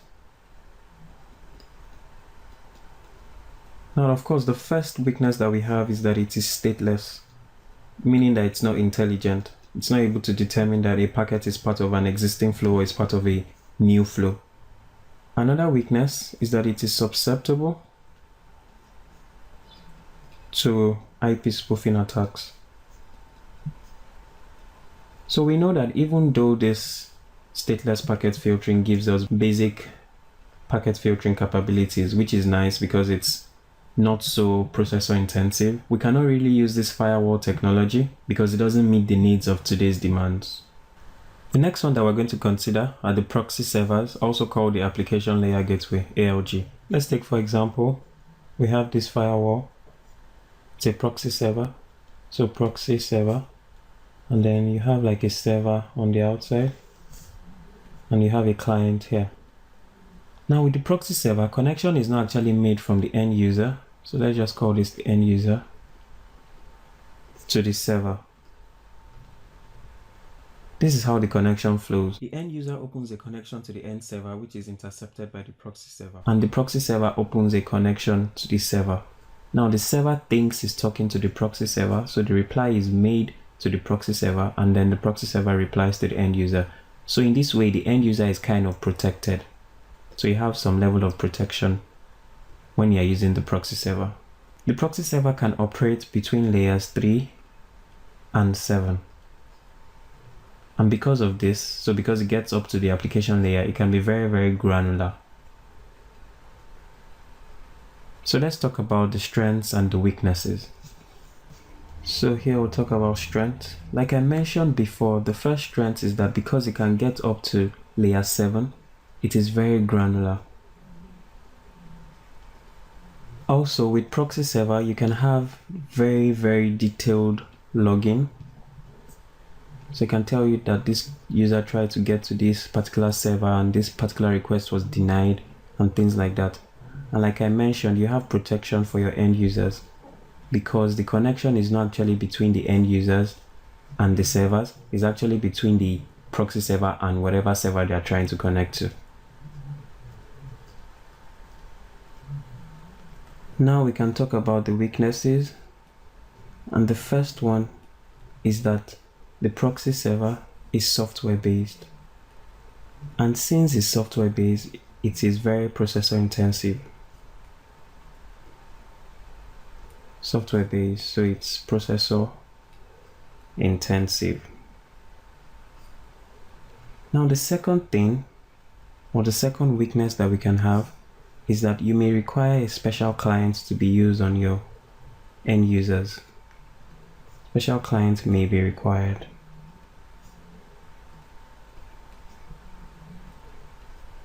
And lastly, the third weakness that we may have is that not all applications may be supported.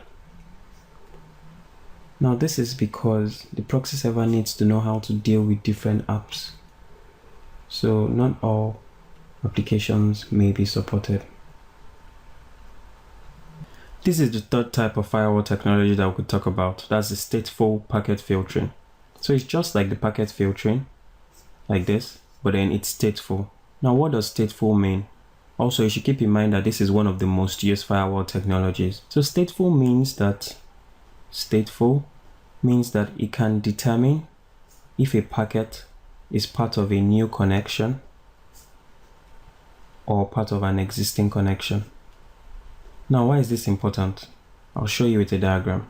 So if you have a firewall like this, and you had these internal users, and you had these external users. Now let's say on this edge of the firewall there's a deny all. It means that everybody from here cannot, so let's say this is the outside and this is the inside. So what it means that everybody from the outside cannot go to the inside. That's denied. Now when the inside tries to connect to the outside and this outside user tries to reply, by default, because of this deny, the packet is going to be dropped.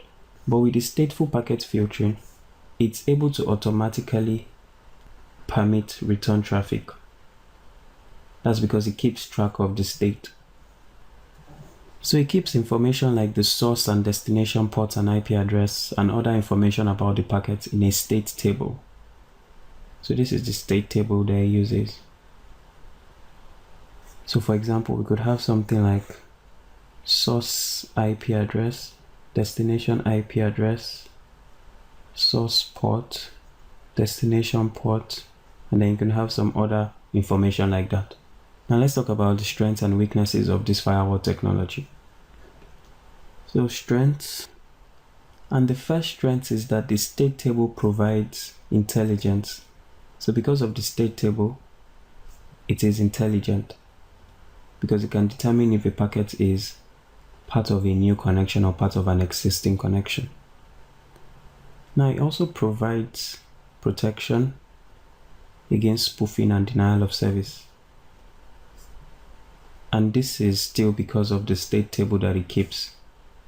Spoofing and denial of service attacks. Another advantage is that it can be used as a first line of defense. And it is actually being used as a first line of defense in several organizations. Now we can talk about the weaknesses. And one of the weaknesses is inherent in the packet filtering. The fact that it operates in layer 3 and layer 4. That means it may not be able to protect against application layer attacks. So that's because it does not go all the way to layer 7. Another weakness is that not all protocols are stateful. So you have protocols like ICMP and UDP. So for example, you have ICMP, which is not stateful, and then you have UDP. A third weakness is that it cannot provide user authentication.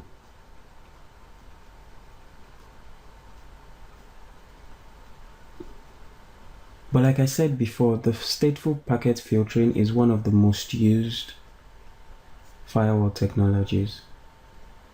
As we'll see, it can also be used with the application inspection.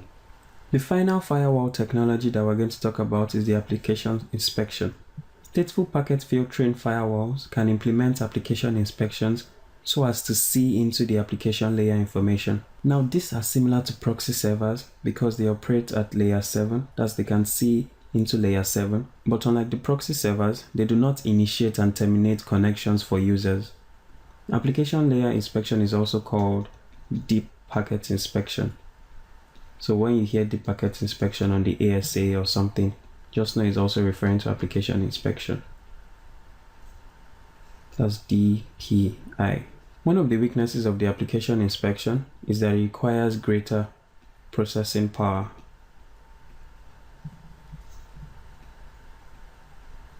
Now we have seen the 4 different types of firewall technologies and the Cisco firewalls that we're going to be looking at in this CCNA series. That's the Cisco iOS firewall and the Cisco ASA. That's the Cisco ASA. ASA stands for Adaptive Security Appliance. Now these firewalls implement packet filtering. That's the static packet filtering, like stateless packet filtering, so they can use ACLs. They also implement the stateful packet filtering. And finally, they can implement the application inspection. So of the 4, they don't implement proxy servers. This brings us to the end of this video, where we have looked at an introduction to firewalls, and we have taken a look at the different firewall technologies that we have, including their strengths and their weaknesses. I hope you have found this video informative, and I'd like to thank you for watching.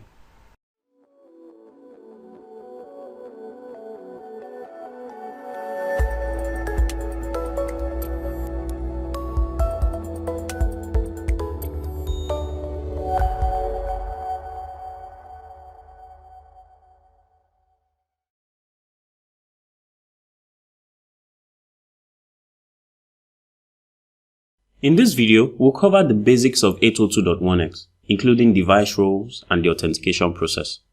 Normally, when someone connects their laptop to a LAN port, they are automatically given access to the network. So that's assuming that DHCP gives them an IP address or they statically assign one. It's the same thing when someone connects to the wireless network. That's assuming they know the key to connect to that particular SSID. But what we see is that organizations usually want more visibility into who is connecting into their network and also control what those users can do while on their network. Now this is where 802.1x comes in. It provides identity-based access control at layer 2. To put it simply, what 802.1x does is, when you want to connect to the network, say wirelessly or using a cable, some form of authentication will take place before you can connect to the network. So it could be username and password, it could be using certificates and stuff like that. There are 3 device roles when we're dealing with 802.1x.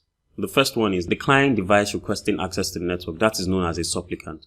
The second one is the authenticator or policy enforcement point. That's PEP. And this could be a switch, a router, an access point, or anything like that. And finally, we have the authentication server, which performs authentication and authorization for the client's device. The Cisco Secure ACS and the Cisco ISC, which we have already seen, are examples of authentication servers. Let me give you a high-level overview of how 802.1x works using this diagram. Initially, when the supplicant connects to the switch port, all traffic is denied except traffic that is necessary for authentication. So for 802.1x, IP over LAN, IP stands for Extensible Authentication Protocol. IP over LAN is the protocol that we use to carry authentication information between the supplicant, that's between the client device, and the authenticator. Authenticator in this case could be like the switch, the access point, or the router. There are various authentication methods that we can use, such as PEP, IP TLS, IP Fast. Some of them require just username and password. Some require server-side certificate. Some require both server-side and client-side certificate. Now, when the authenticator receives the supplicant's authentication information, it relays that message to the authentication server using radios. So authentication server could be like the Cisco ISC. So the authentication server will perform 2 basic functions. One, is the user's authentication information correct? So maybe is the user's username and password, is it correct? And 2, what level of access should the user be given? So this can be placing the user in a particular VLAN, or you're applying certain access lists to such a user. If accounting is configured, the authentication server can also keep an audit of what the user does while connected to the network. So let's assume that the user successfully authenticates and is successfully authorized. Then traffic begins to flow normally through the switch port. Depending on how the authenticator is configured, the user may be placed in a guest VLAN or a restricted VLAN if authentication fails, or if the user does not have a valid 802.1x supplicant. Now at this point, it's important to note that not all devices have valid 802.1x supplicants. So for example, devices such as printers, you cannot use like a username or password to connect them to the network. One way we can authenticate such devices is to use MAC authentication bypass. From the name, you can see that it's not really authentication as such, since we are bypassing 802.1x authentication. But MAC authentication bypass, that's MAB, it basically authenticates using MAC addresses. This brings us to the end of this video, where you have been introduced to 802.1x. We have seen the different device roles, that's supplicant, authenticator, and authentication server. And we have also seen the 802.1x authentication process. I hope you have found this video insightful, and I look forward to the next one.